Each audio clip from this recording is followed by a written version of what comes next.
Preface. One should only speak where one cannot remain silent, and only speak of what one has conquered. The rest is all chatter, literature, bad breeding. My writings speak only of my conquests. I am in them, with all that is hostile to me, ego ipsissimus, or, if a more haughty expression be permitted, ego ipsissimum.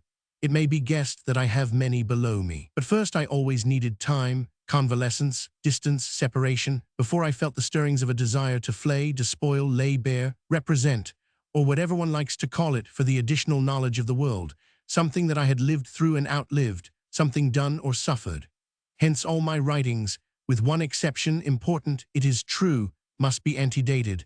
They always tell of a behind me. Some even, like the first 3 thoughts out of season, must be thrown back before the period of creation and experience of a previously published book, the birth of tragedy in the case cited, as anyone with subtle powers of observation and comparison could not fail to perceive. That wrathful outburst against the Germanism, smugness, and raggedness of speech of old David Strauss, the PG-2 contents of the first thought out of season, gave vent to feelings that had inspired me long before, as a student, in the midst of German culture and cultured Philistinism. I claim the paternity of the now much used and misused phrase, cultured Philistinism. What I said against the historical disease, I said as one who had slowly and laboriously recovered from that disease, and who was not at all disposed to renounce history in the future because he had suffered from her in the past. When in the third thought out of season, I gave expression to my reverence for my first and only teacher, the great Arthur Schopenhauer, I should now give it a far more personal and emphatic voice. I was for my part already in the throes of moral skepticism and dissolution, that is, as much concerned with the criticism as with the study of all pessimism down to the present day.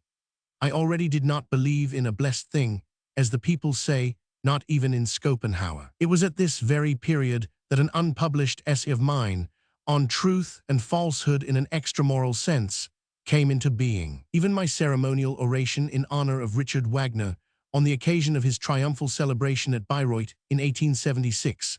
Bayreuth signifies the greatest triumph that an artist has ever won, a work that bears the strongest stamp of individuality, was in the background an act of homage and gratitude to a bit of the past in me, to the fairest but most perilous calm of my sea voyage. And as a matter of fact, a severance and a farewell. Was Richard Wagner mistaken on this point? I do not think so. So long as we still love, we do not paint such pictures. PG-3 we do not yet examine. We do not place ourselves so far away as is essential for one who examines. Examining needs at least a secret antagonism, that of an opposite point of view.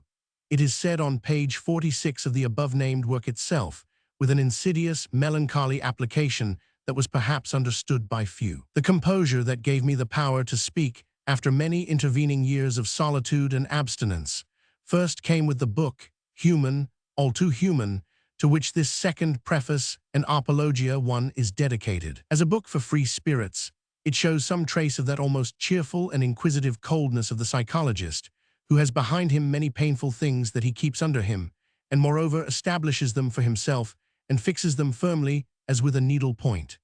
Is it to be wondered at that, at such sharp, ticklish work blood flows now and again, that indeed the psychologist has blood on his fingers, and not only on his fingers.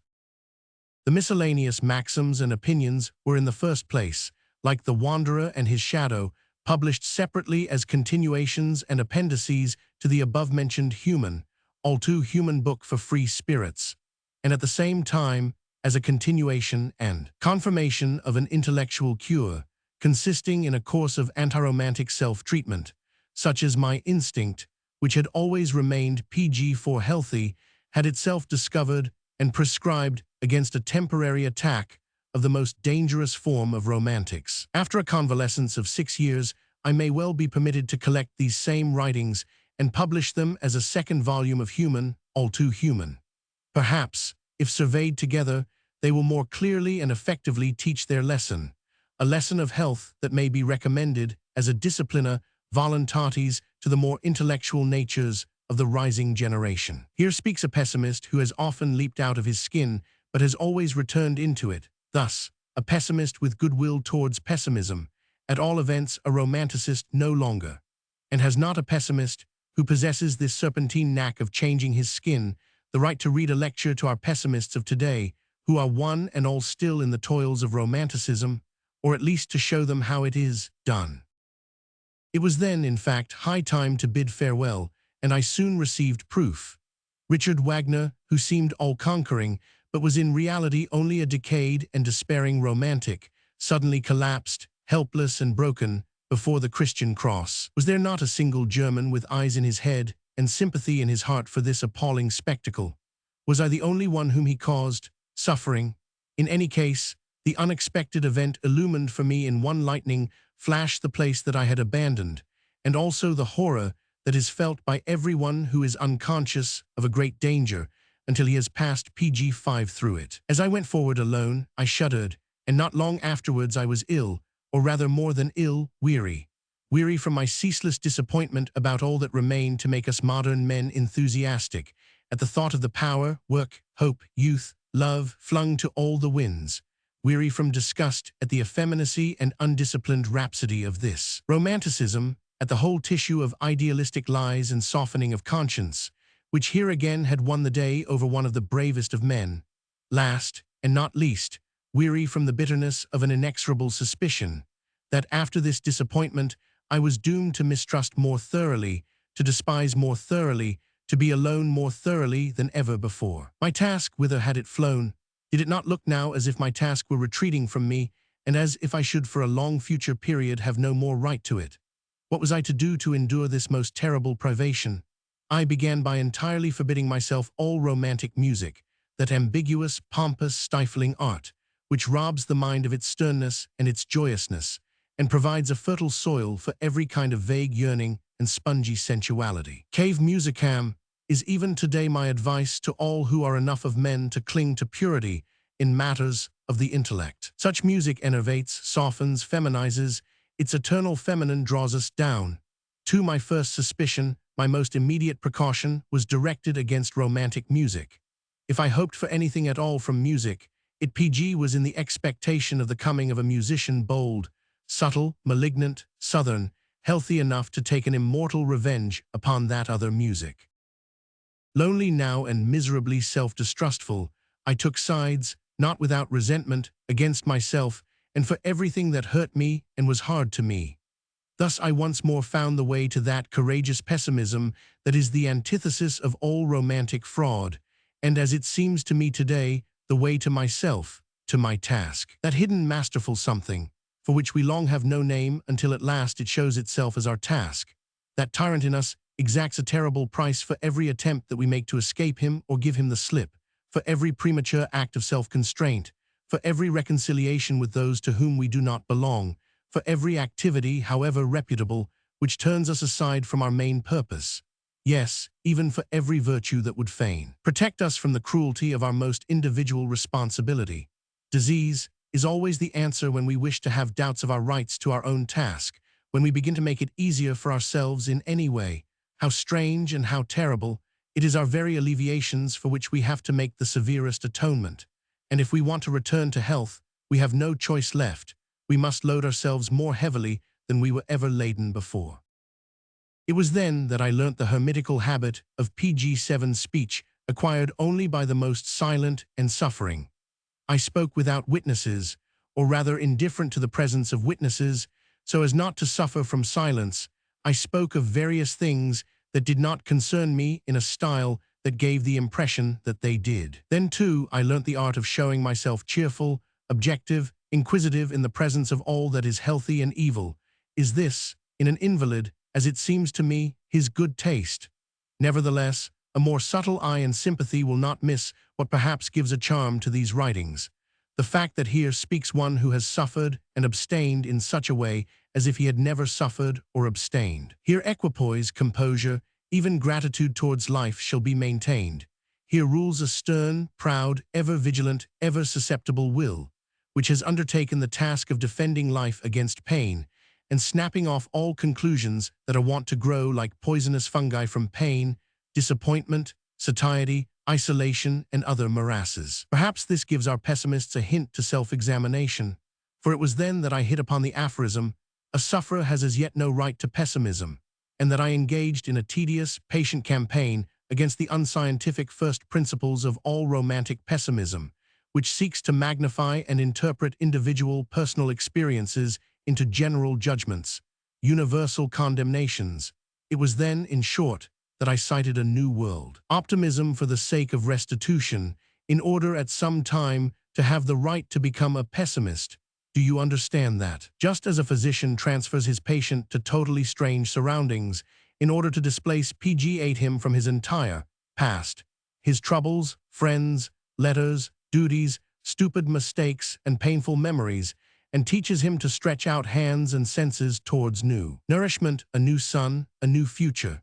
So I, as physician and invalid in one, forced myself into an utterly different and untried zone of the soul, and particularly into an absorbing journey to a strange land, a strange atmosphere, into a curiosity for all that was strange. A long process of roaming, seeking, changing followed, a distaste for fixity of any kind, a dislike for clumsy affirmation and negation, and at the same time a dietary and discipline which aimed at making it as easy as possible for the soul to fly high, and above all constantly to fly away. In fact, a minimum of life, an unfettering from all coarser forms of sensuality, an independence in the midst of all marks of outward disfavor, together with the pride in being able to live in the midst of all this disfavor. A little cynicism perhaps, a little of the tub of Diogenes, a good deal of whimsical happiness, whimsical gaiety, much calm, light, subtle folly, hidden enthusiasm, all this produced in the end great spiritual strengthening, a growing joy and exuberance of health. Life itself rewards us for our tenacious will to life, for such a long war as I waged against the pessimistic weariness of life, even for every observant glance of our gratitude, glances that do not miss the smallest, most delicate, most fugitive gifts. In the end, we receive life's great gifts, perhaps the greatest it can bestow, we regain our task. Page 9. Should my experience, the history of an illness and a convalescence, for it resulted in a convalescence, be only my personal experience, and merely just my human, all too human, today I would fain believe the reverse, for I am becoming more and more confident that my books of travel were not penned for my sole benefit, as appeared for a time to be the case. May I, after 6 years of growing assurance, send them once more on a journey for an experiment? May I commend them particularly to the ears and hearts of those who are afflicted with some sort of a past, and have enough intellect left to suffer even intellectually from their past. But above all would I commend them to you whose burden is heaviest, you choice spirits, most encompassed with perils, most intellectual, most courageous, who must be the conscience of the modern soul, and as such be versed in its science. 3. In whom is concentrated all of disease, poison, or danger that can exist today, whose lot decrees that you must be more sick than any individual because you are not mere individuals, whose consolation it is to know and, to walk the path to a new health, a health of tomorrow and the day after. You men of destiny, triumphant, conquerors of time, the healthiest and the strongest, you good Europeans.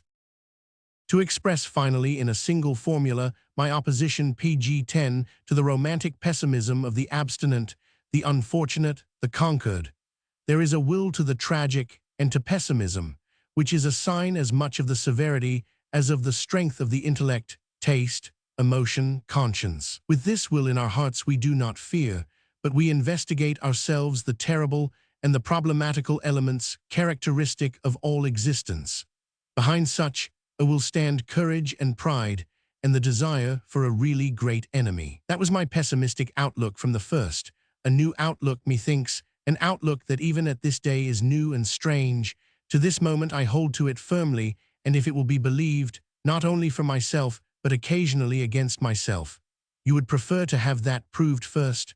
Well, what else does all this long preface prove? Sils Maria, Upper Engadine.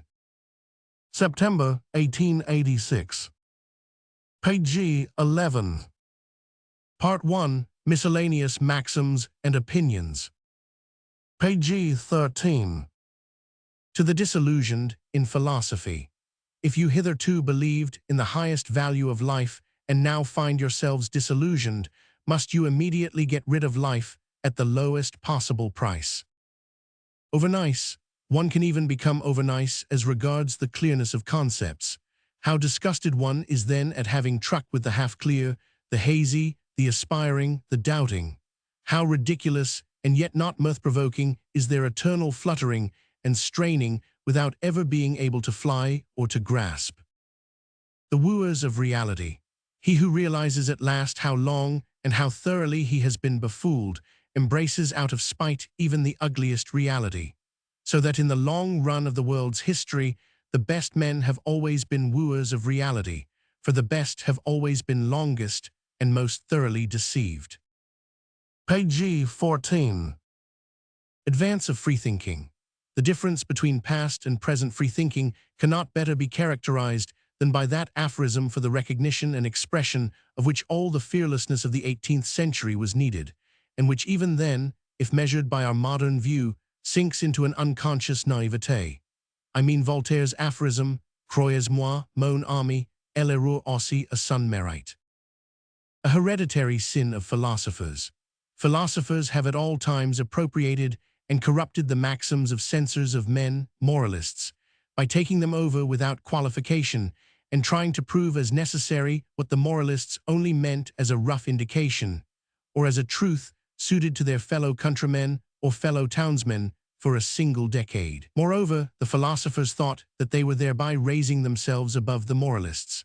Thus it will be found that the celebrated teachings of Schopenhauer as to the supremacy of the will over the intellect, of the immutability of character, the negativity of pleasure, all errors, in the sense in which he understands them, rest upon principles of popular wisdom enunciated by the moralists. Take the very word will, which Schopenhauer twisted so as to become a common denotation of several human conditions, and with which he filled a gap in the language, to his own great advantage, insofar as he was a moralist, for he became free to pg-15 speak of the will as Pascal had spoken of it. In the hands of its creator, Schopenhauer's will, through the philosophically craze for generalization, already turned out to be a bane to knowledge. For this will was made into a poetic metaphor, when it was held that all things in nature possess will. Finally, that it might be applied to all kinds of disordered mysticism, the word was misused by a fraudulent convention. So now all our fashionable philosophers repeat it and seem to be perfectly certain that all things have a will and are in fact one will. According to the description generally given of this all-one will, this is much as if one should positively try to have the stupid devil for one's God. Against visionaries, the visionary denies the truth to himself, the liar only to others. Enmity to light. If we make it clear to anyone that strictly he can never speak of truth, but only of probability and of its degrees, we generally discover, from the undisguised joy of our pupil, how greatly men prefer the uncertainty of their intellectual horizon, and how in their heart of hearts they hate truth because of its definiteness. Is this due to a secret fear felt by all that the light of truth may at some time be turned too brightly upon themselves, to their wish to be of some consequence, and accordingly their concealment from the world of pg-16 what they are? Or is it to be traced to their horror of the all-too-brilliant light, to which their crepuscular, easily dazzled, bat-like souls are not accustomed, so that hate it they must? Christian skepticism. Pilate, with his question, "What is truth?" is now gleefully brought on the scene as an advocate of Christ, in order to cast suspicion on all that is known or knowable as being mere appearance, and to erect the cross on the appalling background of the impossibility of knowledge.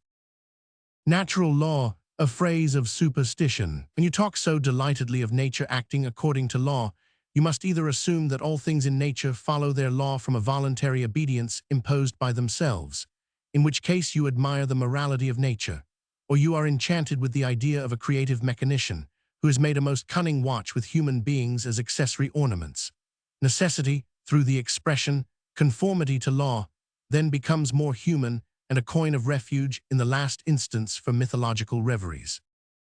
Fallen forfeit to history. All misty philosophers and obscurers of the world, in other words all metaphysicians of coarse or refined texture pg, are seized with itch, earache, and toothache when they begin to suspect that there is truth in the saying, "All philosophy has from now fallen forfeit to history."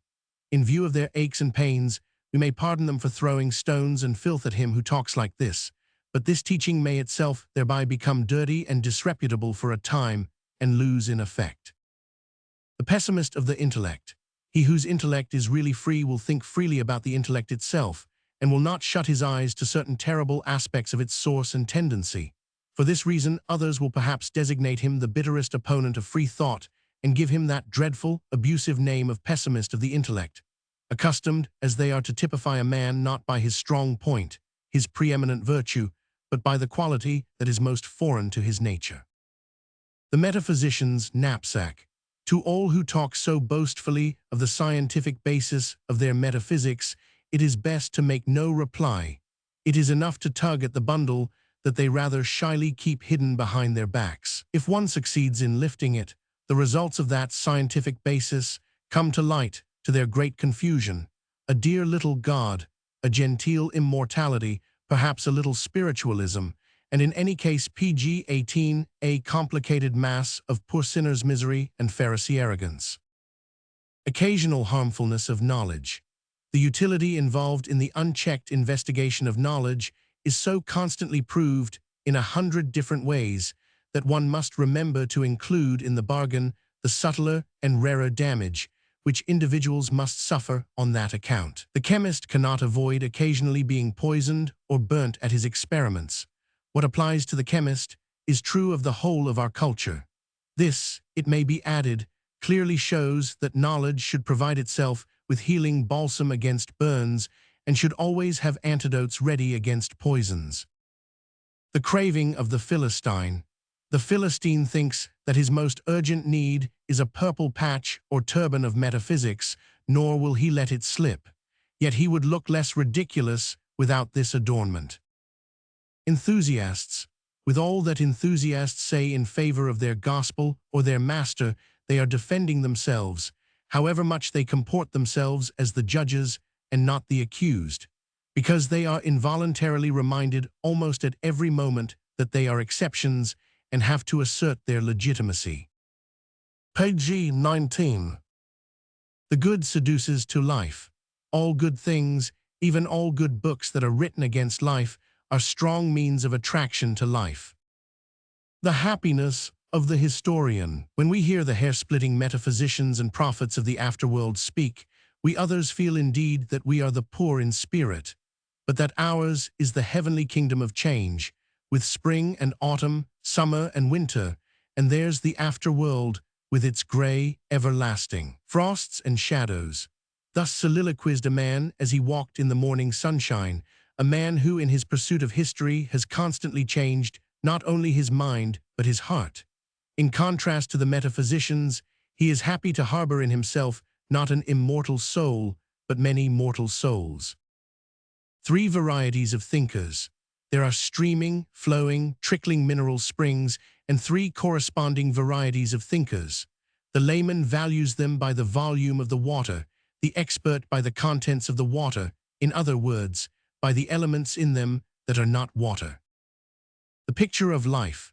The task of painting the picture of life, often as it has been attempted PG-20 by poets and philosophers, is nevertheless irrational.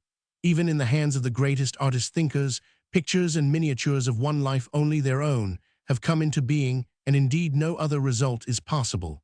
While in the process of developing, a thing that develops cannot mirror itself as fixed and permanent, as a definite object. Truth will have no gods before it. The belief in truth begins with the doubt of all truths in which one has previously believed. Where silence is required. If we speak of free thinking as of a highly dangerous journey over glaciers and frozen seas, we find that those who do not care to travel on this track are offended, as if they had been reproached with cowardice and weak knees. The difficult, which we find to be beyond our powers, must not even be mentioned in our presence. Historia in Nous. The most serious parody I ever heard was this: in the beginning was the nonsense, and the nonsense was with God, and the nonsense was God. 4. Page 21. Incurable. The idealist is incorrigible. If he be thrown out of his heaven, he makes himself a suitable ideal out of hell. Disillusion him, and lo, he will embrace disillusionment with no less ardor than he recently embraced hope. Insofar as his impulse belongs to the great incurable impulses of human nature, he can bring about tragic destinies and later become a subject for tragedy himself, for such tragedies as deal with the incurable, implacable, inevitable in the lot and character of man. Applause itself as the continuation of the play. Sparkling eyes and an amiable smile are the tributes of applause paid to all the great comedy of world and existence, but this applause is a comedy within a comedy, meant to tempt the other spectators to applaudite amici. Courage for tedium. He who has not the courage to allow himself and his work to be considered tedious is certainly no intellect of the first rank, whether in the arts or in the sciences. A scoffer, who happened for once in a way to be a thinker, might add, with a glance at the world and at history, God did not possess this courage, for he wanted to make, and he made all things so interesting. Page 22. From the most intimate experience of the thinker, nothing is harder for a man than to conceive of an object impersonally, I mean to see in it an object and not a person. One may even ask whether it is possible for him to dispense for a single moment with the machinery of his instinct to create and construct a personality. After all, he associates with his thoughts, however abstract they may be, as with individuals against whom he must fight or to whom he must attach himself, whom he must protect, support, and nourish. Let us watch or listen to ourselves at the moment when we hear or discover a new idea. Perhaps it displeases us because it is so defiant and so autocratic, and we unconsciously ask ourselves whether we cannot place a contradiction of it by its side as an enemy, or fasten on to it a perhaps or a sometimes. The mere little word probably gives us a feeling of satisfaction, for it shatters the oppressive tyranny of the unconditional. If, on the other hand, the new idea enters in gentle shape, sweetly patient and humble, and falling at once into the arms of contradiction, we put our autocracy to the test in another way. Can we not come to the aid of this weak creature, stroke it and feed it, give it strength and fullness and truth and even unconditionality? Is it possible for us to show ourselves parental or chivalrous or compassionate towards our idea? Then again, we see here a judgment, and there a judgment, sundered from each other, never looking at or making any movement, page 23, towards each other. So we are tickled by the thought, whether it be not here feasible to make a match, to draw a conclusion, with the anticipation that if a consequence follows this conclusion, it is not only the two judgments united in wedlock, but the matchmakers that will gain honor. If, however, we cannot acquire a hold upon that thought either on the path of defiance and ill will or on that of goodwill, if we hold it to be true, then we submit to it and do homage to it as a leader and a prince, give it a chair of honor, and speak not of it without a flourish of trumpets, for we are bright in its brightness. Woe to him who tries to dim this brightness. Perhaps we ourselves one day grow suspicious of our idea. Then we, the indefatigable kingmakers of the history of the intellect, cast it down from its throne and immediately exalt its adversary. Surely, if this be considered and thought out a little further, no one will speak of an absolute impulse to knowledge. Why then does man prefer the true to the untrue, in this secret combat with thought personalities, in this generally clandestine matchmaking of thoughts, constitution founding of thoughts, child-rearing of thoughts, nursing and almsgiving of thoughts? For the same reason that he practices honesty in intercourse with real persons. Now from habit, heredity, and training, originally because the true, like the fair and the just, is more expedient and more reputable than the untrue. For in the realm of thought, it is difficult to assume a power and glory that are built on error or on falsehood. The feeling that such an edifice might at some time collapse is page 24 humiliating to the self-esteem of the architect.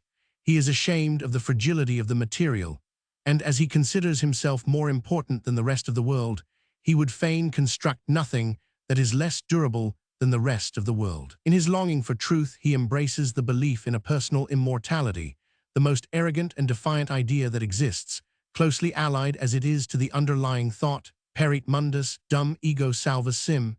His work has become his ego.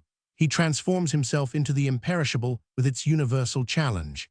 It is his immeasurable pride that will only employ the best and hardest stones for the work, truths, or what he holds for such. Arrogance has always been justly called the vice of the sage. Yet without this vice, fruitful in impulses, truth, and her status on earth would be in a parlous plight. In our propensity to fear our thoughts, concepts, and words, and yet to honor ourselves in them, unconsciously to ascribe to them the power of rewarding, despising, praising, and blaming us, and so to associate with them as with free intellectual personalities, as with independent powers, as with our equals, herein lie the roots of the remarkable phenomenon which I have called intellectual conscience. Thus something of the highest moral species has bloomed from a black root. The obscurantists. The essential feature of the black art of obscurantism is not its intention of clouding the brain, but its attempt to darken pg-25 the picture of the world and cloud our idea of existence.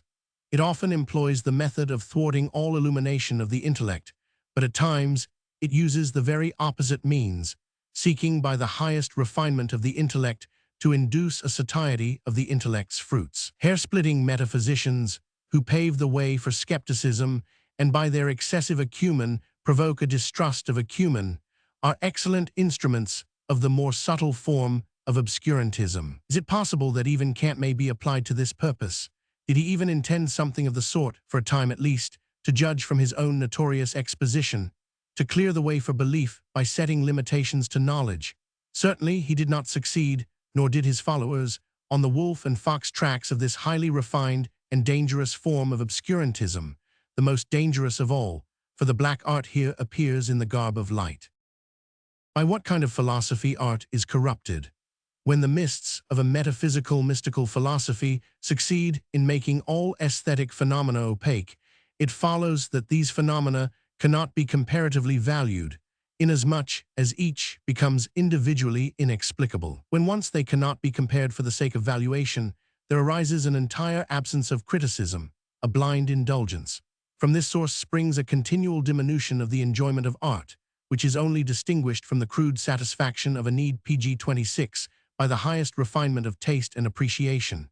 The more taste diminishes, the more does the desire for art change and revert to a vulgar hunger, which the artist henceforth seeks to appease by ever coarser fare. On Gethsemane, the most painful thing a thinker can say to artists is, "Could ye not watch with me 1 hour?" At the loom, there are many artists and women, for instance, who work against the few that take a pleasure in untying the knot of things and unraveling their woof. The former always want to weave the woof together again and entangle it, and so turn the conceived into the unconceived, and if possible inconceivable. Whatever the result may be, the woof and knot always look rather untidy, because too many hands are working and tugging at them.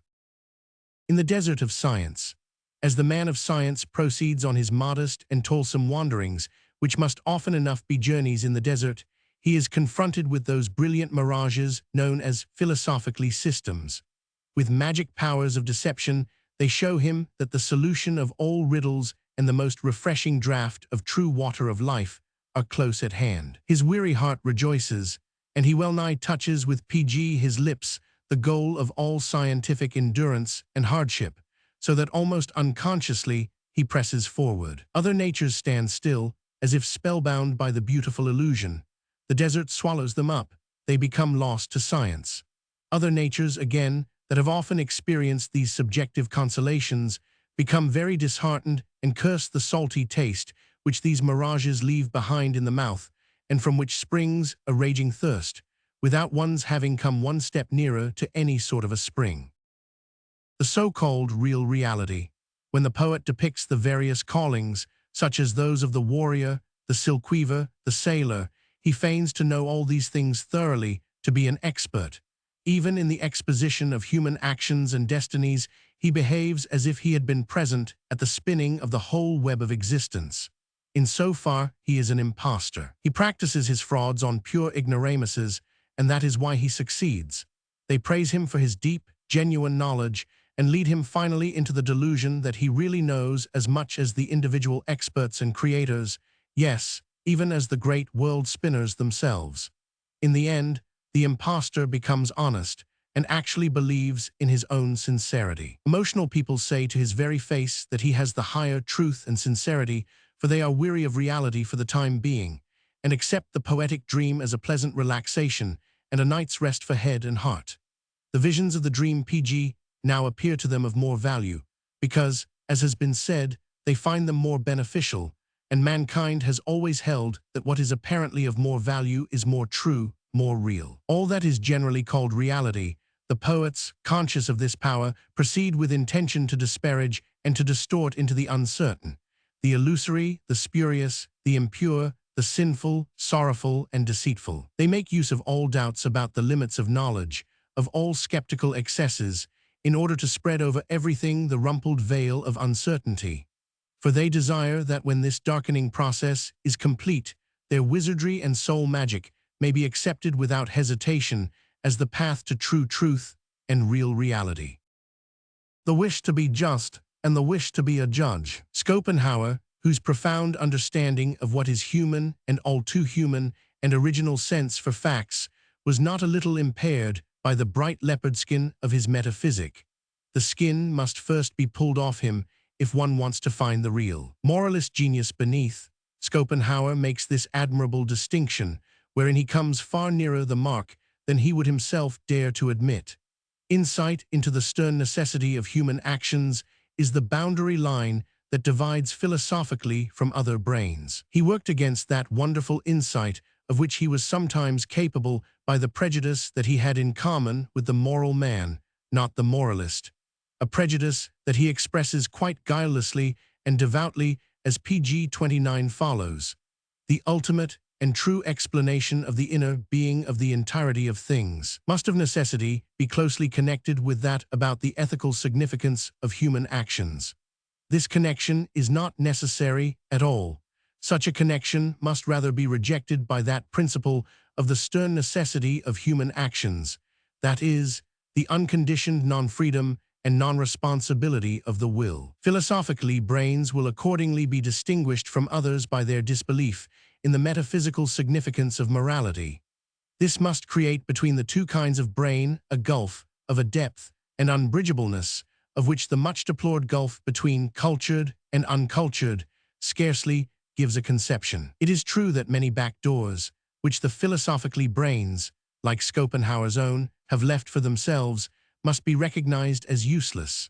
None leads into the open, into the fresh air of the free will, but every door through which people had slipped hitherto showed behind it once more the gleaming brass wall of fate. For we are in a prison, and can only dream of freedom, not make ourselves free.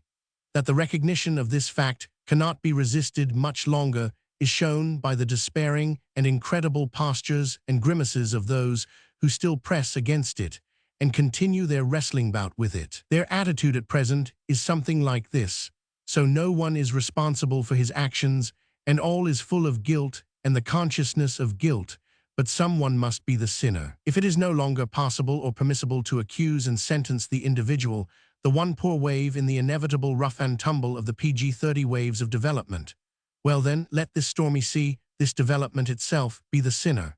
Here is free will. This totality can be accused and sentenced, can atone and expiate. So let God be the sinner and man his redeemer. Let the world's history be guilt, expiation, and self-murder. Let the evildoer be his own judge, the judge his own hangman. This Christianity strained to its limits, for what else is it? Is the last thrust in the fencing match between the teaching of unconditioned morality and the teaching of unconditioned non-freedom. It would be quite horrible if it were anything more than a logical pose, a hideous grimace of the underlying thought, perhaps the death convulsion of the heart that seeks a remedy in its despair, the heart to which delirium whispers, "Behold, thou art the Lamb which taketh away the sin of God." This error lies not only in the feeling, "I am responsible," but just as much in the contradiction, "I am not responsible, but someone must be." That is simply not true. Hence the philosopher must say, like Christ, "Judge not," and the final distinction between the philosophically brains and the others would be that the former wish to be just and the latter wish to be judges. Sacrifice. You hold that sacrifice is the hallmark of moral action. Just consider whether in every action that is done with deliberation, in the best as in the worst, there be not a sacrifice. Page 31.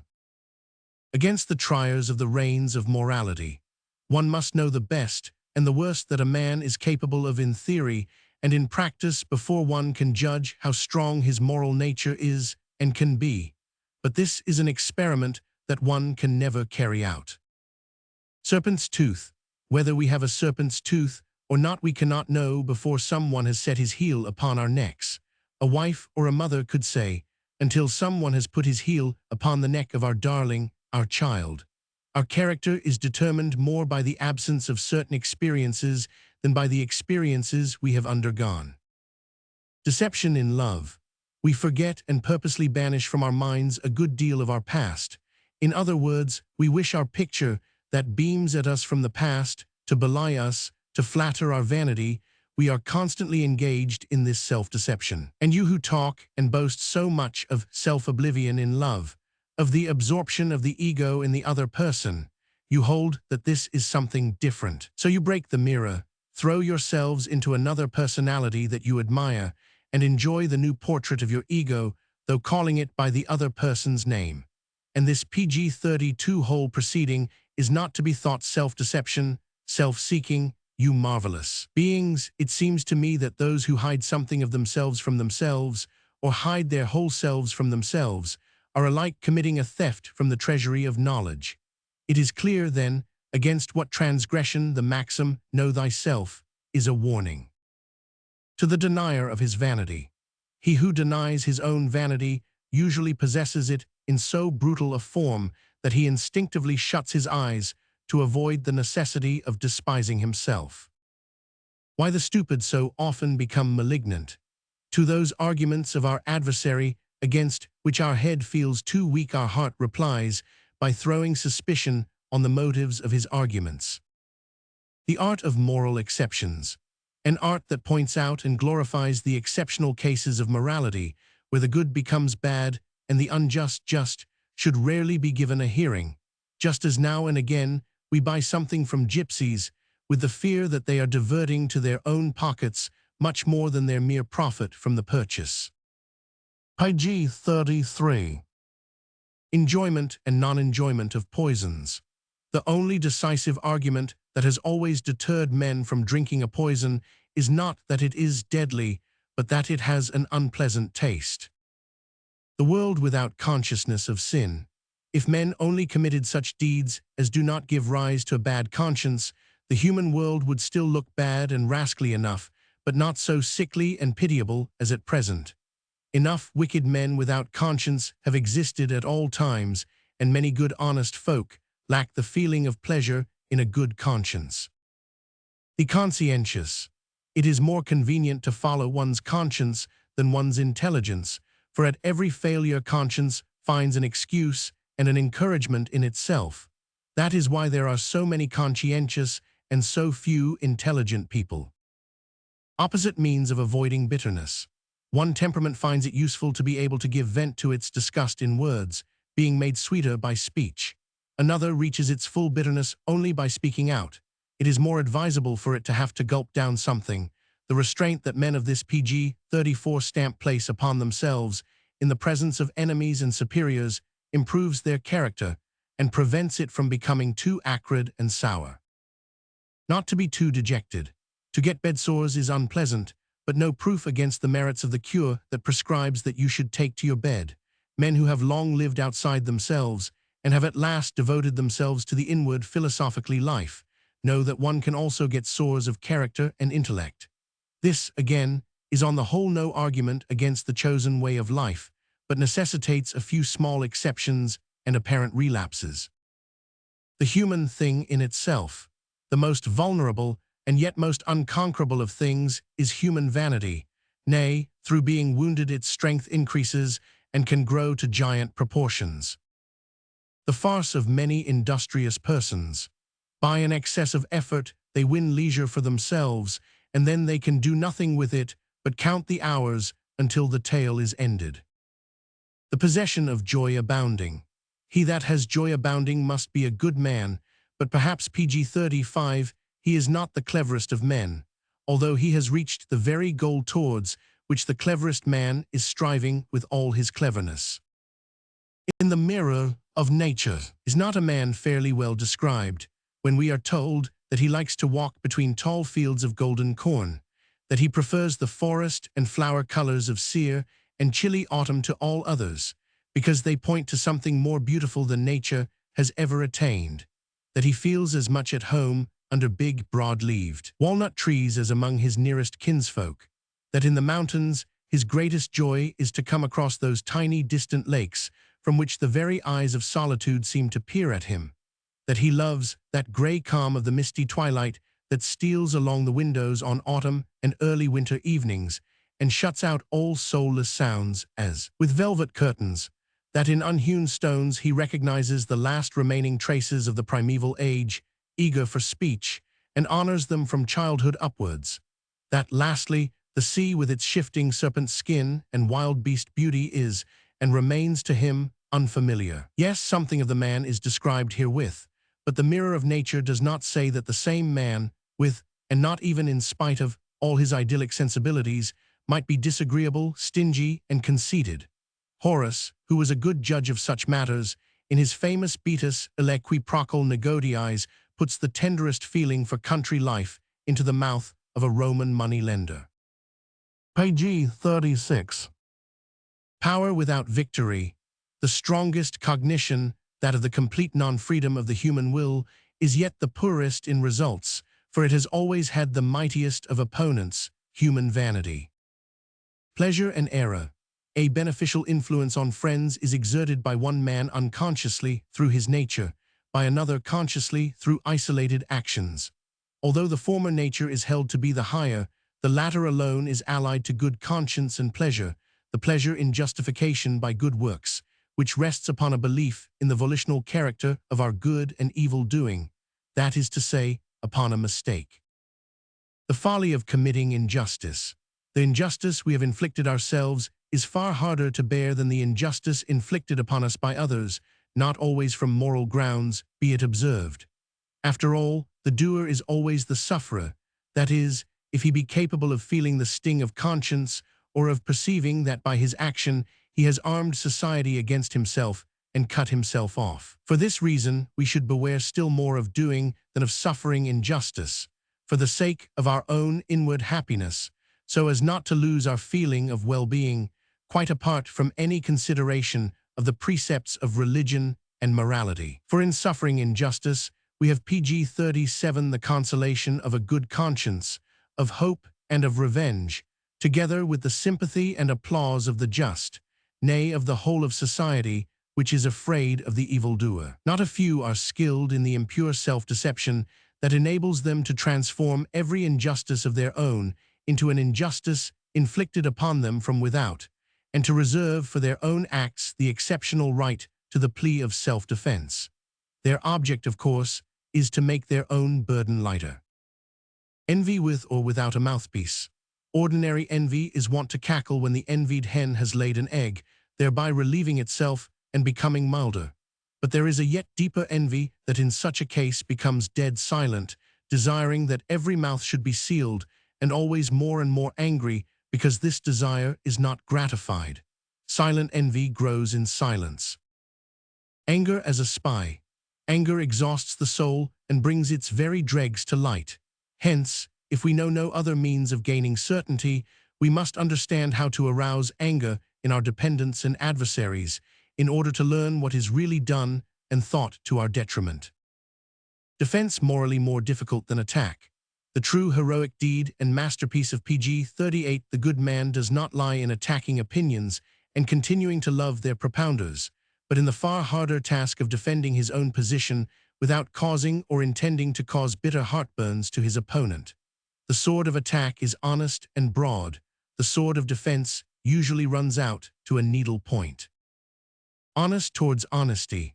One who is openly honest towards himself ends by being rather conceited about this honesty. He knows only too well why he is honest, for the same reason that another man prefers outward show and hypocrisy. Coals of fire. The heaping of coals of fire on another's head is generally misunderstood and falls flat, because the other knows himself to be just as much in the right, and on his side too has thought of collecting coals. Dangerous books. A man says, "Judging from my own case, I find that this book is harmful. Let him but wait, and perhaps one day he will confess that the book did him a great service by thrusting forward and bringing to light the hidden disease of his soul. Altered opinions alter not at all or very little the character of a man, but they illuminate individual facets of his personality, which hitherto, in another constellation of opinions, had remained dark and unrecognizable. Page 39. Simulated pity. We simulate pity when we wish to show ourselves superior to the feeling of animosity, but generally in vain. This point is not noticed without a considerable enhancement of that feeling of animosity. Open contradiction, often conciliatory. At the moment when a man openly makes known his difference of opinion from a well-known party leader, the whole world thinks that he must be angry with the latter. Sometimes, however, he is just on the point of ceasing to be angry with him. He ventures to put himself on the same plane as his opponent and is free from the tortures of suppressed envy. Seeing our light shining. In the darkest hour of depression, sickness, and guilt, we are still glad to see others taking a light from us and making use of us as of the disk of the moon. By this roundabout route, we derive some light from our own illuminating faculty. Fellowship in joy. The snake that stings us means to hurt us and rejoices in so doing. The lowest animal can picture to itself the pain of others. Page 40. But to picture to oneself the joy of others, and to rejoice thereat, is the highest privilege of the highest animals, and again, amongst them, is the property only of the most select specimens, accordingly a rare human thing. Hence there have been philosophers who denied fellowship in joy. Supplementary pregnancy. Those who have arrived at works and deeds are in an obscure way, they know not how, all the more pregnant with them, as if to prove supplementarily that these are their children and not those of chance. Hard-hearted from vanity. Just as justice is so often a cloak for weakness, so men who are fairly intelligent, but weak, sometimes attempt dissimulation from ambitious motives and purposely show themselves unjust and hard in order to leave behind them the impression of strength. Humiliation. If in a large sack of profit we find a single grain of humiliation, we still make a wry face even at our good luck. Extreme herostratism. There might be page 041 herostratuses who set fire to their own temple, in which their images are honored. A world of diminutives. The fact that all that is weak and in need of help appeals to the heart induces in us the habit of designating by diminutive and softening terms all that appeals to our hearts, and accordingly making such things weak and clinging to our imaginations. The bad characteristic of sympathy. Sympathy has a peculiar impudence for its companion. For wishing to help at all costs, sympathy is in no perplexity either as to the means of assistance or as to the nature and cause of the disease, and goes on courageously administering all its quack medicines to restore the health and reputation of the patient. Importunacy. There is even an importunacy in relation to works, and the act of associating oneself from early youth on an intimate footing with the illustrious works of all times evinces an entire absence of shame. Others are only importunate from ignorance, not knowing with whom they have to do, for instance classical scholars young and old, in relation to the works of the Greeks. Page 42. The will is ashamed of the intellect. In all coolness, we make reasonable plans against our passions, but we make the most serious mistake in this connection in being often ashamed, when the design has to be carried out, of the coolness and calculation with which we conceived it. So we do just the unreasonable thing from that sort of defiant magnanimity that every passion involves. Why the skeptics offend morality. He who takes his morality solemnly and seriously is enraged against the skeptics in the domain of morals. For where he lavishes all his force, he wishes others to marvel, but not to investigate and doubt. Then there are natures whose last shred of morality is just the belief in morals. They behave in the same way towards skeptics, if possible still more passionately. Shyness. All moralists are shy because they know they are confounded with spies and traitors so soon as their penchant is noticed. Besides, they are generally conscious of being impotent in action, for in the midst of work, the motives of their activity almost withdraw their attention from the work. a danger to universal morality. People who are at the same time noble and honest come pg-43 to deify every devilry that brings out their honesty, and to suspend for a time the balance of their moral judgment. The saddest error. It is an unpardonable offense when one discovers that where one was convinced of being loved, one is only regarded as a household utensil and decoration, whereby the master of the house can find an outlet for his vanity before his guests. Love and duality. What else is love but understanding and rejoicing that another lives, works, and feels in a different and opposite way to ourselves?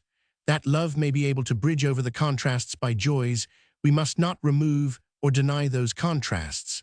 Even self-love presupposes an irreconcilable duality or plurality in one person. Signs from dreams. What one sometimes does not know and feel accurately in waking hours, whether one has a good or a bad conscience as regards some person, is revealed completely and unambiguously by dreams. Debauchery, not joy but joylessness, is the mother of debauchery. Page 44. Reward and punishment. No one accuses without an underlying notion of punishment and revenge, even when he accuses his fate or himself. All complaint is accusation, all self-congratulation is praise. Whether we do one or the other, we always make someone responsible. Doubly unjust. We sometimes advance truth by a twofold injustice, when we see and represent consecutively the two sides of a case which we are not in a position to see together, but in such a way that every time we mistake or deny the other side, fancying that what we see is the whole truth.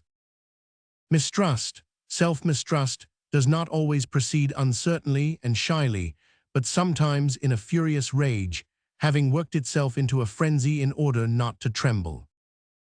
Philosophy of parvenus. If you want to be a personality, you must even hold your shadow in honor. Knowing how to wash oneself clean, we must know how to emerge cleaner from unclean conditions, and, if necessary, how to wash ourselves even with dirty water. Page 45. Letting yourself go. The more you let yourself go, the less others let you go. The innocent rogue. There is a slow, gradual path to vice and rascality of every description. In the end, the traveler is quite abandoned by the insect swarms of a bad conscience, and although a thorough scoundrel, he walks in innocence. Making plans. Making plans and conceiving projects involves many agreeable sentiments. He that had the strength to be nothing but a contriver of plans all his life would be a happy man. But one must occasionally have a rest from this activity by carrying a plan into execution, and then comes anger and sobriety. Wherewith we see the ideal. Every efficient man is blocked by his efficiency and cannot look out freely from its prison. Had he not also a goodly share of imperfection, he could, by reason of his virtue, never arrive at an intellectual or moral freedom. Our shortcomings are the eyes with which we see the ideal.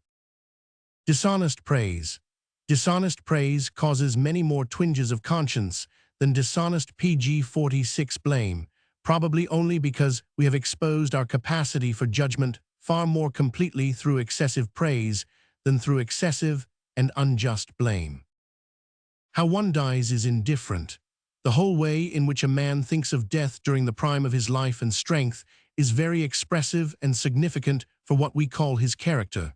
But the hour of death itself, his behavior on the deathbed, is almost indifferent. The exhaustion of waning life, especially when old people die, the irregular or insufficient nourishment of the brain during this last period, the occasionally violent pain, the novel and untried nature of the whole position, and only too often the ebb and flow of superstitious impressions and fears, as if dying were of much consequence and meant the crossing of bridges of the most terrible kind.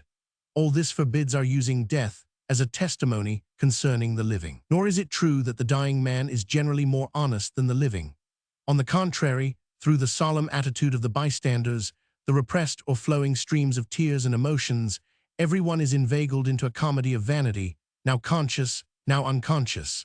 The serious way in which every dying man is treated must have been to many a poor despised devil the highest joy of his whole life, and a sort of compensation and repayment for many privations. Morality and its sacrifice. The origin of morality may be traced to two ideas. The community, page 47, is of more value than the individual, and the permanent interest is to be preferred to the temporary. The conclusion drawn is that the permanent interest of the community is unconditionally to be set above the temporary interest of the individual, especially his momentary well-being, but also his permanent interest and even the prolongation of his existence. Even if the individual suffers by an arrangement that suits the mass, even if he is depressed and ruined by it, morality must be maintained and the victim brought to the sacrifice. Such a trend of thought arises, however, only in those who are not the victims, for in the victim's case, it enforces the claim that the individual might be worth more than the many, and that the present enjoyment, the moment in paradise, 7 should perhaps be rated higher than a tame succession of untroubled or comfortable circumstances. But the philosophy of the sacrificial victim always finds voice too late, and so victory remains with morals and morality, which are really nothing more than the sentiment for the whole concept of morals under which one lives and has been reared, and reared not as an individual but as a member of the whole, as a cipher in a majority. Hence it constantly happens that the individual makes himself into a majority by means of his morality. The good and the good conscience. You hold that all good things have at all times had a page 48 good conscience. Science, which is certainly a very good thing, has come into the world without such a conscience and quite free from all pathos, rather clandestinely, by roundabout ways, walking with shrouded or masked face like a sinner, and always with the feeling at least of being a smuggler. Good conscience has bad conscience for its stepping stone, not for its opposite. For all that is good has at one time been new and consequently strange, against morals, immoral, and has gnawed like a worm at the heart of the fortunate discoverer. Success sanctifies the intentions. We should not shrink from treading the road to a virtue, even when we see clearly that nothing but egotism and accordingly utility, personal comfort, fear, considerations of health, reputation, or glory are the impelling motives. These motives are styled ignoble and selfish. Very well, but if they stimulate us to some virtue, for example, self-denial, dutifulness, order, thrift, measure, and moderation, let us listen to them, whatever their epithets may be. For if we reach the goal to which they summon us, then the virtue we have attained, by means of the pure air it makes us breathe, and the spiritual well-being it communicates, ennobles the remoter impulses of our action, and afterwards we no longer perform those actions from the same coarse motives that inspired us before. Education should therefore force the virtues on the pupil, as far as possible, according to his disposition. Then virtue, the sunshine and page 49 summer atmosphere of the soul, can contribute her own share of work and add mellowness and sweetness. Dabblers in Christianity, not Christians, so that is your Christianity. To annoy humanity you praise God and his saints, and again, when you want to praise humanity, you go so far that God and his saints must be annoyed. I wish you would at least learn Christian manners, as you are so deficient in the civility of the Christian heart. The religious and irreligious impression of nature. A true believer must be to us an object of veneration, but the same holds good of a true, sincere, convinced unbeliever. With men of the latter stamp, we are near to the high mountains where mighty rivers have their source, and with believers we are under vigorous, shady, restful trees. Judicial murder. The two greatest judicial murders in the world's history are, to speak without exaggeration, concealed and well-concealed suicide. In both cases, a man willed to die, and in both cases, he let his breast be pierced by the sword in the hand of human injustice. Love, the finest artistic conception wherein Christianity had the advantage over other religious pg-50 systems, lay in one word, love. Hence it became the lyric religion, whereas in its two other creations Semitism bestowed heroico-epical religions upon the world. In the word love there is so much meaning, so much that stimulates and appeals to memory and hope, that even the meanest intelligence and the coldest heart feels some glimmering of its sense. The cleverest woman and the lowest man Think of the comparatively unselfish moments of their whole life, even if with them eros never soared high, and the vast number of beings who miss love from their parents or children or sweethearts, especially those whose sexual instincts have been refined away, have found their heart's desire in Christianity.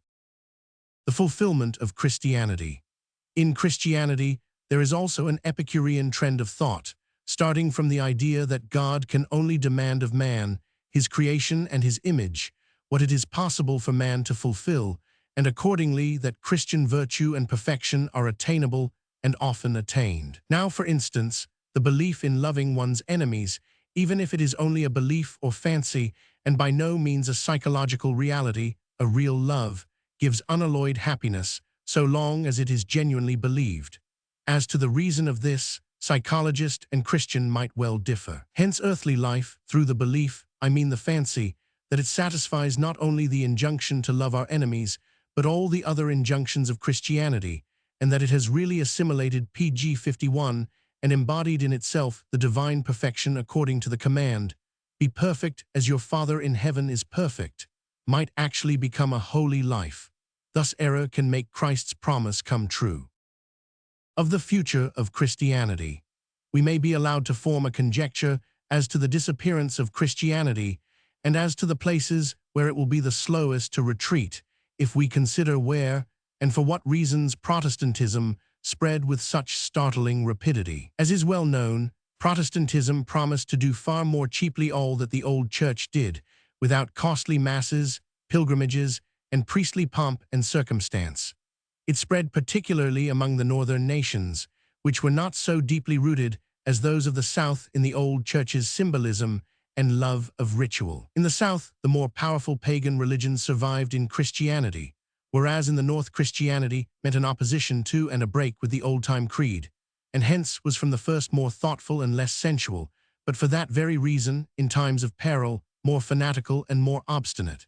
If from the standpoint of thought we succeed in uprooting Christianity, we can at once know the point where it will begin to disappear, the very point at which it will be most stubborn in defense. In other places it will bend but not break, lose its leaves but burst into leaf afresh, because the senses, and not thought, have gone over to its side. But it is the senses, pg 52, that maintain the belief that with all its expensive outlay the Church is more cheaply and conveniently managed than under the stern conditions of work and wages. Yet what does one hold leisure or semi-idleness to be worth when once one has become accustomed to it? The senses plead against a dechristianized world, saying that there would be too much work to do in it and an insufficient supply of leisure. They take the part of magic, that is, they let God work himself, ormus nos, Deus laborat. Theatricality and honesty of unbelievers. There is no book that contains in such abundance or expresses so faithfully all that man occasionally finds salutary, ecstatic inward happiness, ready for sacrifice or death in the belief, in and contemplation of his truth, as the book that tells of Christ. From that book a clever man may learn all the means whereby a book can be made into a world book, a vade mecum for all, and especially that master means of representing everything as discovered, nothing as future and uncertain. All influential books try to leave the same impression, as if the widest intellectual horizon were circumscribed here, and as if about the sun that shines here every constellation visible at present or in the future must revolve. Must not then all purely scientific books be poor in influence on the same grounds as such books are rich in influence? Is not the book fated to live humble and among humble folk, in order to be crucified in the end and never resurrected? In relation to what the PG 53 religious inform us of their knowledge and their Holy Spirit, are not all upright men of science poor in spirit? Can any religion demand more self-denial and draw the selfish out of themselves more inexorably than science? This and similar things we may say, in any case with a certain theatricality, when we have to defend ourselves against believers, for it is impossible to conduct a defense without a certain amount of theatricality. But between ourselves, our language must be more honest, and we employ a freedom that those believers are not even allowed, in their own interests, to understand. Away then with the monastic cowl of self-denial, with the appearance of humility. Much more and much better, so rings our truth. If science were not linked with the pleasure of knowledge, the utility of the thing known, what should we care for science? If a little faith, love, and hope did not lead our souls to knowledge, what would attract us to science? And if in science the ego means nothing, still the inventive, happy ego, every upright and industrious ego, means a great deal in the republic of the men of science. The homage of those who pay homage, the joy of those whom we wish well or honor, in some cases glory, and a fair share of immortality, is the personal reward for every suppression of personality. To say nothing here of meaner views and rewards, although it is just on this account that the majority have sworn and always continue to swear fidelity to the laws of the Republic and of science. If we had not remained in some degree unscientific, what would science matter to us? Taking everything together, and PG 54, speaking in plain language, to a purely knowing being knowledge would be indifferent. Not the quality but the quantity of faith and devoutness distinguishes us from the pious, the believers. We are content with less, but should one of them cry out to us, "Be content and show yourselves contented," we could easily answer, as a matter of fact, we do not belong to the most discontented class. But you, if your faith makes you happy, show yourselves to be happy. Your faces have always done more harm to your faith than our reasons. If that glad message of your Bible were written in your faces, you would not need to demand belief in the authority of that book in such stiff-necked fashion. Your words, your actions should continually make the Bible superfluous. In fact, through you a new Bible should continually come into being. As it is, your apologia for Christianity is rooted in your unchristianity, and with your defense, you write your own condemnation. If you, however, should wish to emerge from your dissatisfaction with Christianity, you should ponder over the experience of 2,000 years, which, clothed in the modest form of a question, may be voiced as follows. If Christ really intended to redeem the world, may he not be said to have failed? The poet as guide to the future. All the surplus poetical force that still exists in modern humanity, but is not used under our conditions of life, should without any deduction be devoted to PG 55, a definite goal, not to depicting the present nor to reviving and summarizing the past, but to pointing the way to the future. Nor should this be so done as if the poet, like an imaginative political economist, had to anticipate a more favorable national and social state of things and picture their realization. Rather will he, just as the earlier poets portrayed the images of the gods, portray the fair images of men. He will divine those cases where, in the midst of our modern world and reality, which will not be shirked or repudiated in the usual poetic fashion, a great, noble soul is still possible, where it may be embodied in harmonious, equable conditions, where it may become permanent, visible, and representative of a type, and so, by the stimulus to imitation and envy, help to create the future. The poems of such a poet would be distinguished by appearing secluded and protected from the heated atmosphere of the passions. The irremediable failure, the shattering of all the strings of the human instrument, the scornful laughter and gnashing of teeth, and all tragedy and comedy in the usual old sense, would appear by the side of this new art as mere archaic lumber, a blurring of the outlines of the world picture. Strength, kindness, gentleness, purity, and an unsought, innate moderation in the personalities and their action. A leveled soil, giving rest and pleasure to the foot. A shining heaven mirrored in faces and events. Science and art welded into a new unity. The mind living together with her sister, the soul, without arrogance or jealousy, and enticing from contrasts the grace of seriousness, not the impatience of discord.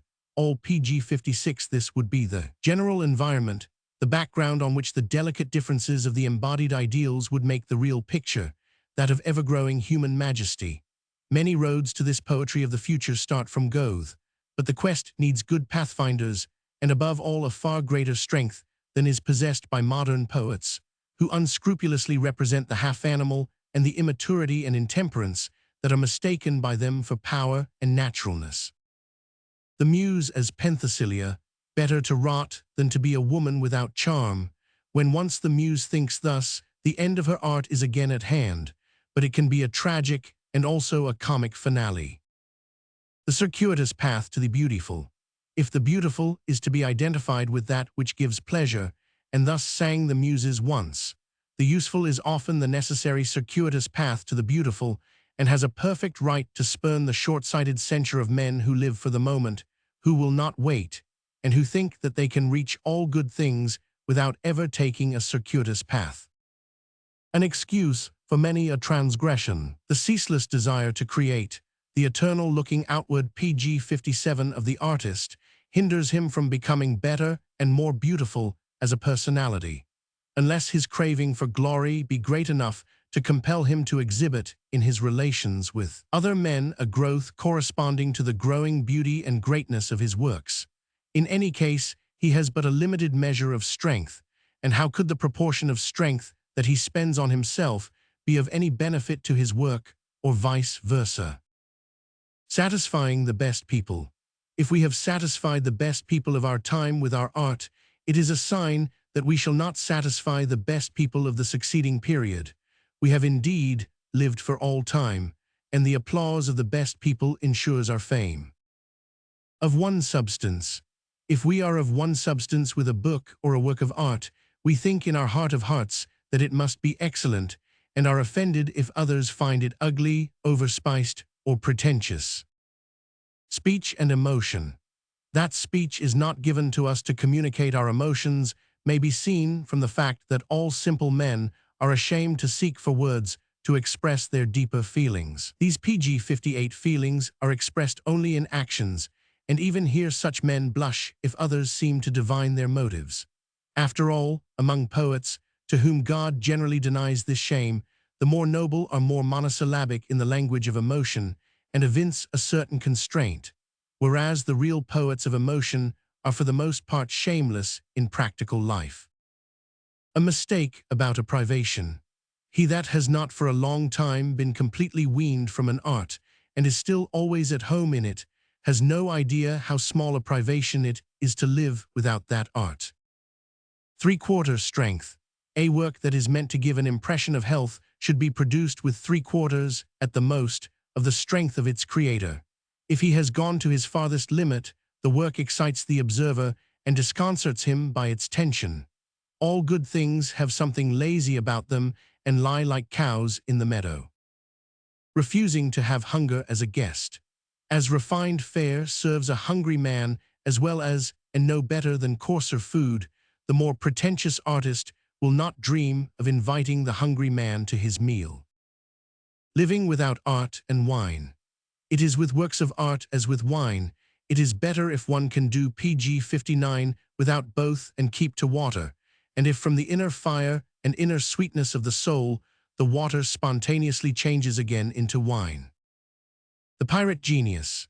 The pirate genius in art, who even knows how to deceive subtle minds, arises when someone unscrupulously and from youth upwards regards all good things that are not protected by law as the property of a particular person as his legitimate spoil. Now all the good things of past ages and masters lie free around us, hedged about and protected by the reverential awe of the few who know them. To these few our robber genius, by the force of his impudence, bids defiance and accumulates for himself a wealth that once more calls forth homage and awe. To the poets of great towns. In the gardens of modern poetry, it will clearly be observed that the sewers of great towns are too near. With the fragrance of flowers is mingled something that betrays abomination and putrescence. With pain I ask, must you poets always request wit and dirt to stand godfather, when an innocent and beautiful sensation has to be christened by you? Are you obliged to dress your noble goddess in a hood of devilry and caricature? But whence this necessity, this obligation? The reason is, because you live too near the sewers. Pg 60. Of the salt of speech.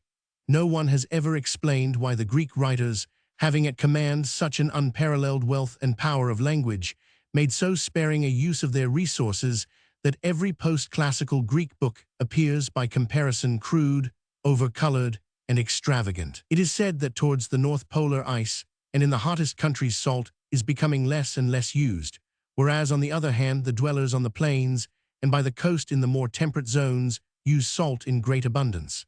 Is it possible that the Greeks, from a twofold reason, because their intellect was colder and clearer, but their fundamental passionate nature far more tropical than ours, did not need salt and spice to the same extent that we do? The freest writer.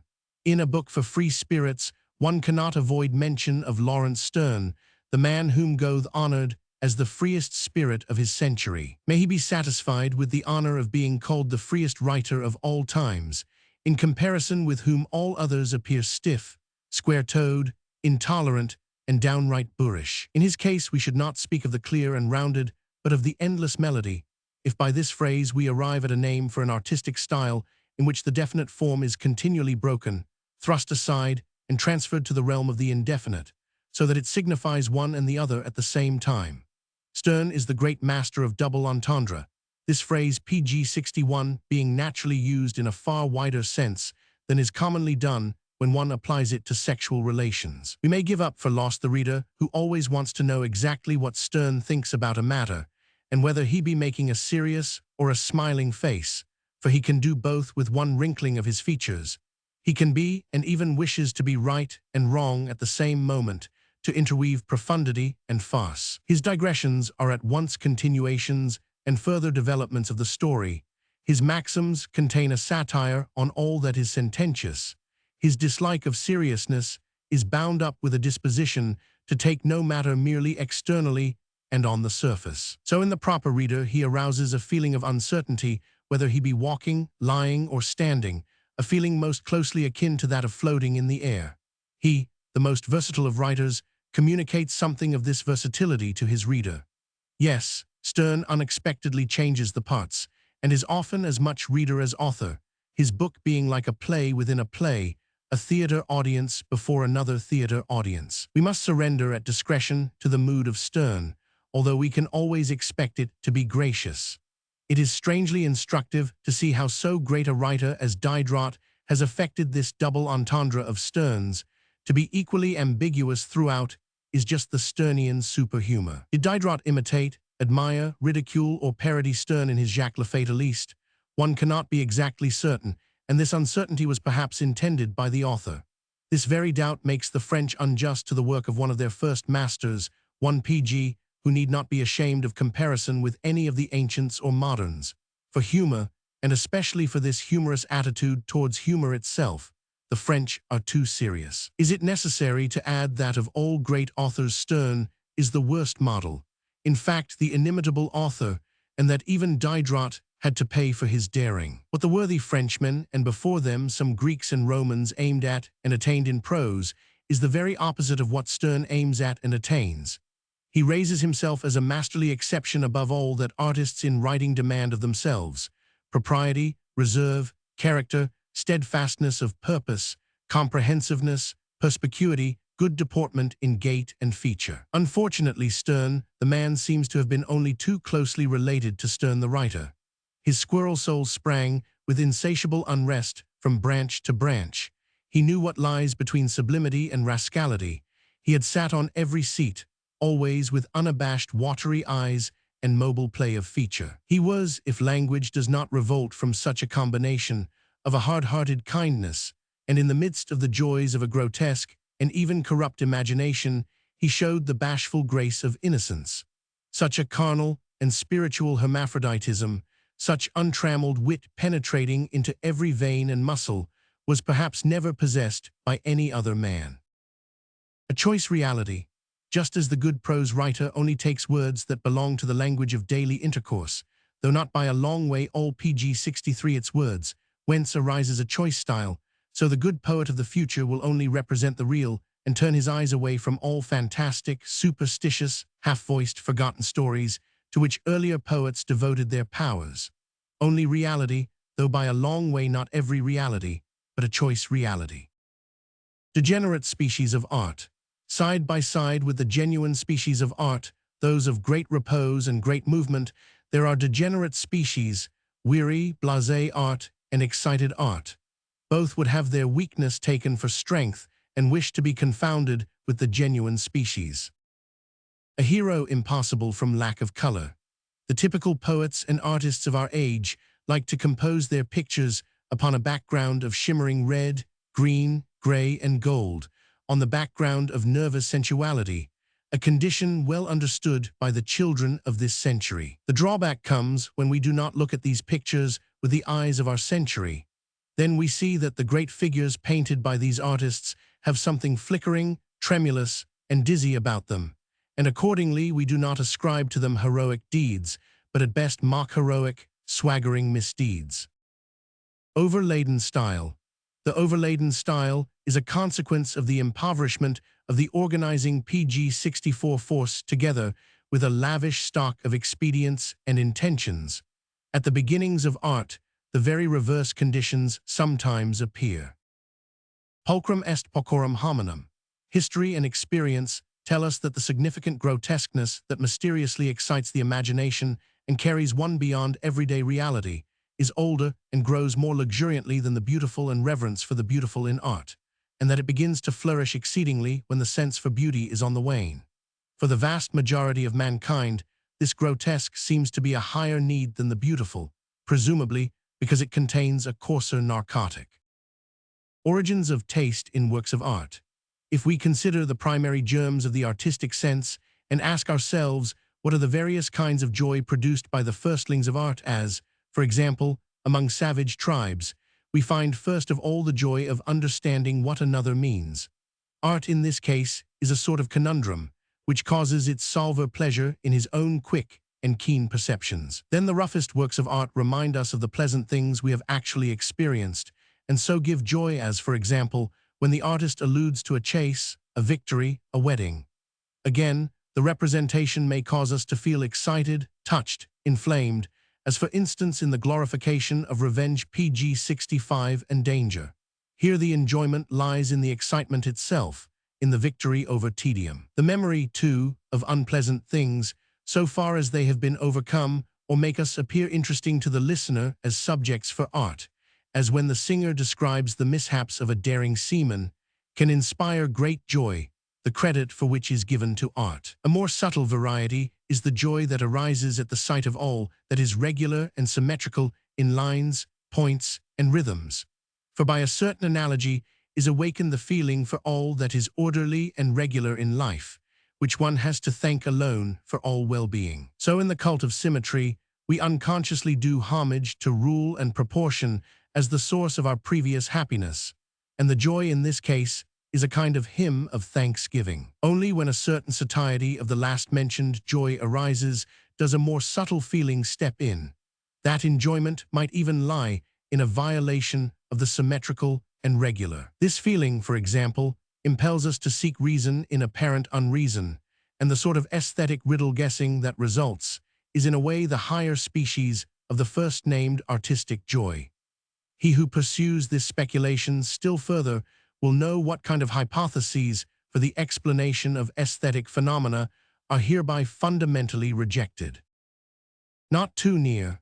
It is a disadvantage for good thoughts when they follow too closely on one another, for they hide the view from each other. PG-66, that is why great artists and writers have made an abundant use of the mediocre. Roughness and weakness. Artists of all periods have made the discovery that in roughness lies a certain strength, and that not everyone can be rough who wants to be. Also that many varieties of weakness have a powerful effect on the emotions. From this source are derived many artistic substitutes, which not even the greatest and most conscientious artists can abstain from using. Good memory. Many a man fails to become a thinker for the sole reason that his memory is too good. Arousing instead of appeasing hunger. Great artists fancy that they have taken full possession of a soul. In reality, and often to their painful disappointment, that soul has only been made more capacious and insatiable, so that a dozen greater artists could plunge into its depths without filling it up. Artists' anxiety. The anxiety lest people may not believe that their figures are alive can mislead many artists of declining taste to portray these figures so that they appear as if mad. From the PG-67 same anxiety, on the other hand, Greek artists of the earliest ages gave even dead and sorely wounded men that smile which they knew as the most vivid sign of life, careless of the actual forms bestowed by nature on life at its last gasp. The circle must be completed. He who follows a philosophy or a genre of art to the end of its career and beyond understands from inner experience why the masters and disciples who come after have so often turned, with a depreciatory gesture, into a new groove. The circle must be described. but the individual, even the greatest, sits firm on his point of the circumference, with an inexorable look of obstinacy, as if the circle ought never to be completed. The older art and the soul of the present. Since every art becomes more and more adapted to the expression of spiritual states, of the more lively, delicate, energetic and passionate states, the later masters, spoilt by these means of expression, do not feel at their ease in the presence of the old-time works of art.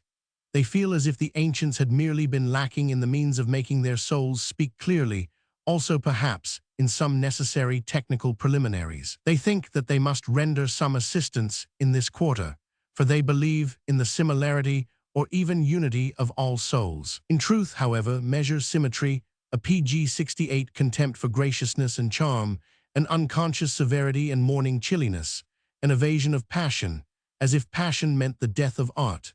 Such are the constituents of sentiment and morality in all old masters, who selected and arranged their means of expression not at random, but in a necessary connection with their morality. Knowing this, are we to deny those that come after the right to animate the older works with their soul? No, for these works can only survive through our giving them our soul, and our blood alone enables them to speak to us. The real historic discourse would talk ghostly speech to ghosts. We honor the great artists less by that barren timidity that allows every word, every note to remain intact than by energetic endeavors to aid them continually to a new life. True, if Beethoven were suddenly to come to life and hear one of his works performed with that modern animation and nervous refinement that bring glory to our masters of execution, he would probably be silent for a long while, uncertain whether he should raise his hand to curse or to bless, but perhaps say at last, well, that is neither I nor not I, but a third thing, it seems to me too, something right, if not just the right thing, but you must know yourselves what to do, as in any case it is you who have to listen. As our Schiller says, the living man is right, so have it your own way and let me go down again. Against the disparagers of brevity, a brief dictum may be the fruit and harvest of long PG 69 reflection. The reader, however, who is a novice in this field and has never considered the case in point, sees something embryonic in all brief dicta, not without a reproachful hint to the author, requesting him not to serve up such raw and ill-prepared food. Against the short-sighted, do you think it is piecework because it is and must be offered you in pieces? Readers of aphorisms. The worst readers of aphorisms are the friends of the author, if they make a point of referring the general to the particular instance to which the aphorism owes its origin. This namby-pamby attitude brings all the author's trouble to naught, and instead of a philosophically lesson and a philosophically frame of mind, they deservedly gain nothing but the satisfaction of a vulgar curiosity. Reader's insults. The reader offers a twofold insult to the author by praising his second book at the expense of his first, or vice versa, and by expecting the author to be grateful to him on that account. The exciting element in the history of art. We fall into a state of terrible tension when we follow the history of an art, as, for example, that PG 70 of Greek oratory, and, passing from master to master, observe their increasing precautions to obey the old and the new laws and all these self-imposed limitations. We see that the bow must snap, and that the so-called loose composition, with the wonderful means of expression smothered and concealed, in this particular case the florid style of Asianism, was once necessary and almost beneficial. To the great in art, that enthusiasm for some object which you, O great man, introduce into this world causes the intelligence of the many to be stunted. The knowledge of this fact spells humiliation, but the enthusiast wears his hump with pride and pleasure, and you have the consolation of feeling that you have increased the world's happiness. Conscienceless aesthetes. The real fanatics of an artistic school are perhaps those utterly inartistic natures that are not even grounded in the elements of artistic study and creation, but are impressed with the strongest of all the elementary influences of an art. For them, there is no aesthetic conscience, hence nothing to hold them back from fanaticism. How the soul should be moved by the new music. The artistic purpose followed by the new music, in what is now forcibly but none too PG 71 lucidly termed endless melody, can be understood by going into the sea, gradually losing one's firm tread on the bottom and finally surrendering unconditionally to the fluid element. One has to swim. In the previous, older music one was forced, with delicate or stately or impassioned movement, to dance. The measure necessary for dancing, the observance of a distinct balance of time and force in the soul of the hearer, imposed a continual self-control. Through the counteraction of the cooler draft of air which came from this caution and the warmer breath of musical enthusiasm, that music exercised its spell. Richard Wagner aimed at a different excitation of the soul, allied, as above said, to swimming and floating. This is perhaps the most essential of his innovations. His famous method, originating from this aim and adapted to it, the endless melody, strives to break and sometimes even to despise all mathematical equilibrium of time and force. He is only too rich in the invention of such effects, which sound to the old school like rhythmic paradoxes and blasphemies.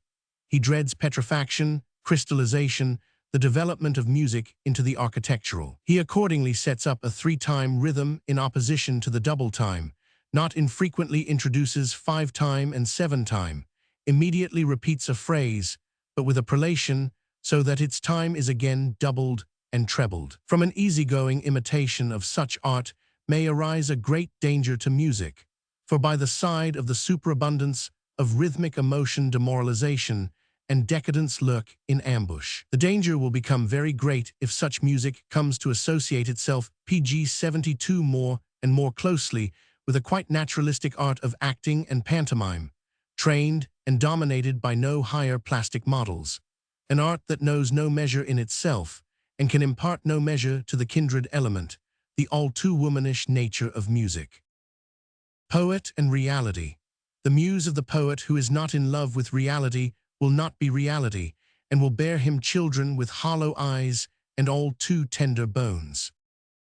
Means and end. In art the end does not justify the means, but holy means can justify the end. The worst readers. The worst readers are those who act like plundering soldiers. They take out some things that they might use, cover the rest with filth and confusion, and blaspheme about the whole. Signs of a good writer. Good writers have 2 things in common. They prefer being understood to being admired, and they do not write for the critical and overshrewd reader. The mixed species. The mixed species in art bear witness to their author's distrust of their own pg 73 strength. They seek auxiliary powers, advocates, hiding places. Such is the case with the poet who calls in philosophy, the musician who calls in the drama, and the thinker who calls in rhetoric to his aid. Shutting one's mouth. When his book opens its mouth, the author must shut his. Badges of rank. All poets and men of letters who are in love with the superlative want to do more than they can. Cold books. The deep thinker reckons on readers who feel with him the happiness that lies in deep thinking. Hence a book that looks cold and sober, if seen in the right light, may seem bathed in the sunshine of spiritual cheerfulness and become a genuine soul comforter. A knack of the slow-witted.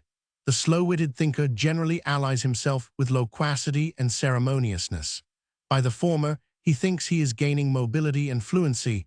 By the latter, he gives his peculiarity the appearance of being a result of free will and artistic purpose, with a view to dignity, which needs slow movement. Page 74. The style Baroque. He who as thinker and writer is not born or trained to dialectic and the consecutive arrangement of ideas will unconsciously turn to the rhetoric and dramatic forms. For after all, his object is to make himself understood and to carry the day by force, and he is indifferent whether, as shepherd, he honestly guides to himself the hearts of his fellow-men, or, as robber, he captures them by surprise. This is true of the plastic arts as of music, where the feeling of insufficient dialectic or a deficiency in expression or narration, together with an urgent, overpowerful impulse to form, gives birth to that species of style known as Baroque. Only the ill-educated and the arrogant will at once find a depreciatory force in this word. The Baroque style always arises at the time of decay of a great art, when the demands of art in classical expression have become too great. It is a natural phenomenon which will be observed with melancholy, for it is a forerunner of the night, but at the same time with admiration for its peculiar compensatory arts of expression and narration. To this style belongs already a choice of material and subjects of the highest dramatic tension, at which the heart trembles even when there is no art, because heaven and hell are all too near the emotions. Then, the oratory of strong passion and gestures, of ugly sublimity, of great PG-75 masses, in fact of absolute quantity per se, as is shown in Michelangelo, the father or grandfather of the Italian Baroque. Stylists, the lights of dusk, illumination and conflagration playing upon those strongly molded forms, ever new ventures in means and aims, strongly underscored by artists for artists, while the layman must fancy he sees an unconscious overflowing of all the horns of plenty of an original nature art. All these characteristics that constitute the greatness of that style are neither possible nor permitted in the earlier, anti-classical and classical periods of a branch of art. Such luxuries hang long on the tree like forbidden fruit. Just now, when music is passing into this last phase, we may learn to know the phenomenon of the Baroque style in peculiar splendor, and by comparison, find much that is instructive for earlier ages. For from Greek times onward, there has often been a Baroque style in poetry, oratory, prose writing, sculpture, and as is well known, in architecture. This style, though wanting in the highest nobility, the nobility of an innocent, unconscious, triumphant perfection, has nevertheless given pleasure to many of the best and most serious minds of their time. Hence, as aforesaid, it is presumptuous to depreciate it without reserve, however happy we may feel because our taste for it has not made us insensible to the purer and greater style. The value of honest books. Honest books make the reader honest, at least by exciting his hatred and aversion, which otherwise cunning cleverness, PG-76 knows so well how to conceal. Against a book, however, we let ourselves go, however restrained we may be in our relations with men. How art makes partisans. Individual fine passages, an exciting general tenor, a moving and absorbing finale, so much of a work of art is accessible even to most laymen. In an art period when it is desired to win over the great majority of the laymen to the side of the artists, and to make a party perhaps for the very preservation of art, the creative artist will do well to offer nothing more than the above. Then he will not be a squanderer of his strength, in spheres where no one is grateful to him. For to perform the remaining functions, the imitation of nature in her organic development and growth would in that case be like sowing seeds in water. Becoming great to the detriment of history. Every later master who leads the taste of art lovers into his channel unconsciously gives rise to a selection and revaluation of the older masters and their works. Whatever in them is conformable and akin to him, and anticipates and foreshadows him, appears henceforth as the only important element in them and their works, a fruit in which a great error usually lies hidden like a worm. How an epoch becomes lured to art. If we teach people by all the enchantments of artists PG-77 and thinkers to feel reverence for their defects, their intellectual poverty, their absurd infatuations and passions, as it is quite possible to do, if we show them only the lofty side of crime and folly, only the touching and appealing element in weakness and flabbiness and blind devotion, that too has often enough been done, we have employed the means for inspiring even an unphilosophical and inartistic age with an ecstatic love of philosophy and art, especially of thinkers and artists as personalities, and in the worst case, perhaps, with the only means of defending the existence of such tender and fragile beings. Criticism and joy. Criticism, one-sided and unjust as well as intelligent criticism, gives so much pleasure to him who exercises it that the world is indebted to every work and every action that inspires much criticism and many critics. For criticism draws after it a glittering train of joyousness, wit, self-admiration, pride, instruction, designs of improvement. The God of joy created the bad and the mediocre for the same reason that he created the good. Beyond his limits. When an artist wants to be more than an artist, for example, the moral awakener of his people, he at last falls in love, as a punishment, with a monster of moral substance. The muse laughs, for though a kind-hearted goddess, she can also be malignant from jealousy. Milton and Klopstock are cases in point. PG-78. A glass eye, the tendency of a talent towards moral subjects, characters, motives, towards the beautiful soul of the work of art, is often only a glass eye put on by the artist who lacks a beautiful soul. It may result, though rarely, that his eye finally becomes living nature, if indeed it be nature with a somewhat troubled look. But the ordinary result is that the whole world thinks it sees nature where there is only cold glass. Writing and desire for victory.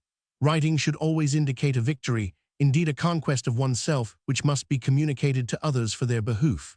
There are, however, dyspeptic authors who only write when they cannot digest something or when something has remained stuck in their teeth.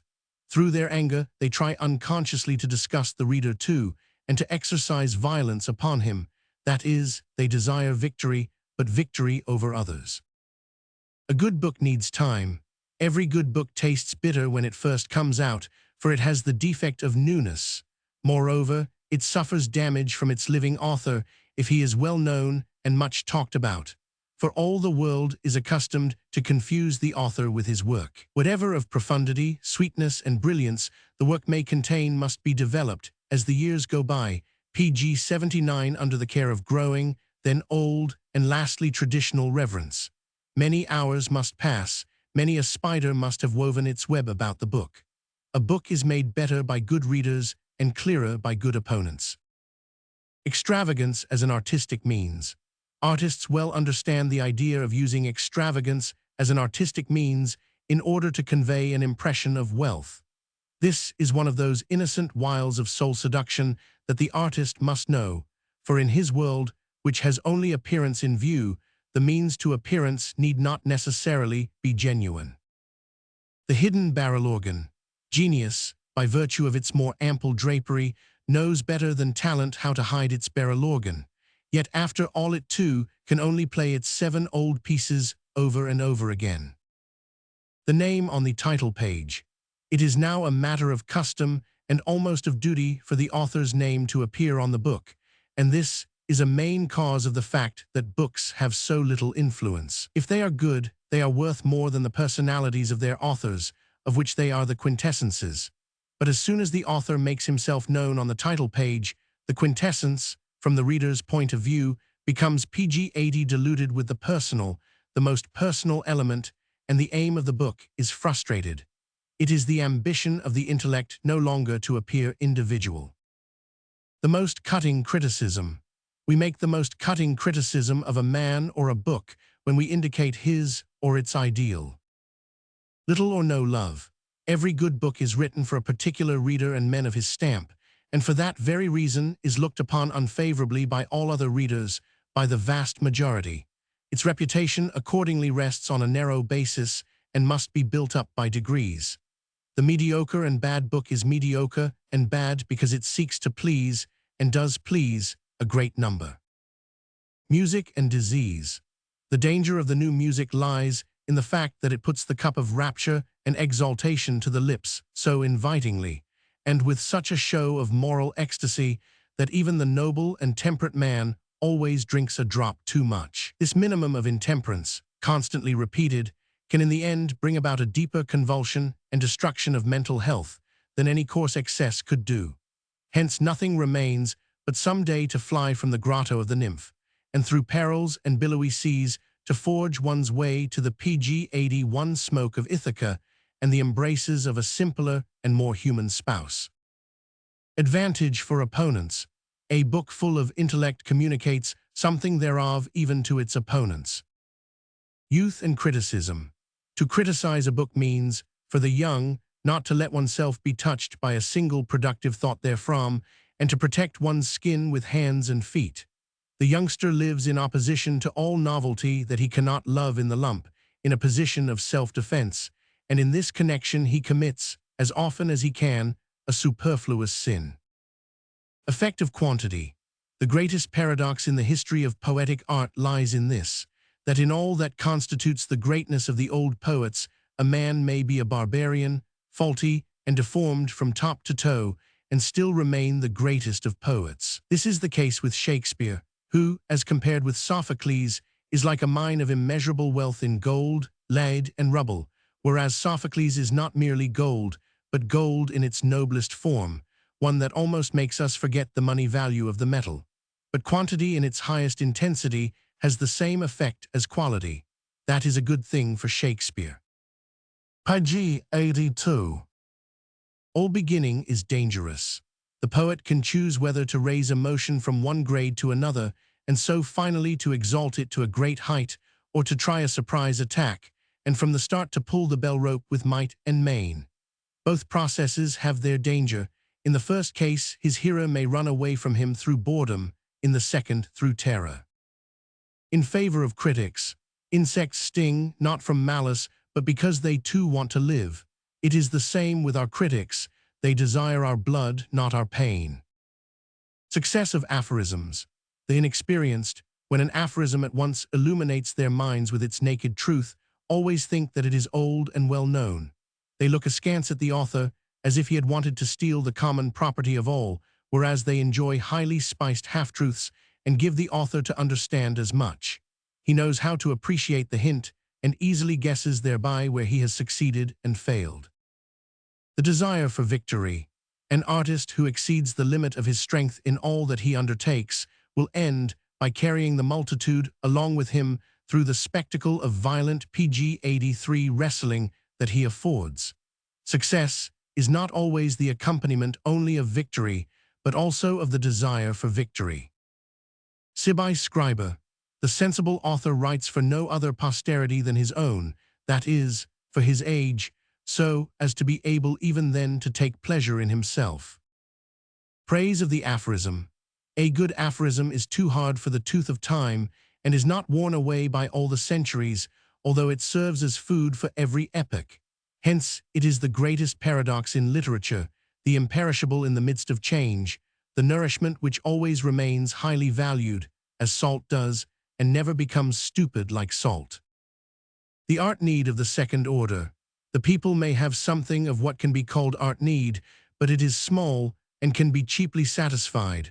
On the whole, the remnant of art, it must be honestly confessed, suffices for this need. Let us consider, for example, the kind of melodies and songs in which the most vigorous, unspoiled, and true-hearted classes of the population find genuine delight.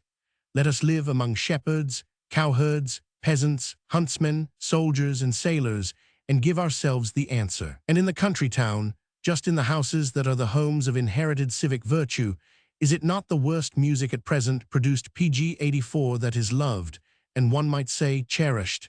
He who speaks of deeper needs and unsatisfied yearnings for art among the people, as it is a crank or an impostor. Be honest, only in exceptional men is there now an art need in the highest sense, because art is once more on the downgrade, and human powers and hopes are for the time being directed to other matters. Apart from this, outside the populace, there exists indeed, in the higher and highest strata of society, a broader and more comprehensive art need, but of the second order. Here there is a sort of artistic commune, which possibly means to be sincere. But let us look at the elements. They are in general the more refined malcontents, who attain no genuine pleasure in themselves. The cultured, who have not become free enough to dispense with the consolations of religion, and yet do not find its incense sufficiently fragrant. The half-aristocratic, who are too weak to combat by a heroic conversion or renunciation the one fundamental error of their lives, or the pernicious bent of their characters. The highly gifted, who think themselves too dignified to be of service by modest activity and are too lazy for real, self-sacrificing work. Girls who cannot create for themselves a satisfactory sphere of duties. Women who have tied themselves by a light-hearted or nefarious marriage and know that they are not tied securely enough.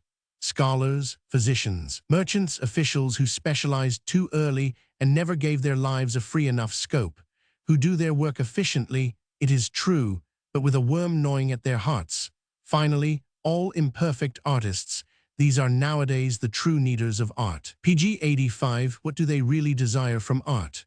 Art is to drive away hours and moments of discomfort, boredom, half-bad conscience, and, if possible, transform the faults of their lives and characters into faults of world destiny. Very different were the Greeks, who realized in their art the outflow and overflow of their own sense of well-being and health, and loved to see their perfection once more from a standpoint outside themselves. They were led to art by delight in themselves, our contemporaries by disgust of themselves. The Germans in the theater. The real theatrical talent of the Germans was Kotzebue. He and his Germans, those of higher as well as those of middle-class society, were necessarily associated, and his contemporaries should have said of him in all seriousness, "In him we live and move and have our being." Here was nothing, no constraint, pretense, or half-enjoyment. What he could and would do was understood. Yes, until now the honest theatrical success on the German stage has been in the hands of the shamefaced or unashamed heirs of Kotzebue's methods and influence. That is, as far as comedy still flourishes at all.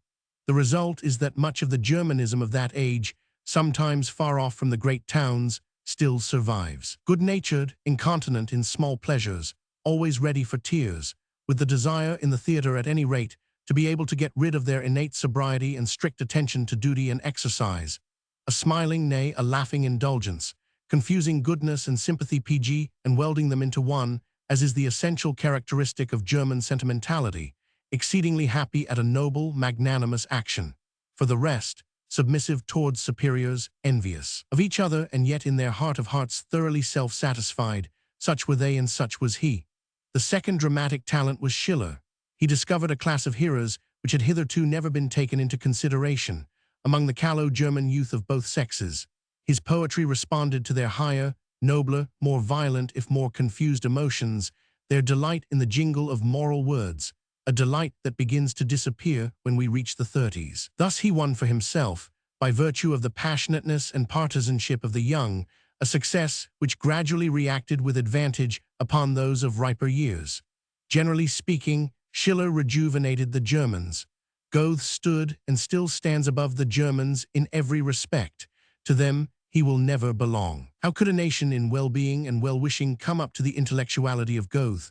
Beethoven composed and Schopenhauer philosophized above the heads of the Germans, and it was above their heads, in the same way that Goethe wrote his Tasso, his Iphigenie. He was followed by a small company of highly cultured persons, who were educated by antiquity, life, and travel, and had grown out of German ways of thought.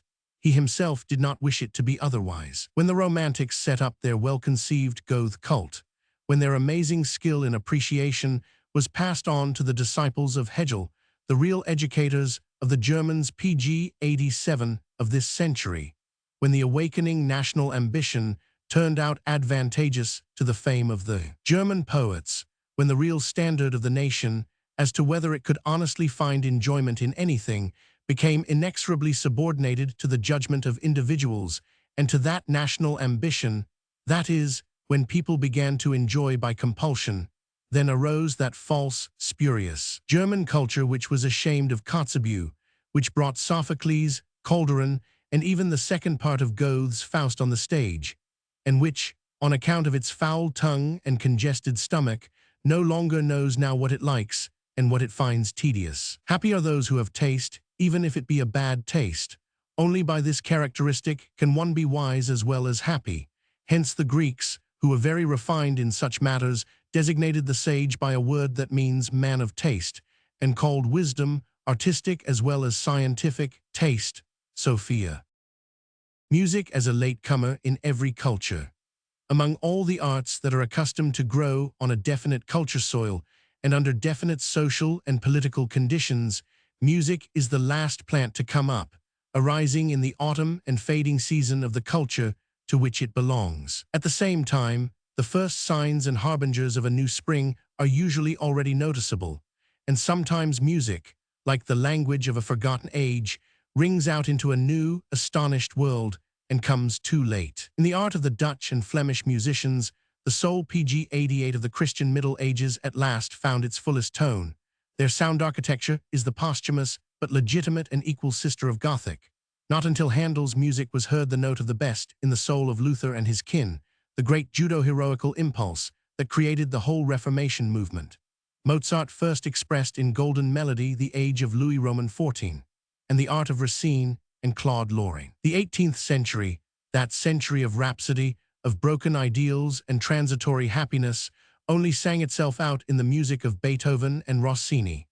A lover of sentimental similes might say that all really important music was a swan song. Music is, in fact, not a universal language for all time, as is so often said in its praise, but responds exactly to a particular period and warmth of emotion, which involves a quite definite individual culture, determined by time and place as its inner law. The music of Palestrina would be quite unintelligible to a Greek, and again, what would the music of Rossini convey to Palestrina?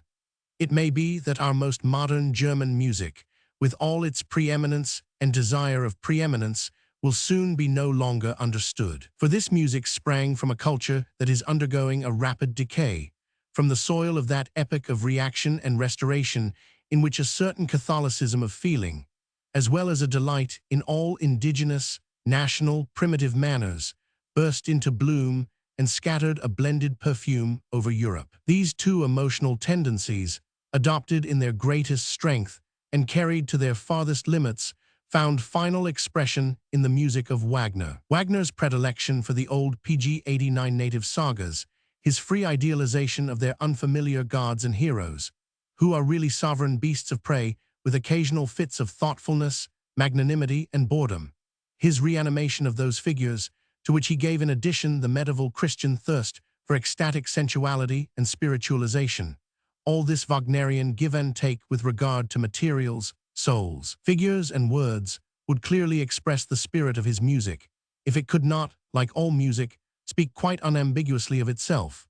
This spirit wages the last campaign of reaction against the spirit of illumination which passed into this century from the last, and also against the supranational ideas of French revolutionary romanticism and of English and American insipidity in the reconstruction of state and society. But is it not evident that the spheres of thought and emotion, apparently suppressed by Wagner and his school, have long since acquired fresh strength, and that his late musical protest against them generally rings into ears that prefer to hear different and opposite notes, so that one day that high and wonderful art will suddenly become unintelligible and will be covered by the spider's web of oblivion. In considering this state of affairs, we must not let ourselves be led astray by those transitory fluctuations which arise like a reaction within a reaction, as a temporary sinking of the mountainous wave in the midst of the general upheaval. Thus, this decade of national war, ultramontane martyrdom, and socialistic unrest may, in its remoter after-effect, even aid the Wagnerian art to acquire a sudden halo, without guaranteeing that it has a future, or that it PG has the future. It is in the very nature of music that the fruits of its great culture vintage should lose their taste, and wither earlier than the fruits of the plastic arts, or those that grow on the tree of knowledge. Among all the products of the human artistic sense, ideas are the most solid and lasting. The poet no longer a teacher. Strange as it may sound to our time, there were once poets and artists whose soul was above the passions with their delights and convulsions, and who therefore took their pleasure in purer materials, worthier men, more delicate complications and denouements. If the artists of our day for the most part unfetter the will, and so are under certain circumstances for that very reason emancipators of life, those were tamers of the will, enchanters of animals, creators of men. In fact, they molded, remolded, and new-molded life, whereas the fame of poets of our day lies in unharnessing, unchaining, and shattering. The ancient Greeks demanded of the poet that he should be the teacher of grown men. How ashamed the poet would be now if this demand were made of him. He is not even a good student of himself, and so never himself becomes a good poem or a fine picture. Under the most favorable circumstances, he remains the shy, attractive ruin of a temple, but at the same time a cavern of cravings, overgrown like a ruin with flowers, nettles, and poisonous weeds, inhabited and haunted by snakes, worms, spiders, and birds, an object for sad reflection as to why the noblest and most precious must grow up at once PG-91 like a ruin, without the past and future of perfection. Looking forward and backward, an art like that which streams out of Homer, Sophocles, Theocritus, Calderon, Racine, Goethe, as the superabundance of a wise and harmonious conduct of life, that is the true art, at which we grasp when we have ourselves become wiser and more harmonious. It is not that barbaric, if ever so delightful, outpouring of hot and highly colored things from an undisciplined, chaotic soul, which is what we understood by art in our youth. It is obvious from the nature of the case that for certain periods of life an art of overstrain, excitement, antipathy to the orderly, monotonous, simple, logical, is an inevitable need, to which artists must respond, lest the soul of such periods should unburden itself in other ways, through all kinds of disorder and impropriety. Hence youths, as they generally are, full, fermenting, tortured above all things by boredom, and women who lack work that fully occupies their soul, require that art of delightful disorder. All the more violently on that account are they inflamed with a desire for satisfaction without change, happiness without stupor and intoxication. Against the art of works of art. Art is above all and first of all meant to embellish life, to make us ourselves endurable and if possible agreeable in the eyes of others. With this task in view, PG art moderates us and holds us in restraint, creates forms of intercourse, binds over the uneducated to laws of decency, cleanliness, politeness, well-timed speech and silence. Hence art must conceal or transfigure everything that is ugly, the painful, terrible, and disgusting elements which in spite of every effort will always break out afresh, in accordance with the very origin of human nature. Art has to perform this duty, especially in regard to the passions and spiritual agonies and anxieties, and to cause the significant factor to shine through unavoidable or unconquerable ugliness. To this great, super-great task the so-called art proper, that of works of art, is a mere accessory. A man who feels within himself a surplus of such powers of embellishment, concealment, and transfiguration will finally seek to unburden himself of this surplus in works of art. The same holds good, under special circumstances, of a whole nation. But as a rule we nowadays begin art at the end, hang on to its tail, and think that works of art constitute art proper, and that life should be improved and transformed by this means. Fools that we are!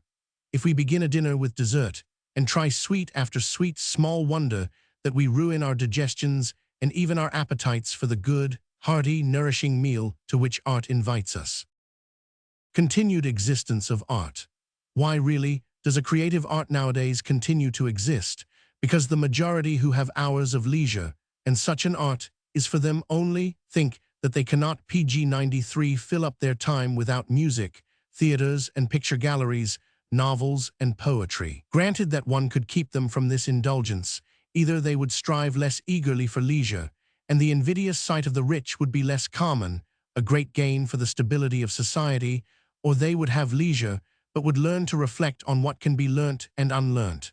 On their work, for instance, their associations, the pleasure they could bestow. All the world, with the exception of the artist, would in both cases reap the advantage.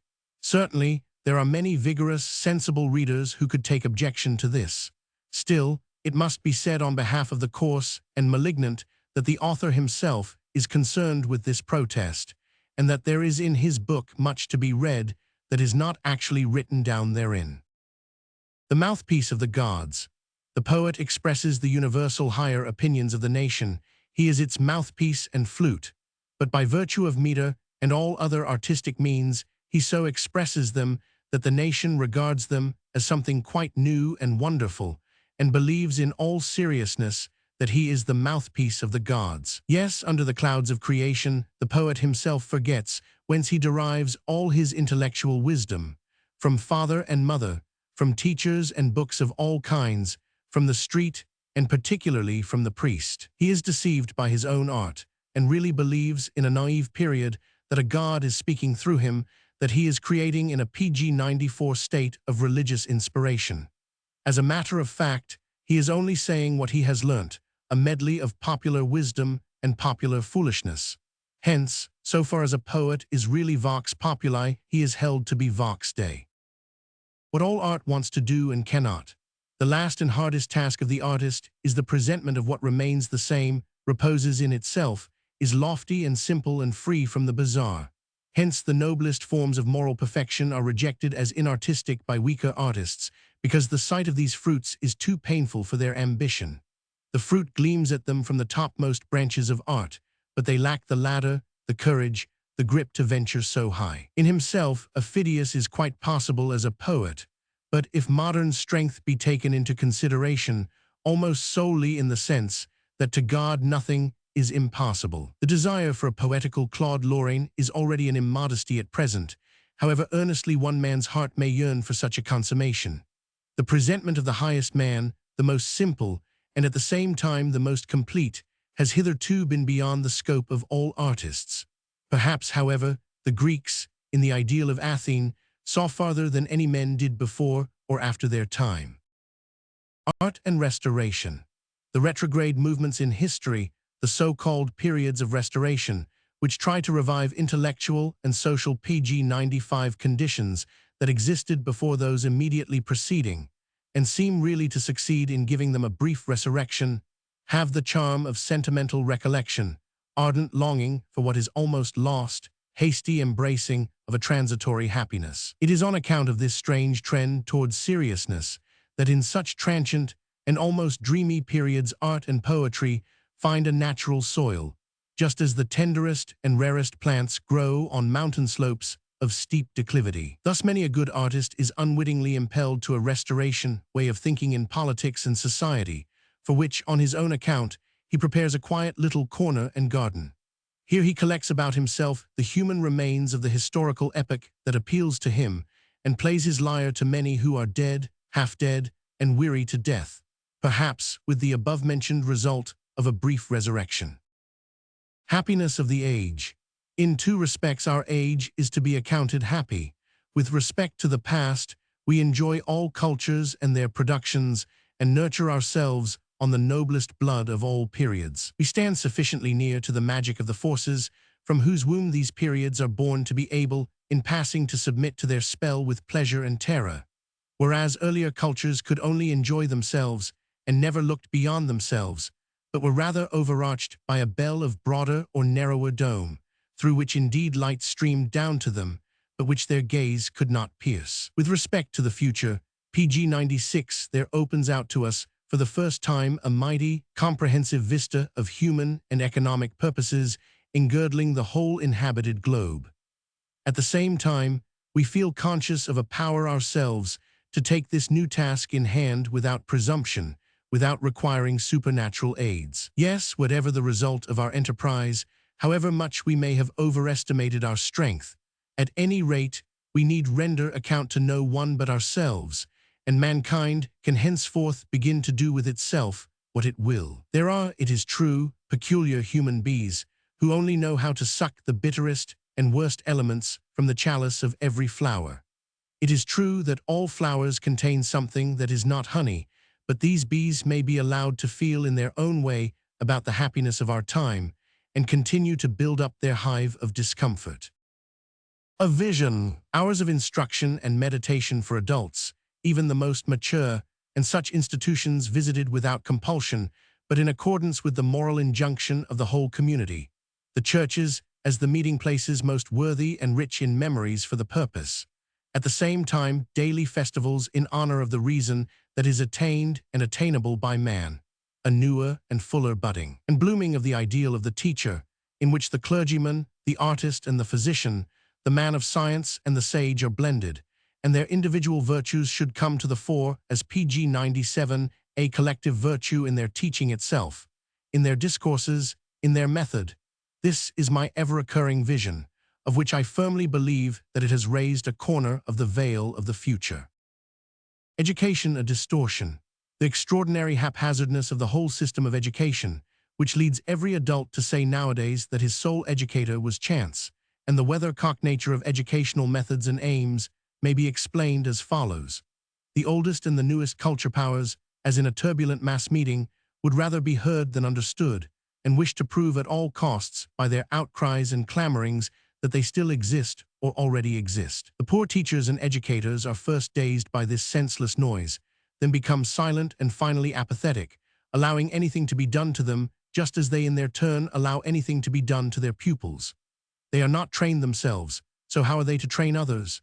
They are themselves no straight-growing, vigorous, succulent trees, and he who wishes to attach himself to them must wind and bend himself, and finally become distorted and deformed as they. Philosophers and artists of the age. Rhapsody and frigidity, burning desires and waning of the heart's glow, this wretched medley is to be found in the picture of the highest European society of the present day. There the artist thinks PG 98 that he is achieving a great deal when through his art he lights the torch of the heart as well as the torch of desire. The philosopher has the same notion, when in the chilliness of his heart, which he has in common with his age, he cools hot desires in himself and his following by his world-denying judgments. Not to be a soldier of culture without necessity. At last people are learning what it costs us so dear not to know in our youth, that we must first do superior actions and secondly seek the superior wherever and under whatever names it is to be found, that we must at once go out of the way of all badness and mediocrity without fighting it, and that even doubt as to the excellence of a thing, such as quickly arises in one of practiced taste, should rank as an argument against it and a reason for completely avoiding it. We must not shrink from the danger of occasionally making a mistake and confounding the less accessible good with the bad and imperfect. Only he who can do nothing better should attack the world's evils as the soldier of culture. But those who should support culture and spread its teachings ruin themselves if they go about armed, and by precautions, night watches, and bad dreams turn the peace of their domestic and artistic life into sinister unrest. Natural history should be expounded. Natural history, like the history of the PG war and victory of moral and intellectual forces in the campaign against anxiety, self-delusion, laziness, superstition, folly, should be so expounded that every reader or listener may be continually aroused to strive after mental and physical health and soundness, after the feeling of joy, and be awakened to the desire to be the heir and continuator of mankind, to an ever nobler adventurous impulse. Hitherto natural history has not found its true language, because the inventive and eloquent artists, who are needed for this purpose, never rid themselves of a secret mistrust of it, and above all, never wish to learn from it a thorough lesson. Nevertheless, it must be conceded to the English that their scientific manuals for the lower strata of the people have made admirable strides towards that ideal. But then such books are written by their foremost men of learning, full, complete, and inspiring natures, and not, as among us, by mediocre investigators. Genius in humanity. If genius, according to Schopenhauer's observation, lies in the coherent and vivid recollection of our own experience, a striving towards genius in humanity collectively might be deduced from the striving towards knowledge of the whole historic past, which is beginning to mark off the modern age more and more as compared with earlier ages, and has for the first time broken down the barriers between nature and spirit, men and animals, morality and physics. A perfectly conceived history would be cosmic self-consciousness. Page 100. The cult of culture. On great minds is bestowed the terrifying all too human of their natures, their blindnesses, deformities, and extravagances, so that their more powerful, easily all too powerful influence may be continually held within bounds through the distrust aroused by such qualities. For the sum total of all that humanity needs for its continued existence is so comprehensive, and demands powers so diverse and so numerous, that for every one-sided predilection, whether in science or politics or art or commerce, to which such natures would persuade us, mankind as a whole has to pay a heavy price. It has always been a great disaster to culture when human beings are worshipped. In this sense, we may understand the precept of Mosaic law, which forbids us to have any other gods but God. Side by side with the cult of genius and violence, we must always place, as its complement and remedy, the cult of culture. This cult can find an intelligent appreciation even for the material, the inferior, the mean, the misunderstood, the weak, the imperfect, the one-sided, the incomplete, the untrue, the apparent, even the wicked and horrible, and can grant them the concession that all this is necessary for the continued harmony of all things human, attained by amazing toil and strokes of luck, and just as much the work of cyclopes and ants as of geniuses shall never be lost. How, indeed, could we dispense with that deep, universal, and often uncanny PG 101 bass, without which, after all, melody cannot be melody? The antique world and pleasure. The man of the antique world understood better how to rejoice. We understand better how to grieve less. They continually found new motives for feeling happy, for celebrating festivals, being inventive with all their wealth of shrewdness and reflection. We, on the other hand, concentrate our intellect rather on the solving of problems which have in view painlessness, and the removal of sources of discomfort. With regard to suffering existence, the ancients sought to forget, or in some way to convert the sensation into a pleasant one, thus trying to supply palliatives. We attack the causes of suffering and on the whole prefer to use prophylactics. Perhaps we are only building upon a foundation whereon a later age will once more set up the temple of joy. The Muses as liars. We know how to tell many lies, so sang the Muses once when they revealed themselves to Hesiod. The conception of the artist as deceiver, once grasped, leads to important discoveries. How paradoxical Homer can be. Is there anything more desperate, more horrible, more incredible, shining over human destiny like a winter sun, than that idea of Homer's?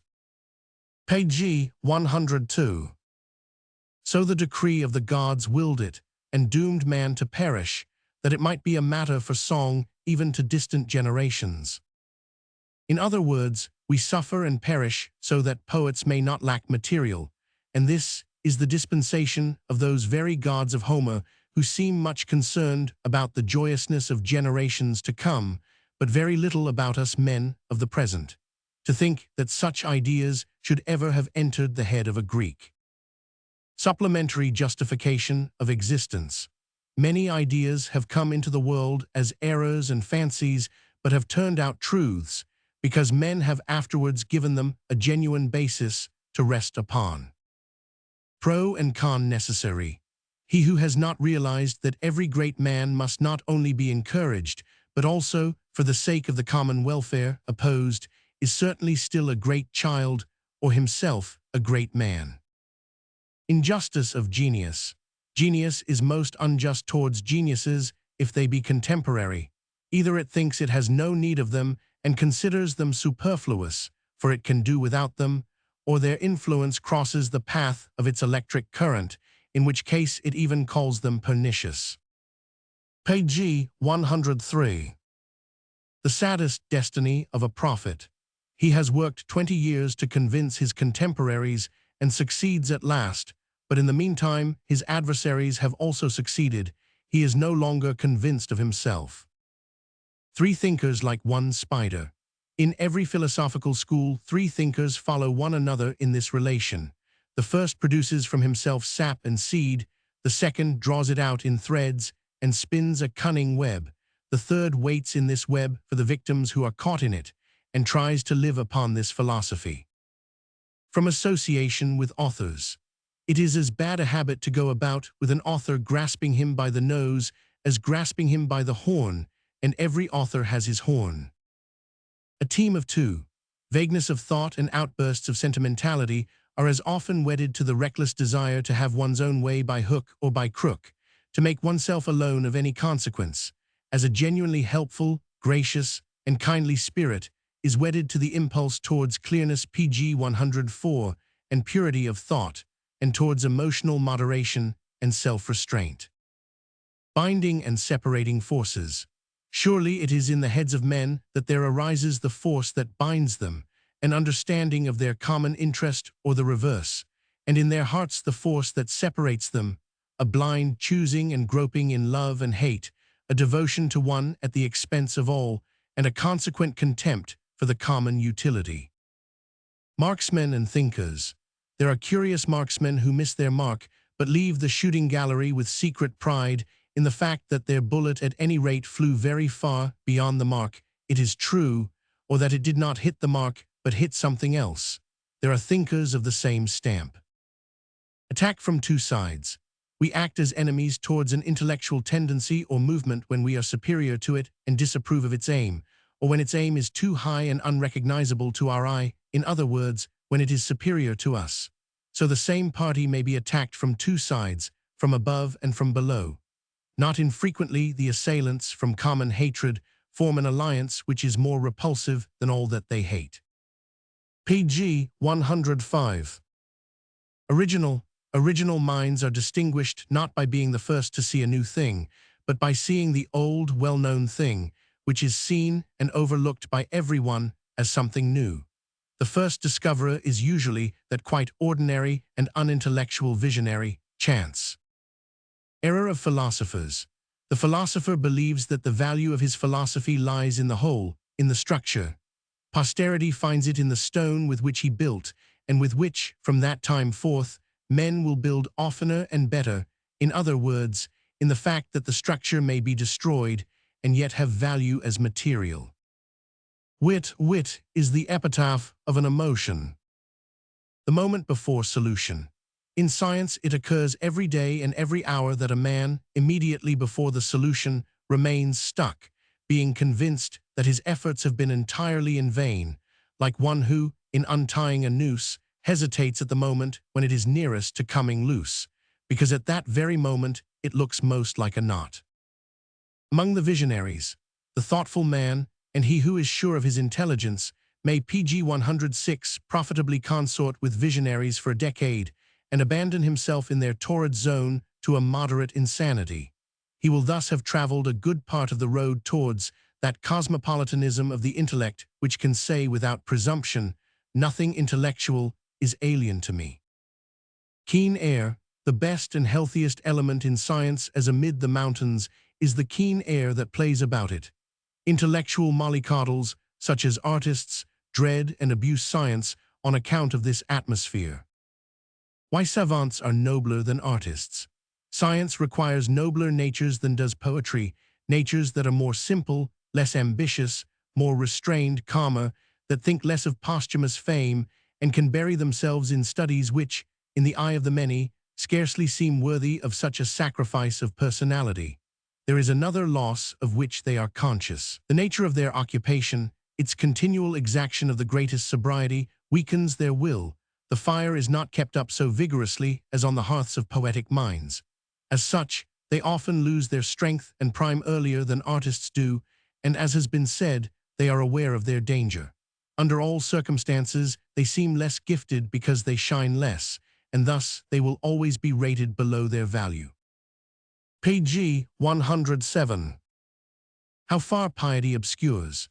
In later centuries, the great man is credited with all the great qualities and virtues of his century. Thus all that is best is continually obscured by piety, which treats the picture as a sacred one, to be surrounded with all manner of votive offerings. In the end, the picture is completely veiled and covered by the offerings, and thenceforth is more an object of faith than of contemplation. Standing on one's head.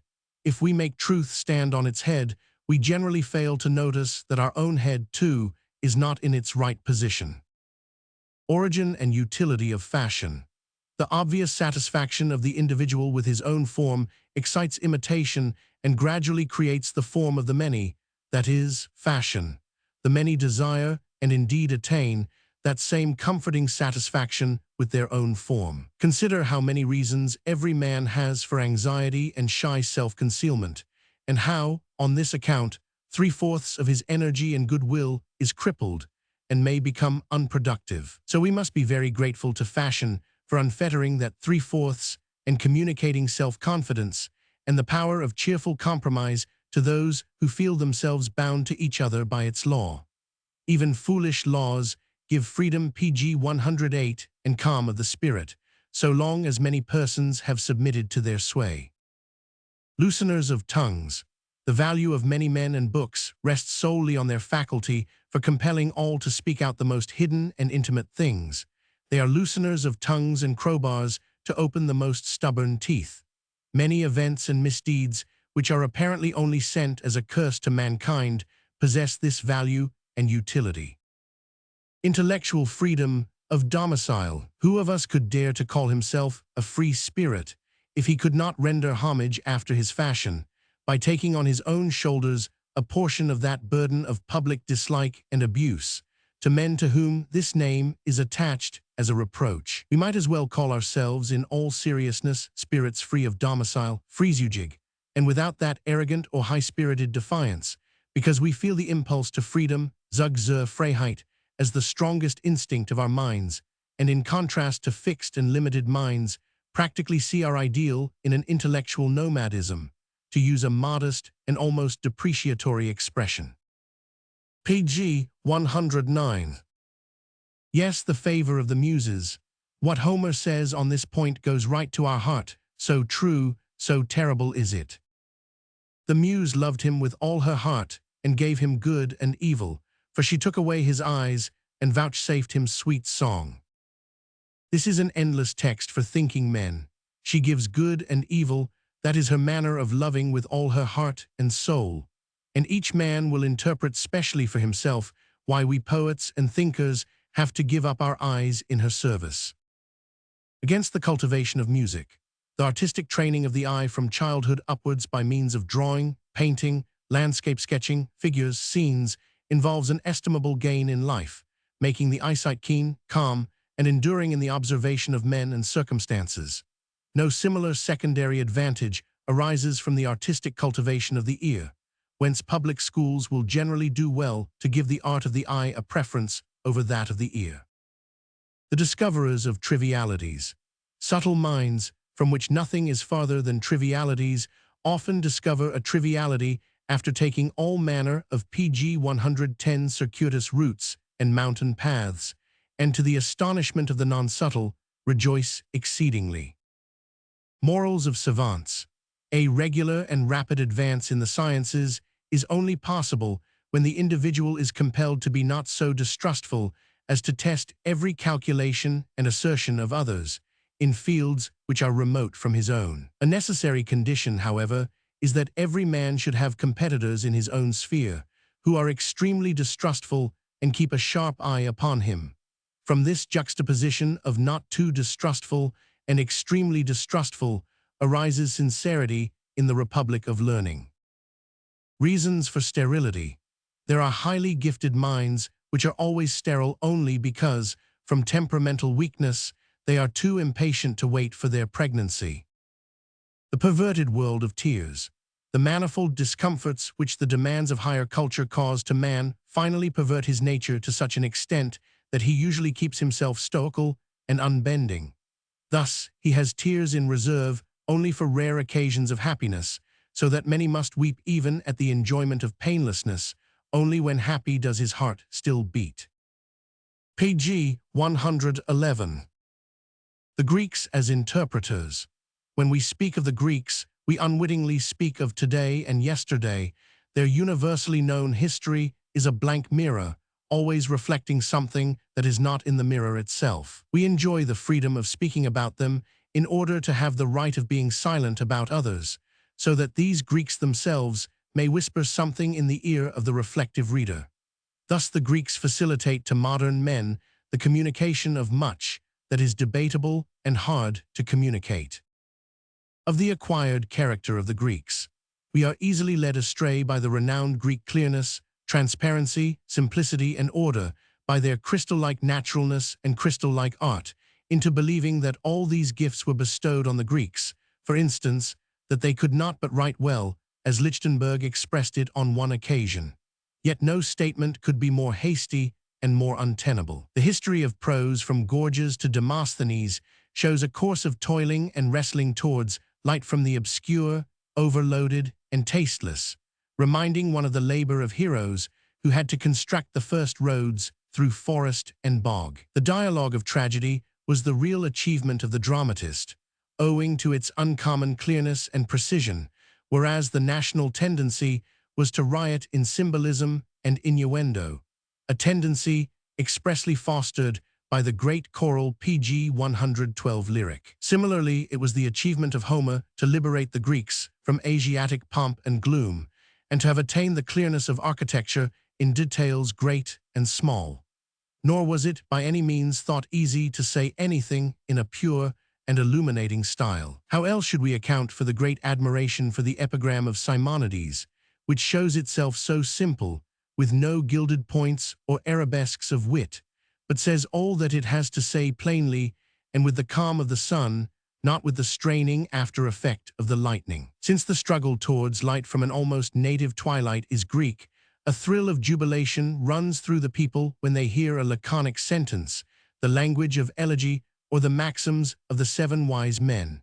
Hence, they were so fond of giving precepts in verse, a practice that we find objectionable. This was the true Apolline task of the Hellenic spirit, with the aim of rising superior to the perils of meter and the obscurity which is otherwise characteristic of poetry.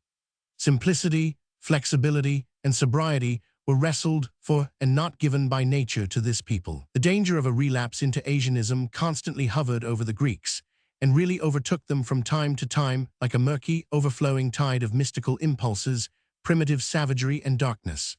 We see them plunge in. We see Europe, as it were, flooded, washed away, for Europe was very small then, but they always emerge once more to the light, good swimmers and divers that they are, those fellow countrymen of Odysseus. Page 113.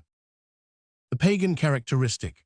Perhaps there is nothing more astonishing to the observer of the Greek world than to discover that the Greeks from time to time held festivals, as it were, for all their passions and evil tendencies alike, and in fact even established a kind of series of festivals, by order of the state, for their all-too-human. This is the pagan characteristic of their world, which Christianity has never understood and never can understand, and has always combated and despised. They accepted this all-too-human as unavoidable, and preferred, instead of railing at it, to give it a kind of secondary right by grafting it on to the usages of society and religion. All in man that has power they called divine, and wrote it on the walls of their heaven. They do not deny this natural instinct that expresses itself in evil characteristics, but regulate and limit it to definite cults and days, so as to turn those turbulent streams into as harmless a course as possible, after devising sufficient precautionary measures. That is the root of all the moral broad-mindedness of antiquity. To the wicked, the dubious, the backward, the animal element, as to the barbaric, pre-Hellenic, and Asiatic, which still lived in the depths of Greek nature, they allowed a moderate outflow and did not strive to destroy it utterly. The whole system was under the domain of the state, which was built up not on individuals or castes, but on common human qualities. In the structure of the state, the Greeks show that wonderful sense for typical facts, which later on enabled them to become investigators of nature, historians, geographers, and PG 114 philosophers. It was not a limited moral law of priests or castes, which had to decide about the constitution of the state and state worship, but the most comprehensive view of the reality of all that is human. Whence do the Greeks derive this freedom, this sense of reality? Perhaps from Homer and the poets who preceded him. For just those poets whose nature is generally not the most wise or just possess, in compensation, that delight in reality and activity of every kind, and prefer not to deny even evil. It suffices for them if evil moderates itself, does not kill or inwardly poison everything. In other words, they have similar ideas to those of the founders of Greek constitutions, and were their teachers and forerunners. Exceptional Greeks. In Greece, deep, thorough, serious minds were the exception.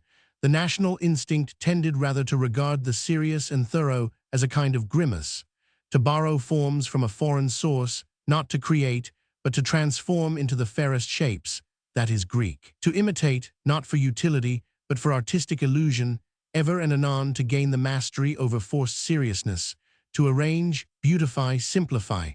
That is the continual task from Homer to the sophists of the 3rd and 4th centuries of our era, who are all outward show, pompous speech, declamatory gestures, and address themselves to shallow souls that care only for appearance, sound, and effect. And now let us estimate the greatness of those exceptional Greeks who created science.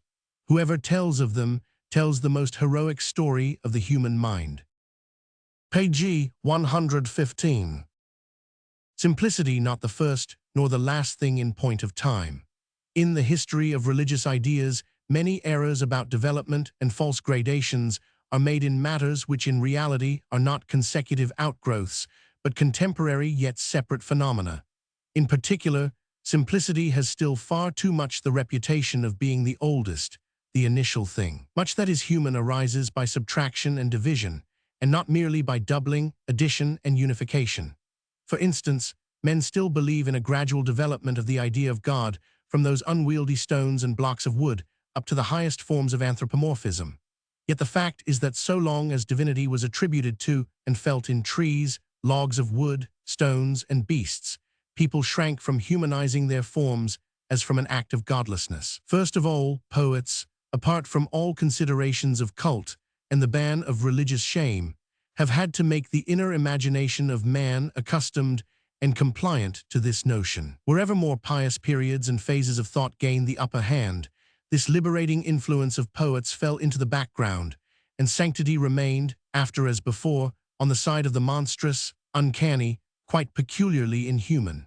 And then, much of what the inner imagination ventures to picture to itself would exert a painful influence if externally and corporeally represented. The inner eye is far bolder and more shameless than the outer, whence the well-known difficulty, and to some extent, impossibility, of pg 116 working epic material into dramatic form. The religious imagination for a long time entirely refuses to believe in the identity of God with an image. The image is meant to fix the noumen of the deity, actually and specifically, although in a mysterious and not altogether intelligible way. The oldest image of the gods is meant to shelter, and at the same time to hide 14 the god, to indicate him, but not to expose him to view. No Greek really looked upon his Apollo as a pointed pillar of wood, his Eros as a lump of stone. These were symbols, which were intended to inspire dread of the manifestation of the god. It was the same with those blocks of wood, out of which individual limbs, generally in excessive number, were fashioned with the scantiest of carving, as, for instance, a Laconian Apollo with 4 hands and 4 ears. In the incomplete, symbolical, or excessive lies a terrible sanctity, which is meant to prevent us from thinking of anything human or similar to humanity. It is not an embryonic stage of art in which such things are made, as if they were not able to speak more plainly and portray more sensibly in the age when such images were honored. Rather, men are afraid of just one thing, direct speaking out. Just as the cellar hides and conceals in a mysterious twilight, yet not completely, the Holy of Holies, the real noumen of the deity. Just as, again, the peripteric temple hides the cellar, protecting it from indiscreet eyes as with a screen and a veil, yet not completely, so it is with the image of the deity and at the same time the concealment of pg 117 the deity. Only when outside the cult, in the profane world of athletic contest, the joy in the victor had risen so high that the ripples thus started reacted upon the lake of religious emotion, was the statue of the victor set up before the temple. Then the pious pilgrim had to accustom his eye and his soul, whether he would or no, to the inevitable sight of human beauty and super strength, so that the worship of men and gods melted into each other from physical and spiritual contact. Then too, for the first time, the fear of really humanizing the figures of the gods is lost, and the mighty arena for great plastic art is opened, even now with the limitation that wherever there is to be adoration, the primitive form and ugliness are carefully preserved and copied. But the Hellene, as he dedicates and makes offerings, may now with religious sanction indulge in his delight in making God become a man. Whither we must travel, immediate self-observation is not enough, by a long way, to enable us to learn to know ourselves. We need history, for the past continues to flow through us in 100 channels. We ourselves are, after all, nothing but our own sensation at every moment of this continued flow. Even here, when we wish to step down into the stream of our apparently most peculiar and personal development, Heraclitus' aphorism, "You cannot step twice into the same river," holds good. This is a piece of wisdom which has, indeed, gradually become trite, but nevertheless has remained as pg 118 strong and true as it ever was. It is the same with the saying that, in order to understand history, we must scrutinize the living remains of historical periods, that we must travel, as old Herodotus traveled, to other nations, especially to those so-called savage or half-savage races in regions where man has doffed or not yet donned European garb, for they are ancient and firmly established steps of culture on which we can stand. There is, however, a more subtle art and aim in traveling, which does not always necessitate our passing from place to place and going thousands of miles away. Very probably the last 3 centuries, in all their colorings and refractions of culture, survive even in our vicinity, only they have to be discovered. In some families, or even in individuals, the strata are still superimposed on each other, beautifully and perceptibly. In other places, there are dispersions and displacements of the structure which are harder to understand. Certainly in remote districts, in less known mountain valleys, circumscribed communities have been able more easily to maintain an admirable pattern of a far older sentiment, a pattern that must here be investigated. On the other hand, it is improbable that such discoveries will be made in Berlin, where man comes into the world washed out and sapless. He who after long practice of this art of travel has become a hundred-eyed Argus will accompany his his ego, everywhere, and in Egypt and Greece, Byzantium and Rome, France and Germany, in the age of wandering or settled races, in Renaissance or Reformation, at home and abroad, in sea, forest, plant and mountain, will again PG 119 light upon the travel adventure of this ever-growing, ever-altered ego. Thus self-knowledge becomes universal knowledge as regards the entire past, and by another chain of observation, which can only be indicated here, self-direction and self-training in the freest and most far-seeing spirits might become universal direction as regards all future humanity. Balm and poison. We cannot ponder too deeply on this fact. Christianity is the religion of antiquity grown old. It presupposes degenerate old culture stocks, and on them it had, and still has, power to work like balm. There are periods when ears and eyes are full of slime, so that they can no longer hear the voice of reason and philosophy or see the wisdom that walks in bodily shape, whether it bears the name of Epictetus or of Epicurus. Then, perhaps, the erection of the martyr's cross and the trumpet of the Last Judgment may have the effect of still inspiring such races to end their lives decently. If we think of Juvenal's Rome, of that poisonous toad with the eyes of Venus, we understand what it means to make the sign of the cross before the world. We honor the silent Christian community and are grateful for its having stifled the Greco-Roman Empire. If indeed most men were then born in spiritual slavery, with the sensuality of old men, what a pleasure to meet beings who were more soul than body, and who seemed to realize the Greek idea of the shades of the underworld, shy, scurrying, chirping, kindly creatures with a reversion. PG 120 on the better life, and therefore so unassuming, so secretly scornful, so proudly patient.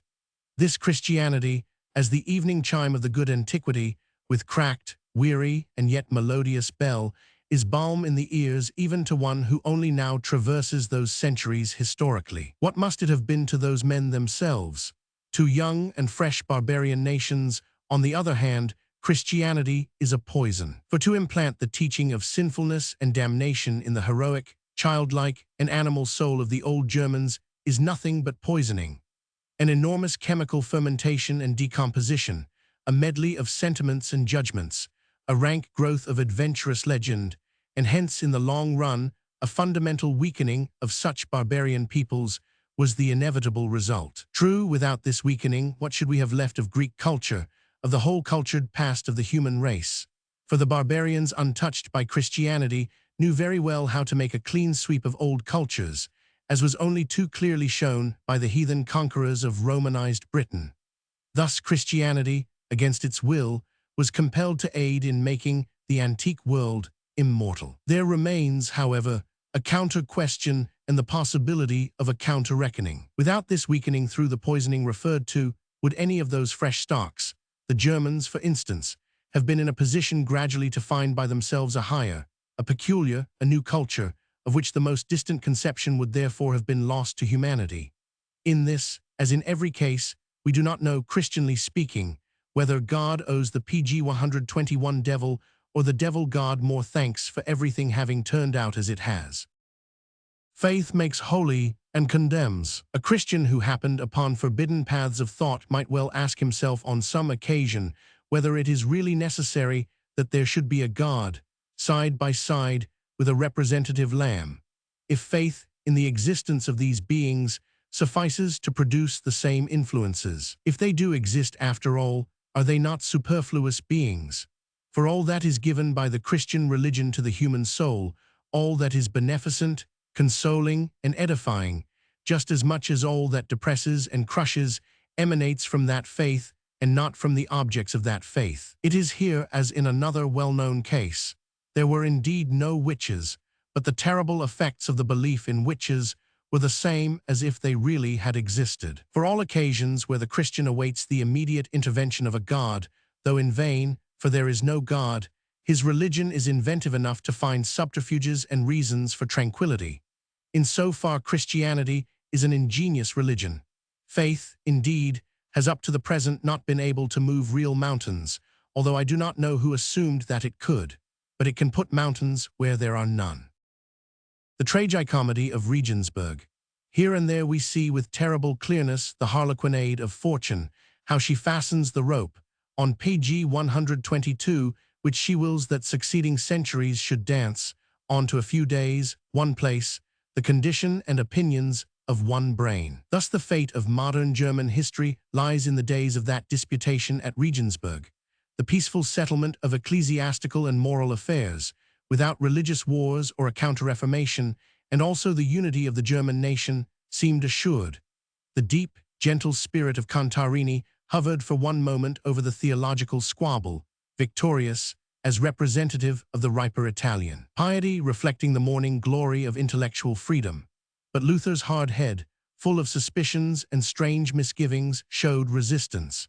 Because justification by grace appeared to him his greatest motto and discovery, he did not believe the phrase in the mouth of Italians, whereas, in point of fact, as is well known, they had invented it much earlier and spread it throughout Italy in deep silence. In this apparent agreement, Luther saw the tricks of the devil and hindered the work of peace as well as he could, thereby advancing to a great extent the aims of the empire's foes. And now, in order to have a still stronger idea of the dreadful physicality of it all, let us add that none of the principles about which men then disputed in Regensburg, neither that of original sin, nor that of redemption by proxy, nor that of justification by faith, is in any way true or even has any connection with truth, that they are now all recognized as incapable of being discussed. Yet on this account the world was set on fire, that is to say, by opinions which correspond to no things or realities, whereas as regards purely philological questions, as for instance, pg 123, that of the sacramental words in the Eucharist, discussion at any rate is permitted, because in this case the truth can be said. But where nothing is, even truth has lost her right. 15. Lastly, it only remains to be said that it is true these principles give rise to sources of power so mighty that without them all the mills of the modern world could not be driven with such force. And it is primarily a matter of force, only secondarily of truth, and perhaps not even secondarily. Is it not so, my dear up-to-date friends? Goethe's errors.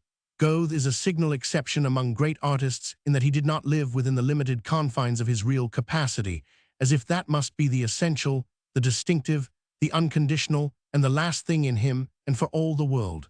Twice he intended to possess something higher than he really possessed, and went astray in the second half of his life, where he seems quite convinced that he is one of the great scientific discoverers and illuminators. So too, in the first half of his life, he demanded of himself something higher than the poetic art seemed to him.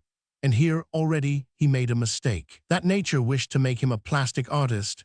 This was his inwardly glowing and scorching secret, which finally drove him to Italy, that he might give vent to his mania in this direction and make to it every possible sacrifice. At last, shrewd as he was, and honestly averse to pg 124 any mental perversion in himself, he discovered that a tricksy elf of desire had attracted him to the belief in this calling, and that he must free himself of the greatest passion of his heart and bid it farewell. The painful conviction, tearing and gnawing at his vitals, that it was necessary to bid farewell, finds full expression in the character of Tasso. Over Tasso, that whether intensified, hovers the premonition of something worse than death, as when one says, "Now it is over, after this farewell, how shall I go on living without going mad?" These two fundamental errors of his life gave Goethe, in face of a purely literary attitude towards poetry, the only attitude then known to the world, such an unembarrassed and apparently almost arbitrary position. Not to speak of the period when Schiller, poor Schiller, who had no time himself and left no time to others, drove away his shy dread of poetry, his fear of all literary life and craftsmanship, Goethe appears like a Greek who now and then visits his beloved, doubting whether she be not a goddess to whom he can give no proper name. In all his poetry one notices the inspiring neighborhood of plastic art and nature. The features of these figures that floated before him, and perhaps he always thought he was on the track of the metamorphoses of one goddess, became, without his will or knowledge, the features of all the children of his art. Without the extravagances of error he would not have been Goethe. That is, the only German artist in writing who has not yet become out of date, just because he desired as little to be a writer as a German by vocation. Pg 125. Travelers and their grades. Among travelers we may distinguish 5 grades. The first and lowest grade is of those who travel and are seen. They become really traveled and are, as it were, blind. Next come those who really see the world. The third class experience the results of their seeing. The fourth weave their experience into their life and carry it with them henceforth. Lastly, there are some men of the highest strength who, as soon as they have returned home, must finally and necessarily work out in their lives and productions all the things seen that they have experienced and incorporated in themselves.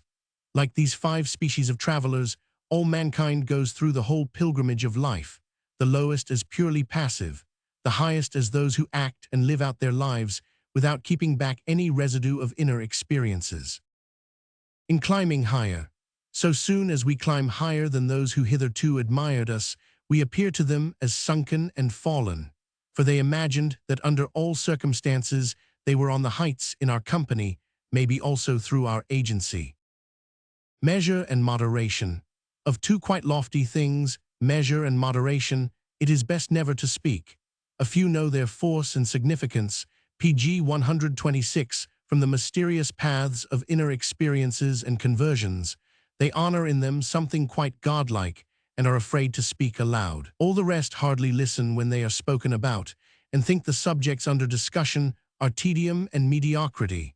We must perhaps except those who have once heard a warning note from that realm but have stopped their ears against the sound. The recollection of it makes them angry and exasperated. Humanity of friendship and comradeship. If thou wilt take the left hand, then I will go to the right. 16. That feeling is the hallmark of humanity in intimate intercourse, and without that feeling every friendship, every band of apostles or disciples, sooner or later becomes a fraud. The profound. Men of profound thought appear to themselves in intercourse with others like comedians, for in order to be understood, they must always simulate superficiality. For the scorners of herd humanity, he who regards human beings as a herd and flies from them as fast as he can will certainly be caught up by them and gored upon their horns. Pg 127. The main transgression against the vain. In society, he who gives another an opportunity of favorably setting forth his knowledge, sentiments, and experience sets himself above him. Unless he is felt by the other to be a superior being without limitation, he is guilty of an attack upon his vanity, while what he aimed at was the gratification of the other man's vanity. Disappointment, when a long life of action distinguished by speeches and writings gives publicity to a man's personality, personal intercourse with him is generally disappointing on 2 grounds. Firstly, one expects too much from a brief period of intercourse, namely, all that the 1,001 opportunities of life can alone bring out. Secondly, no recognized person gives himself the trouble to woo recognition in individual cases. He is too careless, and we are at too high attention. 2 sources of kindness. To treat all men with equal good humor, and to be kind without distinction of persons, may arise as much from a profound contempt for mankind as from an ingrained love of humanity. The wanderer in the mountains to himself. There are certain signs that you have gone Pg 128 farther and higher. There is a freer, wider prospect before you. The air blows cooler yet milder in your face. You have unlearned the folly of confounding mildness with warmth. Your gait is more firm and vigorous. Courage and discretion have waxed together. On all these grounds, your journey may now be more lonely, and in any case more perilous than heretofore, if indeed not to the extent believed by those who from the misty valley see you, the Roma, striding on the mountains.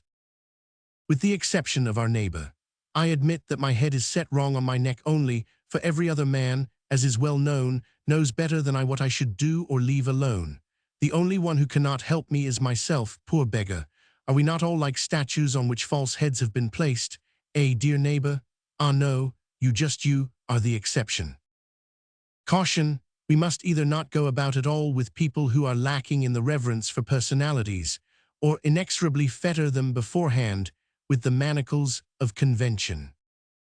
The wish to appear vain, in conversation with strangers or little-known acquaintances, to express only selected thoughts, to speak of one's famous acquaintances and important experiences, pg 129, and travels, is a sign that one is not proud, or at least would not like to appear proud.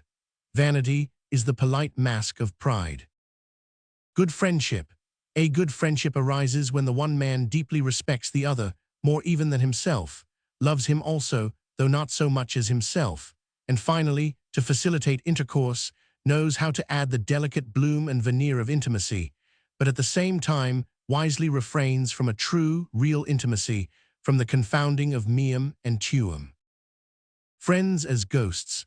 If we change ourselves vitally, our friends, who have not changed, become ghosts of our own past.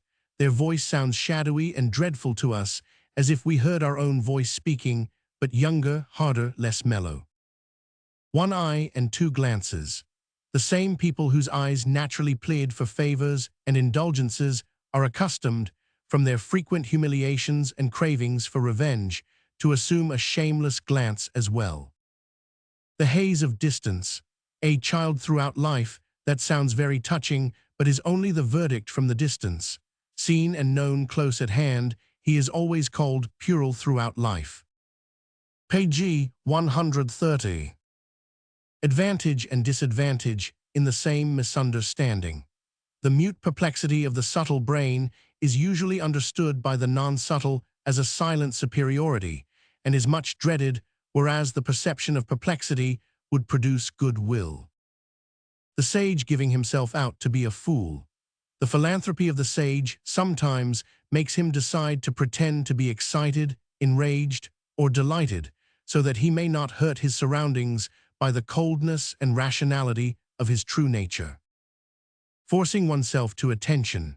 So soon as we note that anyone in intercourse and conversation with us has to force himself to attention, we have adequate evidence that he loves us not, or loves us no longer. The way to a Christian virtue. Learning from one's enemies is the best way to love them, for it inspires us with a grateful mood towards them. Stratagem of the importunate. The importunate man gives us gold coins as change for our convention coins, and thereby tries to force us afterwards to treat our convention as an oversight and him as an exception. Pg 131.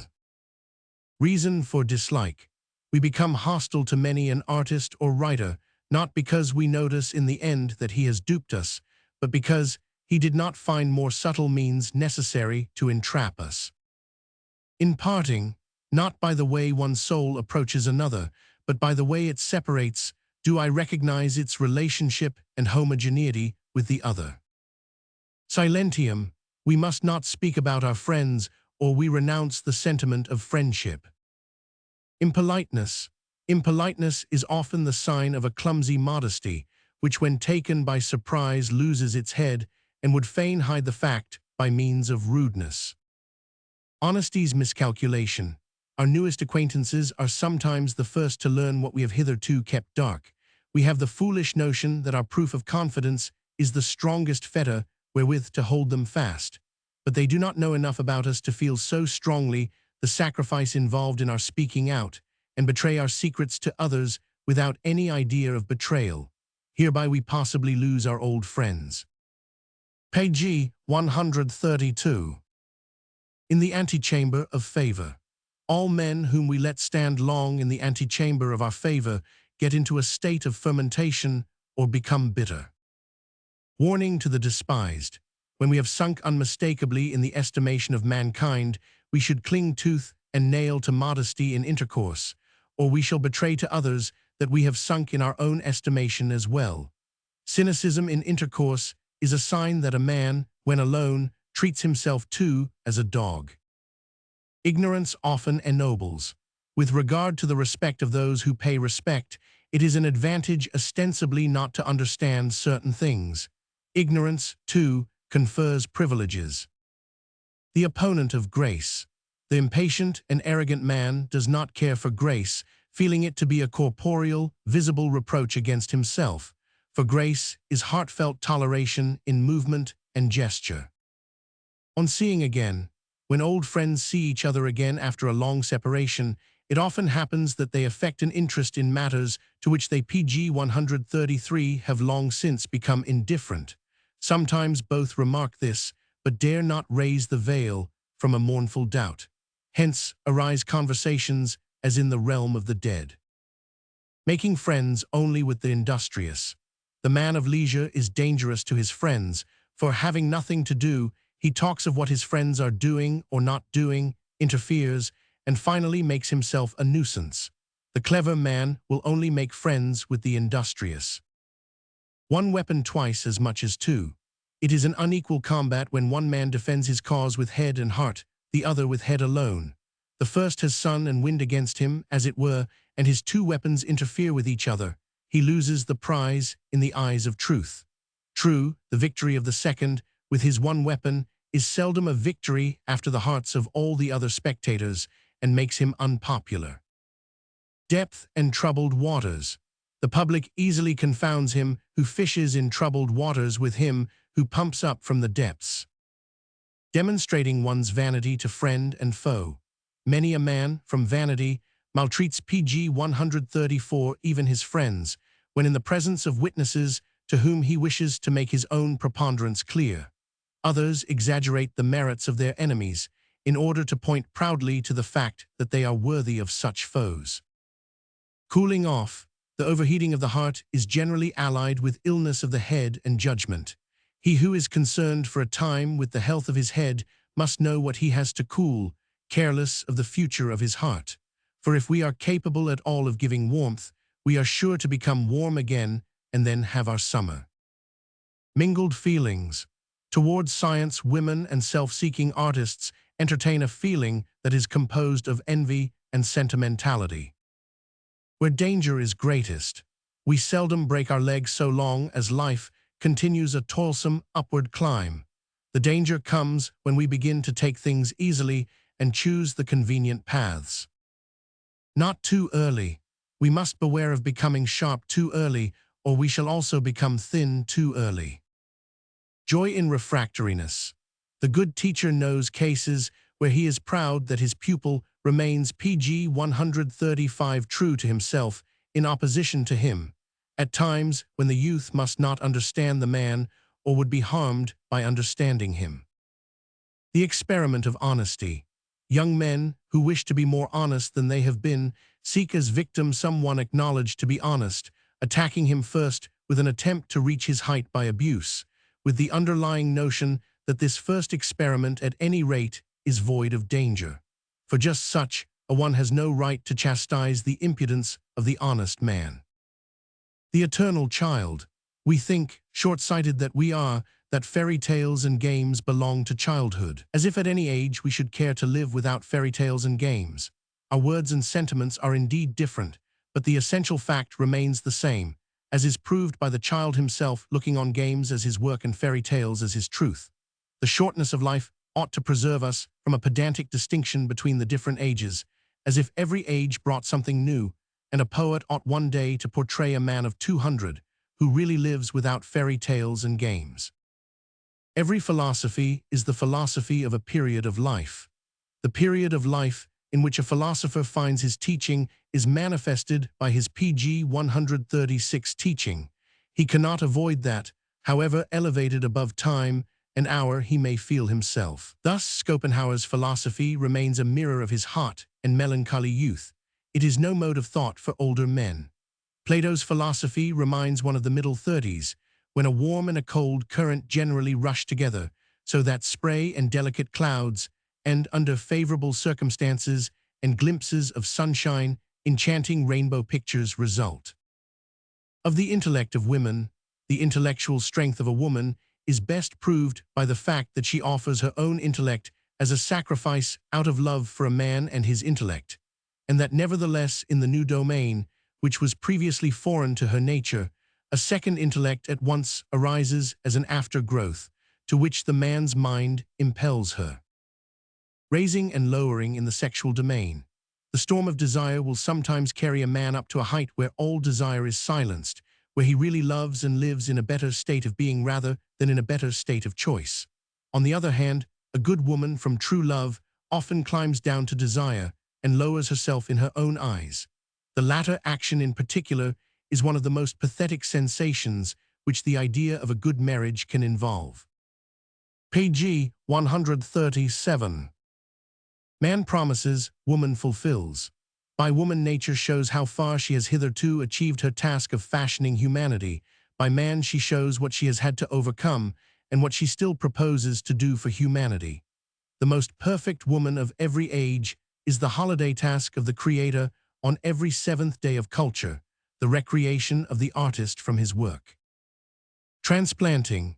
If we have spent our intellect in order to gain mastery over the intemperance of the passions, the sad result often follows that we transfer the intemperance to the intellect, and from that time forth are extravagant in thought and desire of knowledge. Laughter as treachery. How and when a woman laughs is a sign of her culture, but in the ring of laughter her nature reveals itself, and in highly cultured women, perhaps even the last insoluble residue of their nature. Hence the psychologist will say with Horace, though from different reasons, right eat purely.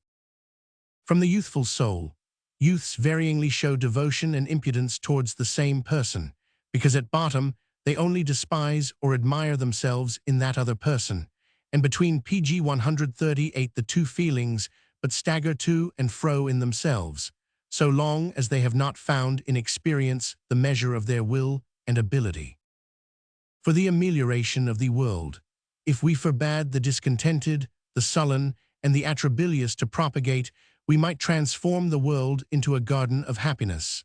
This aphorism belongs to a practical philosophy for the female sex.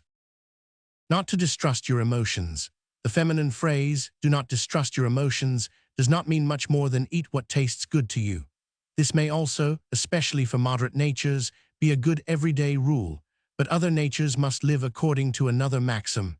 You must eat not only with your mouth, but also with your brain, in order that the greediness of your mouth may not prove your undoing. A cruel fancy of love. Every great love involves the cruel thought of killing the object of love, so that it may be removed once for all from the mischievous play of change. For love is more afraid of change than of destruction. Doors. In everything that is learnt or experienced, the child, just like the man, sees doors. Pg 139, but for the former they are places to go to, for the latter to go through. Sympathetic women. The sympathy of women, which is talkative, takes the sickbed to market. Early merit. He who acquires merit early in life tends to forget all reverence for age and old people, and accordingly, greatly to his disadvantage, excludes himself from the society of the mature, those who confer maturity. Thus, in spite of his early merit, he remains green, importunate, and boyish longer than others. Souls all of a piece. Women and artists think that where we do not contradict them, we cannot. Reverence on 10 counts and silent disapproval on 10 others appears to them an impossible combination, because their souls are all of a piece. Young talents. With respect to young talents, we must strictly follow Goethe's maxim that we should often avoid harming error in order to avoid harming truth. Their condition is like the diseases of pregnancy and involves strange appetites. These appetites should be satisfied and humored as far as possible, for the sake of the fruit they may be expected to produce. It is true that, as nurse of these pg 140 remarkable invalids, one must learn the difficult art of voluntary self-abasement. Disgust with truth. Women are so constituted that all truth, in relation to men, love, children, society, aim of life, disgusts them, and that they try to be revenged on everyone who opens their eyes. The source of great love. Whence arises the sudden passion of a man for a woman, a passion so deep, so vital, least of all from sensuality only, but when a man finds weakness, need of help, and high spirits united in the same creature, he suffers a sort of overflowing of soul, and is touched and offended at the same moment. At this point arises the source of great love. Cleanliness. In the child, the sense for cleanliness should be fanned into a passion, and then later on he will raise himself in ever new phases to almost every virtue, and will finally appear, in compensation for all talent, as a shining cloud of purity, temperance, gentleness, and character, happy in himself and spreading happiness around. Of vain old men. Profundity of thought belongs to youth, clarity of thought to old age.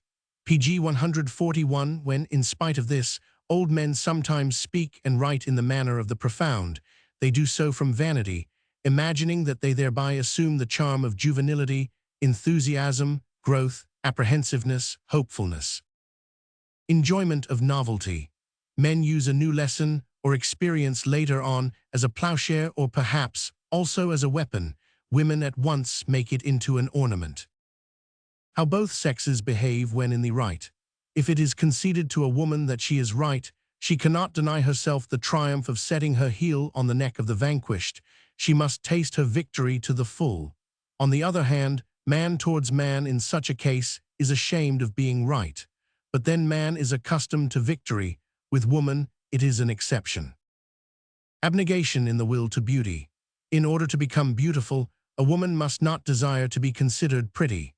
That is to say, in 99 out of 100 cases where she could please, she must scorn and put aside all thoughts of pleasing.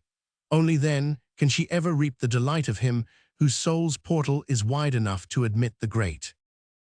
Unintelligible, unendurable. A youth cannot understand that an old man has also had Pg 142 his delights, his dawns of feeling, his changings and soarings of thought. It offends him to think that such things have existed before. But it makes him very bitter to hear that, to become fruitful, he must lose those buds and dispense with their fragrance. The party with the air of martyrdom. Every party that can assume an air of martyrdom wins good-natured souls over to its side, and thereby itself acquires an air of good nature greatly to its advantage. Assertions surer than arguments. An assertion has, with the majority of men at any rate, more effect than an argument, for arguments provoke mistrust. Hence demagogues seek to strengthen the arguments of their party by assertions. The best concealers. All regularly successful men are profoundly cunning in making their faults and weaknesses look like manifestations of strength. This proves that they must know their defects uncommonly well. From time to time, he sat in the city gateway and said to one who passed through that this was the city gate. The latter replied that this was true, but that one must not be too much in the Pg 143 right if one expected to be thanked for it. Oh, answered the other, I don't want thanks, but from time to time it is very pleasant not merely to be in the right, but to remain in the right. Virtue was not invented by the Germans. Goethe's nobleness and freedom from envy, Beethoven's fine hermitical resignation, Mozart's cheerfulness and grace of heart, Handel's unbending manliness and freedom under the law, Bach's confident and luminous inner life, such as does not even need to renounce glamour and success. Are these qualities peculiarly German? If they are not, they at least prove to what goal Germans should strive and to what they can attain. Pia Fraus or something else. I hope I am mistaken, but I think that in Germany of today, a twofold sort of hypocrisy is set up as the duty of the moment for everyone. From imperial political misgivings, Germanism is demanded, and from social apprehensions, Christianity, but both only in words and gestures, and particularly in ability to keep silent. It is the veneer that nowadays costs so much and is paid for so highly, and for the benefit of the spectators, the face of the nation assumes German and Christian wrinkles.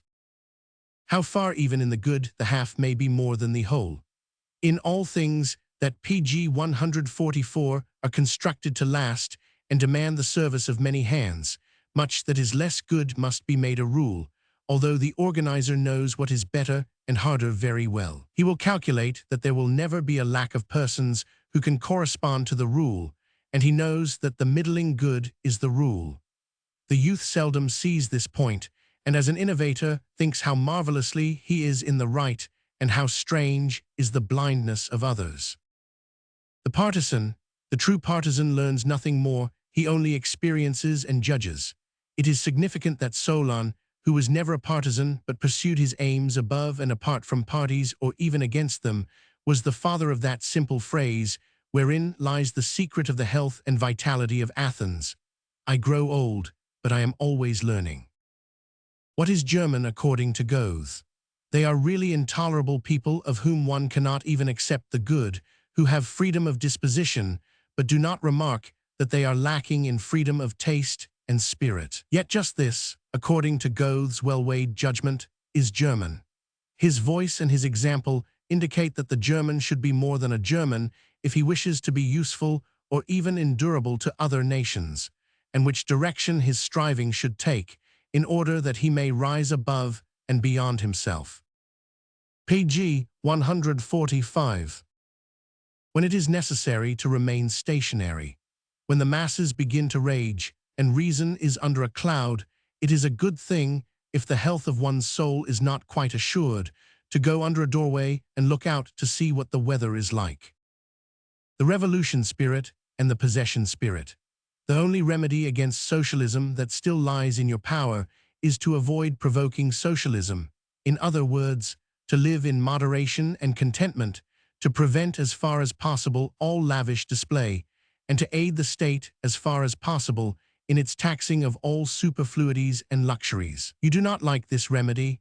Then, you rich bourgeois who call yourselves liberals, confess that it is your own inclination that you find so terrible and menacing in socialists, but allow to prevail in yourselves as unavoidable, as if with you it were something different. As you are constituted, if you had not your fortune and the cares of maintaining it, this bent of yours would make socialists of you. Possession alone differentiates you from them. If you wish to conquer the assailants of your prosperity, you must first conquer yourselves. And if that prosperity only meant well-being, it would not be so external and provocative of envy. It would be more generous, more benevolent, more compensatory, more helpful. But the spurious histrionic element in your pleasures, which lie more in the feeling of contrast, because others have them not, and feel envious, page 146, than in feelings of realized and heightened power, your houses, dresses, carriages, shops, the demands of your palates and your tables, your noisy operatic and musical enthusiasm. Lastly, your women, formed and fashioned but of base metal, gilded but without the ring of gold, chosen by you for show, and considering themselves meant for show. These are the things that spread the poison of that national disease, which seizes the masses ever more and more as a socialistic heartitch, but has its origin and breeding place in you. Who shall now arrest this epidemic? Party tactics. When a party observes that a previous member has changed from an unqualified to a qualified adherent, it endures it so ill that it irritates and mortifies him in every possible way, with the object of forcing him to a decisive break and making him an opponent. For the party suspects that the intention of finding a relative value in its faith, a value which admits of pro and con, of weighing and discarding, is more dangerous than downright opposition. For the strengthening of parties.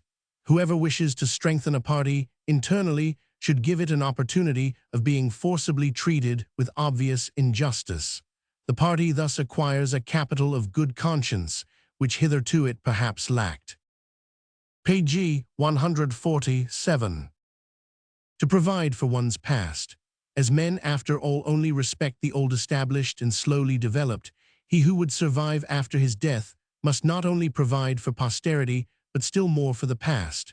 Hence tyrants of every sort, including tyrannical artists and politicians, like to do violence to history, so that history may seem a preparation and a ladder up to them. Party writers.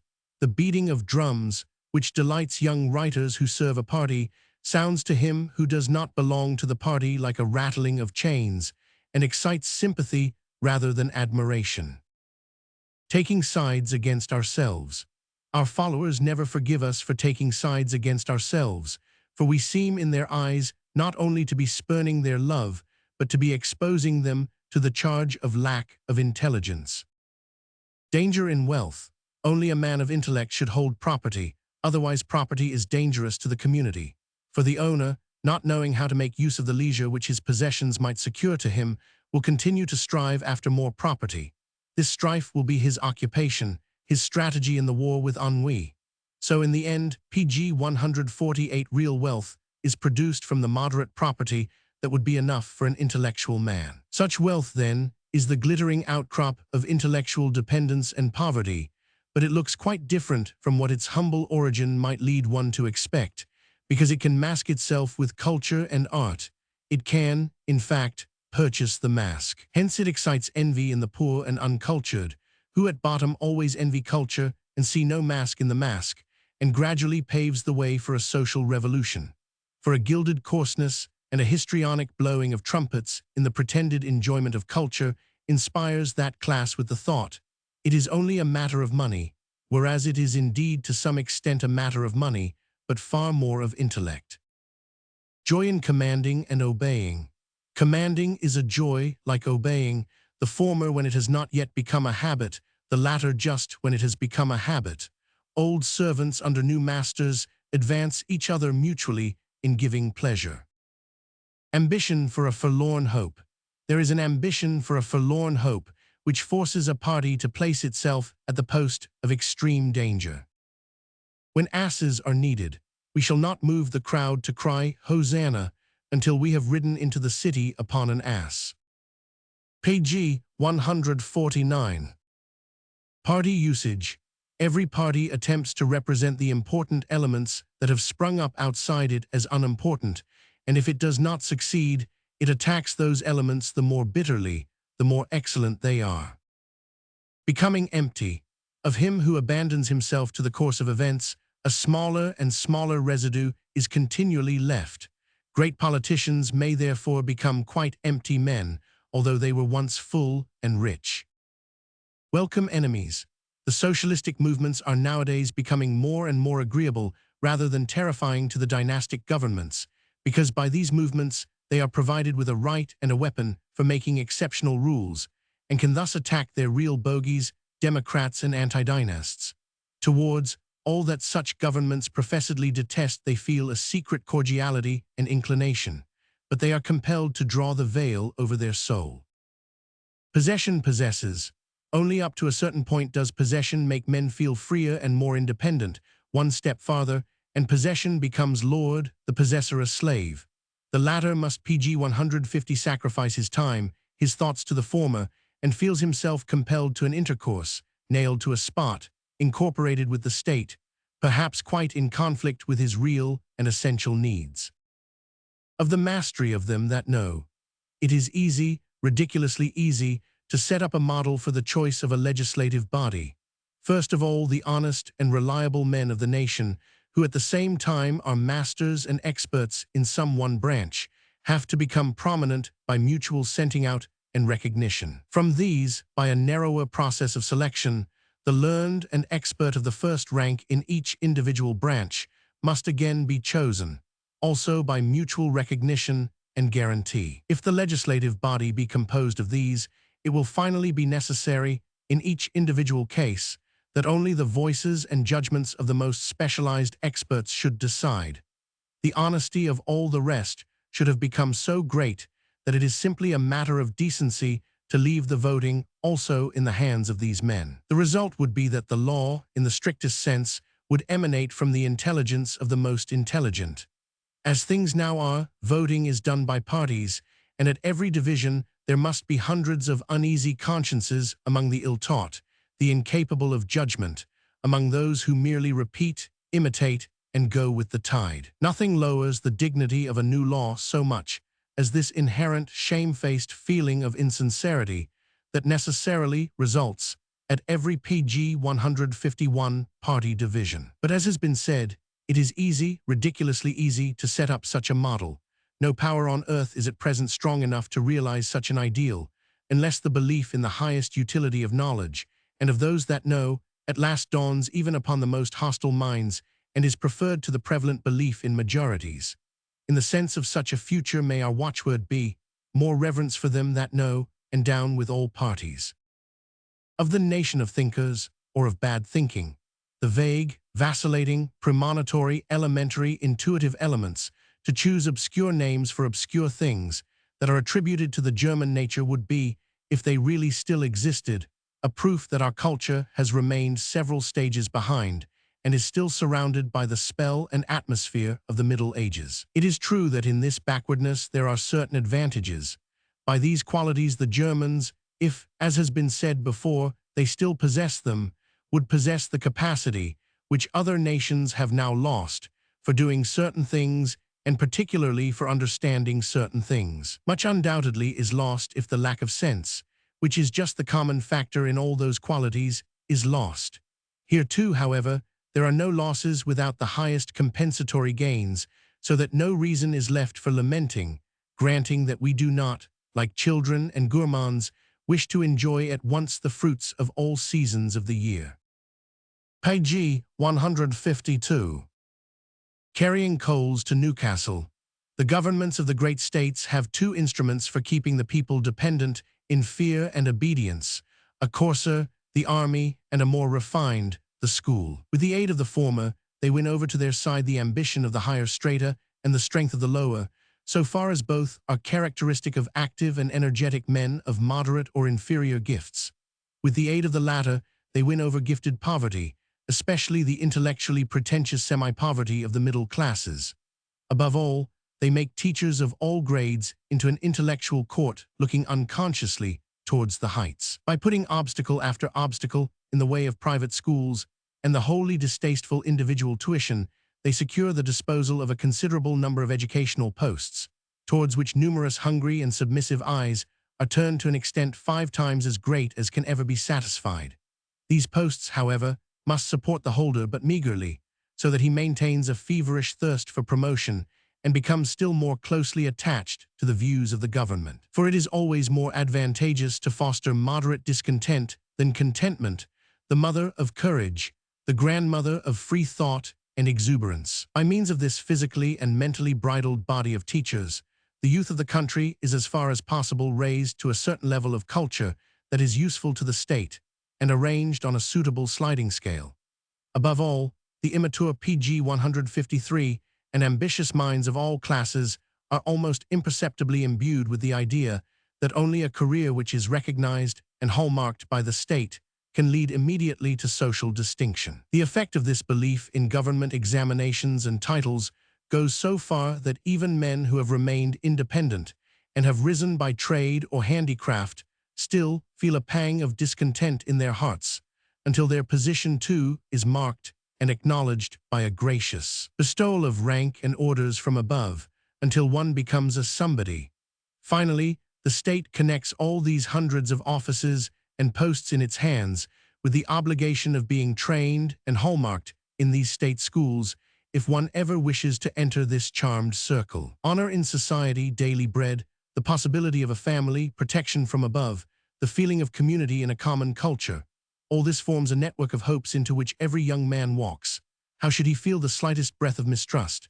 In the end, perhaps, the obligation of being a soldier for 1 year has become with everyone, after the lapse of a few generations, an unreflecting habit, an understood thing, with an eye to which we construct the plan of our lives quite early. Then the state can venture on the masterstroke of weaving together school and army, talent, ambition and strength by means of common advantages, that is, by attracting the more highly gifted on favorable terms to the army and inspiring them with the military spirit of joyful obedience, so that finally, perhaps, they become attached permanently to the flag and endow it by their talents with an ever new and more brilliant pg 154 luster.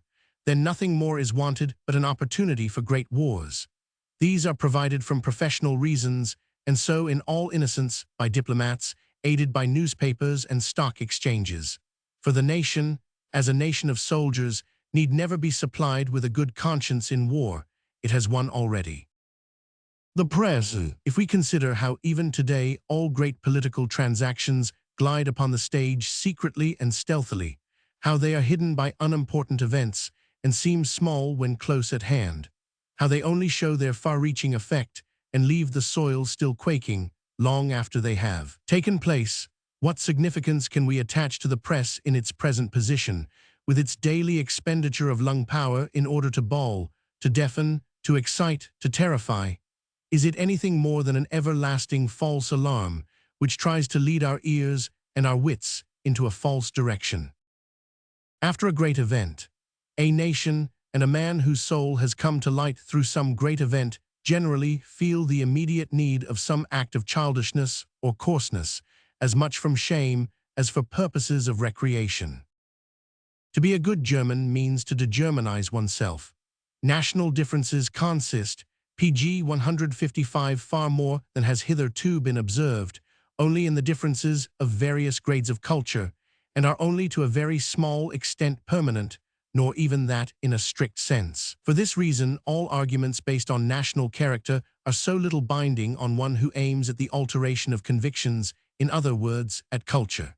If, for instance, we consider all that has already been German, we shall improve upon the hypothetical question, what is German?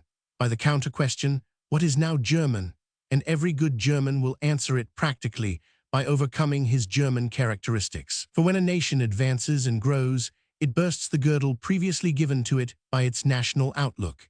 When it remains stationary or declines, its soul is surrounded by a fresh girdle, and the crust, as it becomes harder and harder, builds a prison around, with walls growing ever higher. Hence, if a nation has much that is firmly established, this is a sign that it wishes to petrify and would like to become nothing but a monument.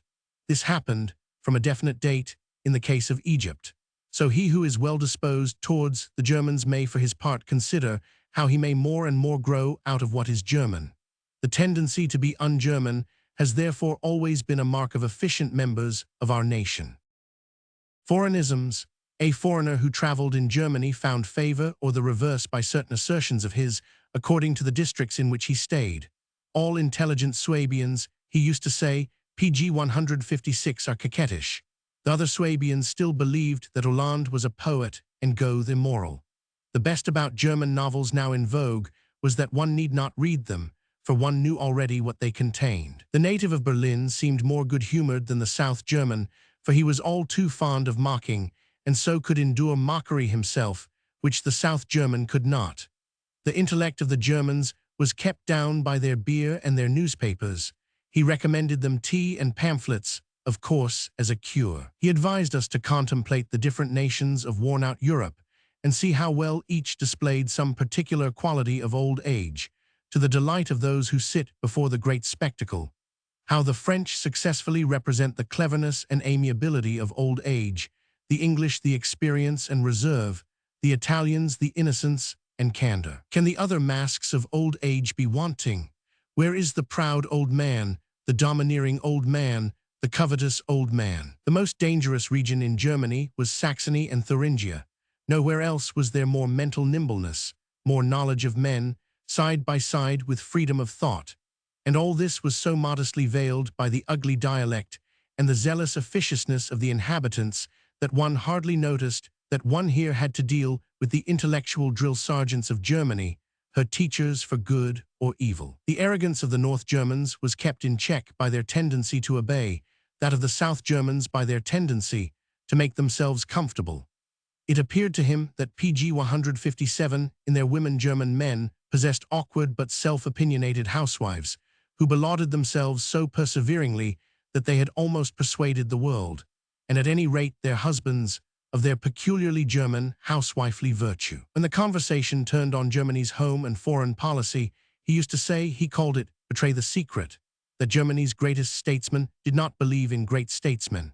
The future of Germany he found menaced and menacing, for Germans had forgotten how to enjoy themselves, an art that the Italians understood so well, but by the great games of chance called wars and dynastic revolutions, had accustomed themselves to emotionalism, and consequently would one day have an immute. For that is the strongest emotion that a nation can procure for itself. The German socialist was all the more dangerous because impelled by no definite necessity. His trouble lay in not knowing what he wanted. So, even if he attained many of his objects, he would still pine away from desire in the midst of delights. Just like Faust, but presumably like a very vulgar Faust. For the Faust devil, he finally exclaimed, by whom cultured Germans were so much plagued, was exorcised by Bismarck, but now the devil has entered into the swine 17 and is worse than ever.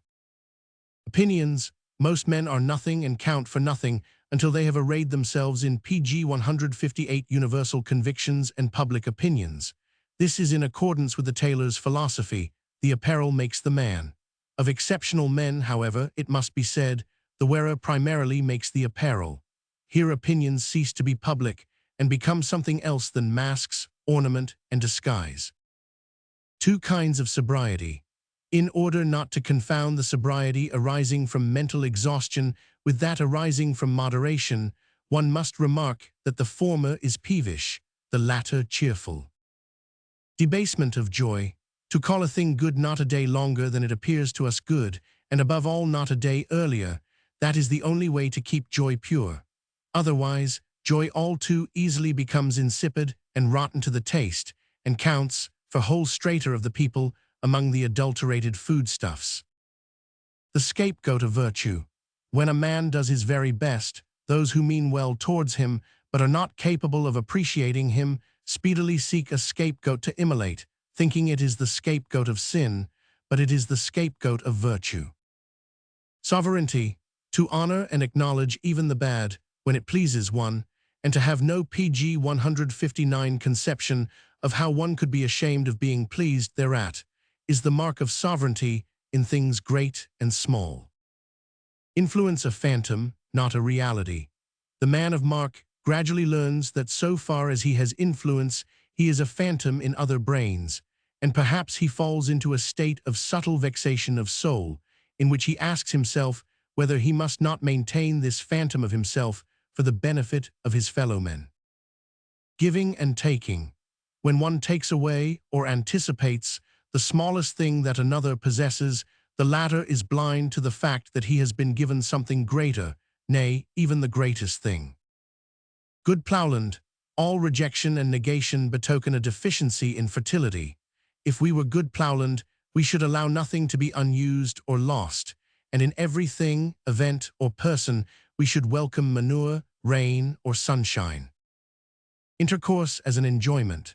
If a man renounces the world and intentionally lives in solitude, he may come to regard intercourse with others, which he enjoys but seldom, as a special delicacy. Page 160. To know how to suffer in public, we must advertise our misfortunes and from time to time heave audible sighs and show visible marks of impatience.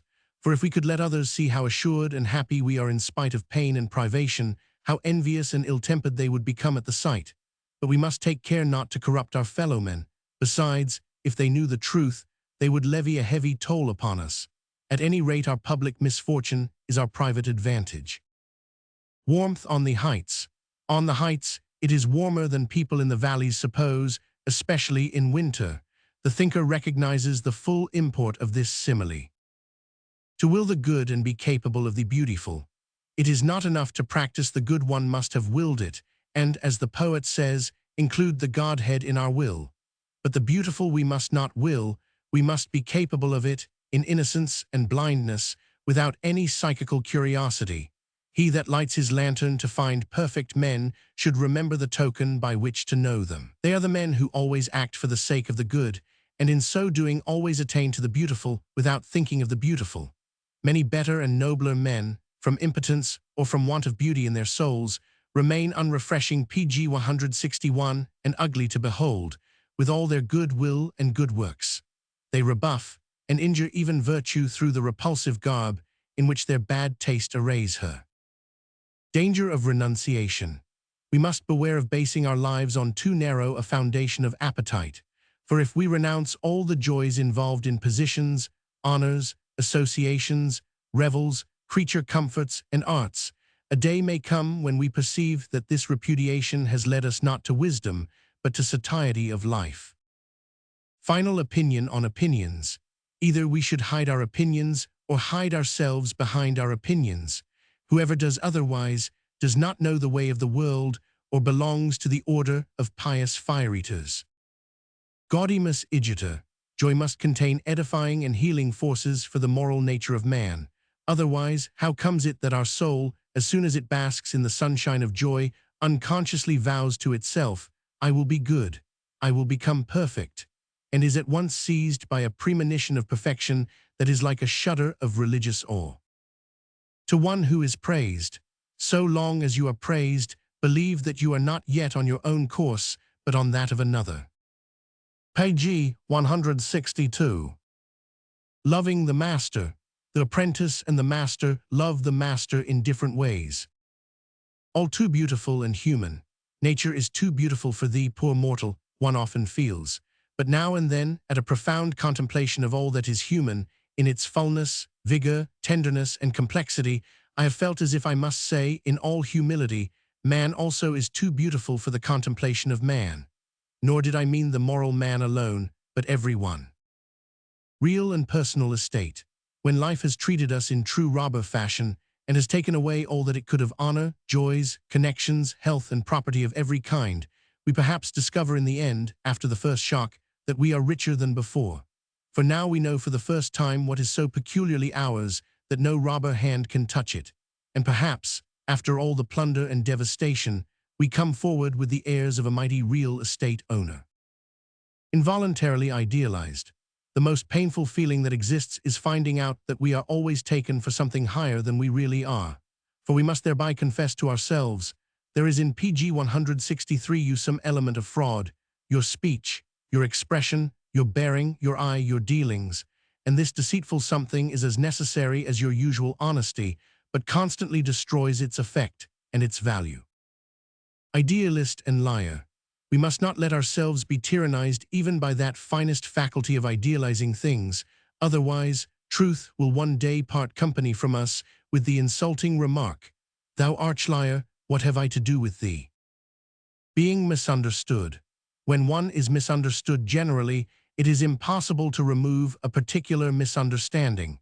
This point must be recognized to save superfluous expenditure of energy in self-defense. The water drinker speaks. Go on drinking your wine, which has refreshed you all your life. What affair is it of yours if I have to be a water drinker? Are not wine and water peaceable, brotherly elements that can live side by side without mutual recriminations? From Cannibal Country. In solitude, the lonely man is eaten up by himself, among crowds by the many. Choose which you prefer. Page 164. The freezing point of the will. Sometime the hour will come at last, the hour that will envelop you in the golden cloud of painlessness, when the soul enjoys its own weariness, and happy and patient playing with patience resembles the waves of a lake, which on a quiet summer day, in the reflection of a many-hued evening sky, sip and sip at the shore and again are hushed, without end, without purpose, without satiety, without need, all calm rejoicing in change, all ebb and flow of nature's pulse. Such is the feeling and talk of all invalids, but if they attain that hour, a brief period of enjoyment is followed by ennui.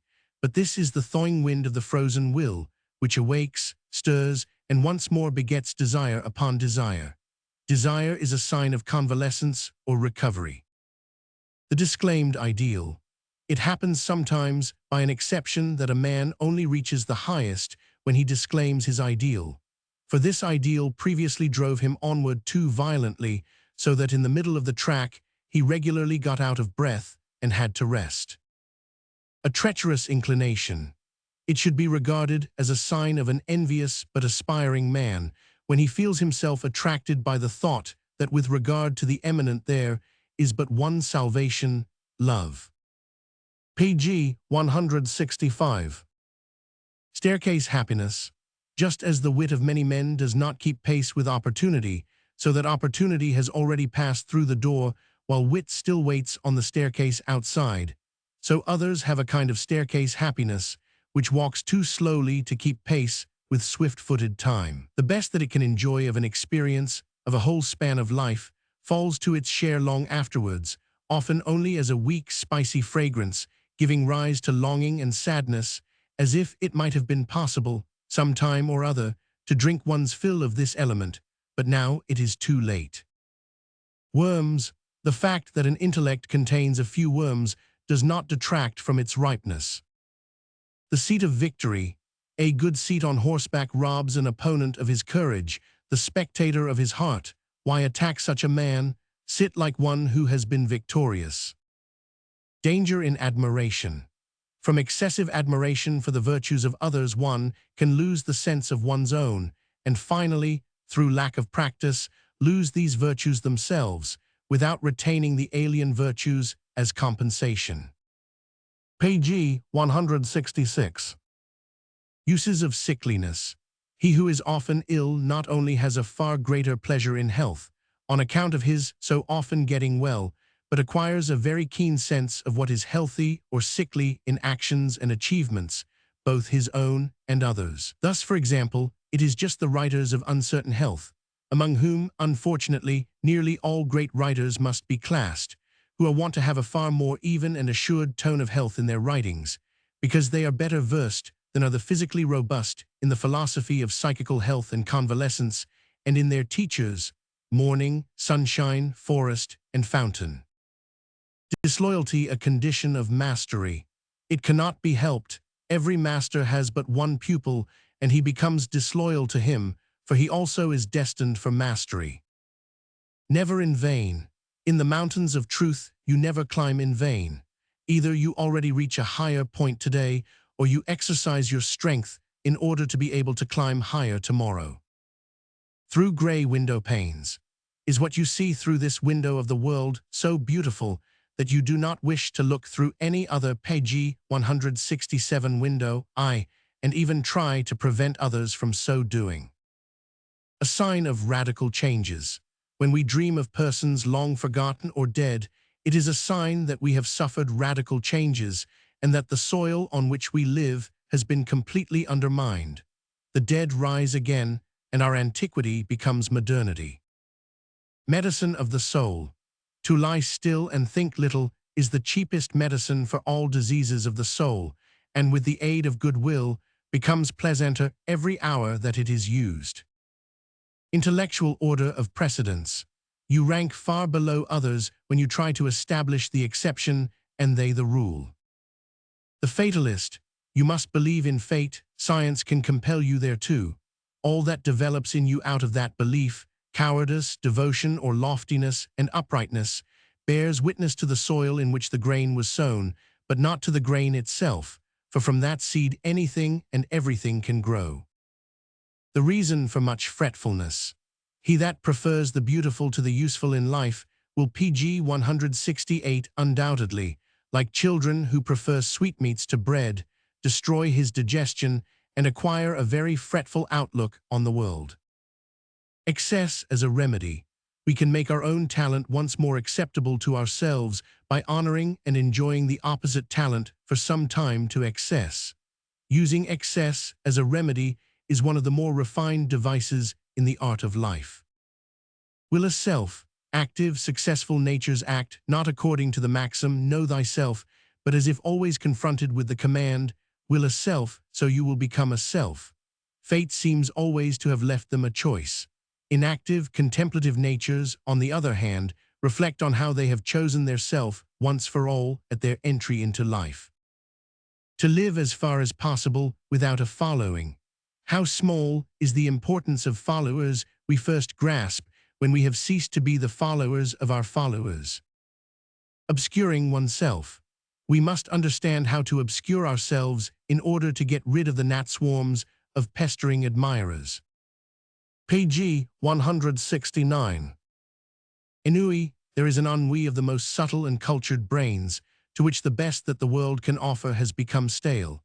Accustomed to eat ever more and more recherche fare, and to feel disgust at coarser diet, they are in danger of dying of hunger. For the very best exists but in small quantities, and has sometimes become inaccessible or hard as stone, so that even good teeth can no longer bite it. The danger in admiration. The admiration of a quality or of an art may be so strong as to deter us from aspiring to possess that quality or art. What is required of art? One man wants to enjoy himself by means of art, another for a time to get out of or above himself. To meet both requirements, there exists a twofold species of artists. Secessions. Whoever secedes from us offends not us perhaps, but certainly our adherents. After death, it is only long after the death of a man that we find it inconceivable that he should be missed. In the case of really great men, only after decades. Those who are honest usually think, when page 170 anyone dies, that he is not much missed, and that the pompous funeral oration is a piece of hypocrisy. Necessity first teaches the necessariness of an individual, and the proper epitaph is a belated sigh. Leaving in Hades. We must leave many things in the Hades of half-conscious feeling and not try to release them from their shadow existence, or else they will become, as thoughts and words, our demoniacal tyrants, with cruel lust after our blood. Near to beggary, even the richest intellect sometimes mislays the key to the room in which his hoarded treasures repose. He is then like the poorest of the poor, who must beg to get a living. Chain thinkers. To him who has thought a great deal, every new thought that he hears or reads at once assumes the form of a chain. Pity. In the gilded sheath of pity is sometimes hidden the dagger of envy. What is genius? To aspire to a lofty aim and to will the means to that aim. Pg 171. Vanity of combatants. He who has no hope of victory in a combat, or who is obviously worsted, is all the more desirous that his style of fighting should be admired. The philosophically life misinterpreted. At the moment when one is beginning to take philosophy seriously, the whole world fancies that one is doing the reverse. Imitation. By imitation, the bad gains, the good loses credit, especially in art. Final teaching of history.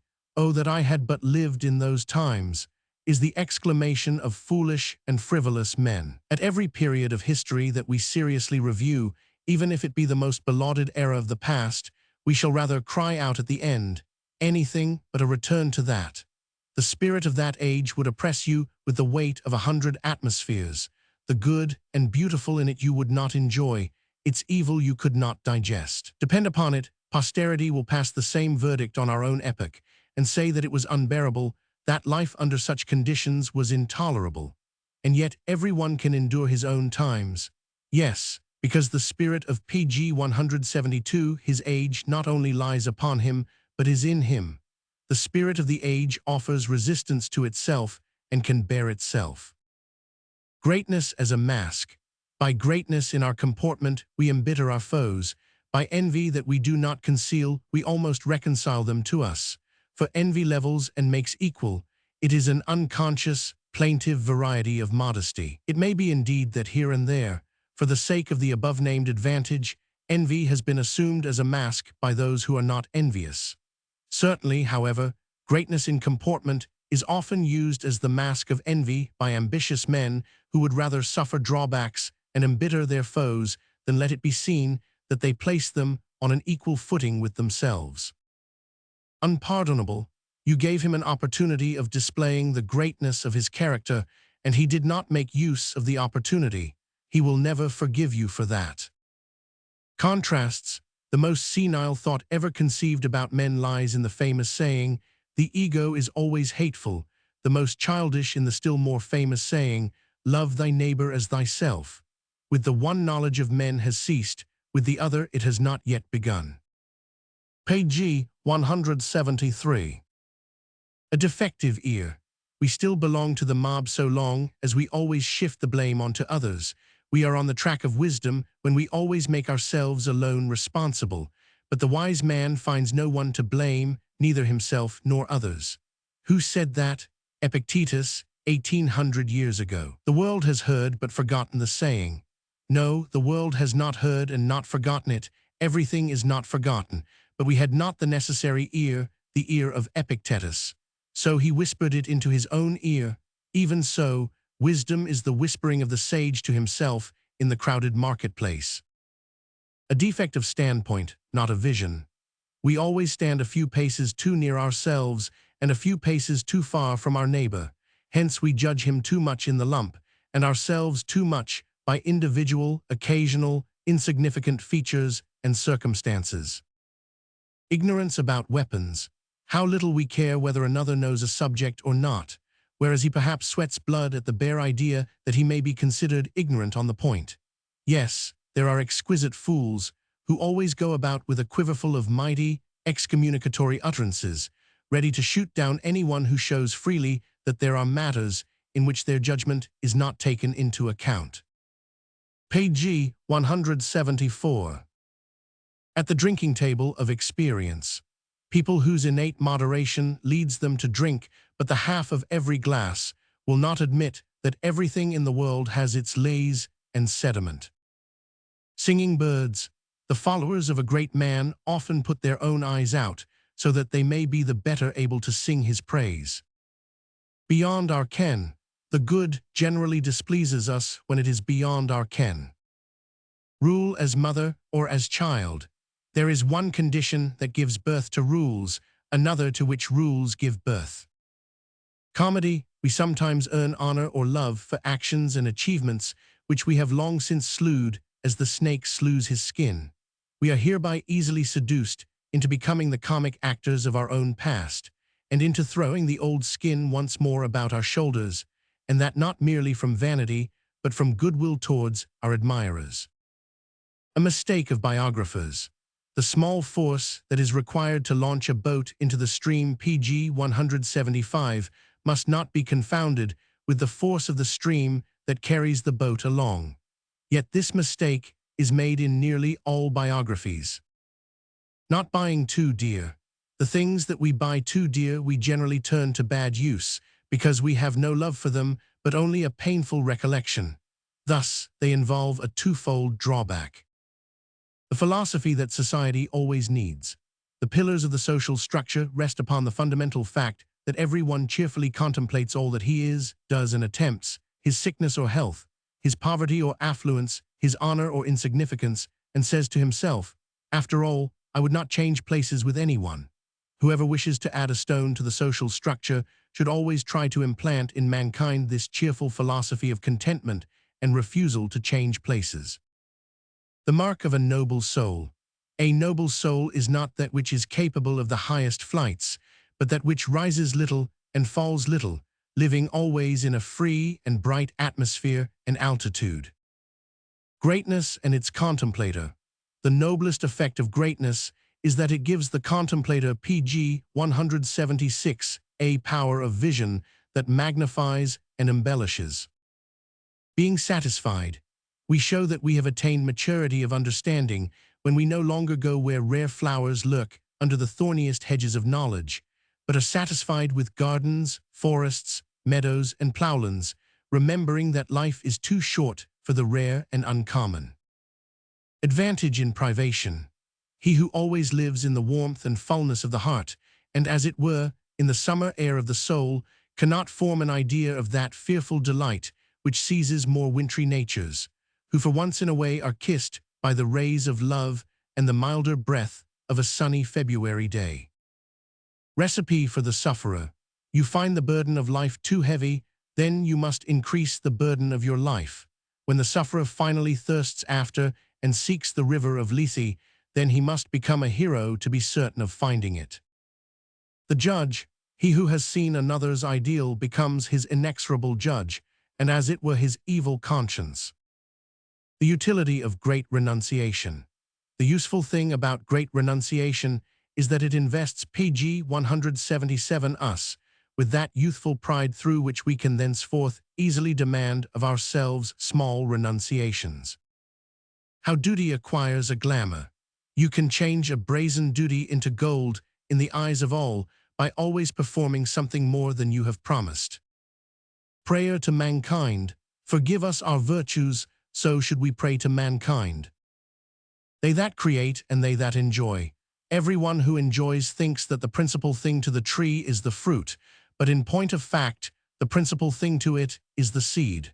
Herein lies the difference between them that create and them that enjoy. The glory of all great men. What is the use of genius if it does not invest him who contemplates and reveres it with such freedom and loftiness of feeling that he no longer has need of genius? To make themselves superfluous is the glory of all great men. The journey to Hades. I too have been in the underworld, even as Odysseus, and I shall often be there again. Not sheep alone have I sacrificed, PG 178, that I might be able to converse with a few dead souls, but not even my own blood have I spared. There were 4 pairs who responded to me in my sacrifice: Epicurus and Montaigne, Goethe and Spinoza, Plato and Rousseau, Pascal and Schopenhauer. With them I have to come to terms. When I have long wandered alone, I will let them prove me right or wrong. To them will I listen, if they prove each other right or wrong. In all that I say, conclude, or think out for myself and others, I fasten my eyes on those eight, and see their eyes fastened on mine. May the living forgive me if I look upon them at times as shadows, so pale and fretful, so restless and, alas, so eager for life. Those eight, on the other hand, seem to me so living that I feel as if even now, after their death, they could never become weary of life. But eternal vigor of life is the important point. What matters, eternal life, or indeed life at all? Page 181. Part 2. The Wanderer and His Shadow. The shadow. It is so long since I heard you speak that I should like to give you an opportunity of talking. The wanderer. I hear a voice. Where? Whose? I almost fancied that I heard myself speaking, but with a voice yet weaker than my own. The shadow. After a pause. Are you not glad to have an opportunity of speaking? The wanderer. By God and everything else in which I disbelieve, it is my shadow that speaks. I hear it, but I do not believe it. The shadow. Let us assume that it exists, and think no more about it. In another hour all will be over. The wanderer. That is just what I thought when in a forest near Pisa I saw first 2, and then 5 camels. The shadow. It is all the better if we are both equally forbearing towards each other, when for once our reason is silent. Thus we shall avoid losing our tempers in conversation, and shall not at once apply mutual thumbscrews in the event of any word sounding for once unintelligible to us. If one does not know exactly how to answer, it is enough to page 182 say something.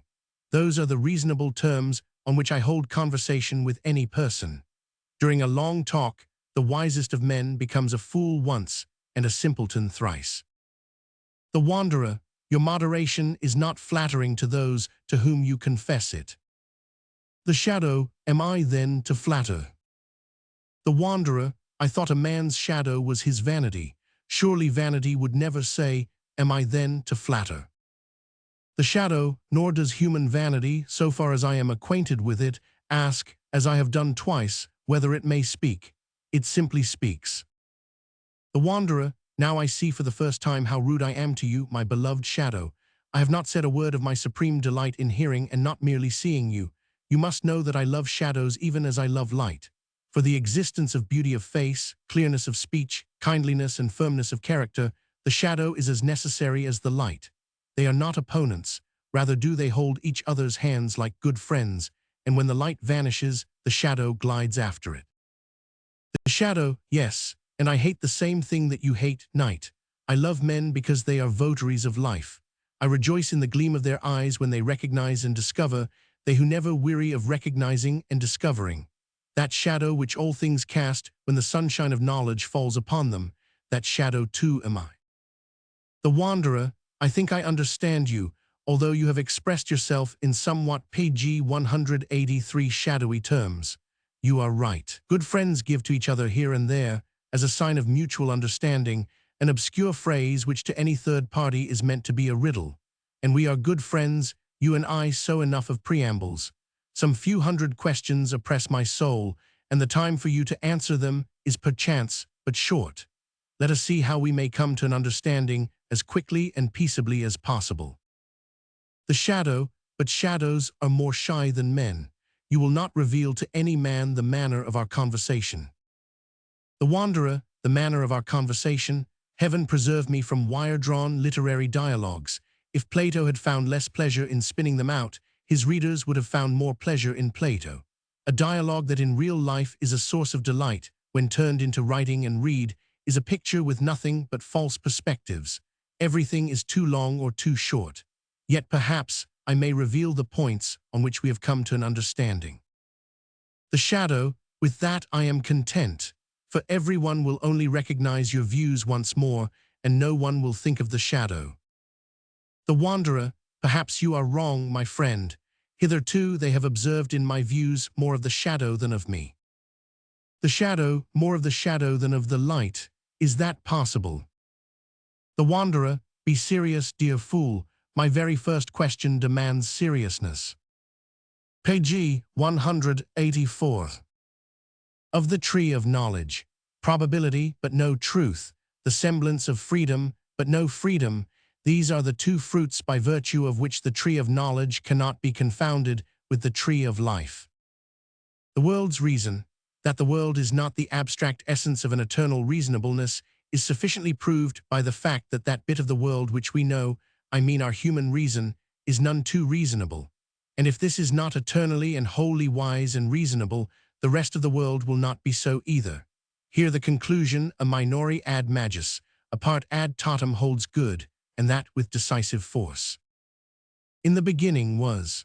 To glorify the origin, that is the metaphysical aftershoot which sprouts again at the contemplation of history, and absolutely makes us imagine that in the beginning of things lies all that is most valuable and essential. Standard for the value of truth. The difficulty of climbing mountains is no gauge of their height. Yet in the case of science it is different.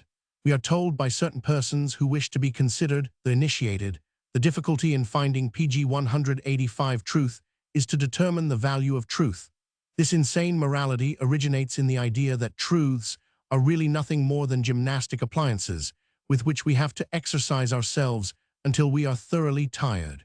It is a morality for the athletes and gymnasts of the intellect. Use of words and reality. There exists a simulated contempt for all the things that mankind actually holds most important, for all everyday matters.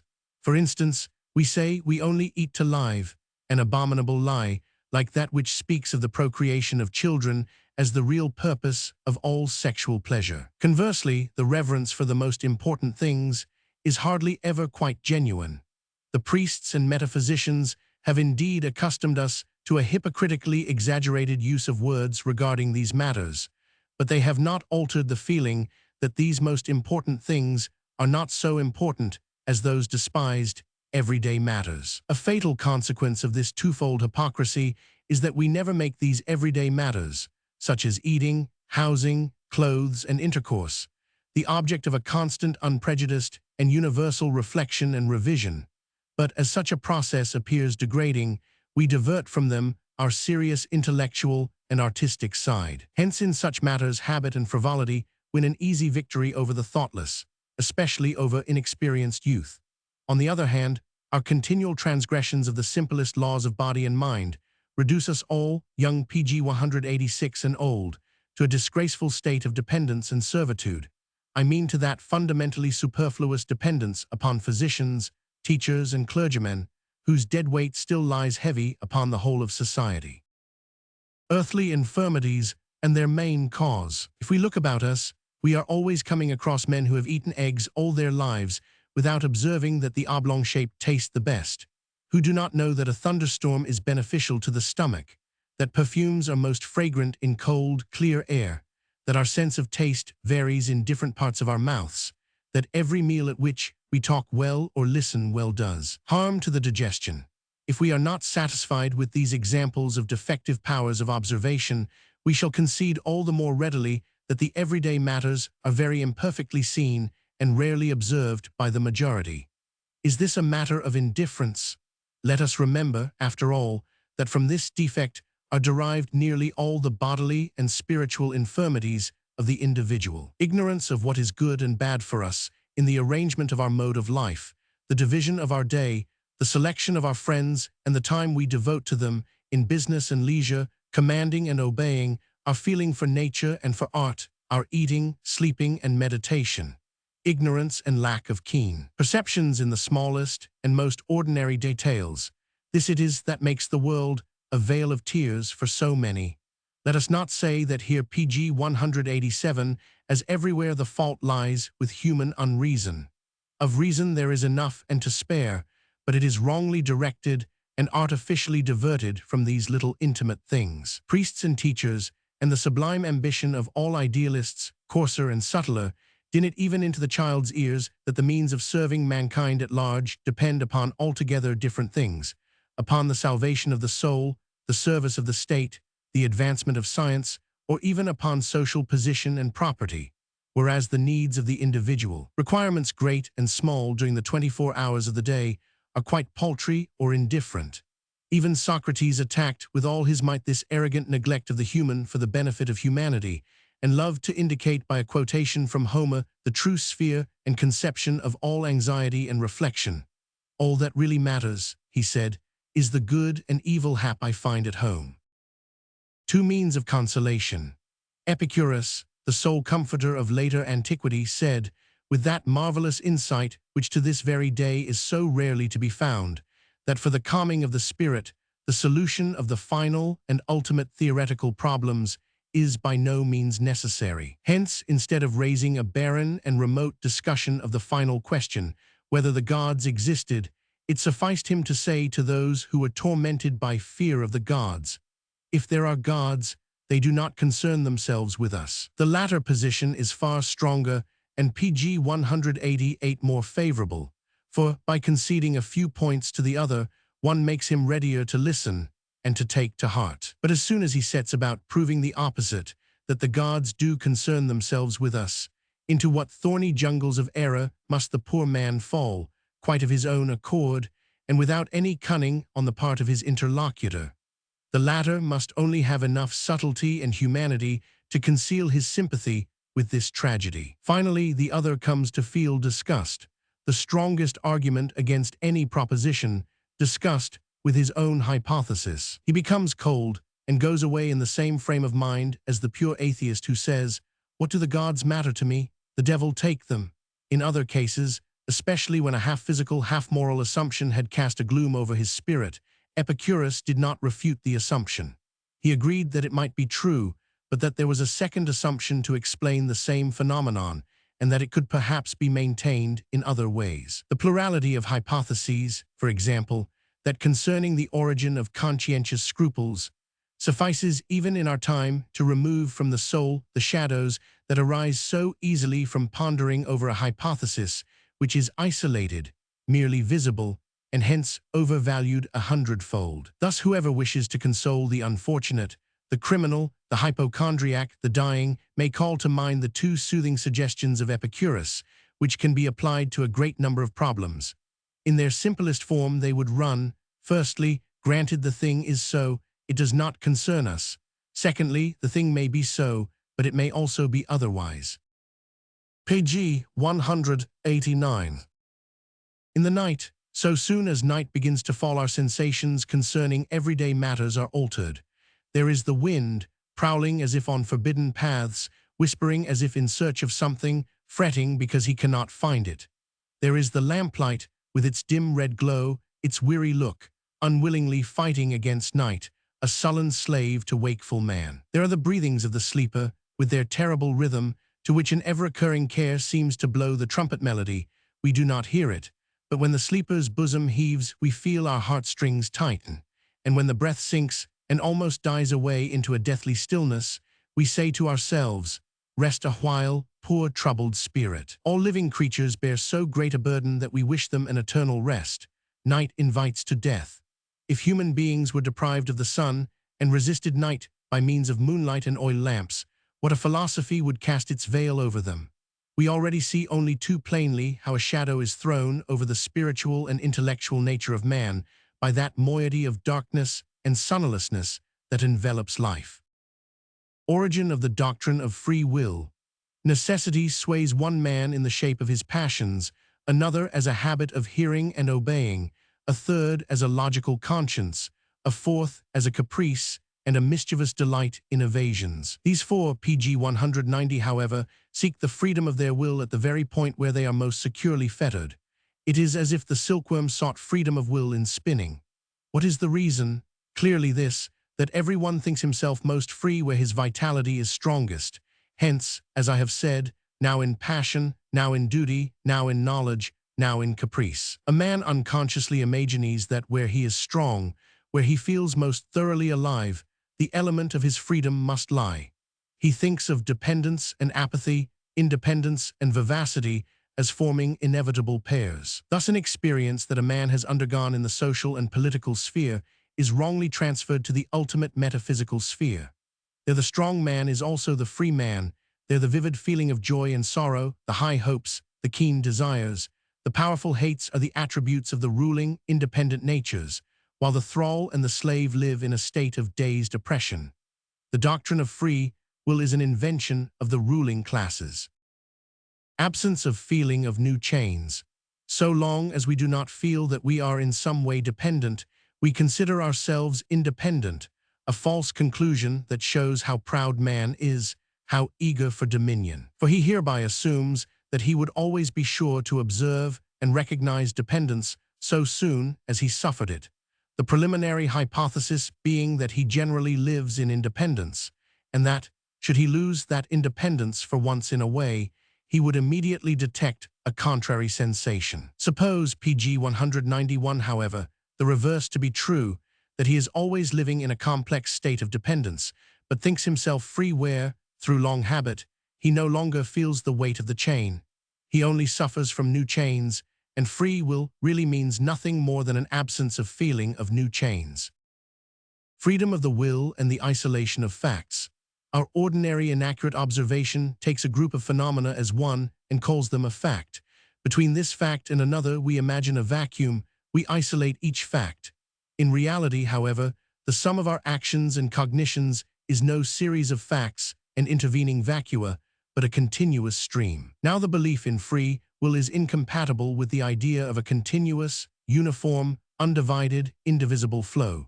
This belief presupposes that every single action is isolated and indivisible. It is an atomic theory as regards volition and cognition. We misunderstand facts as we misunderstand characters, speaking of similar characters and similar facts, whereas both are non-existent. Further, we bestow praise and blame only on this false hypothesis that there are similar facts, that a graduated order of species of facts exists, corresponding to a graduated order of values. Thus we isolate not only the single fact, but the groups of apparently equal facts, good, evil, compassionate, envious actions, and so forth. In both cases we are wrong. The word and the concept are the most obvious reason for our belief in this isolation of groups of actions. We do not pg 192 merely thereby designate the things. The thought at the back of our minds is that by the word and the concept we can grasp the essence of the actions. We are still constantly led astray by words and actions, and are induced to think of things as simpler than they are, as separate, indivisible, existing in the absolute. Language contains a hidden philosophical mythology, which, however careful we may be, breaks out afresh at every moment. The belief in free will, that is to say, in similar facts and isolated facts, finds in language its continual apostle and advocate. The fundamental errors. A man cannot feel any psychical pleasure or pain unless he is swayed by one of two illusions. Either he believes in the identity of certain facts, certain sensations, and in that case finds spiritual pleasure and pain in comparing present with past conditions, and in noting their similarity or difference, as is invariably the case with recollection, or he believes in the freedom of the will, perhaps when he reflects, I ought not to have done this might have turned out differently, and from these reflections likewise he derives pleasure and pain. Without the errors that are rife in every psychical pain and pleasure, humanity would never have developed. For the root idea of humanity is that man is free in a world of bondage, man, the eternal wonder-worker, whether his deeds be good or evil, man, the amazing exception, the super-beast, the quasi-god, the mind of creation, the indispensable, the keyword pg 193 to the cosmic riddle, the mighty lord of nature and despiser of nature, the creature that calls its history the history of the world. Vanitas vanitatum homo. Repetition. It is an excellent thing to express a thing consecutively in two ways, and thus provide it with a right and a left foot. Truth can stand indeed on one leg, but with two she will walk and complete her journey. Man as the comic actor of the world. It would require beings more intellectual than men to relish to the full the humorous side of man's view of himself as the goal of all existence, and of his serious pronouncement that he is satisfied only with the prospect of fulfilling a world mission. If a god created the world, he created man to be his ape, as a perpetual source of amusement in the midst of his rather tedious eternities. The music of the spheres surrounding the world would then presumably be the mocking laughter of all the other creatures around mankind. God in his boredom uses pain for the tickling of his favorite animal, in order to enjoy his proudly tragic gestures and expressions of suffering, and, in general, the intellectual inventiveness of the vainest of his creatures, as inventor of this inventor. For he who invented man as a joke had more intellect and more joy in intellect than has man. Even here, where our human nature is willing to humble itself, our vanity again plays us a trick, in that we men should like in this vanity at pg 194 least to be quite marvelous and incomparable. Our uniqueness in the world, oh, what an improbable thing it is. Astronomers, who occasionally acquire a horizon outside our world, give us to understand that the drop of life on the earth is without significance for the total character of the mighty ocean of birth and decay, that countless stars present conditions for the generation of life similar to those of the earth, and yet these are but a handful in comparison with the endless number that have never known or have long been cured of the eruption of life. That life on each of these stars, measured by the period of its existence, has been but an instant, a flicker, with long intervals afterwards, and thus in no way the aim and final purpose of their existence. Possibly the ant in the forest is quite as firmly convinced that it is the aim and purpose of the existence of the forest, as we are convinced in our imaginations, almost unconsciously, that the destruction of mankind involves the destruction of the world. It is even modesty on our part to go no farther than this, and not to arrange a universal twilight of the world and the gods as the funeral ceremony of the last man. Even to the eye of the most unbiased astronomer, a lifeless world can scarcely appear otherwise than as a shining and swinging star wherein man lies buried. The modesty of man. How little pleasure is enough for the majority to make them feel that life is good. How modest is man. pg 195. Where indifference is necessary. Nothing would be more perverse than to wait for the truths that science will finally establish concerning the first and last things, and until then to think, and especially to believe, in the traditional way, as one is so often advised to do. The impulse that bids us seek nothing but certainties in this domain is a religious offshoot, nothing better, a hidden and only apparently skeptical variety of the metaphysical need. The underlying idea being that for a long time no view of these ultimate certainties will be obtainable, and that until then the believer has the right not to trouble himself about the whole subject. We have no need of these certainties about the farthermost horizons in order to live a full and efficient human life, any more than the ant needs them in order to be a good ant. Rather must we ascertain the origin of that troublesome significance that we have attached to these things for so long. For this we require the history of ethical and religious sentiments, since it is only under the influence of such sentiments that these most acute problems of knowledge have become so weighty and terrifying. Into the outermost regions to which the mental eye can penetrate, without ever penetrating into them, we have smuggled such concepts as guilt and punishment, everlasting punishment, too.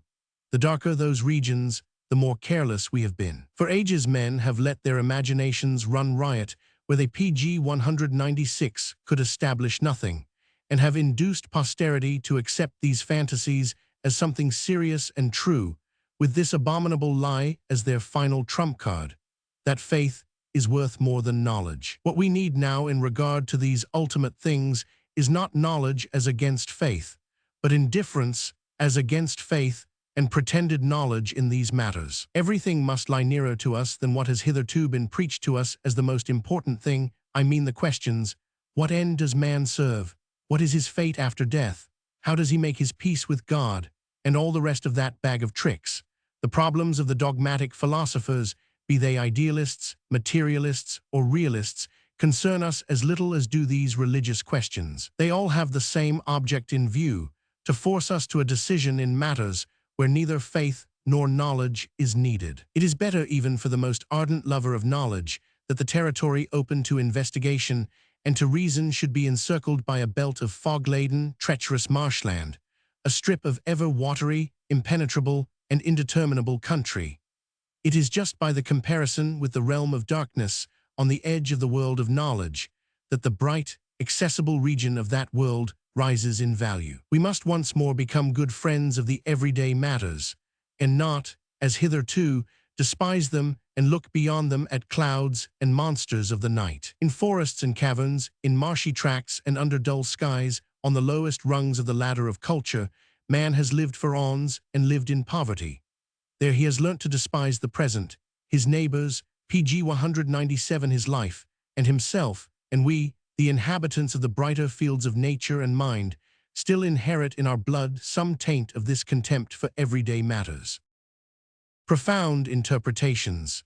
He who has interpreted a passage in an author more profoundly than was intended has not interpreted the author, but has obscured him. Our metaphysicians are in the same relation, or even in a worse relation, to the text of nature. For to apply their profound interpretations, they often alter the text to suit their purpose, or, in other words, corrupt the text. A curious example of the corruption and obscuration of an author's text is furnished by the ideas of Schopenhauer on the pregnancy of women. The sign of a continuous will to life in time, he says, is copulation, the sign of the light of knowledge which is associated anew with this will and holds the possibility of a deliverance, and that too, in the highest degree of clearness, is the renewed incarnation of the will to life. This incarnation is betokened by pregnancy, which is therefore frank and open, and even proud, whereas copulation hides itself like a criminal. He declares that every woman, if surprised in the sexual act, would be likely to die of shame, but displays her pregnancy without a trace of shame, nay, even with a sort of pride. Now, firstly, this condition cannot easily be displayed more aggressively than it displays itself, and when pg 198 Schopenhauer gives prominence only to the intentional character of the display, he is fashioning his text to suit the interpretation. Moreover, his statement of the universality of the phenomenon is not true. He speaks of every woman. Many women, especially the younger, often appear painfully ashamed of their condition, even in the presence of their nearest kinsfolk. And when women of riper years, especially in the humbler classes, do actually appear proud of their condition, it is because they would give us to understand that they are still desirable to their husbands. That a neighbor on seeing them, or a passing stranger, should say or think, "Can it be possible?" That is an alms always acceptable to the vanity of women of low mental capacity. In the reverse instance, to conclude from Schopenhauer's proposition, the cleverest and most intelligent women would tend more than any to exult openly in their condition. For they have the best prospect of giving birth to an intellectual prodigy, in whom the will can once more negative itself for the universal good. Stupid women, on the other hand, would have every reason to hide their pregnancy more modestly than anything they hide. It cannot be said that this view corresponds to reality. Granted, however, that Schopenhauer was right on the general principle that women show more self-satisfaction when pregnant than at any other time, a better explanation than this lies to hand. One might imagine the clucking of a hen even before she lays an egg, saying, "Look, look, I shall lay an egg, I shall lay an egg." pg 199. The modern Diogenes, "Before we look for man, we must have found the lantern. Will it have to be the cynic's lantern?" Moralists must now put up with being rated as immoralists because they dissect morals. He, however, who would dissect must kill, but only in order that we may know more, judge better, live better, not in order that all the world may dissect. Unfortunately, men still think that every moralist in his every action must be a pattern for others to imitate. They confound him with the preacher of morality. The older moralists did not dissect enough and preached too often, whence that confusion and the unpleasant consequences for our latter-day moralists are derived. A caution against confusion. There are moralists who treat the strong, noble, self-denying attitude of such beings as the heroes of Plutarch, or the pure, enlightened, warmth-giving state of soul peculiar to truly good men and women, as difficult scientific problems. They investigate the origin of such phenomena, indicating the complex element in the apparent simplicity, and directing their gaze to the tangled skein of motives, the delicate web of conceptual illusions, and the sentiments of individuals or of groups that are a legacy of ancient pg 200 days gradually increased. Such moralists are very different from those with whom they are most commonly confounded, from those petty minds that do not believe at all in these modes of thought and states of soul, and imagine their own poverty to be hidden somewhere behind the glamour of greatness and purity. The moralists say, "Here are problems," and these pitiable creatures say, "Here are impostors and deceptions." Thus the latter deny the existence of the very things which the former are at pains to explain. Man as the measurer. Perhaps all human morality had its origin in the tremendous excitement that seized primitive man when he discovered measure and measuring, scales and weighing, for the word mensch-man means the measurer. He wished to name himself after his greatest discovery. With these ideas, they mounted into regions that are quite beyond all measuring and weighing, but did not appear to be so in the beginning. The principle of equilibrium. The robber and the man of power who promises to protect a community from robbers are perhaps at bottom beings of the same mold, save that the latter attains his ends by other means than the former, that is to say, through regular imposts paid to him by the community and no longer through forced contributions. The same relation exists between pg 201 merchant and pirate, who for a long period are one and the same person. Where the one function appears to them inadvisable, they exercise the other. Even today, mercantile morality is really nothing but a refinement on piratical morality, buying in the cheapest market, at prime cost if possible, and selling in the dearest.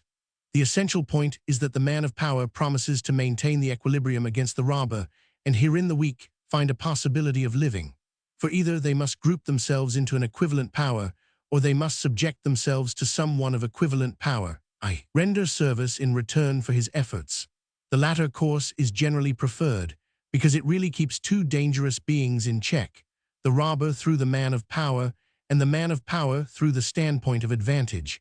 For the latter profits by treating his subjects with graciousness and tolerance in order that they may support not only themselves, but their ruler. As a matter of fact, conditions may still be hard and cruel enough, yet in comparison with the complete annihilation that was formerly always a possibility, men breathe freely.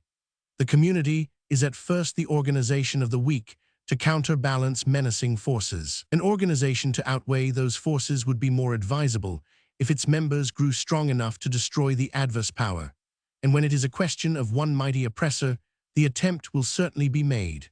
But if the one man is the head of a clan, or if he has a large following, a rapid and decisive annihilation is improbable, and a long or permanent feud is only to be expected. This feud, pg 202, however, involves the least desirable condition for the community, for it thereby loses the time to provide for its means of subsistence with the necessary regularity, and sees the product of all work hourly threatened. Hence the community prefers to raise its power of attack and defense to the exact plane on which the power of its dangerous neighbor stands, and to give him to understand that an equal weight now lies in its own side of the scales, so why not be good friends? Thus equilibrium is a most important conception for the understanding of the ancient doctrines of law and morals.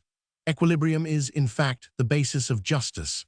When justice in ruder ages says, "An eye for an eye, a tooth for a tooth," it presupposes the attainment of this equilibrium and tries to maintain it by means of this compensation, so that, when crime is committed, the injured party will not take the revenge of blind anger. By means of the jus talionis, the equilibrium of the disturbed relations of power is restored, for in such primitive times an eye or an arm more means a bit more power, more weight. In a community where all consider themselves equal, disgrace and punishment await crime, that is, violations of the principle of equilibrium.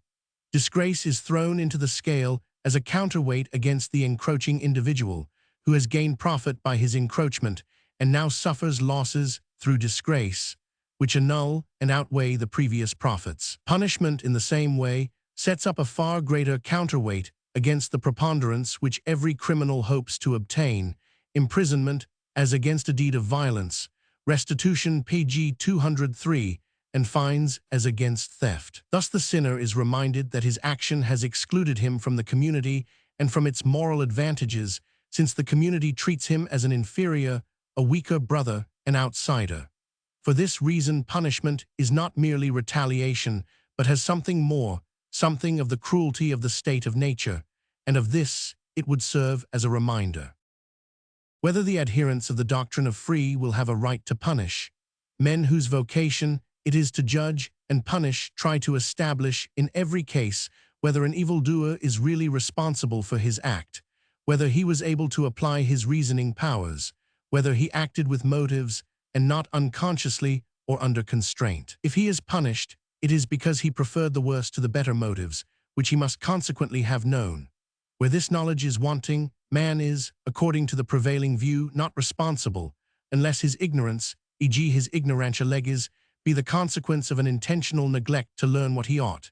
In that case, he already preferred the worse to the better motives at the time when he refused to learn, and must now pay the penalty of his unwise choice. If, on the other hand, perhaps through stupidity or short-sightedness, he has never seen the better motives, he is generally not punished, for people say that he made a wrong choice, he acted like a brute beast.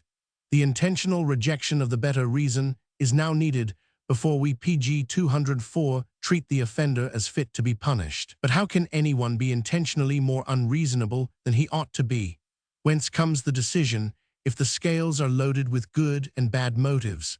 So the origin is not error or blindness, not an internal or external constraint. It should furthermore be remembered that every so-called external constraint is nothing more than the internal constraint of fear and pain. Whence is the repeated question, so reason is not to be the cause of action, because reason cannot decide against the better motives. Thus we call free will to our aid. Absolute discretion is to decide, and a moment is to intervene when no motive exercises an influence, when the deed is done as a miracle, resulting from nothing. This assumed discretion is punished in a case where no discretion should rule. Reason, which knows law, prohibition, and command, should have left no choice, they say, and should have acted as a constraint and a higher power. Hence the offender is punished because he makes use of free will, in other words, has acted without motive where he should have been guided by motives. But why did he do it? This question must not even be asked. The deed was done without a why, without motive, without origin, being a thing purposeless, unreasoned. However, according to the above-named preliminary condition of punishability, such a deed should not be punished at all. Moreover, even this reason for punishing should not hold good, that in this case something had not been done, had been omitted, that reason had not been used at all.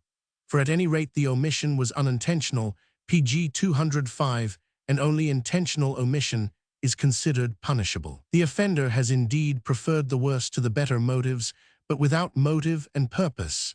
He has indeed failed to apply his reason, but not exactly with the object of not applying it. The very assumption made in the case of punishable crime, that the criminal intentionally renounced his reason, is removed by the hypothesis of free will.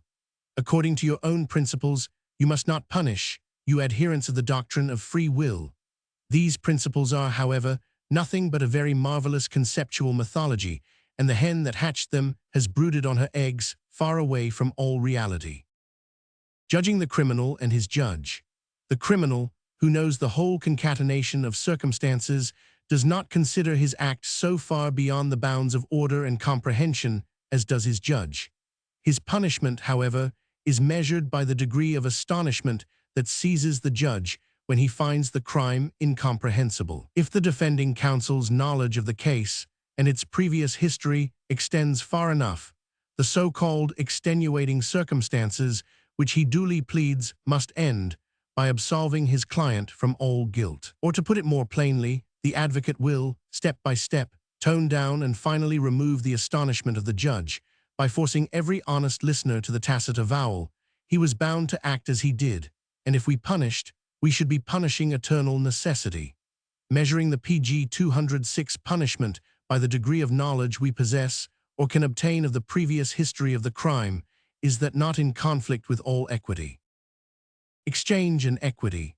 In an exchange, the only just and honest course would be for either party to demand only so much as he considers his commodity to be worth, allowance being made for trouble in acquisition, scarcity, time spent, and so forth, besides the subjective value. As soon as you make your price bear a relation to the other's need, you become a refined sort of robber and extortioner. If money is the sole medium of exchange, we must remember that a shilling is by no means the same thing in the hands of a rich heir, a farm laborer, a merchant, and a university student. It would be equitable for everyone to receive much or little for his money, according as he has done much or little to earn it. In practice, As we all know, the reverse is the case. In the world of high finance, the shilling of the idle rich man can buy more than that of the poor, industrious man. Legal conditions as means. Law, where it rests upon contracts between equals, holds good so long as the power of the parties to the contract remains equal or similar. Wisdom created law to end all feuds and useless expenditure among men on an equal footing. Quite as definite an end is put to this waste, however, when one party has PG 207 become decidedly weaker than the other. Subjection enters and law ceases, but the result is the same as that attained by law. For now it is the wisdom of the superior which advises to spare the inferior and not uselessly to squander his strength. Thus the position of the inferior is often more favorable than that of the equal. Hence legal conditions are temporary means counseled by wisdom and not ends. Explanation of malicious joy. Malicious joy arises when a man consciously finds himself in evil plight and feels anxiety or remorse or pain. The misfortune that overtakes B makes him equal to A, and A is reconciled and no longer envious. If A is prosperous, he still hoards up in his memory B's misfortune as a capital, so as to throw it in the scale as a counterweight when he himself suffers adversity. In this case, too, he feels malicious joy, schadenfreude. The sentiment of equality thus applies its standard to the domain of luck and chance. Malicious joy is the commonest expression of victory and restoration of equality, even in a higher state of civilization. This emotion has only been in existence since the time when man learnt to look upon another as his equal, in other words, since the foundation of society. The arbitrary element in the award of punishment. To most criminals, punishment PG 208 comes just as illegitimate children come to women. They have done the same thing 100 times without any bad consequences. Suddenly comes discovery, and with discovery punishment.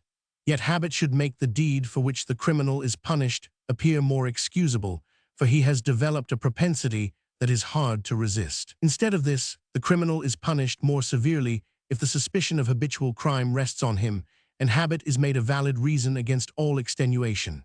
On the other hand, a model life, wherein crime shows up in more terrible contrast, should make the guilt appear more heavy, but here the custom is to soften the punishment. Everything is measured not from the standpoint of the criminal, but from that of society and its losses and dangers. The previous utility of an individual is weighed against his one nefarious action. His previous criminality is added to that recently discovered, and punishment is thus meted out as highly as possible. But if we thus punish or reward a man's past, for in the former case the diminution of punishment is a reward, we ought to go farther back and punish and reward the cause of his past. I mean parents, teachers, society. In many instances, we shall then find the judges somehow or other sharing in the guilt. It is arbitrary to stop at the criminal himself when we punish his past. If we will not grant the absolute excusability of every crime, we should stop at each individual case and probe no farther into the past.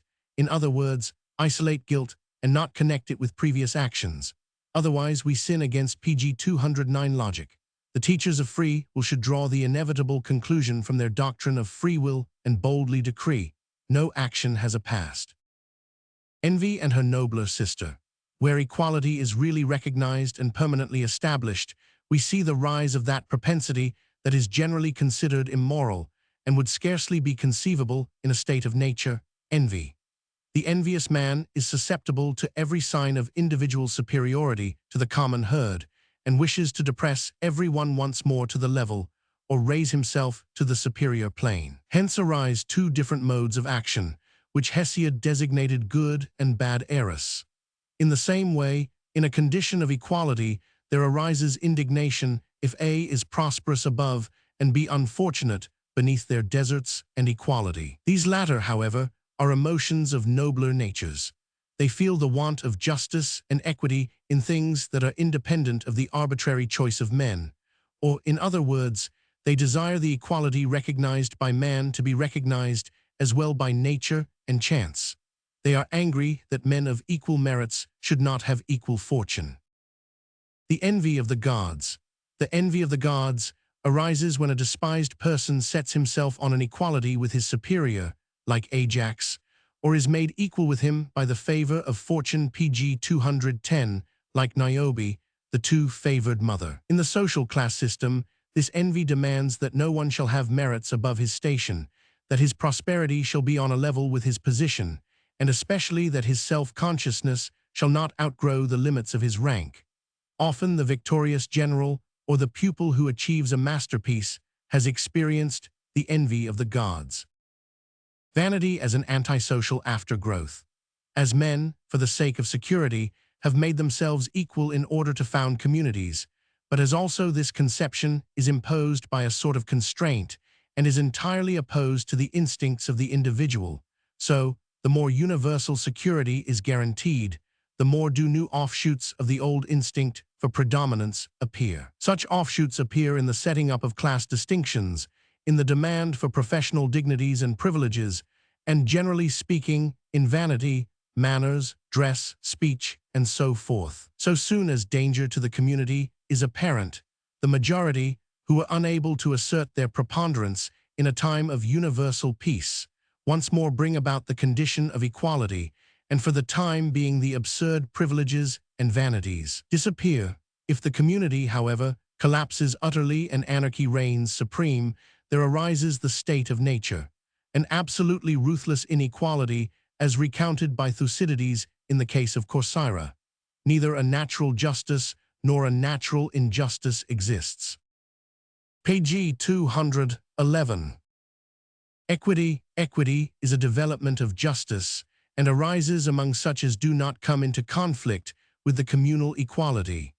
This more subtle recognition of the principle of equilibrium is applied to cases where nothing is prescribed by law. Equity looks forwards and backwards, its maxim being, do unto others as you would that they should do unto you. Equum means, this principle is conformable to our equality. It tones down even our small differences to an appearance of equality and expects us to be indulgent in cases where we are not compelled to pardon. Elements of revenge. The word revenge is spoken so quickly that it almost seems as if it could not contain more than one conceptual and emotional root. Hence, we are still at pains to find this root. Our economists, in the same way, have never wearied of scenting a similar unity in the word value, and of hunting after the primitive root idea of value, as if all words were not pockets into which this or that or several things have been stuffed at once. So revenge is now one thing, now another, and sometimes more composite. Let us first distinguish that defensive counterblow, which we strike, almost unconsciously, even at inanimate objects, such as machinery in motion, that have hurt us. The notion is to set a check to the object that has hurt us by bringing the machine to PG 212A stop. Sometimes the force of this counterblow, in order to attain its object, will have to be strong enough to shatter the machine. If the machine be too strong to be disorganized by one man, the latter will all the same strike the most violent blow he can, as a sort of last attempt. We behave similarly towards persons who hurt us at the immediate sensation of the hurt. If we like to call this an act of revenge, well and good, but we must remember that here self-preservation alone has set its cogwheels of reason in motion, and that after all, we do not think of the doer of the injury, but only of ourselves.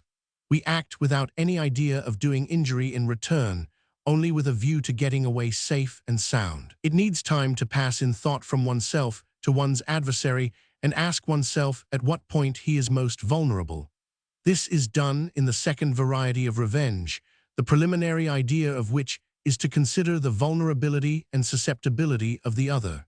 The intention, then, is to give pain. On the other hand, the idea of securing himself against further injury is in this case so entirely outside the avenger's horizon that he almost regularly brings about his own further injury and often foresees it in cold blood. If in the first sort of revenge it was the fear of a second blow that made the counterblow as strong as possible, in this case there is an almost complete indifference to what one's adversary will do. The strength of the counterblow is only determined by what he has already done to us. Then what has he done? What profit is it to us if he is now suffering, after we have suffered through him? This is a case of readjustment, whereas the PG 213 first act of revenge only serves the purpose of self-preservation. It may be that through our adversary we have lost property, rank, friends, children. These losses are not recovered by revenge.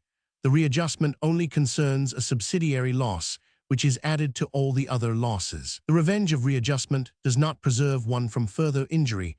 It does not make good the injury already suffered, except in one case.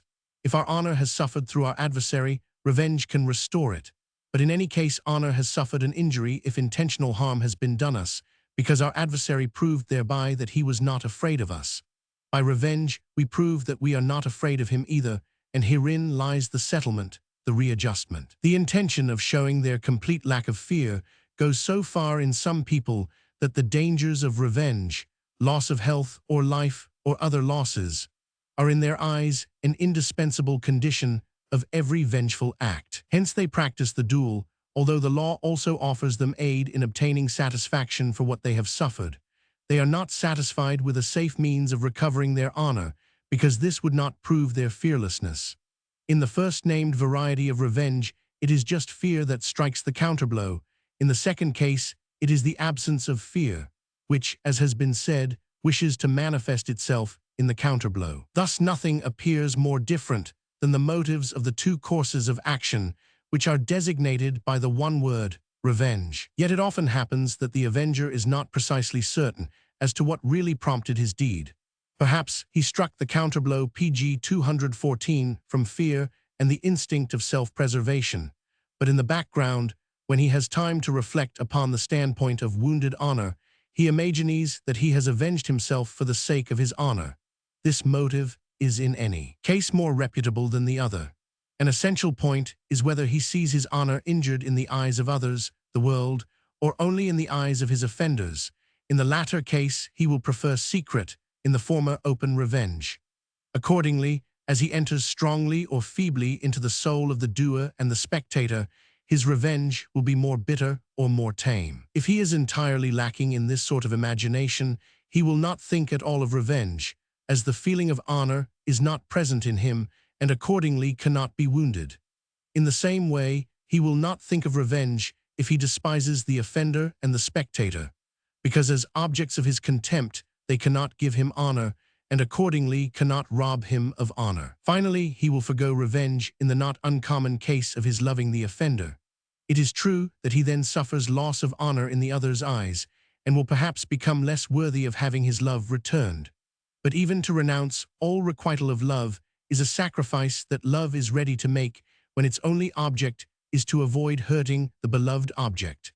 This would mean hurting oneself more than one is hurt by the sacrifice. Accordingly, everyone will avenge himself, unless he be bereft of honor or inspired by contempt or by love for the offender.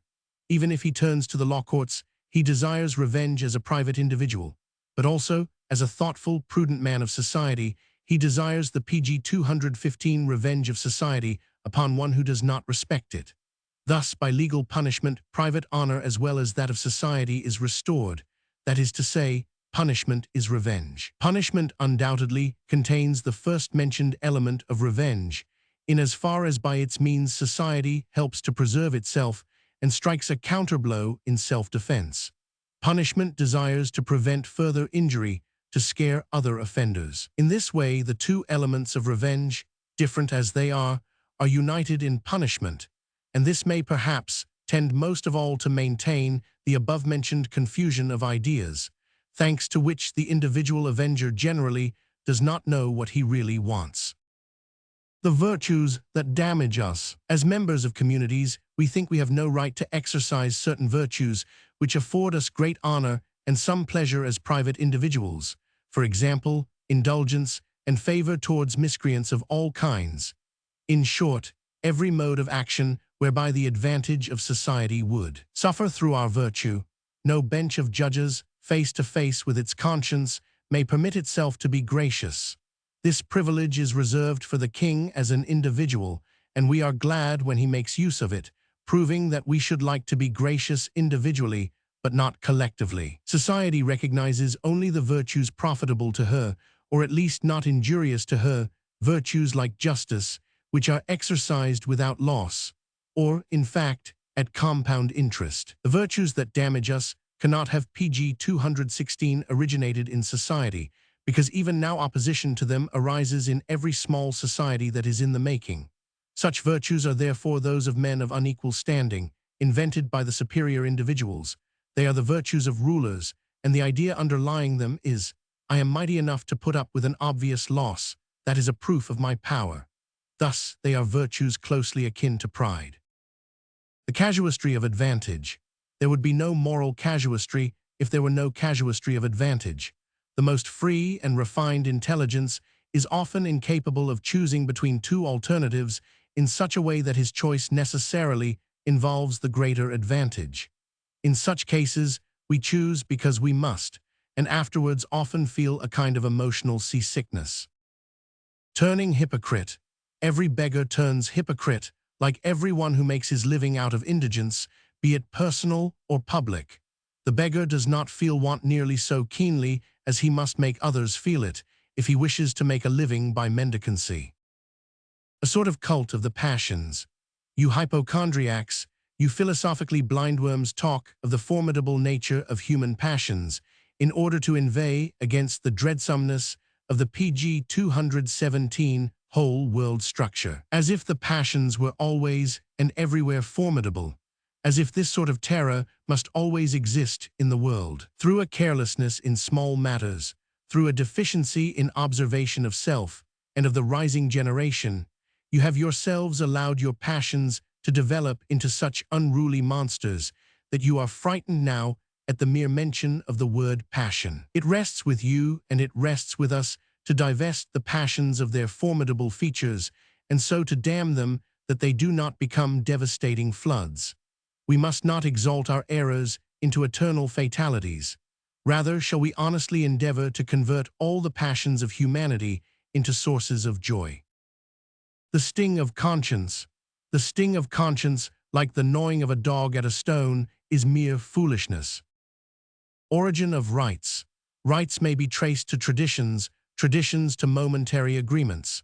At some time or other men were mutually content with the consequences of making an agreement, and again, too indolent formally to renew it. Thus they went on living as if it had constantly been renewed.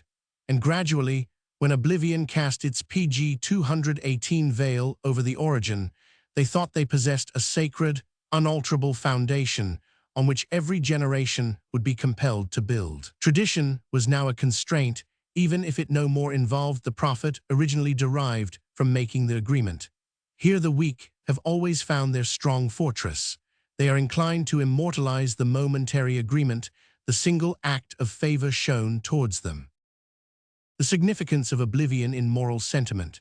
The same actions that in primitive society first aimed at the common advantage were later on performed from other motives, from fear or reverence of those who demanded and recommended them, or from habit, because men had seen them done about them from childhood upwards, or from kindness, because the practicing of them caused delight and approving looks on all sides, or from vanity, because they were praised. Such actions, in which the fundamental motive, that of utility, has been forgotten, are then called moral, not, indeed, because they are done from those other motives, but because they are not done with a conscious purpose of utility. Whence the hatred of utility that suddenly manifests itself here, and by which all praiseworthy actions formally exclude all actions for the sake of utility. Clearly society, the rallying point of all morality and of all maxims in praise of moral action, has had to battle too long and too fiercely with the selfishness and obstinacy of the individual not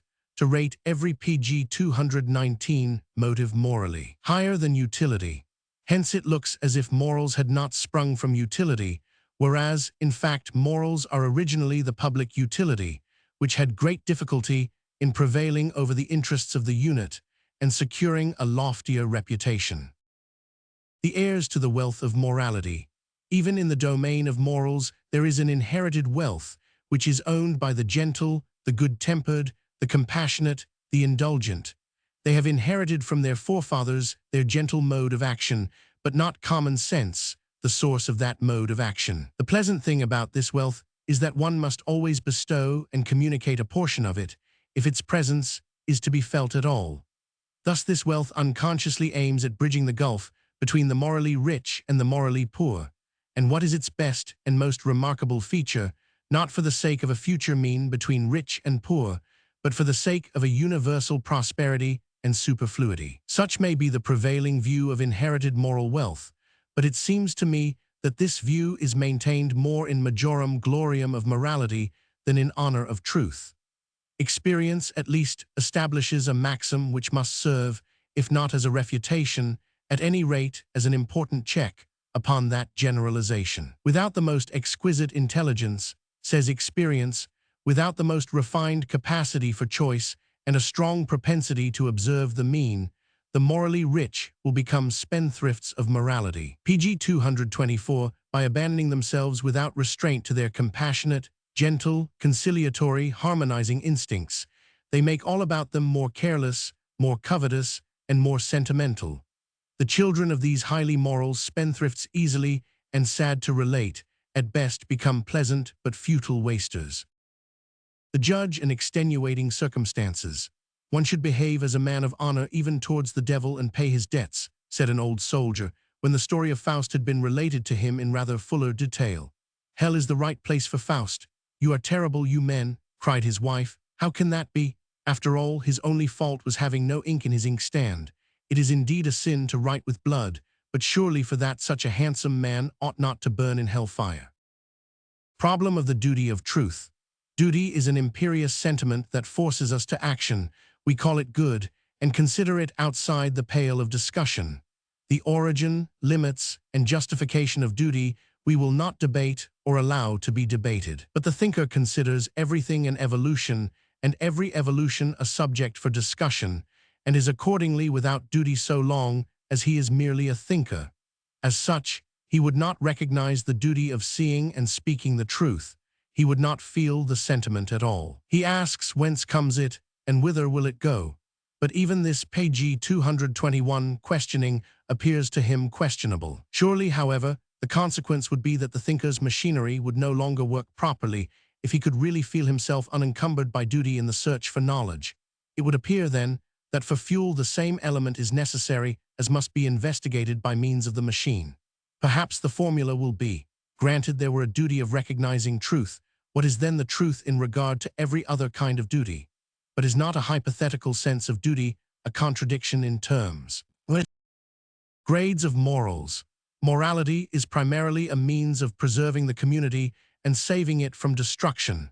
Next, it is a means of maintaining the community on a certain plane and in a certain degree of benevolence. Its motives are fear and hope, and these in a more coarse, rough, and powerful form, the more the propensity towards the perverse, one-sided, and personal still persists.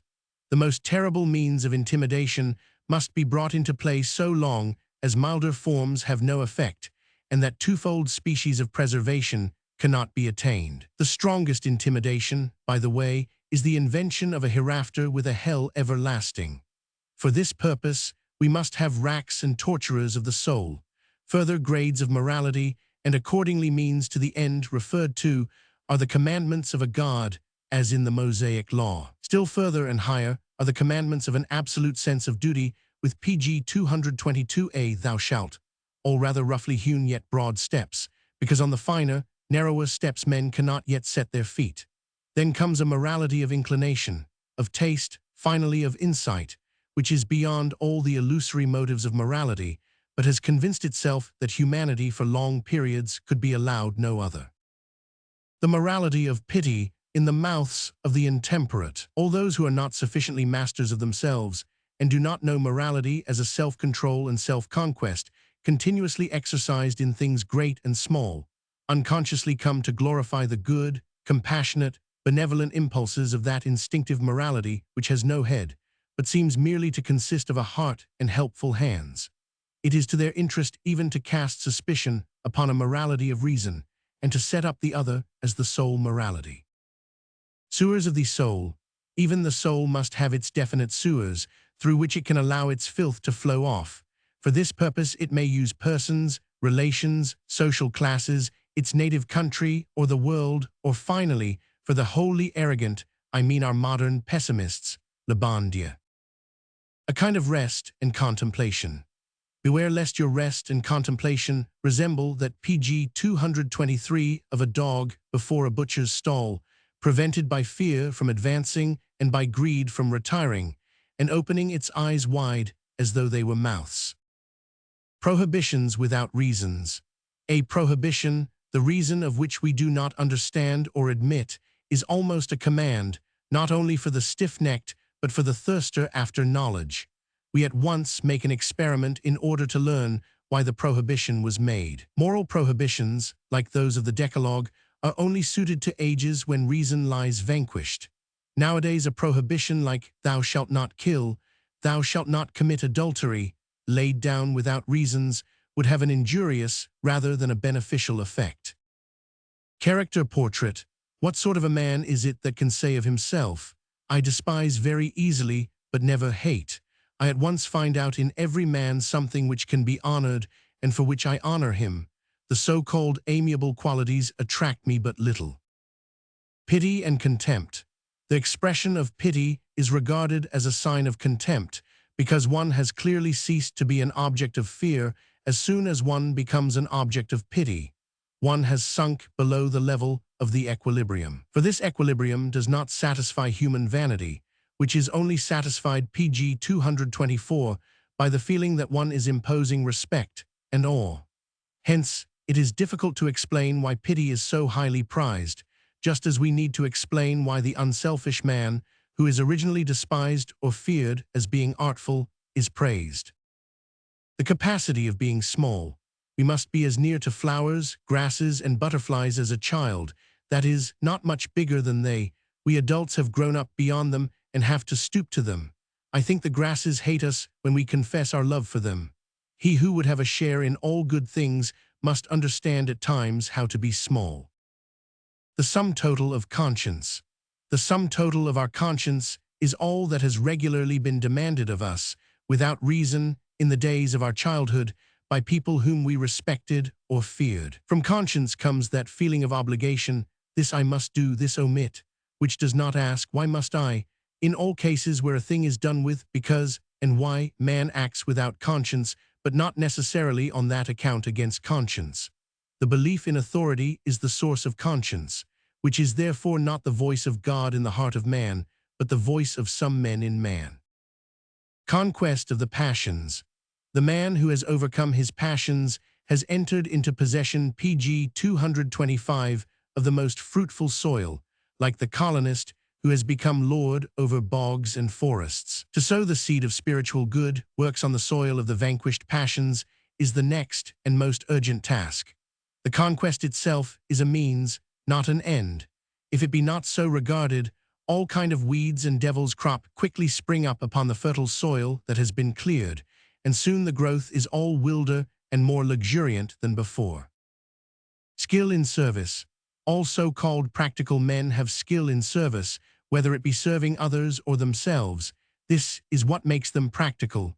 Robinson owned a servant even better than Friday. His name was Crusoe.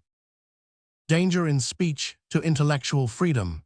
Every word is a preconceived judgment. Intellect and boredom. The proverb, "The Hungarian is far too lazy to feel bored," gives food for thought. Only the highest and most active animals are capable of being bored. The boredom of God on the seventh day of creation would be a subject for a great poet. Intercourse with animals. The origin of our morality may still be observed in our relations pg 226 with animals. Where advantage or the reverse do not come into play, we have a feeling of complete irresponsibility. For example, we kill or wound insects or let them live, and as a rule think no more about it. We are so clumsy that even our gracious acts towards flowers and small animals are almost always murderous. This does not in the least detract from our pleasure in them. Today is the festival of the small animals, the most sultry day of the year. There is a swarming and crawling around us, and we, without intention, but also without reflection, crush here and there a little fly or winged beetle. If animals do us harm, we strive to annihilate them in every possible way. The means are often cruel enough, even without our really intending them to be so. It is the cruelty of thoughtlessness. If they are useful, we turn them to advantage, until a more refined wisdom teaches us that certain animals amply reward a different mode of treatment, that of tending and breeding. Here responsibility first arises. Torturing is avoided in the case of the domestic animal. One man is indignant if another is cruel to his cow, quite in accordance with the primitive communal morality, which sees the commonwealth in danger whenever an individual does wrong. He who perceives any transgression in the community fears indirect harm to himself. Thus we fear in this case for the quality of meat, agriculture, and means of communication if we see the domestic animals ill-treated. Moreover, he who is harsh to animals awakens a suspicion that he is also harsh to men who are weak, inferior, and incapable of revenge. He is held to be ignoble pg 227 and deficient in the finer form of pride. Thus arises a foundation of moral judgments and sentiments, but the greatest contribution is made by superstition. Many animals incite men by glances, tones, and gestures to transfer themselves into them in imagination. And some religions teach us, under certain circumstances, to see in animals the dwelling place of human and divine souls, whence they recommend a nobler caution or even reverential awe in intercourse with animals. Even after the disappearance of this superstition, the sentiments awakened by it continue to exercise their influence, to ripen and to blossom. Christianity, as is well known, has shown itself in this respect a poor and retrograde religion. New actors. Among human beings, there is no greater banality than death.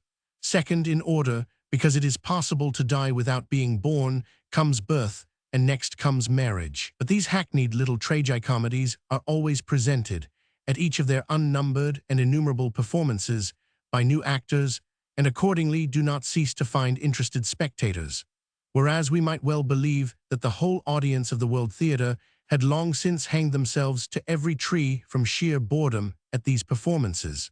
So much depends on new actors, so little on the piece. What is being obstinate? The shortest way is not the straightest possible, but that wherein pg 228 favorable winds swell our sails. So says the wisdom of seamen. Not to follow his course is obstinate, firmness of character being then adulterated by stupidity. The word vanity. It is annoying that certain words, with which we moralists positively cannot dispense, involve in themselves a kind of censorship of morals, dating from the times when the most ordinary and natural impulses were denounced. Thus that fundamental conviction that on the waves of society we either find navigable waters or suffer shipwreck, far more through what we appear than through what we are, a conviction that must act as guiding principle of all action in relation to society, is branded with the general word vanity. In other words, one of the most weighty and significant of qualities is branded with an expression which denotes it as essentially empty and negative. A great thing is designated by a diminutive, even slandered by the strokes of caricature. There is no help for it. We must use such words, but then we must shut our ears to the insinuations of ancient habits. The fatalism of the Turk. The fatalism of the Turk has this fundamental defect, that it contrasts man and fate as two distinct things. Man, says this doctrine, may struggle against fate and try to baffle it, but in the end fate will always gain the victory. Hence the most rational course is to pg 229 resign oneself or to live as one pleases. As a matter of fact, every man is himself a piece of fate. When he thinks that he is struggling against fate in this way, fate is accomplishing its ends even in that struggle. The combat is a fantasy, but so is the resignation in fate. All these fantasies are included in fate. The fear felt by most people of the doctrine that denies the freedom of the will is a fear of the fatalism of the Turk. They imagine that man will become weakly resigned and will stand before the future with folded hands because he cannot alter anything of the future, or that he will give a free rein to his caprices because the predestined cannot be made worse by that course. The follies of men are as much a piece of fate as are his wise actions, and even that fear of belief in fate is a fatality. You yourself, you poor timid creature, are that indomitable Moira, which rules even the gods. Whatever may happen, you are a curse or a blessing, and in any case the fetters wherein the strongest lies bound. In you the whole future of the human world is predestined, and it is no use for you to be frightened of yourself. The advocate of the devil.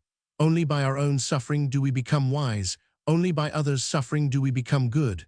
So runs that strange philosophy which derives all morality from pity and all intellectuality from the isolation of the individual. Herein this philosophy is the unconscious pleader for all human deterioration, for pity needs suffering and isolation contempt of others. Page 230. The moral character masks. In ages when the character masks of different classes are definitely fixed, like the classes themselves, moralists will be seduced into holding the moral character masks, too, as absolute, and in delineating them accordingly. Thus Molière is intelligible as the contemporary of the society of Louis Roman XIV. In our society of transitions and intermediate stages, he would seem an inspired pedant. The most noble virtue.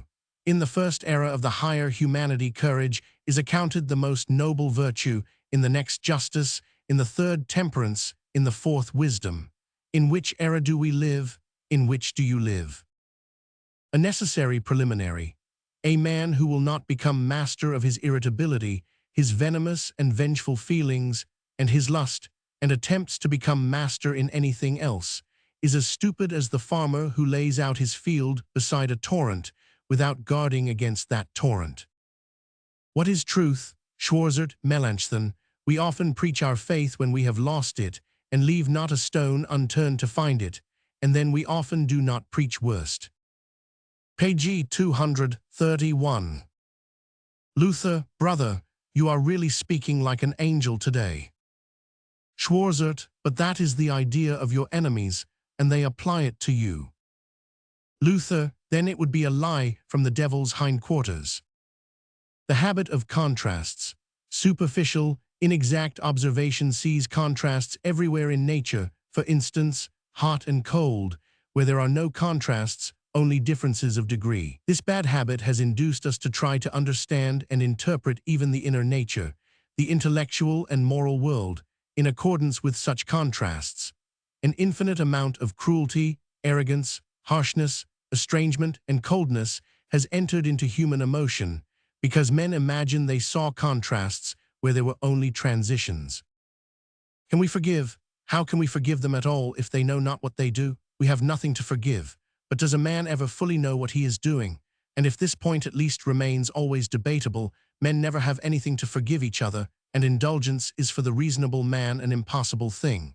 Finally, if the evildoers had really known what they did, we should still only have a right to forgive if we had a right to accuse and to punish. But we have not that right. Page 232.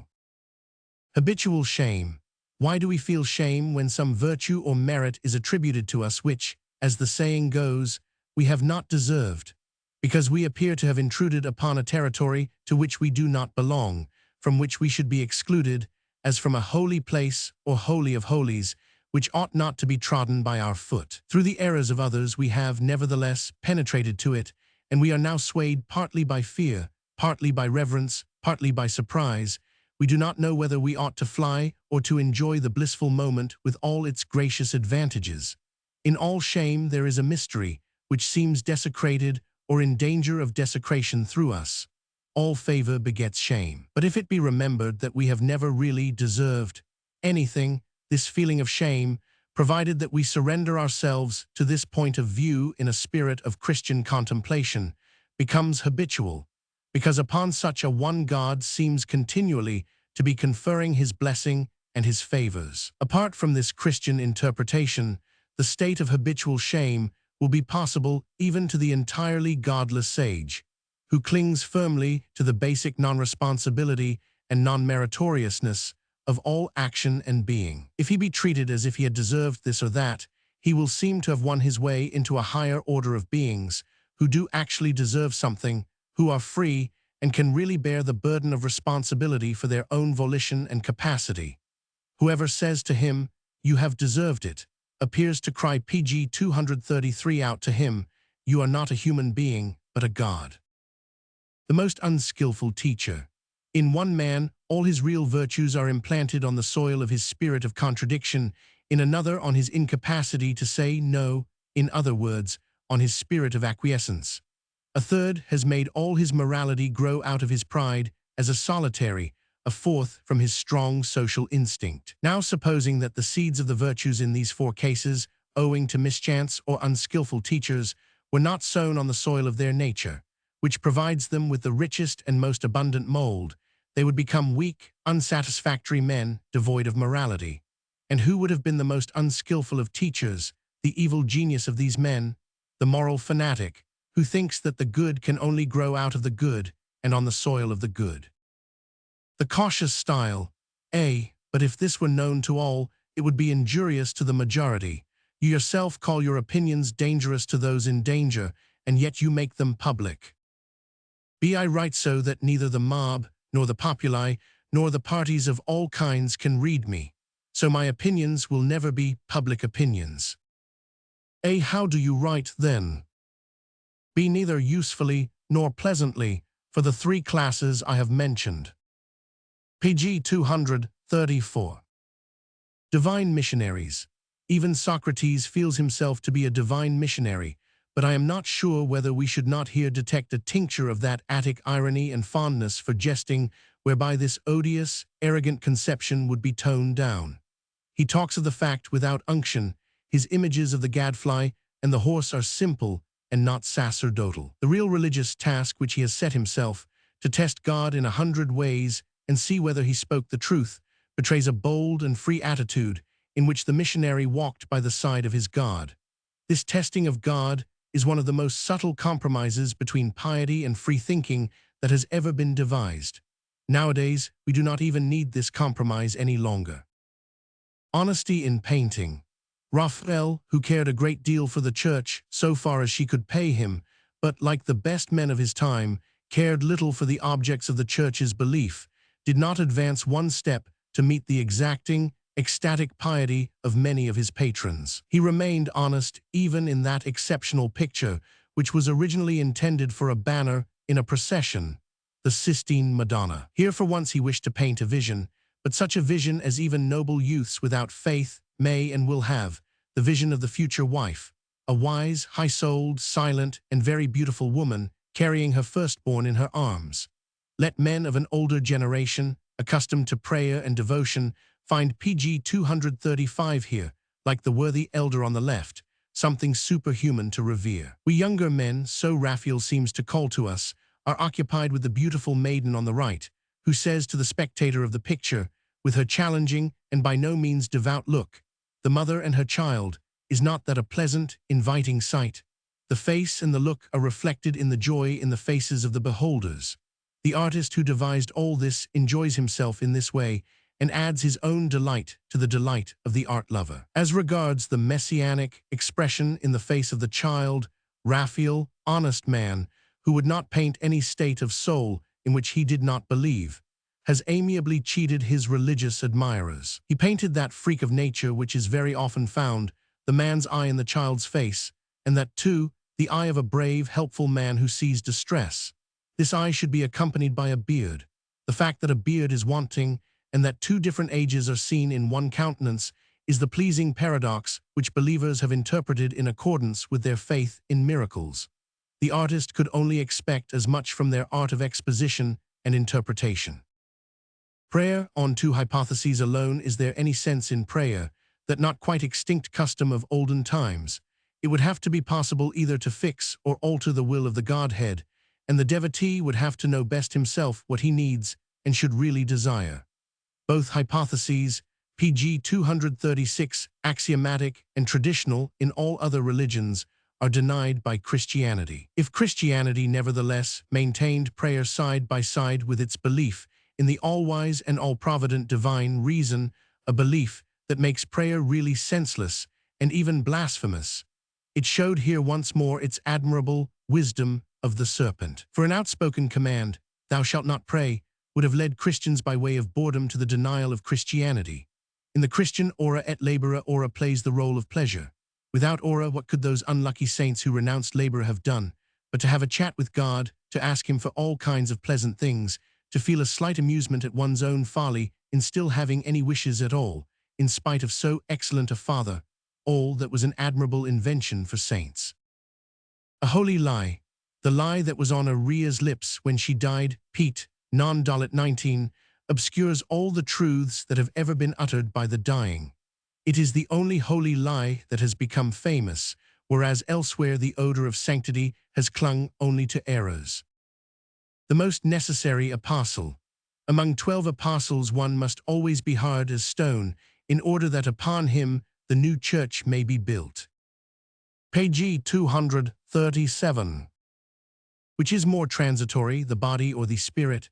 In legal, moral, and religious institutions, the external and concrete elements, in other words, rites, gestures, and ceremonies, are the most permanent. They are the body to which a new spirit is constantly being superadded. The cult, like an unchangeable text, is ever interpreted anew. Concepts and emotions are fluid, customs are solid. The belief in disease qua disease. Christianity first painted the devil on the wall of the world. Christianity first brought the idea of sin into the world. The belief in the remedies, which is offered as an antidote, has gradually been shaken to its very foundations. But the belief in the disease, which Christianity has taught and propagated, still exists. Speech and writings of religious men. If the priest's style and general expression, both in speaking and writing, do not clearly betray the religious man, we need no longer take his views upon religion and his pleading for religion seriously. These opinions have become powerless for him if, judging by his style, he has at command irony, arrogance, malice, hatred, and all the changing eddies of mood, just like the most irreligious of men. How far more powerless will they be for his page 238 hearers and readers? In short, he will serve to make the latter still more irreligious. The danger in personality. The more God has been regarded as a personality in himself, the less loyal have we been to him. Men are far more attached to their thought images than to their best beloved. That is why they sacrifice themselves for state, church, and even for God, so far as he remains their creation, their thought, and is not too much looked upon as a personality. In the latter case, they almost always quarrel with him. After all, it was the most pious of men who let slip that bitter cry, "My God, why hast thou forsaken me?" Worldly justice. It is possible to unhinge worldly justice with the doctrine of the complete non-responsibility and innocence of every man. An attempt has been made in the same direction on the basis of the opposite doctrine of the full responsibility and guilt of every man. It was the founder of Christianity who wished to abolish worldly justice and banish judgment and punishment from the world. For he understood all guilt as sin, that is, an outrage against God and not against the world. On the other hand, he considered every man in a broad sense, and almost in every sense, a sinner.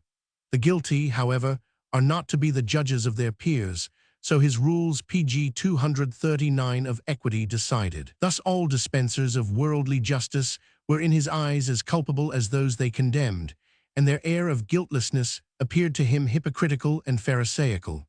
Moreover, he looked to the motives and not to the results of actions, and thought that only one was keen-sighted enough to give a verdict on motives, himself, or, as he expressed it, God. An affectation in parting. He who wishes to sever his connection with a party or a creed thinks it necessary for him to refute it. This is a most arrogant notion. The only thing necessary is that he should clearly see what tentacles hitherto held him to this party or creed and no longer hold him, what views impelled him to it and now impel him in some other directions. We have not joined the party or creed on strict grounds of knowledge. We should not affect this attitude on parting from it either. Savior and physician. In his knowledge of the human soul, the founder of Christianity was, as is natural, not without many great deficiencies and prejudices, and as physician of the soul, was addicted to that disreputable, laical belief in a universal medicine. In his methods, he sometimes resembles that dentist who wishes to heal all pain by extracting the tooth. Thus, for example, he assails sensuality with the advice, "If thine eye offend thee, pluck it out." Yet there still remains the distinction page 240 that the dentist at least attains his object, painlessness for the patient, although in so clumsy a fashion that he becomes ridiculous, whereas the Christian who follows that advice and thinks he has killed his sensuality is wrong, for his sensuality still lives in an uncanny, vampire form and torments him in hideous disguises. Prisoners. One morning the prisoners entered the yard for work, but the warder was not there. Some, as their manner was, set to work at once. Others stood idle and gazed defiantly around. Then one of them strode forward and cried, "Work as much as you will or do nothing, it all comes to the same. Your secret machinations have come to light. The warder has been keeping his eye on you of late, and will cause a terrible judgment to be passed upon you in a few days' time. You know him, he is of a cruel and resentful disposition. But now, listen, you have mistaken me hitherto. I am not what I seem, but far more, I am the son of the warder, and can get anything I like out of him. I can save you, nay, I will save you. But remember this, I will only save those of you who believe that I am the son of the prison warder. The rest may reap the fruits of their unbelief." "Well," said an old prisoner after an interval of silence, "what can it matter to you whether we believe you or not? If you are really the son, and can do what you say, then put in a good word for us all. That would be a real kindness on your part, but have done with all talk of belief, and PG 241 unbelief." "What is more," cried a younger man, "I don't believe him. He has only got a bee in his bonnet. I'll wager that in a week's time we shall find ourselves in the same place as we are today, and the warder will know nothing." "And if the warder ever knew anything, he knows it no longer," said the last of the prisoners, coming down into the yard at that moment, "for he has just died suddenly." "Aha!" cried several in confusion. "Aha, sir son, how stands it now with your title? Are we by any chance your prisoners now?" "I told you," answered the man gently, "I will set free all who believe in me, as surely as my father still lives." The prisoners did not laugh, but shrugged their shoulders and left him to himself. The persecutors of God. Paul conceived, and Calvin followed up the idea that countless creatures have been predestined to damnation from time immemorial, and that this fair world was made in order that the glory of God might be manifested therein. So heaven and hell and mankind merely exist to satisfy the vanity of God. What a cruel, insatiable vanity must have smoldered in the soul of the first or second thinker of such a thought. Paul, then, after all, remained Saul, the persecutor of God. Socrates. If all goes well, the time will come when, in order to advance themselves on the path PG 242 of moral reason, men will rather take up the memorabilia of Socrates than the Bible, and when Montaigne and Horace will be used as pioneers and guides for the understanding of Socrates, the simplest and most enduring of interpretative sages. In him converge the roads of the most different philosophically modes of life, which are in truth the modes of the different temperaments, crystallized by reason and habit, and all ultimately directed towards the delight in life and in self. The apparent conclusion is that the most peculiar thing about Socrates was his share in all the temperaments. Socrates excels the founder of Christianity by virtue of his merry style of seriousness, and by that wisdom of sheer roguish pranks which constitutes the best state of soul in a man. Moreover, he had a superior intelligence. Learning to write well. The age of good speaking is over, because the age of city-state culture is over. The limit allowed by Aristotle to the great city, in which the town crier must be able to make himself heard by the whole assembled community, troubles us as little as do any city communities, us who even wish to be understood beyond the boundaries of nations. Therefore, everyone who is of a good European turn of mind must learn to write well, and to write better and better. He cannot help himself, he must learn that, even if he was born in Germany, where bad writing is looked upon as a national privilege. Better writing means better thinking. Always to PG 243, discover matter more worthy of communication, to be able to communicate it properly, to be translatable into the tongues of neighboring nations, to make oneself comprehensible to foreigners who learn our language, to work with the view of making all that is good common property, and of giving free access everywhere to the free. Finally, to pave the way for that still remote state of things when the great task shall come for good Europeans, guidance and guardianship of the universal world culture. Whoever preaches the opposite doctrine of not troubling about good writing and good reading, both virtues grow together and decline together, is really showing the peoples a way of becoming more and more national. He is intensifying the malady of this century and is a foe to good Europeans, a foe to free spirits. The theory of the best style. The theory of the best style may at one time be the theory of finding the expression by which we transfer every mood of ours to the reader and the listener. At another, it may be the theory of finding expressions for the more desirable human moods, the communication and transference of which one desires most, for the mood of a man moved from the depth of his heart, intellectually cheerful, bright, and sincere, who has conquered his passions. This will be the theory of the best style, a theory that corresponds to the good man. Page 244. Paying attention to movement. The movement of the sentences shows whether the author be tired. Individual expressions may nevertheless be still strong and good, because they were invented earlier and for their own sake, when the thought first flashed across the author's mind. This is frequently the case with Goethe, who too often dictated when he was tired. Already and still. German prose is still very young. Goethe declares that Wieland is its father. Be so young and already so ugly. See, but so far as I am aware, Bishop Ulfilas already wrote German prose, which must therefore be 1500 years old. Be so old and still so ugly. Original German prose, which is really not fashioned on any pattern and must be considered an original creation of German taste, should give the eager advocate of a future original German culture an indication of how real German dress, German society, German furniture, German meals would look without the imitation of models. Someone who had long reflected on these vistas finally cried in great horror, "But heaven help us, perhaps we already have that original culture, only we don't like to talk about it." Page 245. Forbidden books. One should never read anything written by those arrogant wiseacres and puzzle brains who have the detestable vice of logical paradox.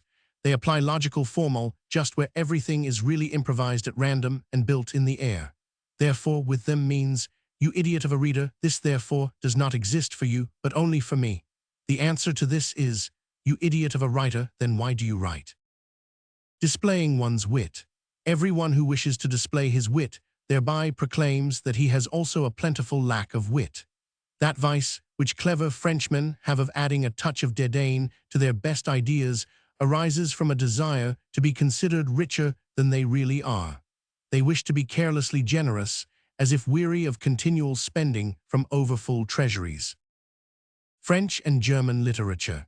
The misfortune of the French and German literature of the last 100 years is that the Germans ran away too early from the French school, and the French, later on, went too early to the German school. Our prose, none of the present-day cultured nations has so bad a prose as the German. When page 246 clever, blasé Frenchmen say, "There is no German prose," we ought really not to be angry, for this criticism is more polite than we deserve.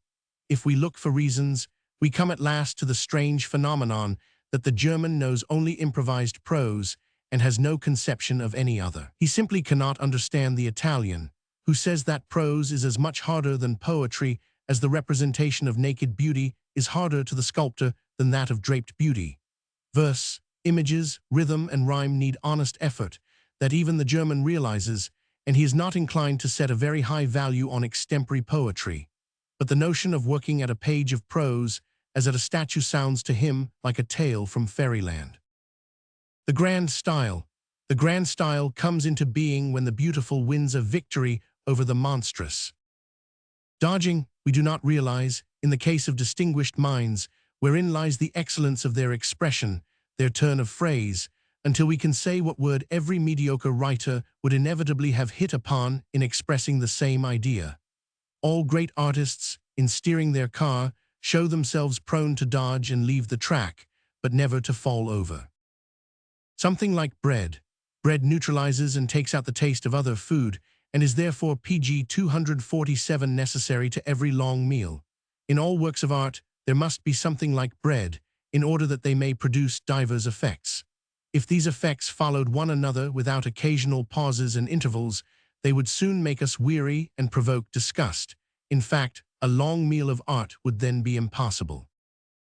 Jean-Paul knew a great deal but had no science, understood all manner of tricks of art but had no art, found almost everything enjoyable but had no taste, possessed feeling and seriousness, but in dispensing them poured over them a nauseous sauce of tears, had even wit, but unfortunately for ardent desire for it, far too little, whence he drives the reader to despair by his very lack of wit. In short, he was the bright, rank-smelling weed that shot up overnight in the fair pleasaunces of Schiller and Goethe. He was a good, comfortable man, and yet a destiny in a dressing gown. Palette for opposites. In order to enjoy a work of the past as its contemporaries enjoyed it, one must have a palette for the prevailing taste of the age which it attacked. Page 248. Spirits of wine authors. Many writers are neither spirit nor wine, but spirits of wine. They can flare up, and then they give warmth. The interpretative sense. The sense of taste, as the true interpretative sense, often talks the other senses over to its point of view and imposes upon them its laws and customs. At table one can receive disclosures about the most subtle secrets of the arts. It suffices to observe what tastes good and when, and after what and how long it tastes good. Lessing had a genuine French talent, and as writer went most assiduously to the French school. He knows well how to arrange and display his wares in his shop window. Without this true art, his thoughts, like the objects of them, would have remained rather in the dark, nor would the general loss be great. His art, however, has taught many, especially the last generation of German scholars, and has given enjoyment to a countless number. It is true his disciples had no need to learn from him, as they often did, his unpleasant tone with its mingling of petulance and candor. Opinion is now unanimous on Lessing as lyric poet, and will someday be unanimous on Lessing as dramatic poet. Undesirable readers. How an author is vexed by those stolid, awkward readers who always pg 249 fall at every place where they stumble, and always hurt themselves when they fall. Poets' thoughts. Real thoughts of real poets always go about with a veil on, like Egyptian women. Only the deep eye of thought looks out freely through the veil. Poets' thoughts are as a rule not of such value as is supposed. We have to pay for the veil and for our own curiosity into the bargain. Write simply and usefully. Transitions, details, color in depicting the passions. We make a present of all these to the author because we bring them with us and set them down to the credit of his book, provided he makes us some compensation. Wieland wrote German better than anyone else and had the genuine adequacies and inadequacies of the master. His translations of the letters of Cicero and Lucian are the best in the language. His ideas, however, add nothing to our store of thought. We can endure his cheerful moralities as little as his cheerful immoralities, for both are very closely connected. The men who enjoyed them were at bottom better men than we are, but also a good deal heavier. They needed an author of this sort. The Germans did not need Goethe, and therefore cannot make proper use of him.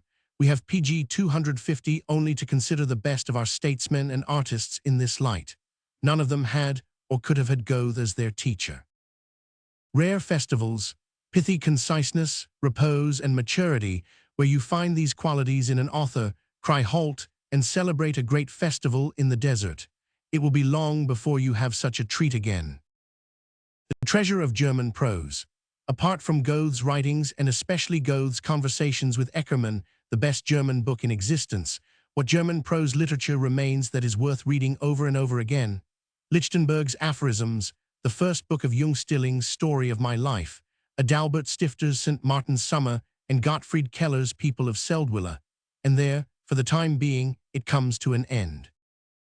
Literary and colloquial style.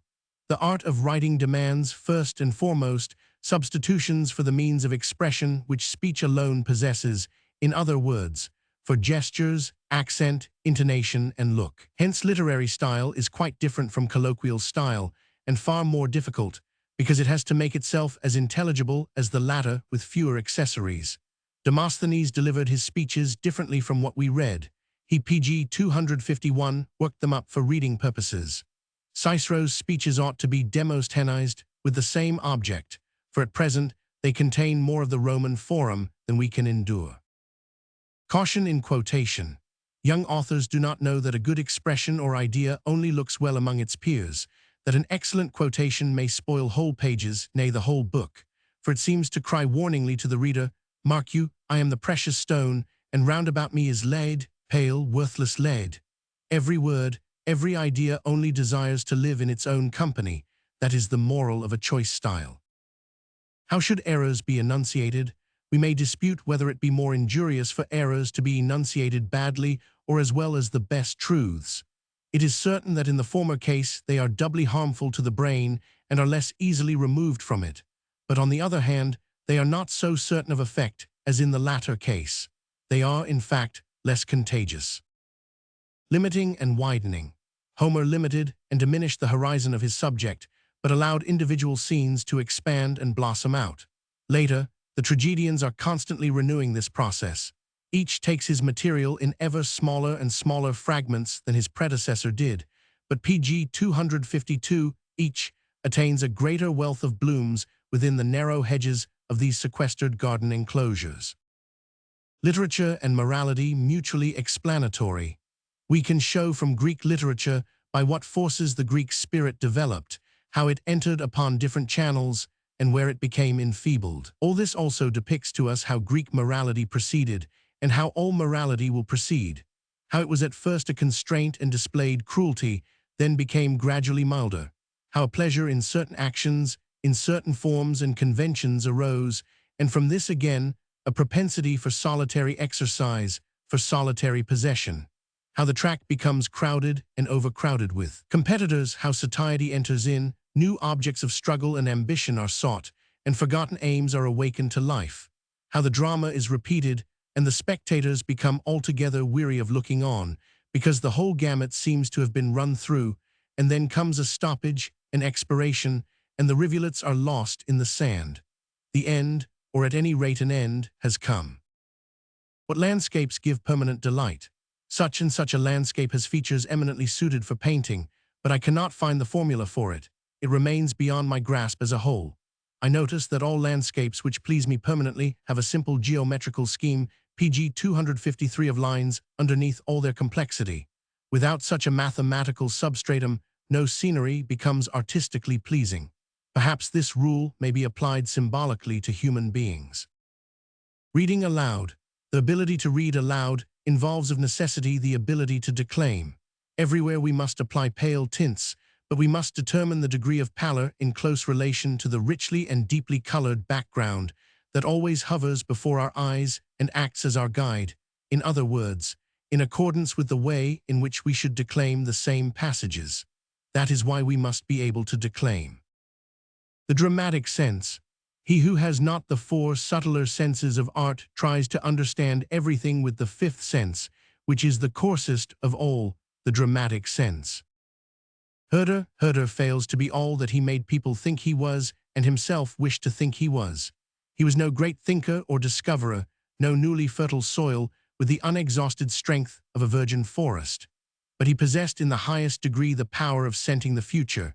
He saw and picked the first fruits of the seasons earlier than all others, and they then believed that he had made them grow. Between darkness and light, youth and age, PG 254 his mind was like a hunter on the watch, looking everywhere for transitions, depressions, convulsions, the outward and visible signs of internal growth. The unrest of spring drove him to and fro, but he was himself not the spring. At times, indeed, he had some inkling of this, and yet would fain not have believed it, he, the ambitious priest, who would have so gladly been the intellectual pope of his epoch. This is his despair. He seems to have lived long as a pretender to several kingdoms, or even to a universal monarchy. He had his following which believed in him, among others the young Goethe. But whenever crowns were really distributed, he was passed over. Kant, Goethe, and then the first true German historians and scholars robbed him of what he thought he had reserved for himself, although in silence and secret he often thought the reverse. Just when he doubted in himself, he gladly clothed himself in dignity and enthusiasm. These were often in him mere garments, which had to hide a great deal and also to deceive and comfort him. He really had fire and enthusiasm, but his ambition was far greater. It blew impatiently at the fire, which flickered, crackled, and smoked. His style flickers, crackles, and smokes, but he yearned for the great flame which never broke out. He did not sit at the table of the genuine creators, and his ambition did not admit of his sitting modestly among those who simply enjoy. Thus he was a restless spirit, the taster of all intellectual dishes, which were collected by the Germans from every quarter and every age in the course of half a century. Never really happy and satisfied, Herder was also pg 255 too often ill, and then at times envy sat by his bed, and hypocrisy paid her visit as well. He always had an air of being scarred and crippled, and he lacked simple, stalwart manliness more completely than any of the so-called classical writers. Scent of words, every word has its scent, there is a harmony and discord of sense, and so too of words. The far-fetched style, the natural style, is an offense to the lover of the far-fetched style. A vow, I will never again read an author of whom one can suspect that he wanted to make a book, but only those writers whose thoughts unexpectedly became a book. The artistic convention. 3/4 of Homer is convention, and the same is the case with all the Greek artists who had no reason for falling into the modern craze for originality. They had no fear of convention, for after all convention was a link between them and their public. Conventions are the artistic means acquired for the understanding of the hearer, the common speech, learnt with much toil, whereby the artist can really communicate his ideas. All the more when he wishes, like pg 256, the Greek poets and musicians, to conquer at once with each of his works, since he is accustomed to compete publicly with one or two rivals. The first condition is that he must be understood at once, and this is only possible by means of convention. What the artist devises beyond convention, he offers of his own free will and takes a risk, his success at best resulting in the setting up of a new convention. As a rule, originality is marveled at, sometimes even worshipped, but seldom understood. A stubborn avoidance of convention means a desire not to be understood. What, then, is the object of the modern craze for originality? Artists' affectation of scientific method. Schiller, like other German artists, fancied that if a man had intellect, he was entitled to improvise even with the pen on all difficult subjects. So there we see his prose essays, in every way a model of how not to attack scientific questions of aesthetics and ethics, and a danger for young readers who, in their admiration for Schiller the poet, have not the courage to think meanly of Schiller the thinker and author. The temptation to traverse for once the forbidden paths and to have his say in science as well is easy and pardonable in the artist, for even the ablest artist from time to time finds his handicraft and his workshop unendurable. This temptation is so strong that it makes the artist show all the world what no one wishes to see, that his little chamber of thought is cramped and untidy. Why pg 257 not, indeed, he does not live there. He proceeds to show that the storeroom of his knowledge is partly empty, partly filled with lumber. Why not, indeed? This condition does not really become the artist's child badly. In particular, the artist shows that, for the very easiest exercises of scientific method, which are accessible even to beginners, his joints are too stiff and untrained. Even of that, he need not really be ashamed. On the other hand, he often develops no mean art in imitating all the mistakes, vices, and base pedantries that are practiced in the scientific community, in the belief that these belong to the appearance of the thing, if not to the thing itself. This is the very point that is so amusing in artists' writing, that the artist involuntarily acts as his vocation demands. He parodies the scientific and inartistic natures. Towards science he should show no attitude but that of parody, insofar as he is an artist and only an artist. The Faust idea. A little sempstress is seduced and plunged into despair. A great scholar of all the four faculties is the evildoer. That cannot have happened in the ordinary course, surely? No, certainly not. Without the aid of the devil incarnate, the great scholar would never have achieved the deed. Is this really destined to be the greatest German tragic idea, as one hears it said among Germans? But for Goethe, even this idea was too terrible. His kind heart could not avoid placing the little sempstress, the good soul that forgot pg 258 itself, but once, near to the saints, after her involuntary death. Even the great scholar, the good man with the dark impulse, is brought into heaven in the nick of time, by a trick which is played upon the devil at the decisive moment. In heaven, the lovers find themselves again. Goethe once said that his nature was too conciliatory for really tragic subjects. Are there German classics? Saint Beuve observes somewhere that the word classic does not suit the genius of certain literatures.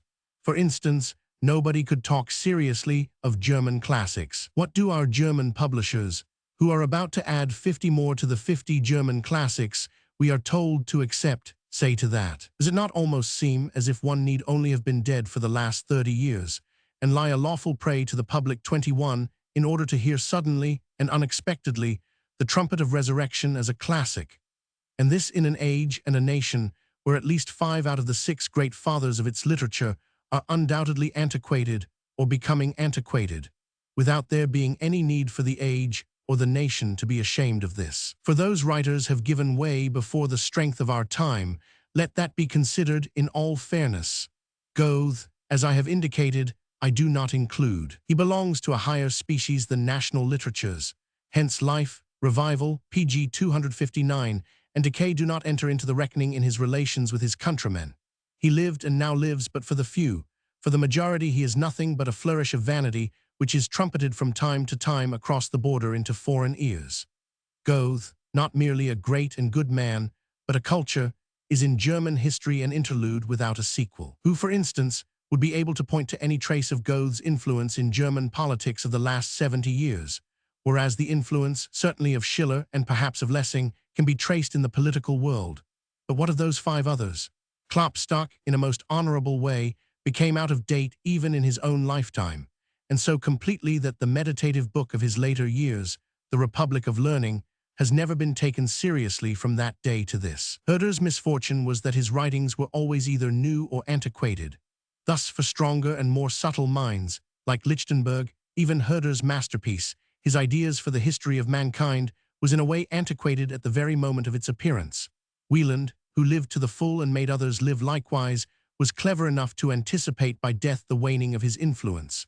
Lessing, perhaps, still lives today, but among a young and ever younger band of scholars. Schiller has fallen from the hands of young men into those of boys, of all German boys. It is a well-known sign of obsolescence when a book descends to people of less and less mature age. Well, what is it that has thrust these 5 into the background, so that well-educated men of affairs no longer read pg 260 them? A better taste, a riper knowledge, a higher reverence for the real and the true. In other words, the very virtues which these 5 and 10 or 20 others of lesser repute first replanted in Germany, and which now, like a mighty forest, cast over their graves not only the shadow of awe, but something of the shadow of oblivion. But classical writers are not planters of intellectual and literary virtues. They bring those virtues to perfection and are their highest luminous peaks, and being brighter, freer, and purer than all that surrounds them, they remain shining above the nations when the nations themselves perish. There may come an elevated stage of humanity in which the Europe of the peoples is a dark, forgotten thing, but Europe lives on in 30 books, very old but never antiquated, in the classics. Interesting but not beautiful. This countryside conceals its meaning, but it has one that we should like to guess. Everywhere that I look, I read words and hints of words, but I do not know where begins the sentence that solves the riddle of all these hints. So I get a stiff neck in trying to discover whether I should start reading from this or that point.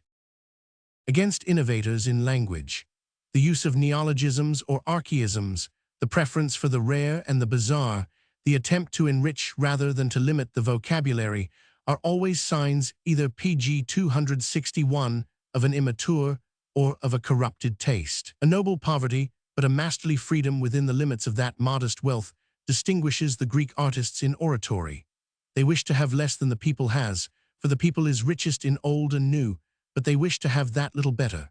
The reckoning up of their archaic and exotic forms is soon done, but we never cease marveling if we have an eye for their light and delicate manner in handling the commonplace and apparently long outworn elements in word and phrase. Gloomy and serious authors. He who commits his sufferings to paper becomes a gloomy author, but he becomes a serious one if he tells us what he has suffered and why he is now enjoying a pleasurable repose. Healthiness of taste. How is it that health is less contagious than disease generally and particularly in matters of taste, or are there epidemics of health? A resolution, never again to read a book that is born and christened with ink at the same moment. Improving our ideas. Improving our style means improving our ideas and nothing else. He PG 262, who does not at once concede this, can never be convinced of the point. Classical books. The weakest point in every classical book is that it is written too much in the mother tongue of its author. Bad books. The book should demand pen, ink, and desk, but usually it is pen, ink, and desk that demand the book. That is why books are of so little account at present. Presence of sense. When the public reflects on paintings, it becomes a poet. When on poems, an investigator. At the moment when the artist summons it, it is always lacking in the right sense, and accordingly in presence of sense, not in presence of mind. Choice ideas. The choice style of a momentous period does not only select its words but its ideas, and both from the customary and prevailing usage. Venturesome ideas that smell too fresh are to the maturer taste no less repugnant than new and reckless images and phrases. Later on, both choice ideas and choice words soon smack of mediocrity, because the scent of the choice vanishes quickly, and then nothing but the customary and commonplace element is tasted. Page 263. Main reason for corruption of style. The desire to display more sentiment than one really feels for a thing corrupts style in language and in all art. All great art shows rather the opposite tendency. Like every man of moral significance, it loves to check emotion on its way and not let it run its course to the very end. This modesty of letting emotion but half appear is most clearly to be observed, for example, in Sophocles. The features of sentiment seem to become beautified when sentiment feigns to be more shy than it really is. An excuse for the heavy style. The lightly uttered phrase seldom falls on the ear with the full weight of the subject.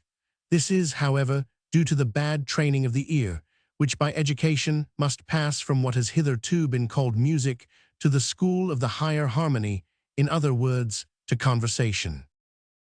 Bird's-eye views. Here torrents rush from every side into a ravine. Their movement is so swift and stormy, and carries the eye along so quickly, that the bare or wooded mountain slopes around seem not to sink down, but to fly down. We are in an agonized tension at the sight, as if behind all this were hidden some hostile element, before which all must fly, and against which the abyss alone gave protection. This landscape cannot be painted, unless PG 264 we hover above it like a bird in the open air.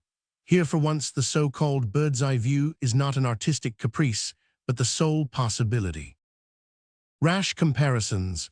If rash comparisons are not proofs of the wantonness of the writer, they are proofs of the exhaustion of his imagination. In any case, they bear witness to his bad taste. Dancing in chains. In the case of every Greek artist, poet, or writer, we must ask, what is the new constraint which he imposes upon himself and makes attractive to his contemporaries so as to find imitators? For the thing called invention in meter, for example, is always a self-imposed fetter of this kind.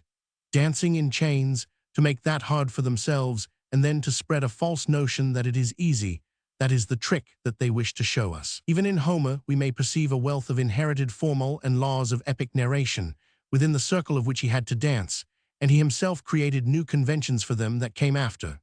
This was the discipline of the Greek poets, first to impose upon themselves a manifold constraint by means of the earlier poets, then to invent in addition a new constraint, to impose it upon themselves, and cheerfully to overcome it, so that constraint and victory are perceived and admired.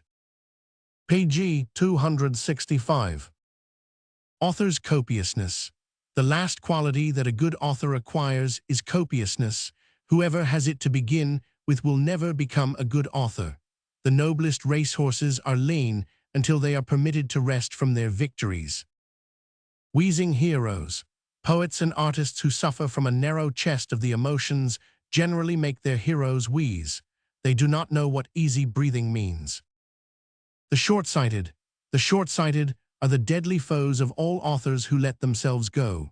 These authors should know the wrath with which these people shut the book, in which they observe that its creator needs 50 pages to express 5 ideas. And the cause of their wrath is that they have endangered what remains of their vision almost without compensation.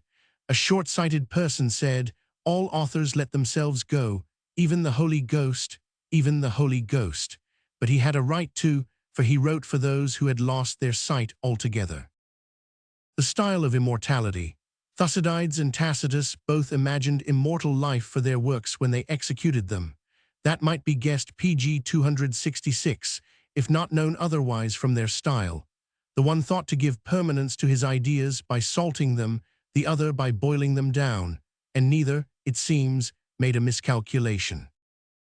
Against images and similes. By images and similes we convince, but we do not prove. That is why science has such a horror of images and similes. Science does not want to convince or make plausible, and rather seeks to provoke cold distrust by its mode of expression, by the bareness of its walls. For distrust is the touchstone for the gold of certainty. Caution in Germany, he who lacks thorough knowledge should beware of writing. The good German does not say in that case he is ignorant, but he is of doubtful character. This hasty conclusion, by the way, does great credit to the Germans. Painted skeletons. Painted skeletons are those authors who try to make up for their want of flesh by artistic colorings. The grand style and something better. It is easier to learn how to write the grand style than how to write easily and simply. The reasons for this are inextricably bound up with morality. Page 267.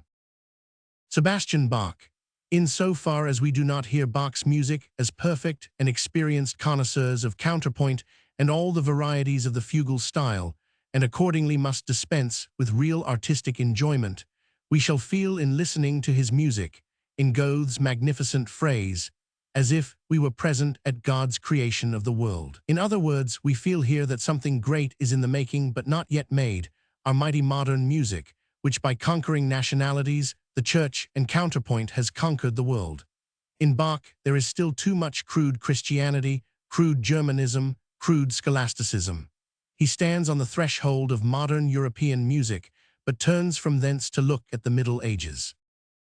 Handel, who in the invention of his music was bold, original, truthful, powerful, inclined to and akin to all the heroism of which a nation is capable, often proved stiff, cold, nay, even weary of himself in composition. He applied a few well-tried methods of execution, wrote copiously and quickly, and was glad when he had finished. But that joy was not the joy of God and other creators in the eventide of their working day. Haydn, so far as genius can exist in a man who is merely good, Haydn had genius. He went page 268, just as far as the limit which morality sets to intellect, and only wrote music that has no past. Beethoven and Mozart.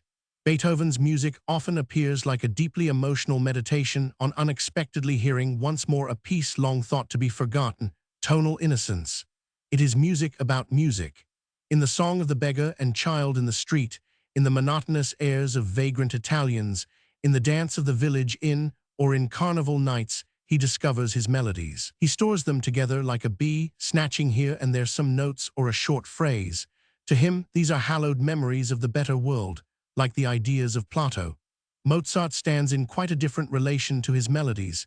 He finds his inspiration not in hearing music, but in gazing at life, at the most stirring life of southern lands. He was always dreaming of Italy when he was not there. Recitative.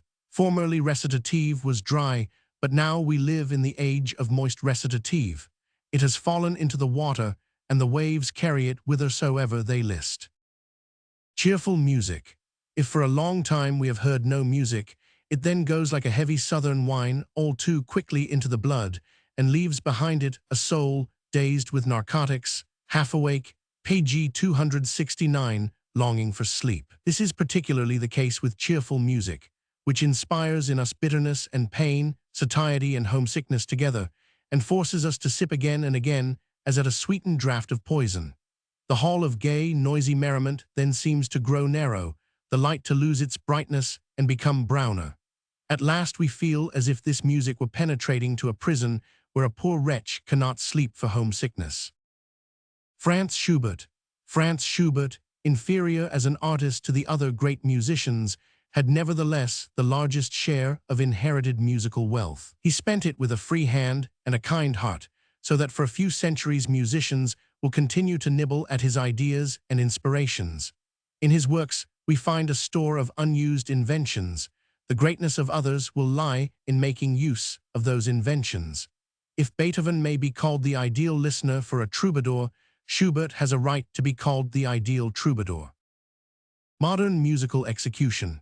Great tragic or dramatic execution of music acquires its character by imitating the gesture of the great sinner, such as Christianity conceives and desires him. The slow-stepping, passionately brooding man, distracted by the agonies of conscience, now flying in terror, now clutching with delight, now standing still in despair, and all the other marks of great sinfulness. Pg 270, only on the Christian assumption that all men are great sinners and do nothing but sin, could we justify the application of this style of execution to all music. So far, music would be the reflection of all the actions and impulses of man, and would continually have to express by gestures the language of the great sinner. At such a performance, a listener who was not enough of a Christian to understand this logic might indeed cry out in horror, "For the love of heaven, how did sin find its way into music?" Felix Mendelssohn. Felix Mendelssohn's music is the music of the good taste that enjoys all the good things that have ever existed. It always points behind. How could it have much in front, much of a future? But did he want it to have a future? He possessed a virtue rare among artists, that of gratitude without arrière-pensée. This virtue, too, always points behind. A mother of arts. In our skeptical age, real devotion requires almost a brutal heroism of ambition. Fanatical shutting of the eyes and bending of the knee no longer suffice. Would it not be possible for ambition, in its eagerness to be the last devotee of all the ages, to become the begetter of a final church music, as it has been the begetter of the final church architecture? They call it the Jesuit style. Pg 271. Freedom in fetters, a princely freedom. Chopin, the last of the modern musicians, who gazed at and worshipped beauty like leopardy. Chopin, the Pole, the inimitable none that came before or after him, has a right to this name. Chopin had the same princely punctilio in convention that Raphael shows in the use of the simplest traditional colors. The only difference is that Chopin applies them not to color, but to melodic and rhythmic traditions. He admitted the validity of these traditions because he was born under the sway of etiquette.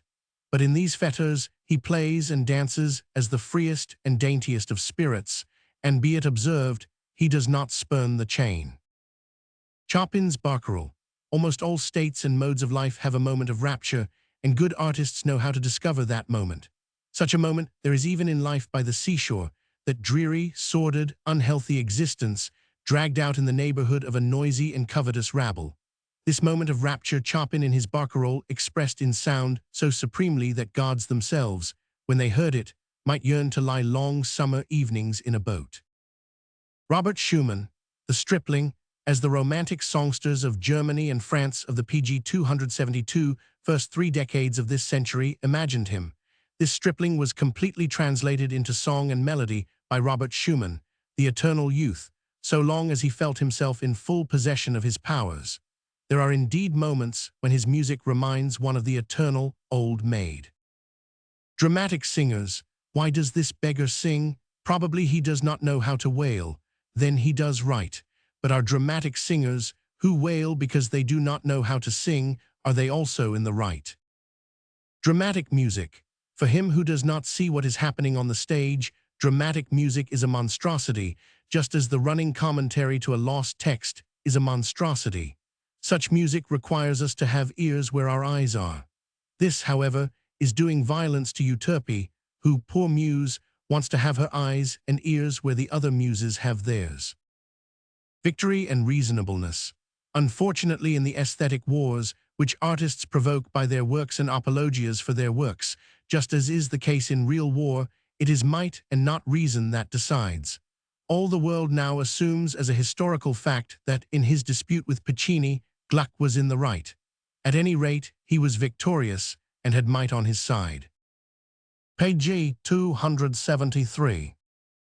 Of the principle of musical execution. Do the modern musical performers really believe that the supreme law of their art is to give every piece as much high relief as is possible, and to make it speak at all costs a dramatic language? Is not this principle when applied for example to Mozart, a veritable sin against the spirit, the gay, sunny, airy, delicate spirit of Mozart, whose seriousness was of a kindly and not awe-inspiring order, whose pictures do not try to leap from the wall and drive away the beholder in panic? Or do you think that all Mozart's music is identical with the statue music in Don Juan, and not only Mozart's, but all music? You reply that the advantage of your principle lies in its greater effect. You would be right if there did not remain the counter-question, on whom has the effect operated, and on whom should an artist of the first rank desire to produce his effect? Never on the populace, never on the immature, never on the morbidly sensitive, never on the diseased, and above all, never on the blasé. The music of today, this ultramodern music, with its strong lungs and weak nerves, is frightened above all things of itself.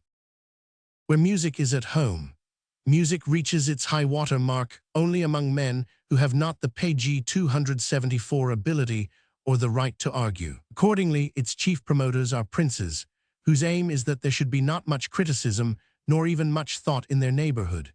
Next come societies which, under some pressure or other, political or religious, are forced to become habituated to silence, and so feel all the greater need of spells to charm away emotional ennui, these spells being generally eternal love-making and eternal music. Thirdly, we must reckon whole nations in which there is no society, but all the greater number of individuals with a bent towards solitude, mystical thinking, and a reverence for all that is inexpressible. These are the genuine musical souls. The Greeks, as a nation delighting in talking and argument, accordingly put up with music only as an whores dover to those arts which really admit of discussion and dispute. About music, one can hardly even think clearly. The Pythagoreans, who in so many respects were exceptional Greeks, are said to have been great musicians. This was the school that invented a 5 years silence 23, but did not invent a dialectic. Sentimentality in music.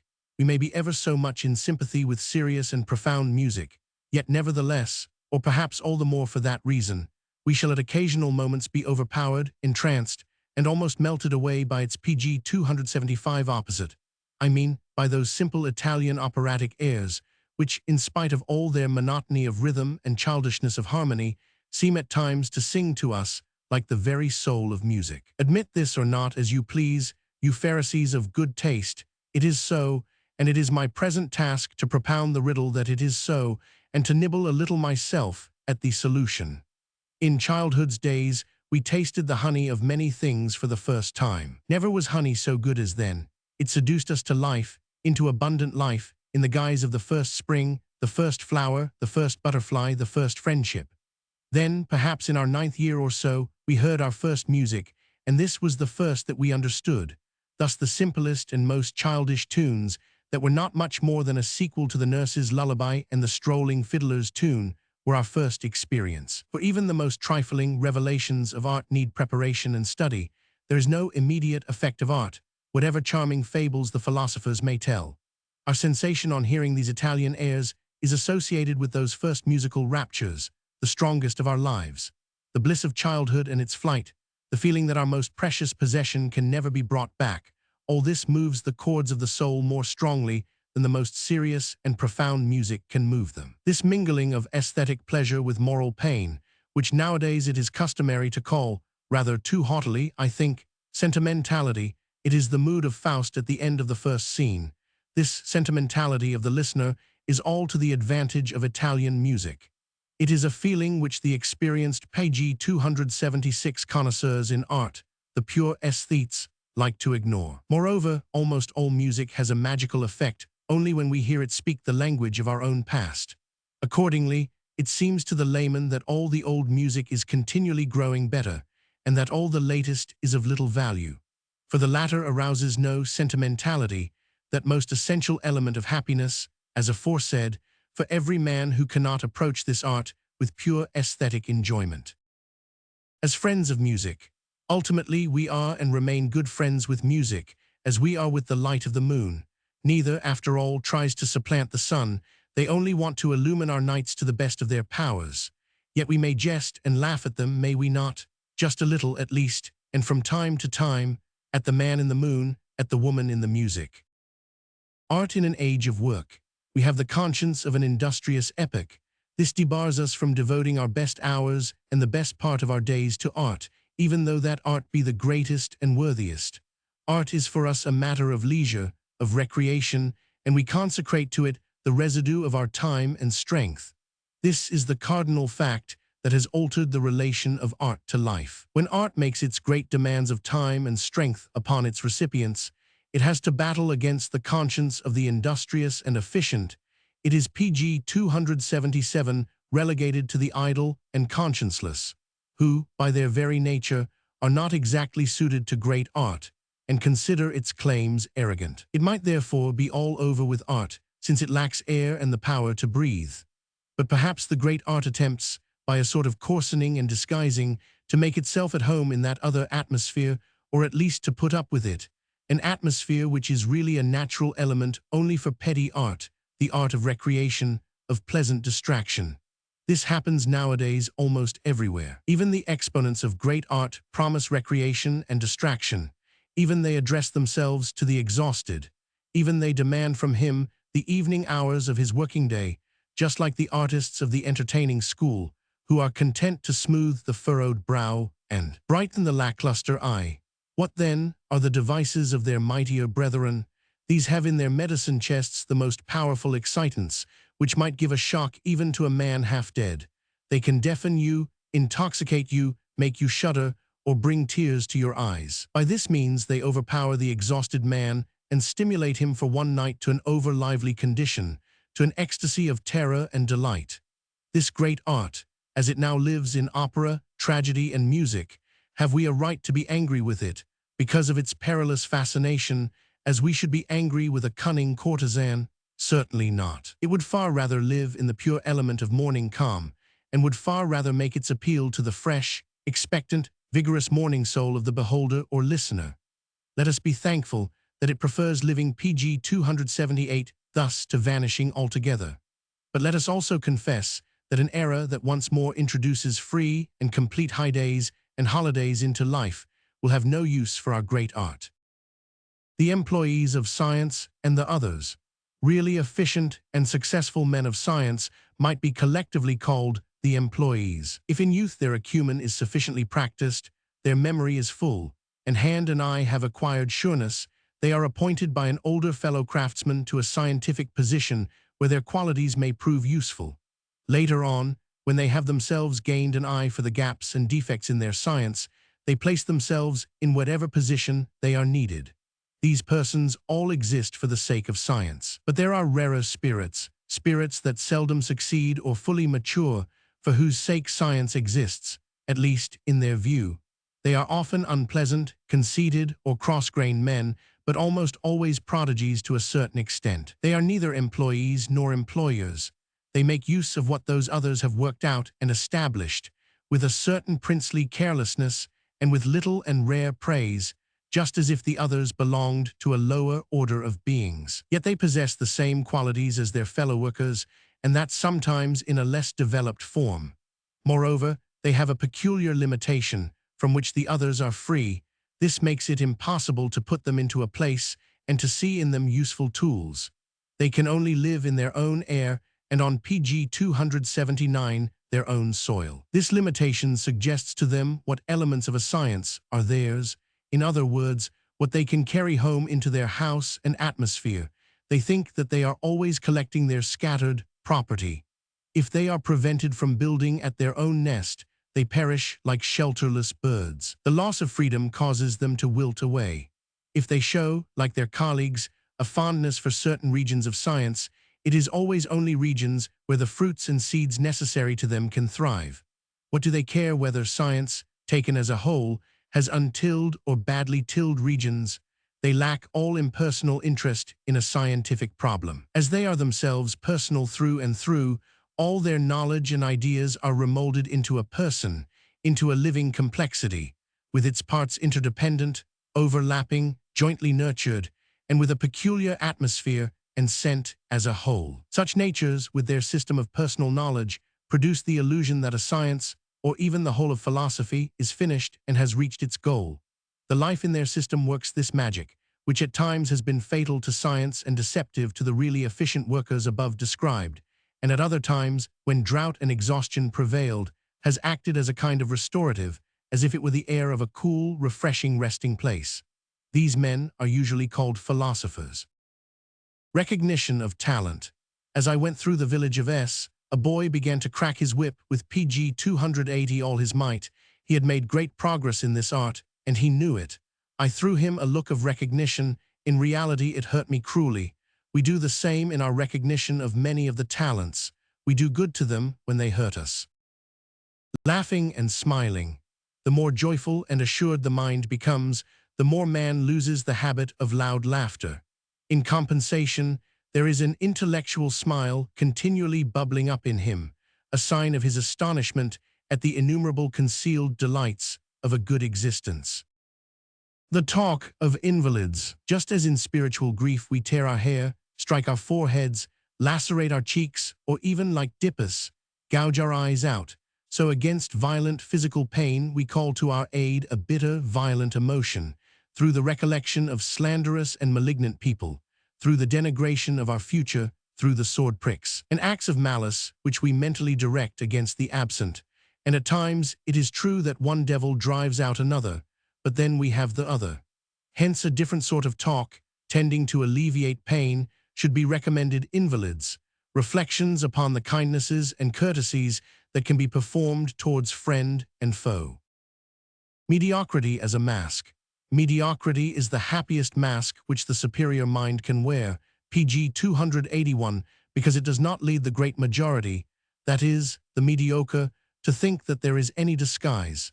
Yet the superior mind assumes the mask just for their sake, so as not to irritate them, nay, often from a feeling of pity and kindness.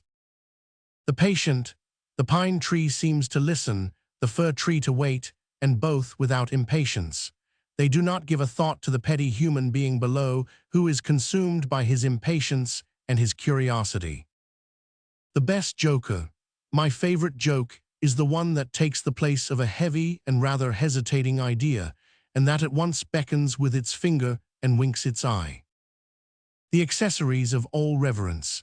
Wherever the past is revered, the over-cleanly and over-tidy people should not be admitted. Piety does not feel content without a little dust, dirt, and dross. The great danger of savants. It is just the most thorough and profound savants who are in peril of seeing their life's goals set ever lower and lower, and with a feeling of this in their minds, to become ever more discouraged and more unendurable in the latter half of their lives. At first they plunge into their science with spacious hopes and set themselves daring tasks, the ends of which are PG 282 already anticipated by their imaginations. Then there are moments, as in the lives of the great maritime discoverers, knowledge, presentiment, and power raise each other higher and higher, until a new shore first dawns upon the eye in the far distance. But now the stern man recognizes more and more how important it is that the individual task of the inquirer should be limited as far as possible, so that it may be entirely accomplished, and the intolerable waste of force, from which earlier periods of science suffered, may be avoided. In those days, everything was done 10 times over, and then the 11th always had the last and best word. Yet the more the savant learns and practices this art of solving riddles in their entirety, the more pleasure he finds in so doing. But at the same time, his demands upon what is here called entirety grow more exacting. He sets aside everything that must remain in this sense incomplete. He acquires a disgust and an acute scent for the half-soluble, for all that can only give a kind of certainty in a general and indefinite form. His youthful plans crumble away before his eyes. There remains scarcely anything but a few little knots, in untying which the master now takes his pleasure and shows his strength. Then, in the midst of all this useful, restless activity, he, now grown old, is suddenly then often overcome by a deep misgiving, a sort of torment of conscience. He looks upon himself as one changed, as if he were diminished, humbled, transformed into a dexterous dwarf. He grows anxious as to whether mastery in small matters be not a convenience, an escape from the PG 283 summons to greatness in life and form. But he cannot pass beyond any longer. The time for that has gone by. Teachers in the age of books. Now that self-education and mutual education are becoming more widespread, the teacher in his usual form must become almost unnecessary. Friends eager to learn, who wish to master some branch of knowledge together, find in our age of books a shorter and more natural way than school and teachers. Vanity as the greatest utility. Originally, the strong individual uses not only nature, but even societies and weaker individuals as objects of rapine. He exploits them, so far as he can, and then passes on. As he lives from hand to mouth, alternating between hunger and superfluity, he kills more animals than he can eat, and robs and maltreats men more than is necessary. His manifestation of power is at the same time one of revenge against his cramped and worried existence. Furthermore, he wishes to be held more powerful than he is, and thus misuses opportunities, the accretion of fear that he begets being an accretion of power. He soon observes that he stands or falls not by what he is, but by what he is thought to be. Herein lies the origin of vanity. The man of power seeks by every means to increase others' faith in his power. The thralls who tremble before him and serve him know, for their part, that they are worth just so pg 284 much as they appear to him to be worth, and so they work with an eye to this valuation rather than to their own self-satisfaction. We know vanity only in its most weakened forms, in its idealizations and its small doses, because we live in a late and very emasculated state of society. Originally, vanity is the great utility, the strongest means of preservation. And indeed, vanity will be greater, the cleverer the individual, because an increase in the belief in power is easier than an increase in the power itself, but only for him who has intellect, or as must be the case under primitive conditions, who is cunning and crafty. Weather signs of culture. There are so few decisive weather signs of culture that we must be glad to have at least one unfailing sign at hand for use in house and garden. To test whether a man belongs to us, I mean to the free spirits, or not, we must test his sentiments regarding Christianity. If he looks upon Christianity with other than a critical eye, we turn our backs to him, for he brings us impure air and bad weather. It is no longer our task to teach such men what a sirocco wind is. They have Moses and the prophets of weather and of enlightenment. If they will not listen to these, then there is a proper time for wrath and punishment. Wrath and punishment are our inheritance pg 285 from the animals. Man does not become of age until he has restored to the animals this gift of the cradle.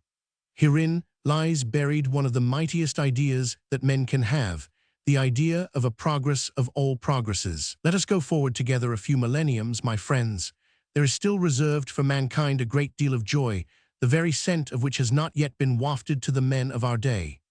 Indeed, we may promise ourselves this joy, nay summon, and conjure it up as a necessary thing, so long as the development of human reason does not stand still. Some day we shall no longer be reconciled to the logical sin that lurks in all wrath and punishment, whether exercised by the individual or by society.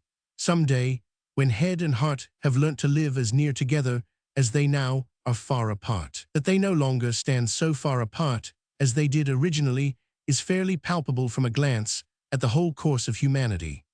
The individual who can review a life of introspective work will become conscious of the rapprochement arrived at, with a proud delight at the distance he has bridged, in order that he may thereupon venture upon more ample hopes. Origin of pessimists. A snack of good food often decides whether we are to look to the future with hollow eye or in hopeful mood. The same influence extends to the very highest and most intellectual states. Discontent and reviling of the world are for the present generation an inheritance from starveling ancestors. Even in our artists and pg 286 poets, we often notice that however exuberant their life, they are not of good birth, and have often, from oppressed and ill-nourished ancestors, inherited in their blood and brain much that comes out as the subject and even the conscious coloring of their work. The culture of the Greeks is a culture of men of wealth, in fact, inherited wealth. For a few centuries, they lived better than we do, better in every sense, in particular far more simply in food and drink. Then the brain finally became so well stored and subtle, and the blood flowed so quickly, like a joyous, clear wine, that the best in them came to light no longer as gloomy, distorted, and violent, but full of beauty and sunshine. Of reasonable death, which is more reasonable, to stop the machine when the works have done the task demanded of them, or to let it run on until it stands still of its own accord, in other words, is destroyed. Is not the latter a waste of the cost of upkeep, a misuse of the strength and care of those who serve? Are men not here throwing away that which would be sorely needed elsewhere? Is not a kind of contempt of the machines propagated, in that many of them are so uselessly tended and kept up? I am speaking of involuntary, natural, and voluntary, reasonable death. Natural death is independent of all reason and is really an irrational death, in which the pitiable substance of the shell determines how long the kernel is to exist or not, in which, accordingly, the stunted, diseased, and dull-witted PG 287 jailer is lord, and indicates the moment at which his distinguished prisoner shall die. Natural death is the suicide of nature, in other words, the annihilation of the most rational being through the most irrational element that is attached thereto. Only through religious illumination can the reverse appear, for then, as is equitable, the higher reason, God, issues its orders, which the lower reason has to obey. Outside religious thought, natural death is not worth glorifying. The wise dispensation and disposal of death belongs to that now quite incomprehensible and immoral-sounding morality of the future, the dawn of which it will be an ineffable delight to behold. Retrograde influences. All criminals force society back to earlier stages of culture than that in which they are placed for the time being. Their influence is retrograde. Let us consider the tools that society must forge and maintain for its defense: the cunning detectives, the jailers, the hangmen, nor should we forget the public counsel for prosecution and defense. Finally, we may ask ourselves whether the judge himself and punishment and the whole legal procedure are not oppressive rather than elevating in their reaction upon all who are not lawbreakers. For we shall never succeed in arraying self-defense and revenge in the garb of innocence, and so long as men are used and sacrificed as a means to the end of society, all loftier humanity will deplore this necessity. Page 288. War as a remedy. For nations that are growing weak and contemptible, war may be prescribed as a remedy, if indeed they really want to go on living. National consumption as well as individual admits of a brutal cure. The eternal will to live and inability to die is, however, in itself already a sign of senility of emotion. The more fully and thoroughly we live, the more ready we are to sacrifice life for a single pleasurable emotion. A people that lives and feels in this wise has no need of war. Intellectual and physical transplantation as remedies. The different cultures are so many intellectual climates, every one of which is peculiarly harmful or beneficial to this or that organism. History as a whole, as the knowledge of different cultures, is the science of remedies, but not the science of the healing art itself. We still need a physician who can make use of these remedies in order to send every one, temporarily or permanently, to the climate that just suits him. To live in the present, within the limits of a single culture, is insufficient as a universal remedy. Too many highly useful kinds of men who cannot breathe freely in this atmosphere would perish. With the aid of history, we must give them air and try to preserve them. Even men of lower cultures have their value. Add to this cure of intellects that humanity, on considerations of bodily health, must strive to discover, by means of a medical geography, pg 289, what kinds of degeneration and disease are caused by each region of the earth, and conversely, what ingredients of health the earth affords. And then, gradually, nations, families, and individuals must be transplanted long and permanently enough for them to become masters of their inherited physical infirmities. The whole world will finally be a series of sanatoria. Reason and the tree of mankind.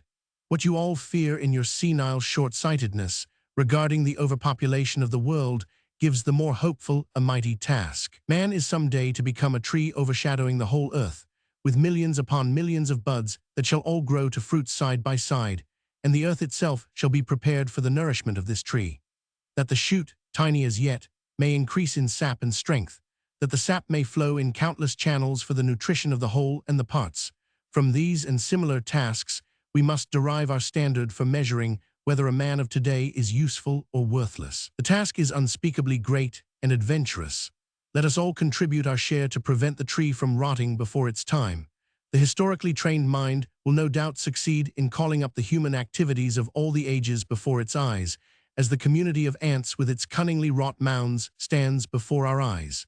Superficially judged, mankind as a whole, like antkind, might admit of our speaking of instinct. On a closer examination, we observe how whole nations, pg 290 nay whole centuries, take pains to discover and test new means of benefiting the great mass of humanity, and thus, finally, the great common fruit tree of the world. Whatever injury the individual nations or periods may suffer in this testing process, they have each become wise through this injury, and from them the tide of wisdom slowly pours over the principles of whole races and whole epochs.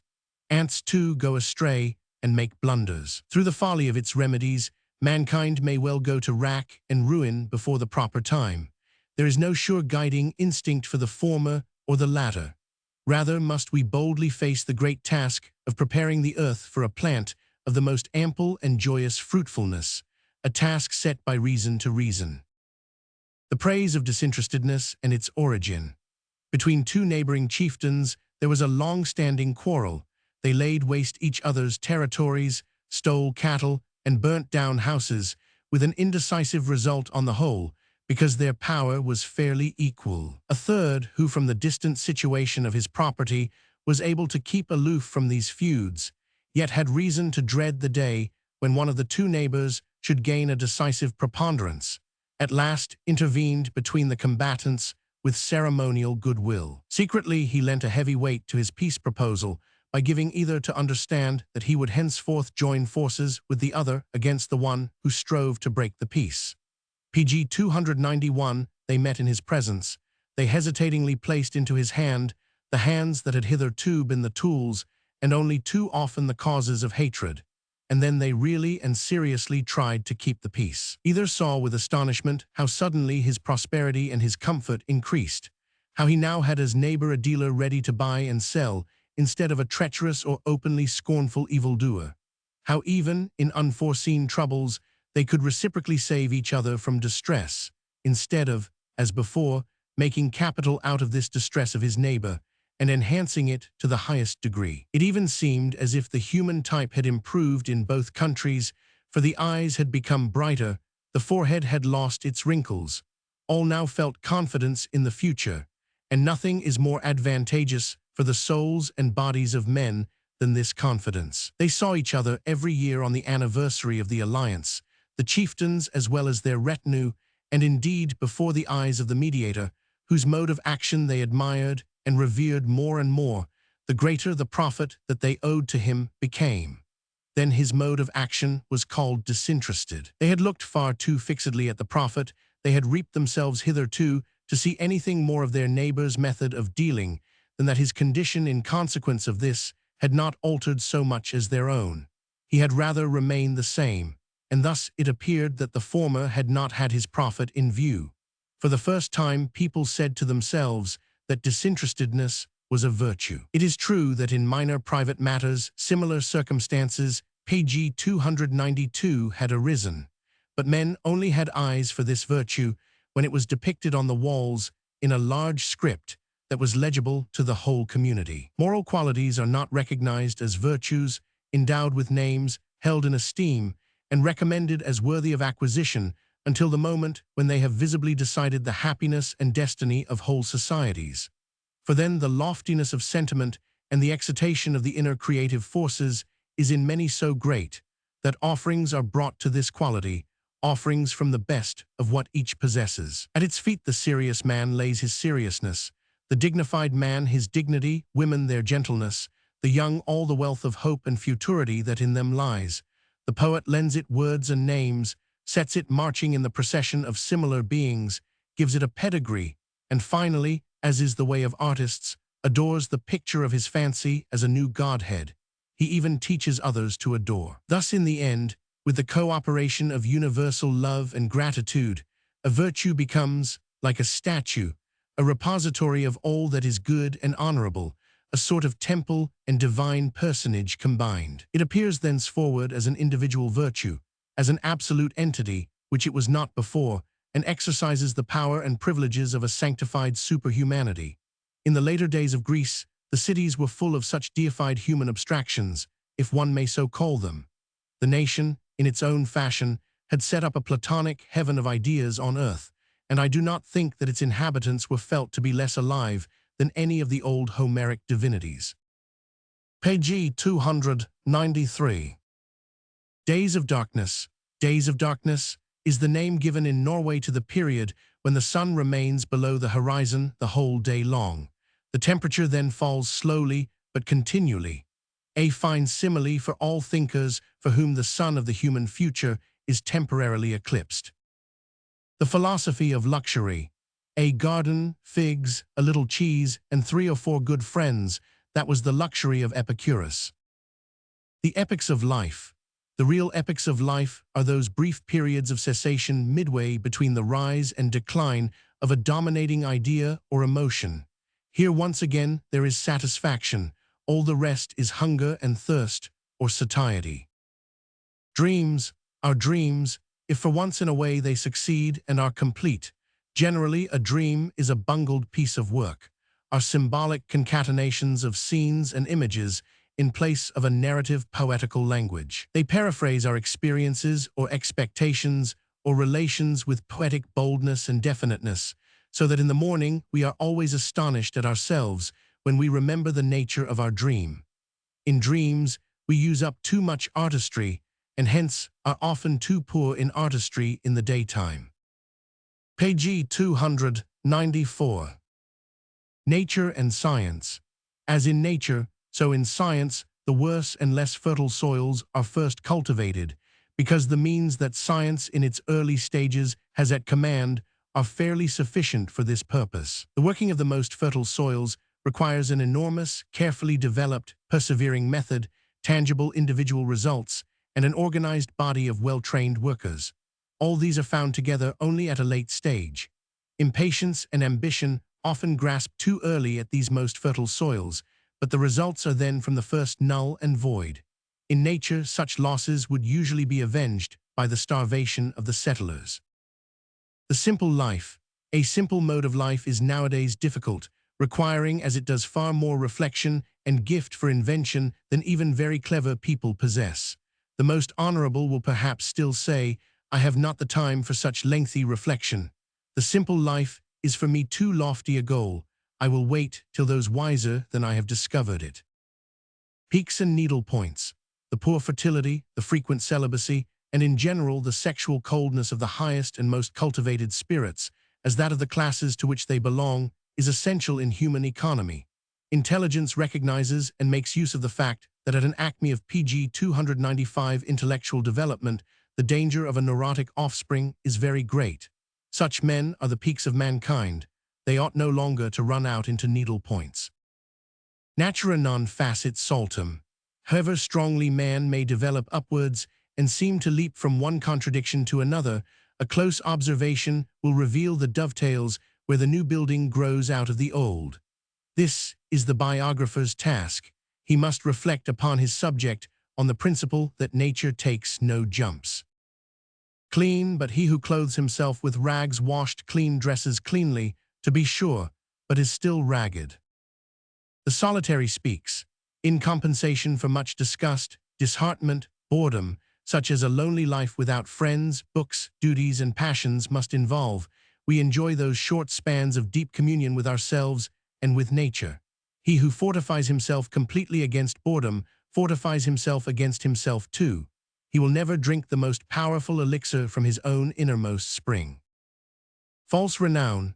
I hate those so-called natural beauties which really have significance only through science, especially geographical science, but are insignificant. Page 296 in an aesthetic sense. For example, the view of Mont Blanc from Geneva. This is an insignificant thing without the auxiliary mental joy of science. The nearer mountains are all more beautiful and fuller of expression, but not nearly so high, adds that absurd depreciatory science. The eye here contradicts science. How can it truly rejoice in the contradiction? those that travel for pleasure. Like animals, stupid and perspiring, they climb mountains. People forgot to tell them that there were fine views on the way. Too much and too little. Men nowadays live too much and think too little. They have hunger and dyspepsia together and become thinner and thinner, however much they eat. He who now says, "Nothing has happened to me," is a blockhead. End and goal. Not every end is the goal. The end of a melody is not its goal, and yet if a melody has not reached its end, it has also not reached its goal. A parable. Neutrality of nature on a grand scale. The neutrality of nature on a grand scale, in pg 297 mountain, sea, forest, and desert, is pleasing, but only for a brief space. Afterwards we become impatient.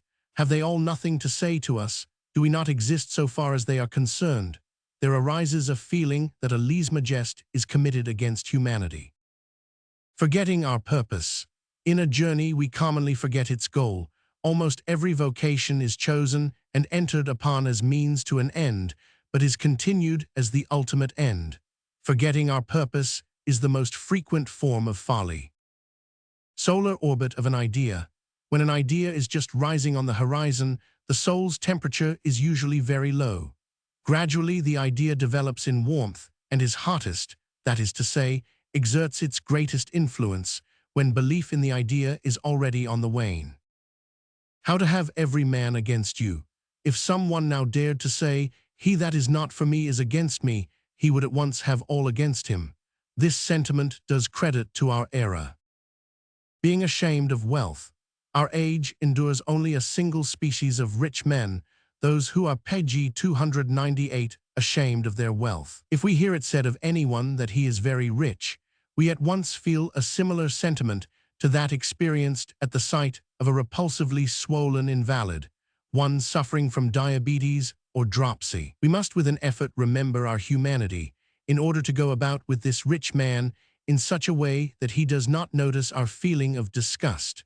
But as soon as he prides himself at all on his wealth, our feelings are mingled with an almost compassionate surprise at such a high degree of human unreason. We would fain raise our hands to heaven and cry, "Poor deformed and overburdened creature, fettered 100-fold, to whom every hour brings or may bring something unpleasant, in whose frame twitches every event that occurs in scores of countries.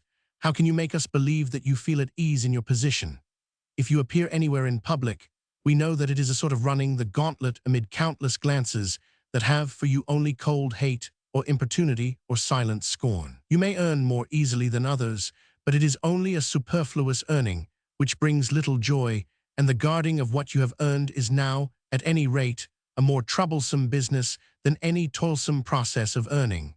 You are continually suffering because you are continually losing. What avails it you that they are always injecting you with fresh artificial blood? That does not relieve the pain of those cupping glasses that are fixed, forever fixed, on your neck. But to be quite fair to you, it is difficult or perhaps impossible for you not to be rich. You must guard, you must earn more. The inherited bent of your pg 299 character is the yoke fastened upon you. But do not on that account deceive us. Be honestly and visibly ashamed of the yoke you wear, as in your soul you are weary and unwilling to wear it. This shame is no disgrace. Extravagant presumptions. There are men so presumptuous that they can only praise a greatness which they publicly admire by representing it as steps and bridges that lead to themselves. On the soil of insult. He who wishes to deprive men of a conception is generally not satisfied with refuting it and drawing out of it the illogical worm that resides within. Rather, when the worm has been killed, does he throw the whole fruit as well into the mire, in order to make it ignoble in men's sight and to inspire disgust. Thus he thinks that he has found a means of making the usual third-day resurrection of conceptions an impossibility. He is wrong, for on the very soil of insult, in the midst of the filth, the kernel of the conception soon produces new seeds. The right thing, then, is not to scorn and bespatter what one wishes finally to remove, but to lay it tenderly on ice again and again, having regard to the fact that conceptions are very tenacious of life. Here we must act according to the maxim, one refutation is no refutation. Page 300. The lot of morality. Since spiritual bondage is being relaxed, morality, the inherited, traditional, instinctive mode of action in accordance with moral sentiments, is surely also on the decline. This, however, is not the case with the individual virtues, moderation, justice, repose, for the greatest freedom of the conscious intellect leads at some time, even unconsciously, back to these virtues, and then enjoins their practice as expedient. The fanatic of distrust and his surety. The elder, you wish to make the tremendous venture and instruct mankind in the great things. What is your surety? Pyrrho, it is this. I intend to warn men against myself. I intend to confess all the defects of my character quite openly and reveal to the world my hasty conclusions, my contradictions, and my foolish blunders. Do not listen to me, I will say to them, until I have become equal to the meanest among you, nay, am even less than he. Struggle against truth as long as you can, from your disgust with her advocate. I shall be your seducer and betrayer if you find in me the slightest glimmering of respectability and dignity. The elder, you promise too much. You cannot bear this burden. Pyrrho, then I will tell men even that, and say that I am too weak, and cannot keep my promise. The greater my unworthiness, the more will they pg 301 mistrust the truth when it passes through my lips. The elder, you propose to teach distrust of truth. Pyrrho, yes, distrust as it never was yet on earth, distrust of anything and everything. This is the only road to truth. The right eye must not trust the left eye, and for some time light must be called darkness. This is the path that you must tread. Do not imagine that it will lead you to fruit trees and fair pastures. You will find on this road little hard grains. These are truths.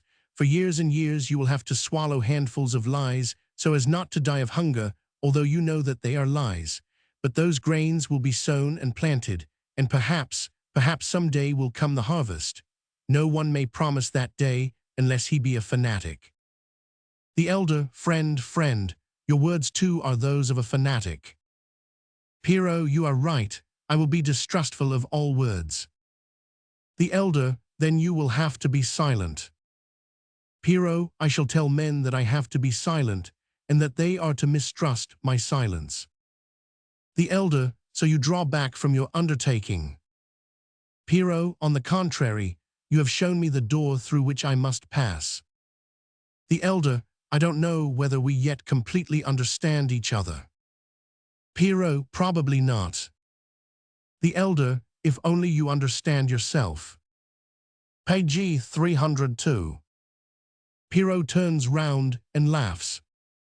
The elder, ah, friend, silence and laughter, is that now your whole philosophy? Pyrrho, there might be a worse. European books.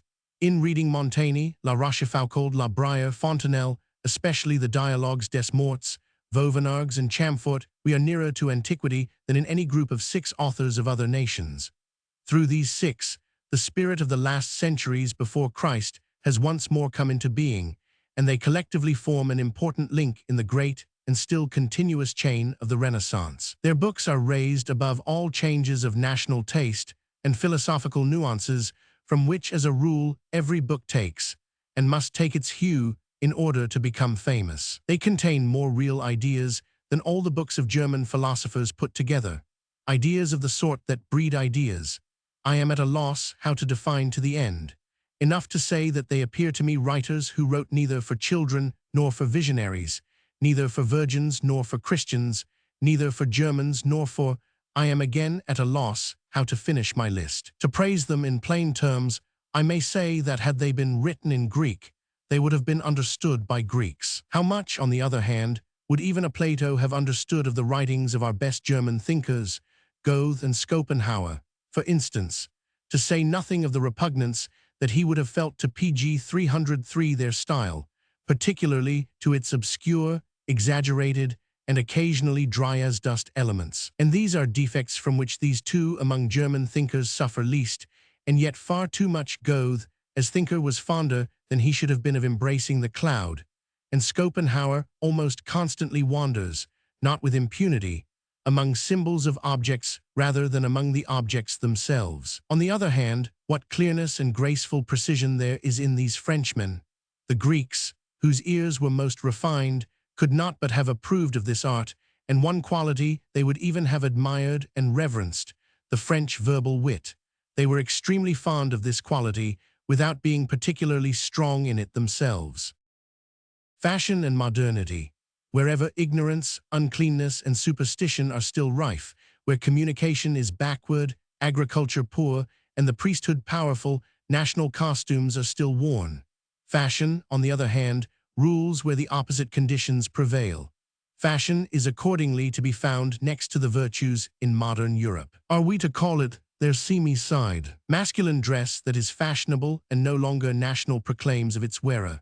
Firstly, that he does not wish to appear as an individual or as member of a class or race, that he has made an intentional suppression of these kinds of vanity a law unto himself. Secondly, that he is a worker and has little time for dressing and self-adornment, pg 304, and moreover regards anything expensive or luxurious in material and cut as out of harmony with his work.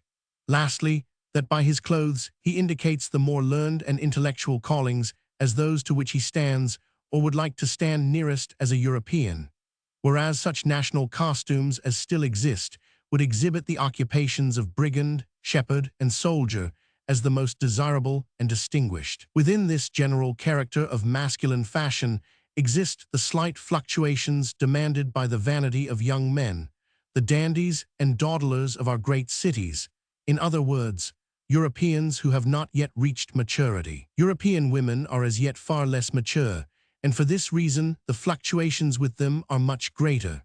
They also will not have the national costume and hate to be recognized by their dress as German, French, or Russian. They are, however, very desirous of creating an impression as individuals. Then, too, their dress must leave no one in doubt that they belong to one of the more reputable classes of society, to good or high or great society. And on this score their pretensions are all the greater if they belong scarcely or not at all to that class. Above all, the young woman does not want to wear what an older woman wears, because she thinks she loses her market value if she is suspected of being somewhat advanced in years. The older woman, on the other hand, would like to deceive the world as long as possible by a youthful garb. From this competition must continually arise temporary fashions, in which the youthful element pg 305 is unmistakably and inimitably apparent. But after the inventive genius of the young female artists has run riot for some time in such indiscreet revelations of youth, or rather, after the inventive genius of older, courtly civilizations and of still existing peoples, in fact, of the whole world of dress, has been pressed into the service, and say, the Spaniards, Turks, and ancient Greeks have been yoked together for the glorification of fair flesh, then they at last discover, time and again, that they have not been good judges of their own interest, that if they wish to have power over men, the game of hide-and-seek with the beautiful body is more likely to win than naked or half-naked honesty. And then the wheel of taste and vanity turns once more in an opposite direction. The rather older young women find that their kingdom has come, and the competition of the dear, absurd creatures rages again from the beginning. But the more women advance mentally, and no longer among themselves concede the preeminence to an unripe age, the smaller their fluctuations of costume grow, and the less elaborate their adornment. A just verdict in this respect must not be based on ancient models, in other words, not on the standard of the dress of women who dwell on the shores of the Mediterranean, but must have an eye to the climatic conditions of the central and northern regions, where the intellectual and creative spirit of Europe now finds its most natural home. Generally speaking, therefore, it is not change that will be the characteristic mark of fashion and modernity, for change is retrograde, and betokens pg 306 the still unripened men and women of Europe, but rather the repudiation of national, social, and individual vanity. Accordingly, it is commendable, because involving a saving of time and strength, if certain cities and districts of Europe think and invent for all the rest in the matter of dress, in view of the fact that a sense of form does not seem to have been bestowed upon all. Nor is it really an excessive ambition, so long as these fluctuations still exist, for Paris, for example, to claim to be the sole inventor and innovator in this sphere. If a German, from hatred of these claims on the part of a French city, wishes to dress differently, as, for example, in the Dürer style, let him reflect that he then has a costume which the Germans of olden times wore, but which the Germans have not in the slightest degree invented. For there has never been a style of dress that characterized the German as a German. Moreover, let him observe how he looks in his costume, and whether his altogether modern face, with all its hues and wrinkles, does not raise a protest against a Dürer fashion of dress. Here, where the concepts modern and European are almost identical, we understand by Europe a far wider region than is embraced by the Europe of geography, the little peninsula of Asia. In particular, we must include America, insofar as America is the daughter of our civilization. On the other hand, not all Europe falls under the heading of cultured Europe, but only those nations and divisions of nations which have their common past in Greece, Rome, Judaism, and Christianity. Page 307. German virtue. There is no denying that from the end of the 18th century, a current of moral awakening flowed through Europe. Then only virtue found again the power of speech. She learnt to discover the unrestrained gestures of exaltation and emotion.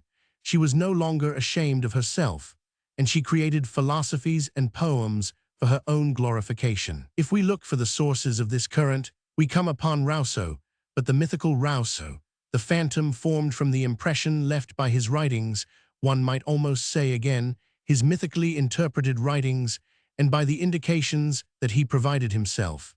He and his public constantly worked at the fashioning of this ideal figure. The other origin lies in the resurrection of the stoical side of Rome's greatness, whereby the French so nobly carried on the task of the Renaissance. With striking success, they proceeded from the reproduction of antique forms to the reproduction of antique characters.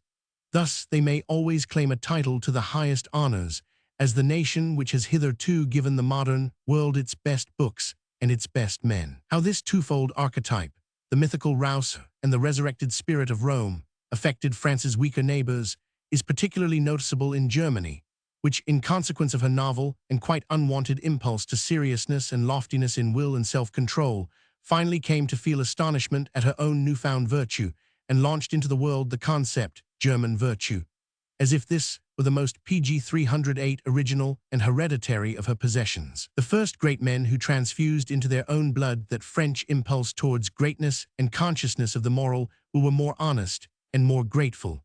Whence comes the moralism of Kant? He is continually reminding us, from Rousseau and the revival of Stoic Rome. The moralism of Schiller has the same source and the same glorification of the source. The moralism of Beethoven in Notes is a continual song in praise of Rousseau, the antique French, and Schiller. Young Germany was the first to forget its gratitude, because in the meantime people had listened to the preachers of hatred of the French. The young German came to the fore with more consciousness than is generally allowed to youths. When he investigated his paternity, he might well think of the proximity of Schiller, Schleiermacher, and Fichte. But he should have looked for his grandfathers in Paris and Geneva, and it was very short-sighted of him to believe what he believed. That virtue was not more than 30 years old.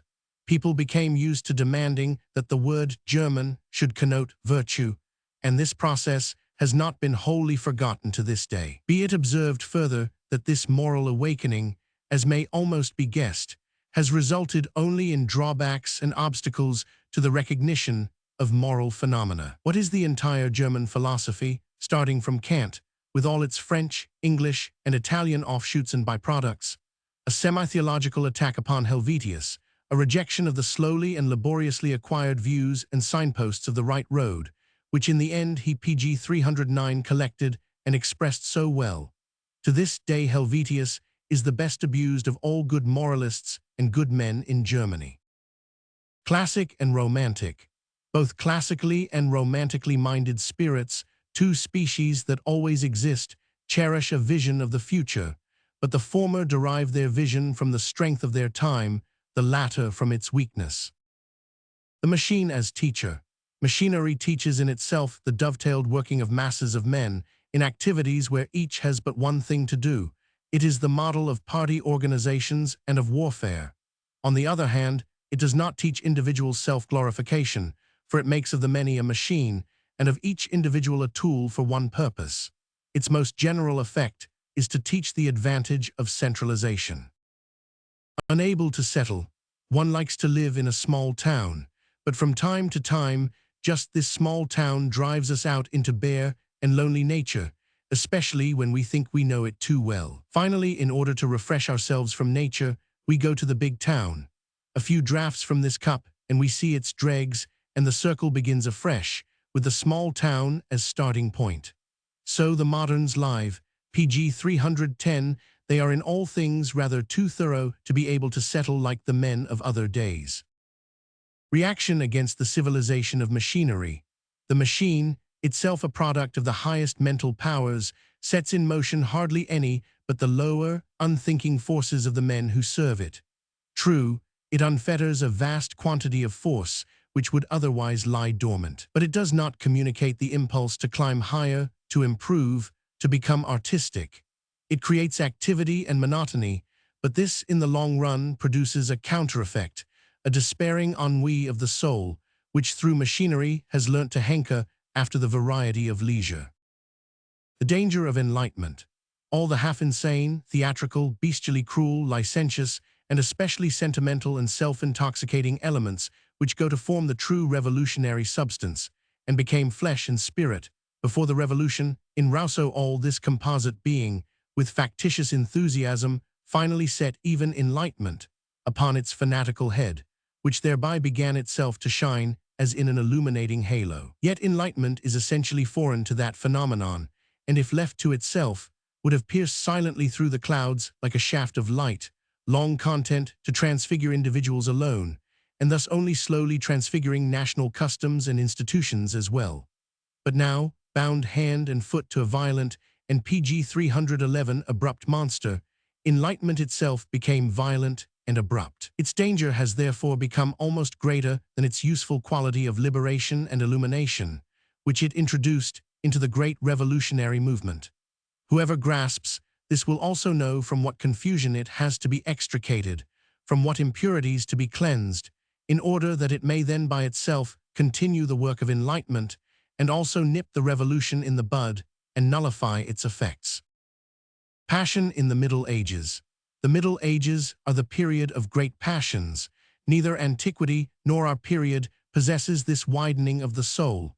Never was the capacity of the soul greater or measured by larger standards. The physical primeval sensuality of the barbarian races and the over-soulful, over-vigilant, over-brilliant eyes of Christian mystics, the most childish and youthful and the most overripe and world-weary, the savageness of the beast of prey and the effeminacy and excessive refinement of the late antique spirit, all these elements were then not seldom united in one and the same person. Thus, if a man was seized by a passion, the rapidity of the torrent must have been greater, the whirl more confused, the fall deeper than ever before. We modern men may be content to feel that we have suffered a loss here. Robbing and saving. All intellectual movements whereby the great may hope to rob and the PG 312 small to save are sure to prosper. That is why, for instance, the German Reformation made progress. Gladsome souls. When even a remote hint of drink, drunkenness, and an evil-smelling kind of jocularity was given, the souls of the old Germans waxed gladsome. Otherwise they were depressed, but here they found something they really understood. Debauchery at Athens. Even when the fish market of Athens acquired its thinkers and poets, Greek debauchery had a more idyllic and refined appearance than Roman or German debauchery ever had. The voice of Juvenal would have sounded there like a hollow trumpet, and would have been answered by a good-natured and almost childish outburst of laughter. Cleverness of the Greek. As the desire for victory and preeminence is an ineradicable trait of human nature, older and more primitive than any respect of or joy in equality, the Greek state sanctioned gymnastic and artistic competitions among equals. In other words, it marked out an arena where this impulse to conquer would find a vent without jeopardizing the political order. With the final decline of gymnastic and artistic contests, the Greek state fell into a condition of profound unrest and dissolution. Page 313. The Eternal Epicurus. Epicurus has lived in all periods and lives yet, unbeknown to those who called and still call themselves Epicureans, and without repute among philosophers. He has himself even forgotten his own name. That was the heaviest luggage that he ever cast off. The style of superiority, university slang, the speech of the German students, has its origin among the students who do not study. The latter know how to acquire a preponderance over their more serious fellows by exposing all the farcical elements of culture, respectability, erudition, order, and moderation, and by having words taken from these realms always on their lips, like the better and more learned students, but with malice in their glance and an accompanying grimace. This language of superiority, the only one that is original in Germany, is nowadays unconsciously used by statesmen and newspaper critics as well. It is a continual process of ironical quotation, a restless, cantankerous squinting of the eye right and left, a language of inverted commas and grimaces. The recluse, we retire into seclusion, but not from personal misgivings, as if the political and social conditions of the day did not satisfy us, rather because by our retirement we try to save and PG 314 collect forces which will someday be urgently needed by culture. The more this present is this present, and as such fulfills its task. We form a capital and try to make it secure, but as in times of real danger, our method is to bury our hoard. Tyrants of the intellect. In our times, anyone who expressed a single moral trait so thoroughly as the characters of Theophrastus and Molière do would be considered ill and be spoken of as possessing a fixed idea. The Athens of the 3rd century, if we could visit it, would appear to us populated by fools. Nowadays, the democracy of ideas rules in every brain. There the multitude collectively is Lord. A single idea that tried to be Lord is now called, as above stated, a fixed idea. This is our method of murdering tyrants. We hint at the madhouse. A most dangerous emigration. In Russia, there is an emigration of the intelligence. People cross the frontier in order to read and write good books. Thus, however, they are working towards turning their country, abandoned by the intellect, into a gaping Asiatic maw, which would fain swallow our little Europe. Political fools. The almost religious love of the king was transferred by the Greeks when the PG 315 monarchy was abolished to the polis. An idea can be loved more than a person, and does not thwart the lover so often as a beloved human being, for the more men know themselves to be loved, the less considerate they usually become, until they are no longer worthy of love, and a rift really arises. Hence the reverence for state and polis was greater than the reverence for princes had ever been. The Greeks are the political fools of ancient history. Today other nations boast that distinction. Against neglect of their eyes. Might one not find among the cultured classes of England, who read the Times, a decline in their powers of sight every 10 years? Great works and great faith. One man had great works, but his comrade had great faith in these works. They were inseparable, but obviously the former was entirely dependent upon the latter. The sociable man, I don't get on well with myself, said someone in explanation of his fondness for society. Society has a stronger digestion than I have and can put up with me. Shutting the mind's eyes. If we are practiced and accustomed to reflect upon our actions, PG 316, we must nevertheless close the inner eye while performing an action, be this even only writing letters or eating or drinking. Even in conversation with average people, we must know how to obscure our own mental vision in order to attain and grasp average thinking. This shutting of the eyes is a conscious act and can be achieved by the will. The most terrible revenge. If we wish to take a thorough revenge upon an opponent, we must wait until we have our hand quite full of truths and equities and can calmly use the whole lot against him. Hence, the exercise of revenge may be identified with the exercise of equity. It is the most terrible kind of revenge, for there is no higher court to which an appeal can be made. Thus did Voltaire revenge himself on Payerne, with 5 lines that sum up Payerne's whole life, work, and character. Every word is a truth.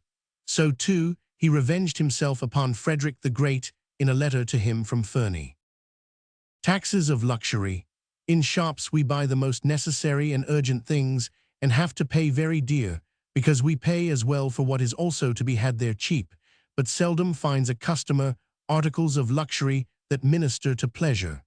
Thus luxury lays a constant tax upon the man of simple life who does without luxuries.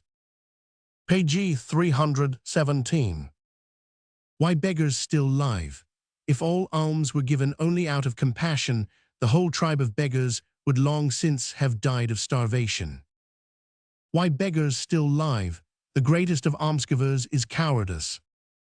How the thinker makes use of a conversation.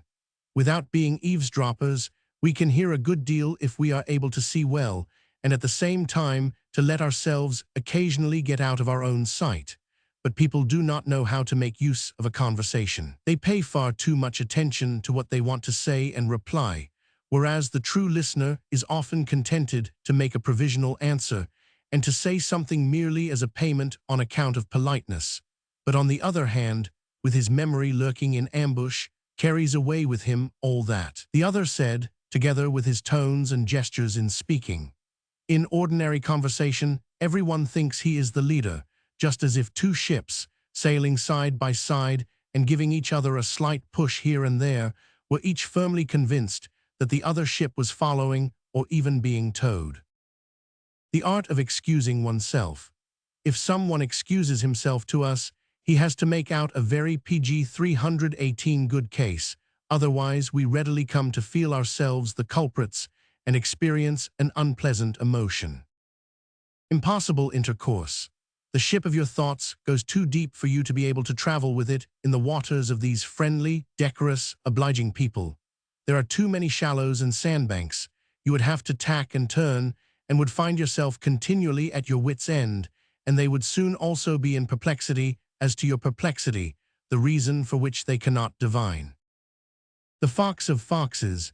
A true fox not only calls sour the grapes he cannot reach, but also those he has reached and snatched from the grasp of others. In intimate intercourse, however closely men are connected, there are still all the four quarters of the heavens in their common horizon, and at times they become aware of this fact. The silence of disgust.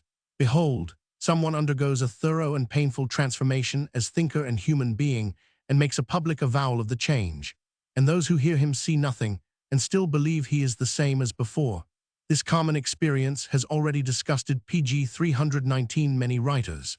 They had rated the intellectuality of mankind too highly, and made a vow to be silent as soon as they became aware of their mistake. Business seriousness. The business of many rich and eminent men is their form of recreation from too long periods of habitual leisure. They then become as serious and impassioned as other people do in their rare moments of leisure and amusement. The eye's double sense. Just as a sudden scaly ripple runs over the waters at your feet, so there are similar sudden uncertainties and ambiguities in the human eye. They lead to the question, is it a shudder or a smile or both? Positive and negative. This thinker needs no one to refute him. He is quite capable of doing that himself. The revenge of the empty nets. Above all, we should beware of those who have the bitter feeling of the fisherman who, after a hard day's work, comes home in the evening with nets empty. Non-assertion of our rights. The exertion of power is laborious and demands courage. That pg 320 is why so many do not assert their most valid rights, because their rights are a kind of power, and they are too lazy or too cowardly to exercise them. Indulgence and patience are the names given to the virtues that cloak these faults. Bearers of light. In society, there would be no sunshine if the born flatterers, I mean the so-called amiable people, did not bring some in with them. When most benevolent, when a man has been highly honored and has eaten a little, he is most benevolent. To the light, men press forward to the light not in order to see better, but to shine better. The person before whom we shine we gladly allow to be called a light. The hypochondriac. The hypochondriac is a man who has just enough intellect and pleasure in the intellect to take his sorrows, his losses, and his mistakes seriously. But the field on which he grazes is too small. He crops it so close that in the end he has to look for single stalks. Thus he finally becomes envious and avaricious, and only then is he unbearable. Giving in return. Hesiod advises us to give the neighbor who has helped us good measure, and pg 321, if possible, fuller measure in return, as soon as we have the power. For this is where the neighbor's pleasure comes in, since his former benevolence brings him interest. Moreover, he who gives in return also has his pleasure, inasmuch as, by giving a little more than he got, he redeems the slight humiliation of being compelled to seek aid. More subtle than is necessary. Our sense of observation for how far others perceive our weaknesses is far more subtle than our sense of observation for the weaknesses of others. It follows that the first-named sense is more subtle than is necessary. A kind of bright shadows. Close to the nocturnal type of man, we almost regularly find, as if bound up with him, a bright soul. This is, as it were, the negative shadow cast by the former. Not to take revenge. There are so many subtle sorts of revenge that one who has occasion to take revenge can really do or omit to do what he likes. In any case, the whole world will agree, after a time, that he has avenged himself. Hence the avoidance of revenge is hardly within man's power.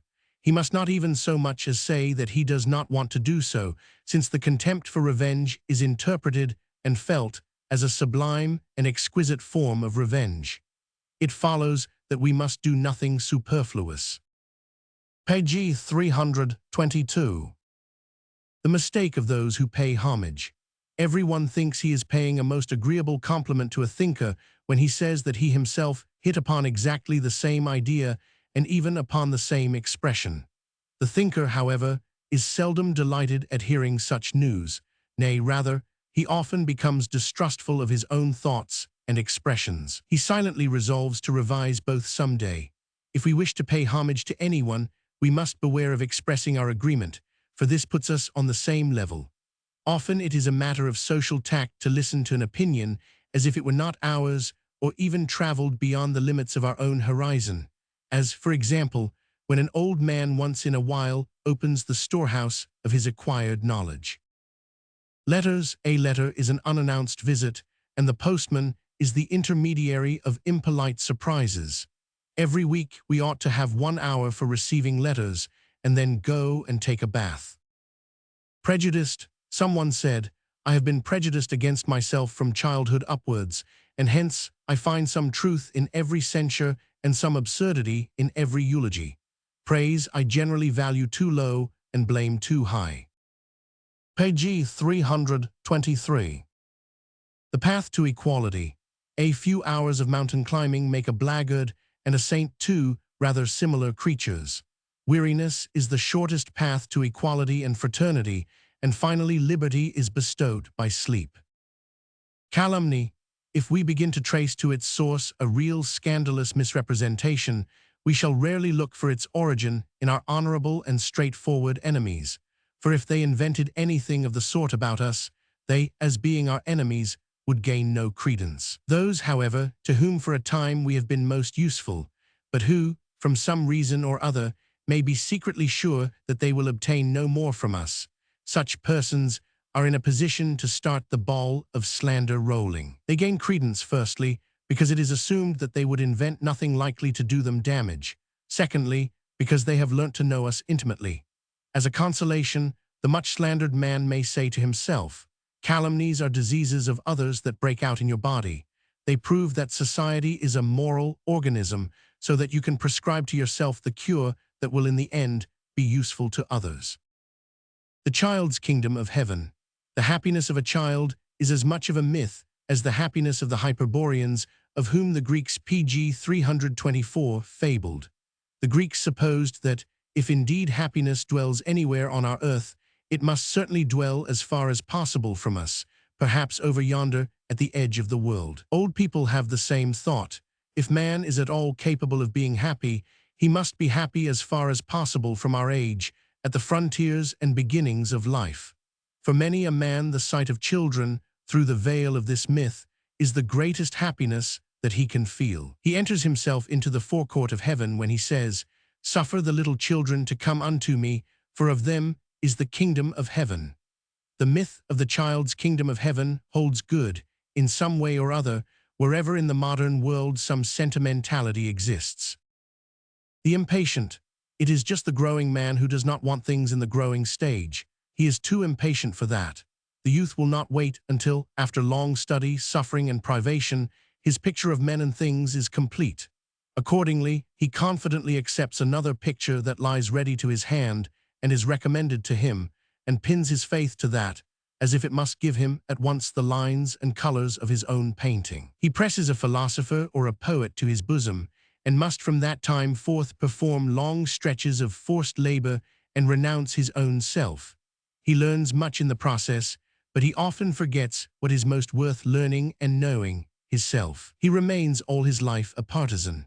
Pg 325 A vast amount of tedious work has to be done before you find your own colors, your own brush, your own canvas.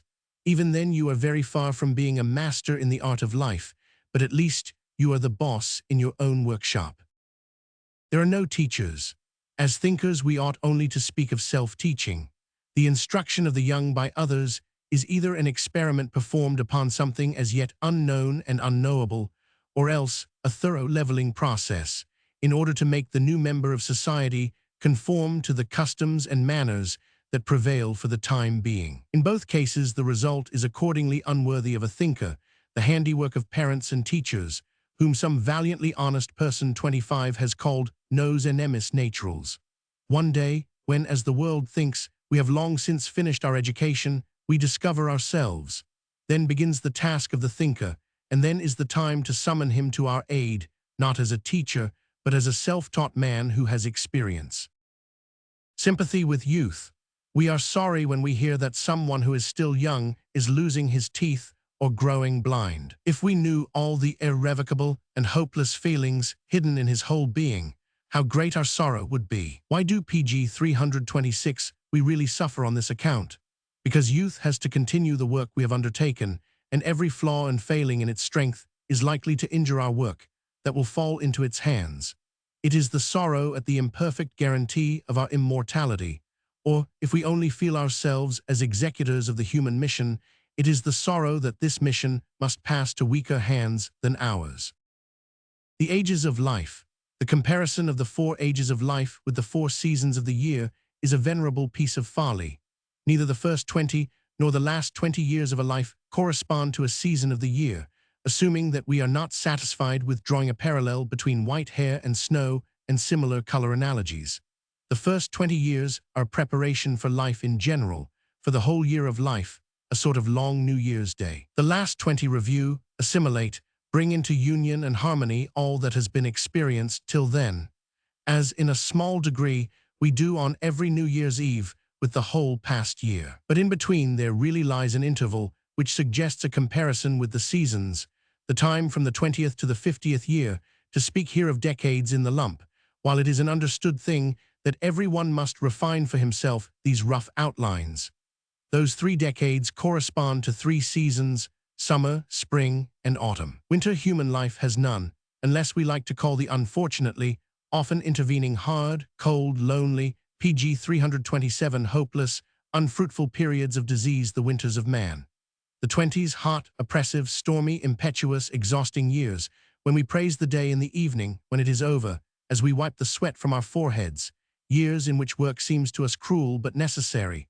These 20s are the summer of life. The 30s, on the other hand, are its springtime, with the air now too warm, now too cold, ever restless and stimulating, bubbling sap, bloom of leaves, fragrance of buds everywhere, many delightful mornings and evenings, work to which the song of birds awakens us.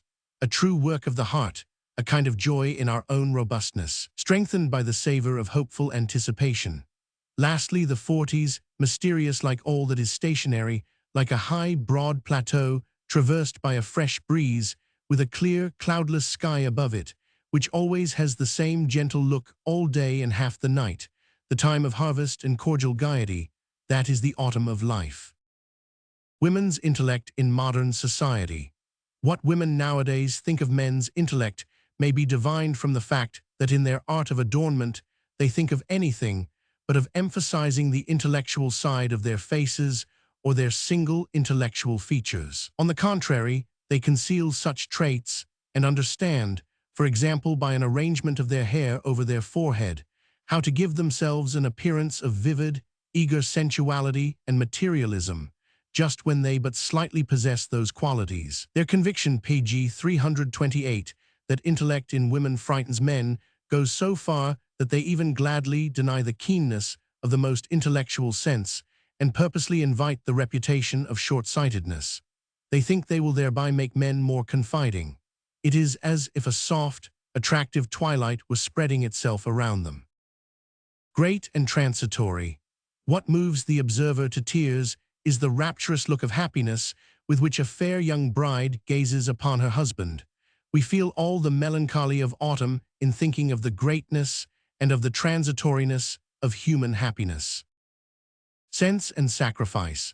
Many a woman has the intelletto del sacrificio, 26, and no longer enjoys life when her husband refuses to sacrifice her. With all her wit, she then no longer knows whither, and without perceiving it, is changed from sacrificial victim to sacrificial priest. The unfeminine. Stupid as a man, say the women, cowardly as a woman, say the men. Stupidity in a woman is unfeminine. Masculine and feminine temperament and mortality. That the male sex has a worse pg 329 temperament than the female follows from the fact that male children have a greater mortality than female, clearly because they leap out of their skins more easily. Their wildness and unbearableness soon make all the bad stuff in them deadly. The age of cyclopean building. The democratization of Europe is a resistless force. Even he who would stem the tide uses those very means that democratic thought first put into men's hands, and he makes these means more handy and workable. The most inveterate enemies of democracy, I mean the spirits of upheaval, seem only to exist in order, by the fear that they inspire, to drive forward the different parties faster and faster on the democratic course. Now we may well feel sorry for those who are working consciously and honorably for this future. There is something dreary and monotonous in their faces, and the gray dust seems to have been wafted into their very brains. Nevertheless, posterity may possibly some day laugh at our anxiety and see in the democratic work of several generations what we see in the building of stone dams and walls, an activity that necessarily covers clothes and face with a great deal of dust, and perhaps unavoidably makes the workmen too a little dull-witted. But who would on that account desire such work undone? It seems that the democratization of Europe is a link in the chain of those mighty prophylactic principles which are the thought of the modern era, and whereby we rise up pg 330 in revolt against the Middle Ages. Now and now only is the age of cyclopean building, a final security in the foundations that the future may build on them without danger. Henceforth, an impossibility of the orchards of culture being once more destroyed overnight by wild, senseless mountain torrents, dams and walls against barbarians, against plagues, against physical and spiritual serfdom. And all this understood at first roughly and literally, but gradually in an ever higher and more spiritual sense, so that all the principles here indicated may appear as the intellectual preparation of the highest artist in horticulture, who can only apply himself to his own task when the other is fully accomplished. True, if we consider the long intervals of time that here lie between means and end, the great, supreme labor, straining the powers and brains of centuries, that is necessary in order to create or to provide each individual means, we must not bear too hardly upon the workers of the present when they loudly proclaim that the wall and the fence are already the end and the final goal. After all, no one yet sees the gardener and the fruit, for whose sake the fence exists. The right of universal suffrage. The people has not granted itself universal suffrage, but wherever this is now in force, it has received and accepted it as a temporary measure. But in any case, the people has the right to restore the gift if it does not satisfy its anticipations. This dissatisfaction, pg 331, seems universal nowadays, for when, at any occasion where the vote is exercised, scarce two-thirds, nay perhaps not even the majority of all voters, go to the polls, that very fact is a vote against the whole suffrage system. On this point, in fact, we must pronounce a much sterner verdict. A law that enacts that the majority shall decide as to the welfare of all cannot be built up on the foundation that it alone has provided, for it is bound to require a far broader foundation, namely the unanimity of all.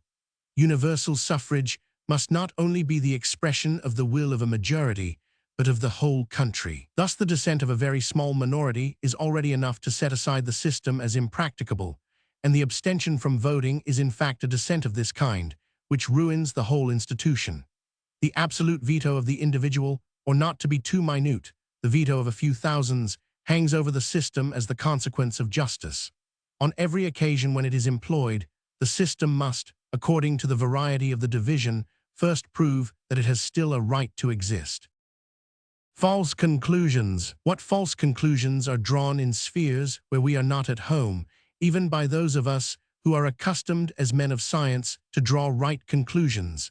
It is humiliating. Now it is clear that in the great turmoil of worldly doings, in political affairs, in all sudden and urgent matters such as almost every day brings up, these false conclusions must decide. For no one PG 332 feels at home with novelties that have sprung up in the night. All political work, even with great statesmen, is an improvisation that trusts to luck. Premises of the age of machinery. The press, the machine, the railway, the telegraph are premises of which no one has yet dared to draw the conclusions that will follow in 1,000 years. A drag upon culture, when we are told that here men have no time for productive occupations, because military maneuvers and processions take up their days, and the rest of the population must feed and clothe them.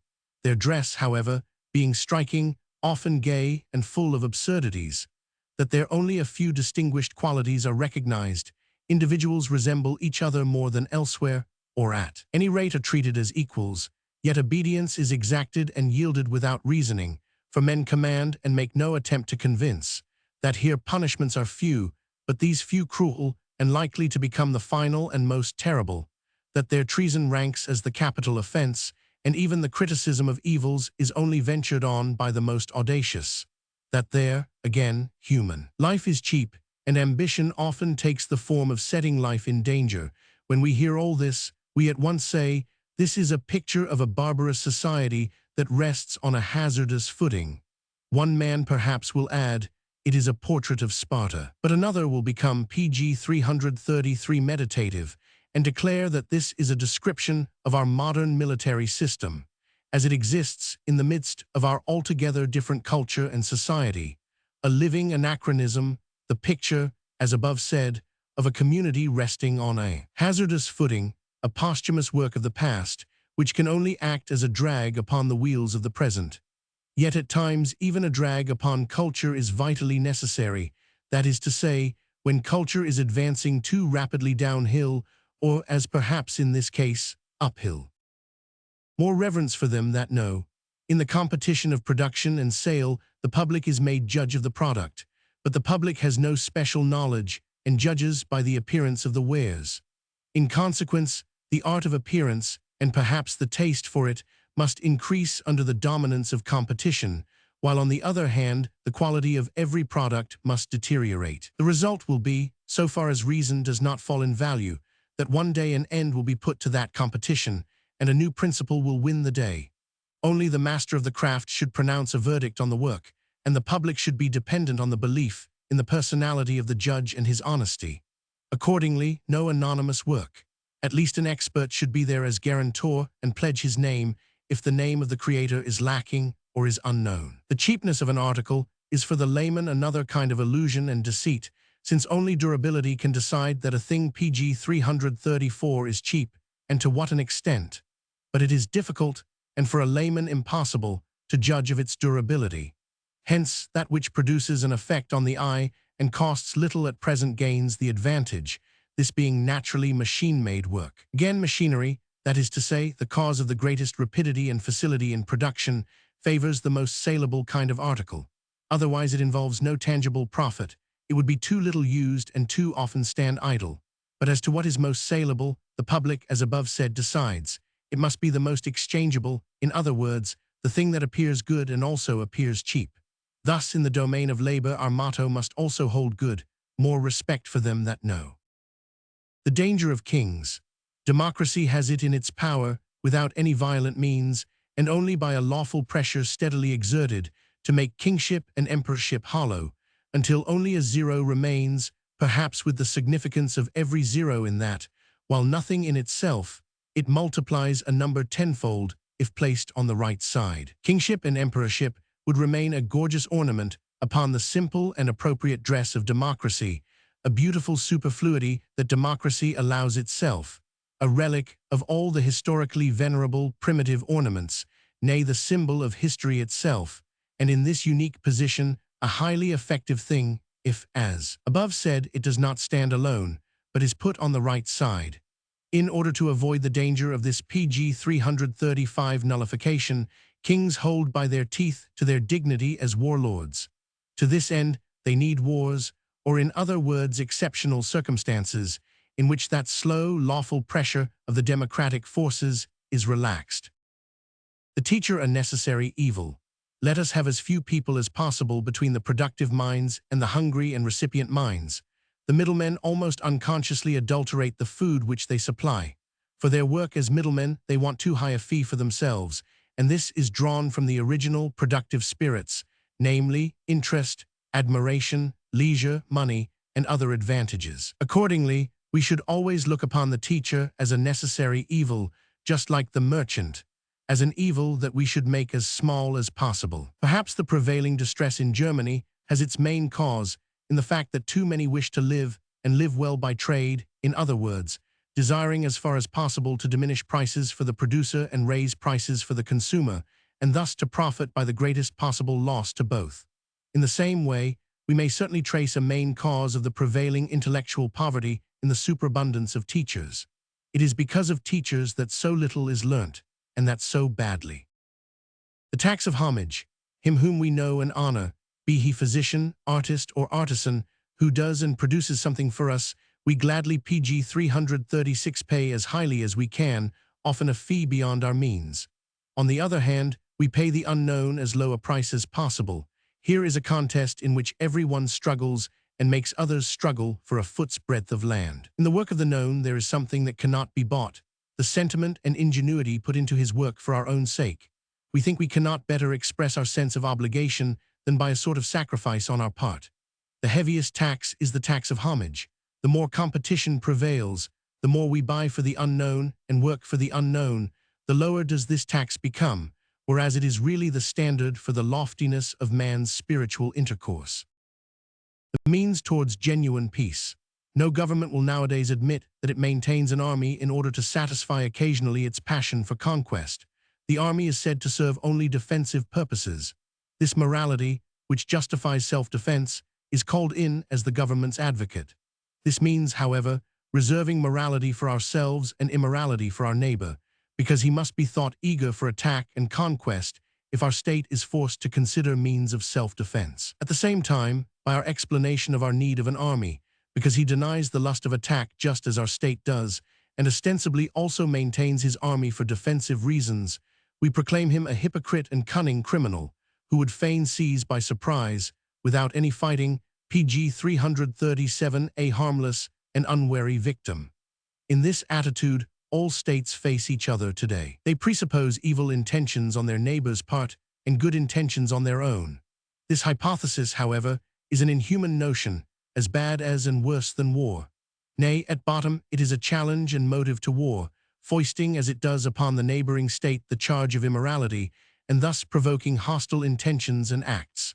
The doctrine of the army as a means of self-defense must be abjured as completely as the lust of conquest. Perhaps a memorable day will come when a nation renowned in wars and victories, distinguished by the highest development of military order and intelligence, and accustomed to make the heaviest sacrifice to these objects, will voluntarily exclaim, "We will break our swords and will destroy its whole military system, lock, stock, and barrel, making ourselves defenseless after having been the most strongly defended from a loftiness of sentiment." That is the means towards genuine peace, which must always rest upon a pacific disposition. The so-called armed peace that prevails at present in all countries is a sign of a bellicose disposition, of a disposition that trusts neither itself nor its neighbor, and partly from hate, partly from fear, refuses to lay down its weapons. Better to perish than to hate and fear, and twice as far better to perish than to make oneself hated and feared. This must someday become the supreme maxim of every political community. Our liberal representatives of the people, as is well known, have not the time for reflection on the nature of humanity, or else they would know that they are PG 338 working in vain when they work for a gradual diminution of the military burdens. On the contrary, when the distress of these burdens is greatest, the sort of God who alone can help here will be nearest. The tree of military glory can only be destroyed at one swoop, with one stroke of lightning. But as you know, lightning comes from the cloud and from above. Whether property can be squared with justice. When the injustice of property is strongly felt, and the hand of the great clock is once more at this place, we formulate two methods of relieving this injustice, either an equal distribution or an abolition of private possession and a return to state ownership. The latter method is especially dear to the hearts of our socialists, who are angry with that primitive Jew for saying, "Thou shalt not steal." In their view, the 8th 27 commandment should rather run, "Thou shalt not possess." The former method was frequently tried in antiquity, always indeed on a small scale, and yet with poor success. From this failure we too may learn. Equal plots of land is easily enough said, but how much bitterness is aroused by the necessary division and separation, by the loss of time-honored possessions, how much piety is wounded and sacrificed. We uproot the foundation of morality when we uproot boundary stones. Again, how much fresh bitterness among the new owners, how much envy and looking askance. For there have never been two PG 339 really equal plots of land, and if there were, man's envy of his neighbor would prevent him from believing in their equality. And how long would this equality, unhealthy and poisoned at the very roots, endure? In a few generations, by inheritance, here one plot would come to 5 owners, their 5 plots to 1. Even supposing that men acquiesced in such abuses through the enactment of stern laws of inheritance, the same equal plots would indeed exist, but there would also be needy malcontents, owning nothing but dislike of their kinsmen and neighbors, and longing for a general upheaval. If, however, by the second method, we try to restore ownership to the community and make the individual but a temporary tenant, we interfere with agriculture. For man is opposed to all that is only a transitory possession, unblessed with his own care and sacrifice. With such property, he behaves in freebooter fashion, as robber or as worthless spendthrift. When Plato declares that self-seeking would be removed with the abolition of property, we may answer him that, if self-seeking be taken away, man will no longer possess the 4 cardinal virtues either. As we must say that the most deadly plague could not injure mankind so terribly as if vanity were one day to disappear. Without vanity and self-seeking, what are human virtues? By this, I am far from meaning that these virtues are but varied names and masks for these two qualities. Plato's utopian refrain, which is still sung by socialists, rests upon a deficient knowledge of men. He lacked the historical science of moral emotions, the insight into the origin of the good and useful PG 340 characteristics of the human soul. He believed, like all antiquity, in good and evil as in black and white, that is to say, in a radical difference between good and bad men and good and bad qualities. In order that property may henceforth inspire more confidence and become more moral, we should keep open all the paths of work for small fortunes, but should prevent the effortless and sudden acquisition of wealth. Accordingly, we should take all the branches of transport and trade which favor the accumulation of large fortunes, especially, therefore, the money market, out of the hands of private persons or private companies, and look upon those who own too much, just as upon those who own nothing, as types fraught with danger to the community. The value of labor. If we try to determine the value of labor by the amount of time, industry, good or bad will, constraint, inventiveness or laziness, honesty or make-believe bestowed upon it, the valuation can never be a just one. For the whole personality would have to be thrown into the scale, and this is impossible. Here the motto is, "Judge not." But after all the cry for justice is the cry we now hear from those who are dissatisfied with the present valuation of labor. If we reflect further, we find every person non-responsible for his product, the labor, hence merit can never be derived therefrom, and every labor is as good or as bad as it must be through this or that necessary concatenation of forces and weaknesses, abilities and desires. The worker pg 341 is not at liberty to say whether he shall work or not, or to decide how he shall work. Only the standpoints of usefulness, wider and narrower, have created the valuation of labor. What we at present call justice does very well in this sphere as a highly refined utility, which does not only consider the moment and exploit the immediate opportunity, but looks to the permanence of all conditions, and thus also keeps in view the well-being of the worker, his physical and spiritual contentment, in order that he and his posterity may work well for our posterity and become trustworthy for longer periods than the individual span of human life. The exploitation of the worker was, as we now understand, a piece of folly, a robbery at the expense of the future, a jeopardization of society. We almost have the war now, and in any case, the expense of maintaining peace, of concluding treaties and winning confidence, will henceforth be very great, because the folly of the exploiters was very great and long-lasting. Of the study of the social body. The worst drawback for the modern student of economics and political science in Europe, and especially in Germany, is that the actual conditions, instead of exemplifying rules, illustrate exceptions or stages of transition and extinction. We must therefore learn to look beyond actually existing conditions and, for example, turn our eyes to distant North America, where we can still contemplate and investigate, if we will, the initial and normal movement of the social pg 342 body. In Germany, such a study requires arduous and historical research, or, as I have suggested, a telescope. How far machinery humiliates.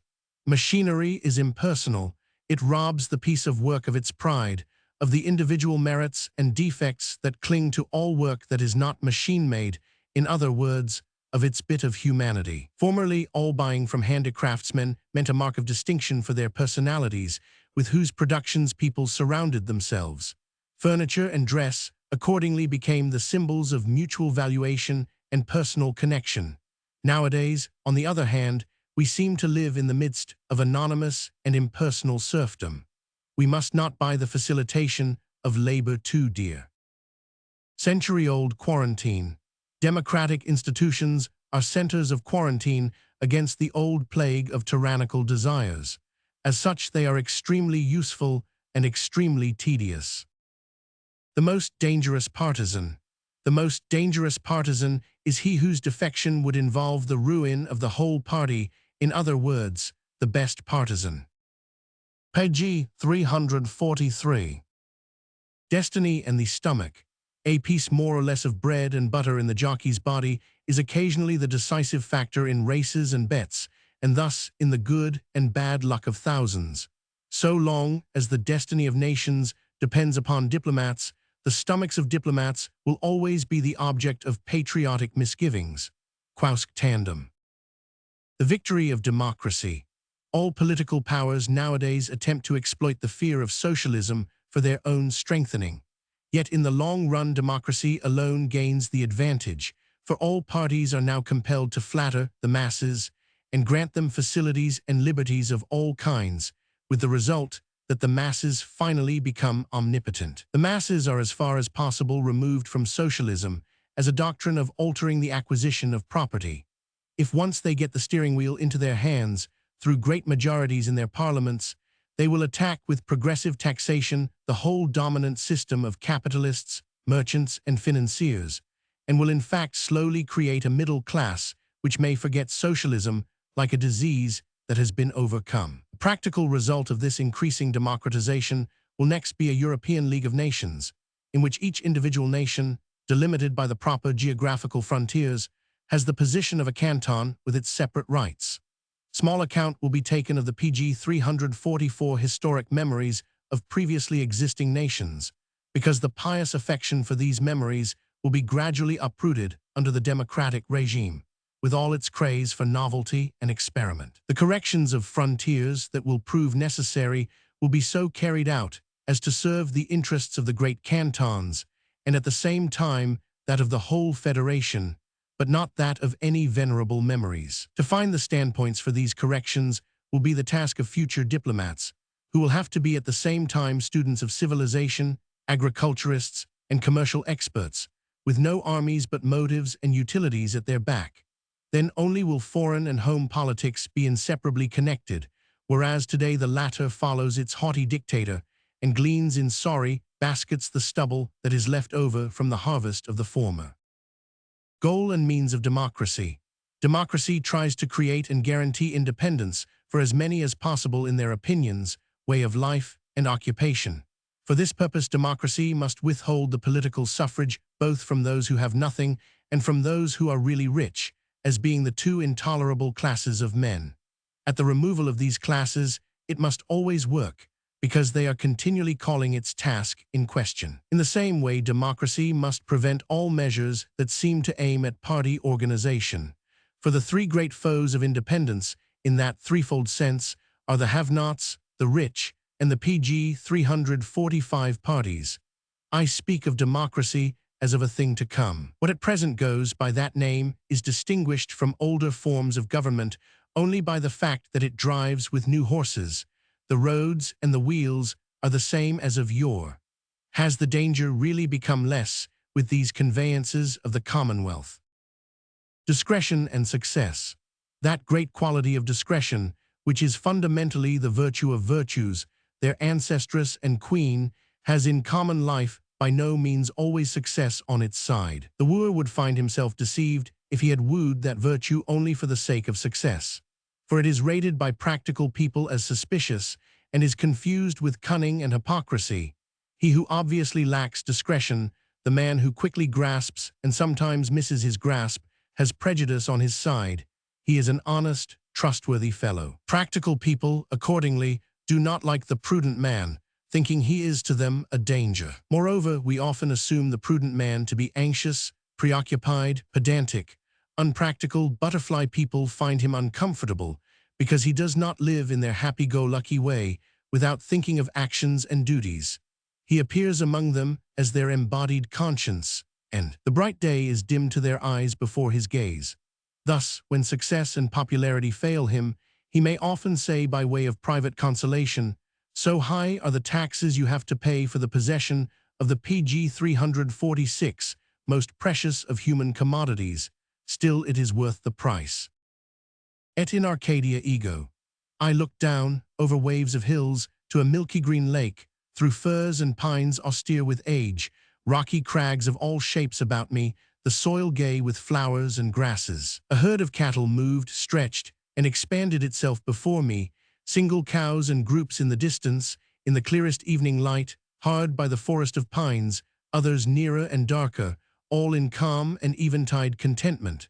My watch pointed to 6:30. The bull of the herd had stepped into the white foaming brook, and went forward slowly, now striving against, now giving way to his tempestuous course.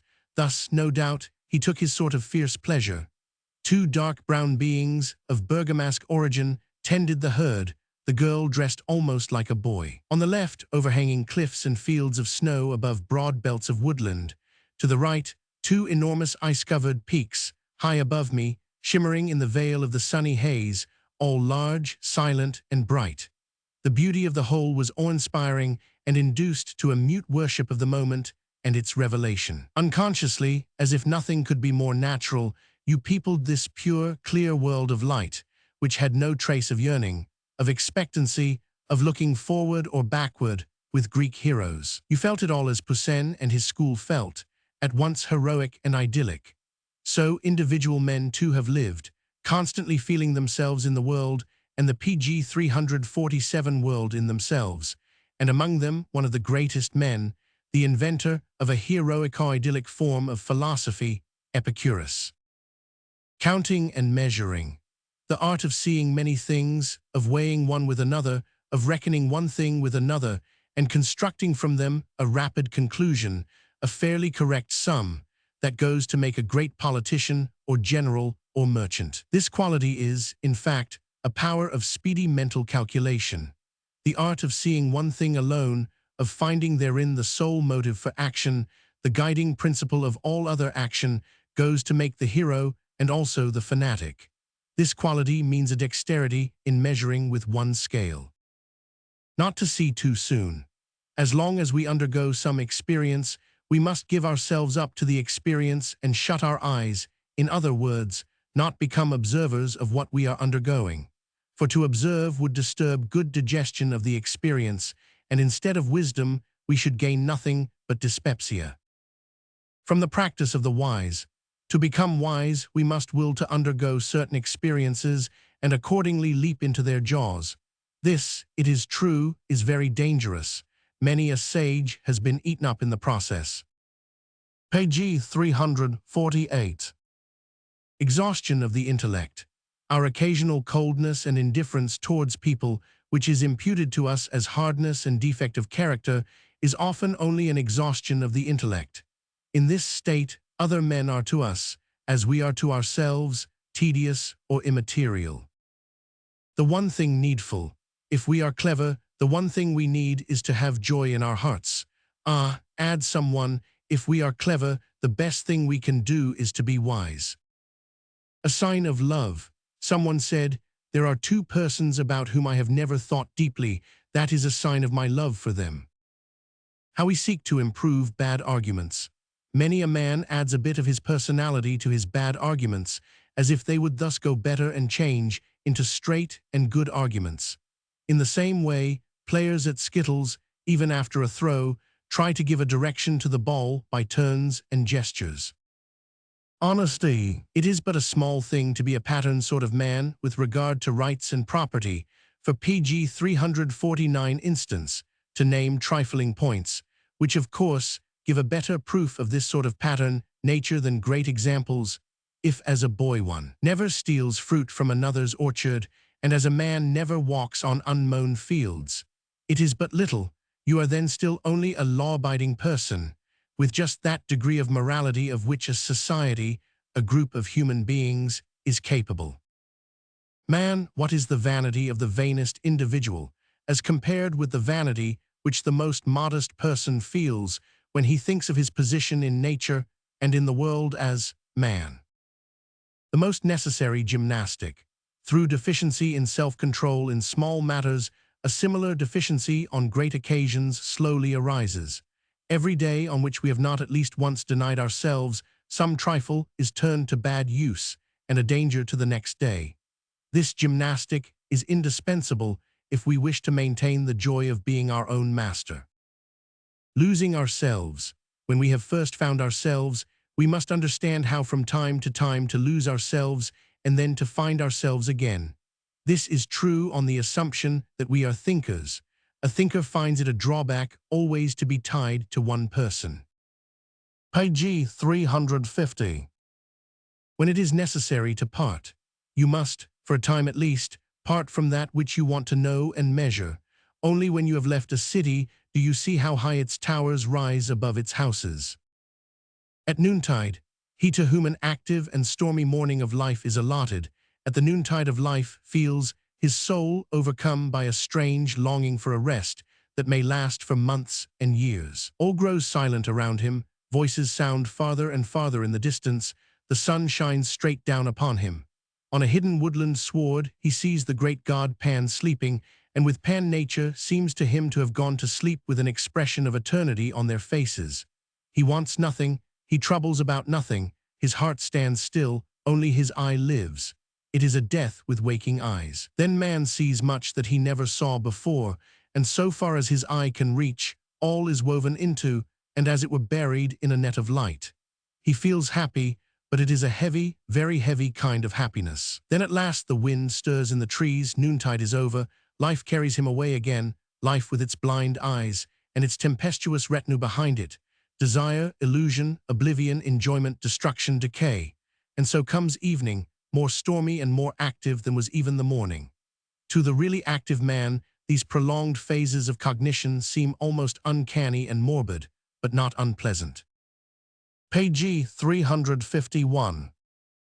To beware of one's portrait painter. A great painter, who in a portrait has revealed and put on canvas the fullest expression and look of which a man is capable, will almost always think, when he sees the man later in real life, that he is only looking at a caricature. The two principles of the new life. First principle, to arrange one's life on the most secure and tangible basis, not as hitherto upon the most distant, undetermined, and cloudy foundation.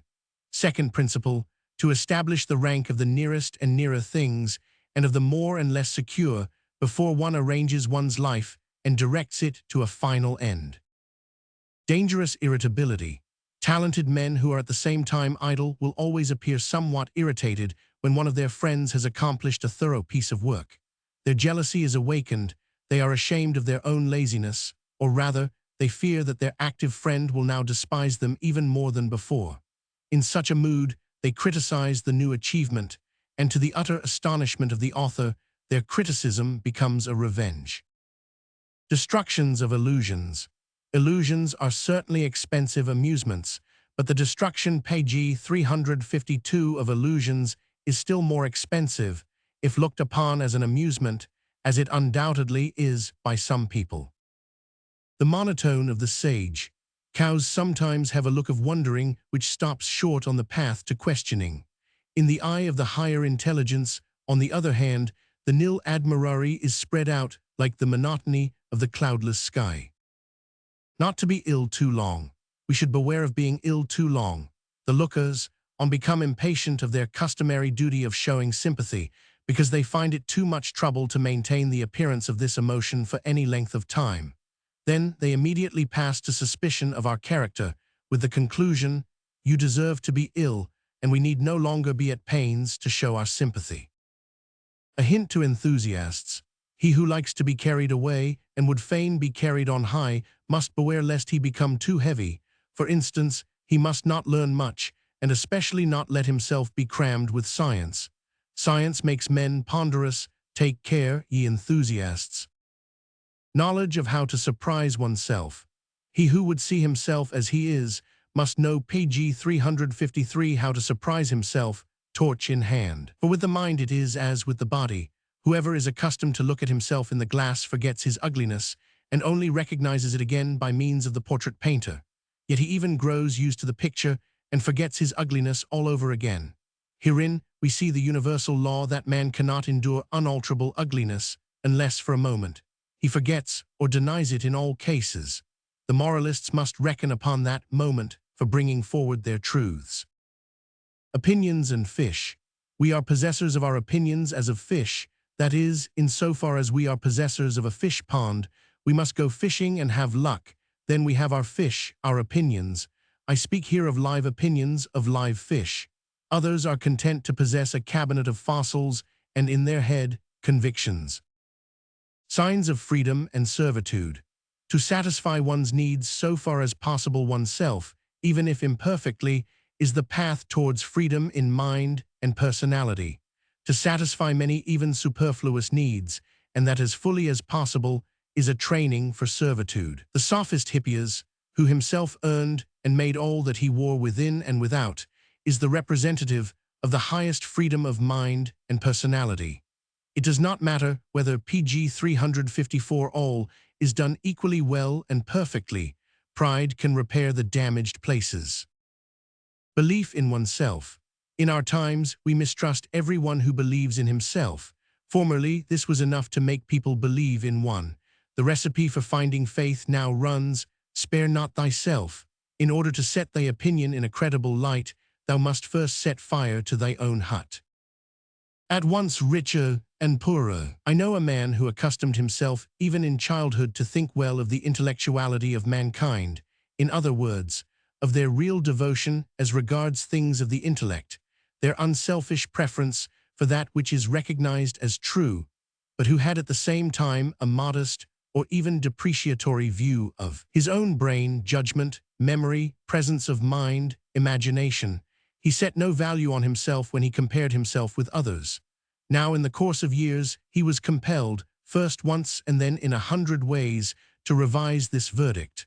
One would have thought he would be thoroughly satisfied and delighted. Such, in fact, was to some extent the case, but, as he once said, "Yet a bitterness of the deepest dye is mingled with my feeling, such as I did not know in earlier life.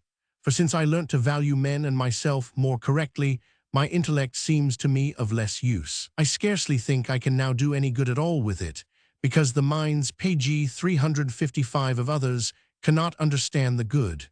I now always see before me the frightful gulf between those who could give help and those who need help. So I am troubled by the misfortune of having my intellect to myself and of being forced to enjoy it alone so far as it can give any enjoyment.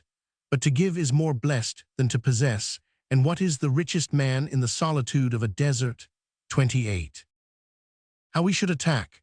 The reasons for which men believe or do not believe are in very few people as strong as they might be. As a rule, in order to shake a belief, it is far from necessary to use the heaviest weapon of attack. Many attain their object by merely making the attack with some noise. In fact, pop guns are often enough. In dealing with very vain persons, the semblance of a strong attack is enough. They think they are being taken quite seriously and readily give way. Death, through the certain prospect of death, a precious, fragrant drop of frivolity might be mixed with every life. And now, you singular druggist souls, you have made of death a drop of poison, unpleasant to taste, which makes the whole of life hideous. Repentance. Never allow repentance free play, page 356, but say at once to yourself, that would be adding a second piece of folly to the first. If you have worked evil, you must bethink yourself of doing good. If you are punished for your actions, submit to the punishment with the feeling that by this very submission you are somehow doing good, in that you are deterring others from falling into the same error. Every malefactor who is punished has a right to consider himself a benefactor to mankind. Becoming a thinker. How can anyone become a thinker if he does not spend at least a third part of the day without passions, men, and books? The best remedy, a little health on and off, is the best remedy for the invalid. Don't touch. There are dreadful people who, instead of solving a problem, complicate it for those who deal with it and make it harder to solve. Whoever does not know how to hit the nail on the head should be entreated not to hit the nail at all. Forgetting nature. We speak of nature, and in doing so forget ourselves. We ourselves are page 357 nature, quond meme. Consequently, nature is something quite different from what we feel on hearing her name pronounced. Profundity and ennui. In the case of profound men, as of deep wells, it takes a long time before anything that is thrown into them reaches the bottom. The spectators, who generally do not wait long enough, too readily look upon such a man as callous and hard, or even as boring. When it is time to vow fidelity to oneself, we sometimes go astray in an intellectual direction which does not correspond to our talents.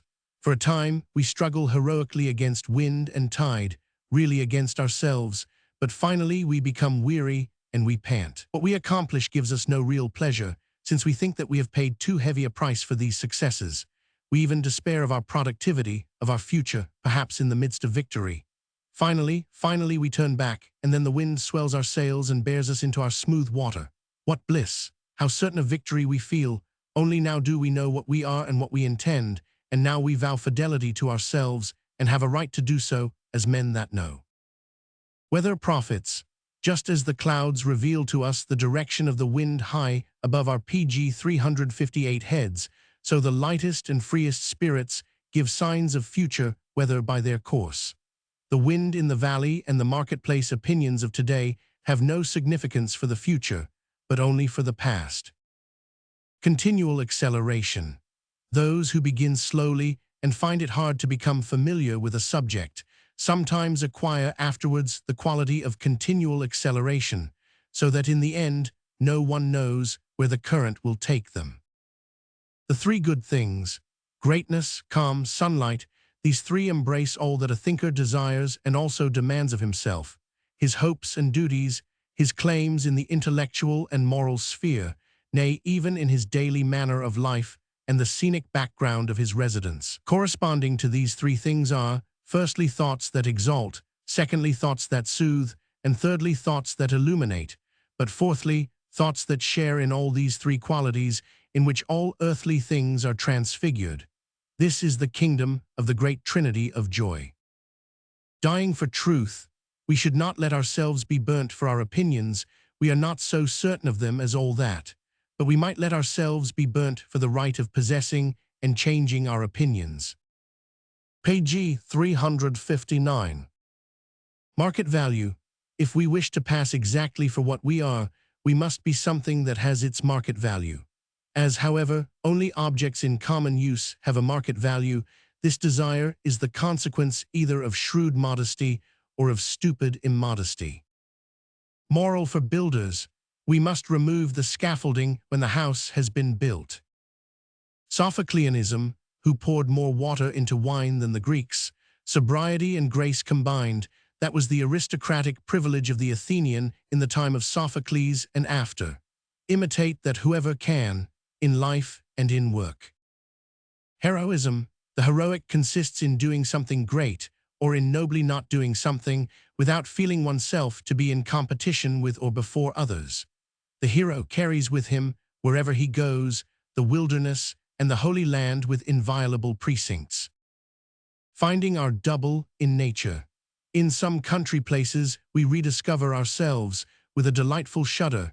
It is the pleasantest way of finding our double. How happy must he be who has page 360 that feeling just here, in this perpetually sunny October air, in this happy elfin play of the wind from morn till eve, in this clearest of atmospheres and mildest of temperatures, in all the serious yet cheerful landscape of hill, lake, and forest on this plateau, which has encamped fearlessly next to the terrors of eternal snow, here, where Italy and Finland have joined hands, and where the home of all the silver color tones of nature seems to be established.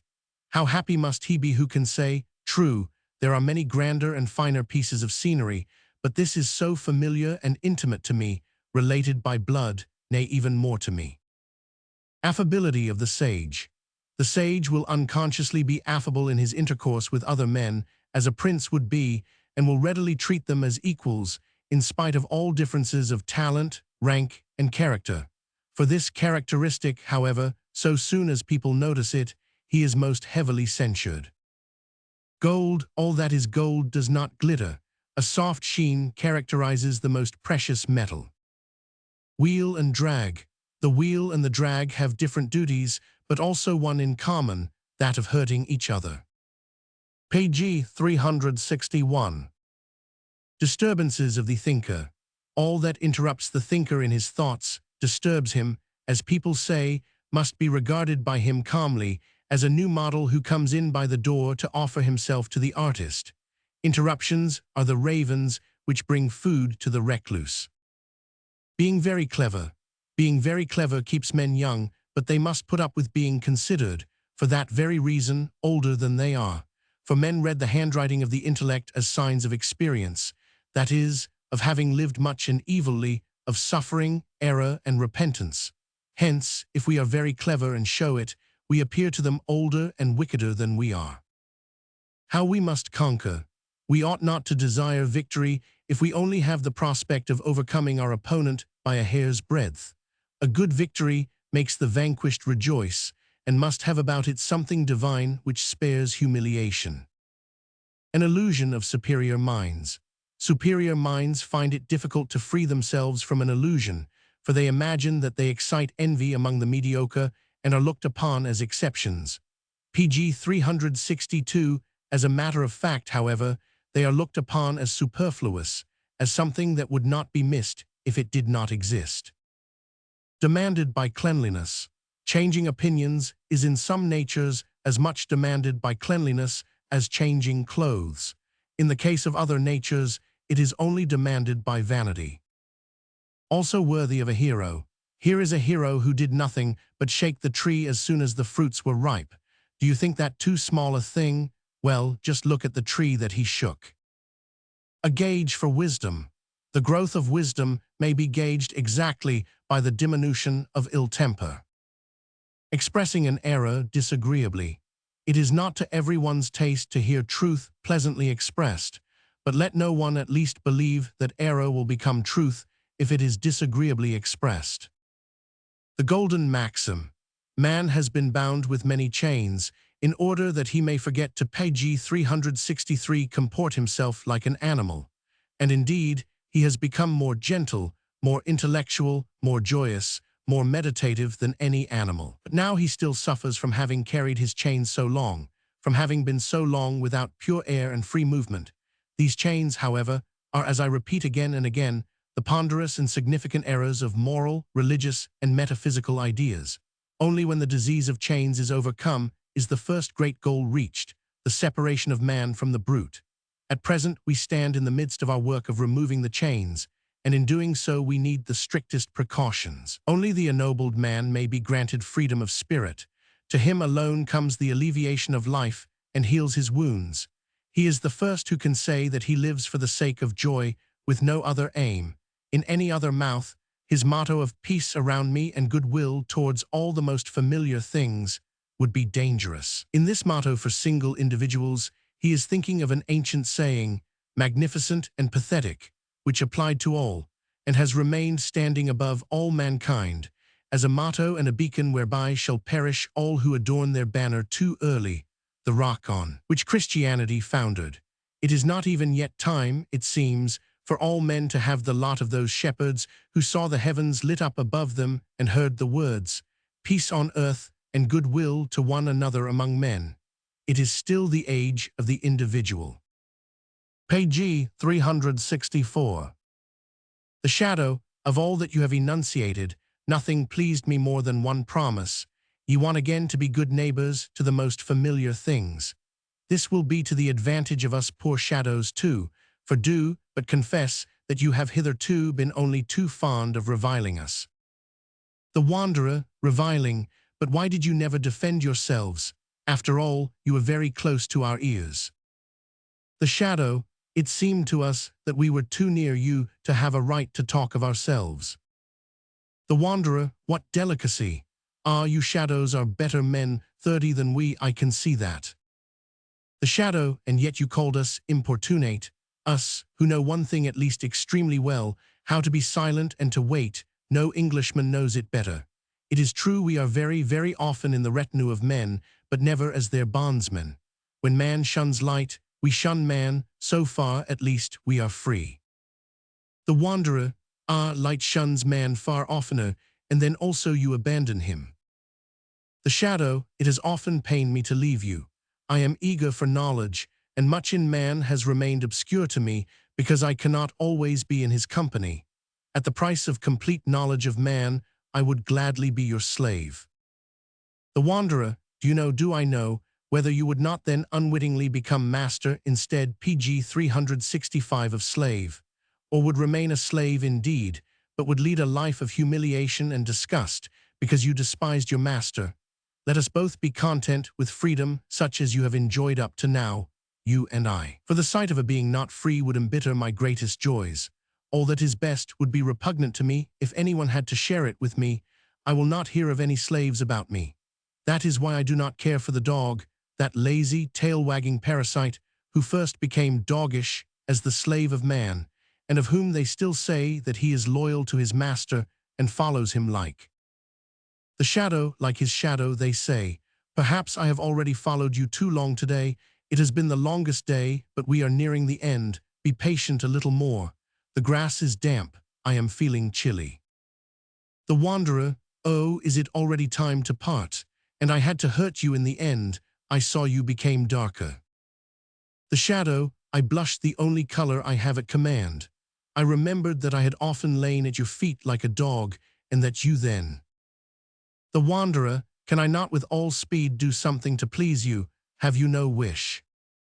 The shadow, none, except perhaps the wish that the philosophically dog 31 expressed to Alexander the Great. Just move a little out of my light. I feel cold. The wanderer, what am I to do? Page 366. The shadow, walk under those fir trees and look around you towards the mountains. The sun is sinking. The wanderer, where are you? Where are you?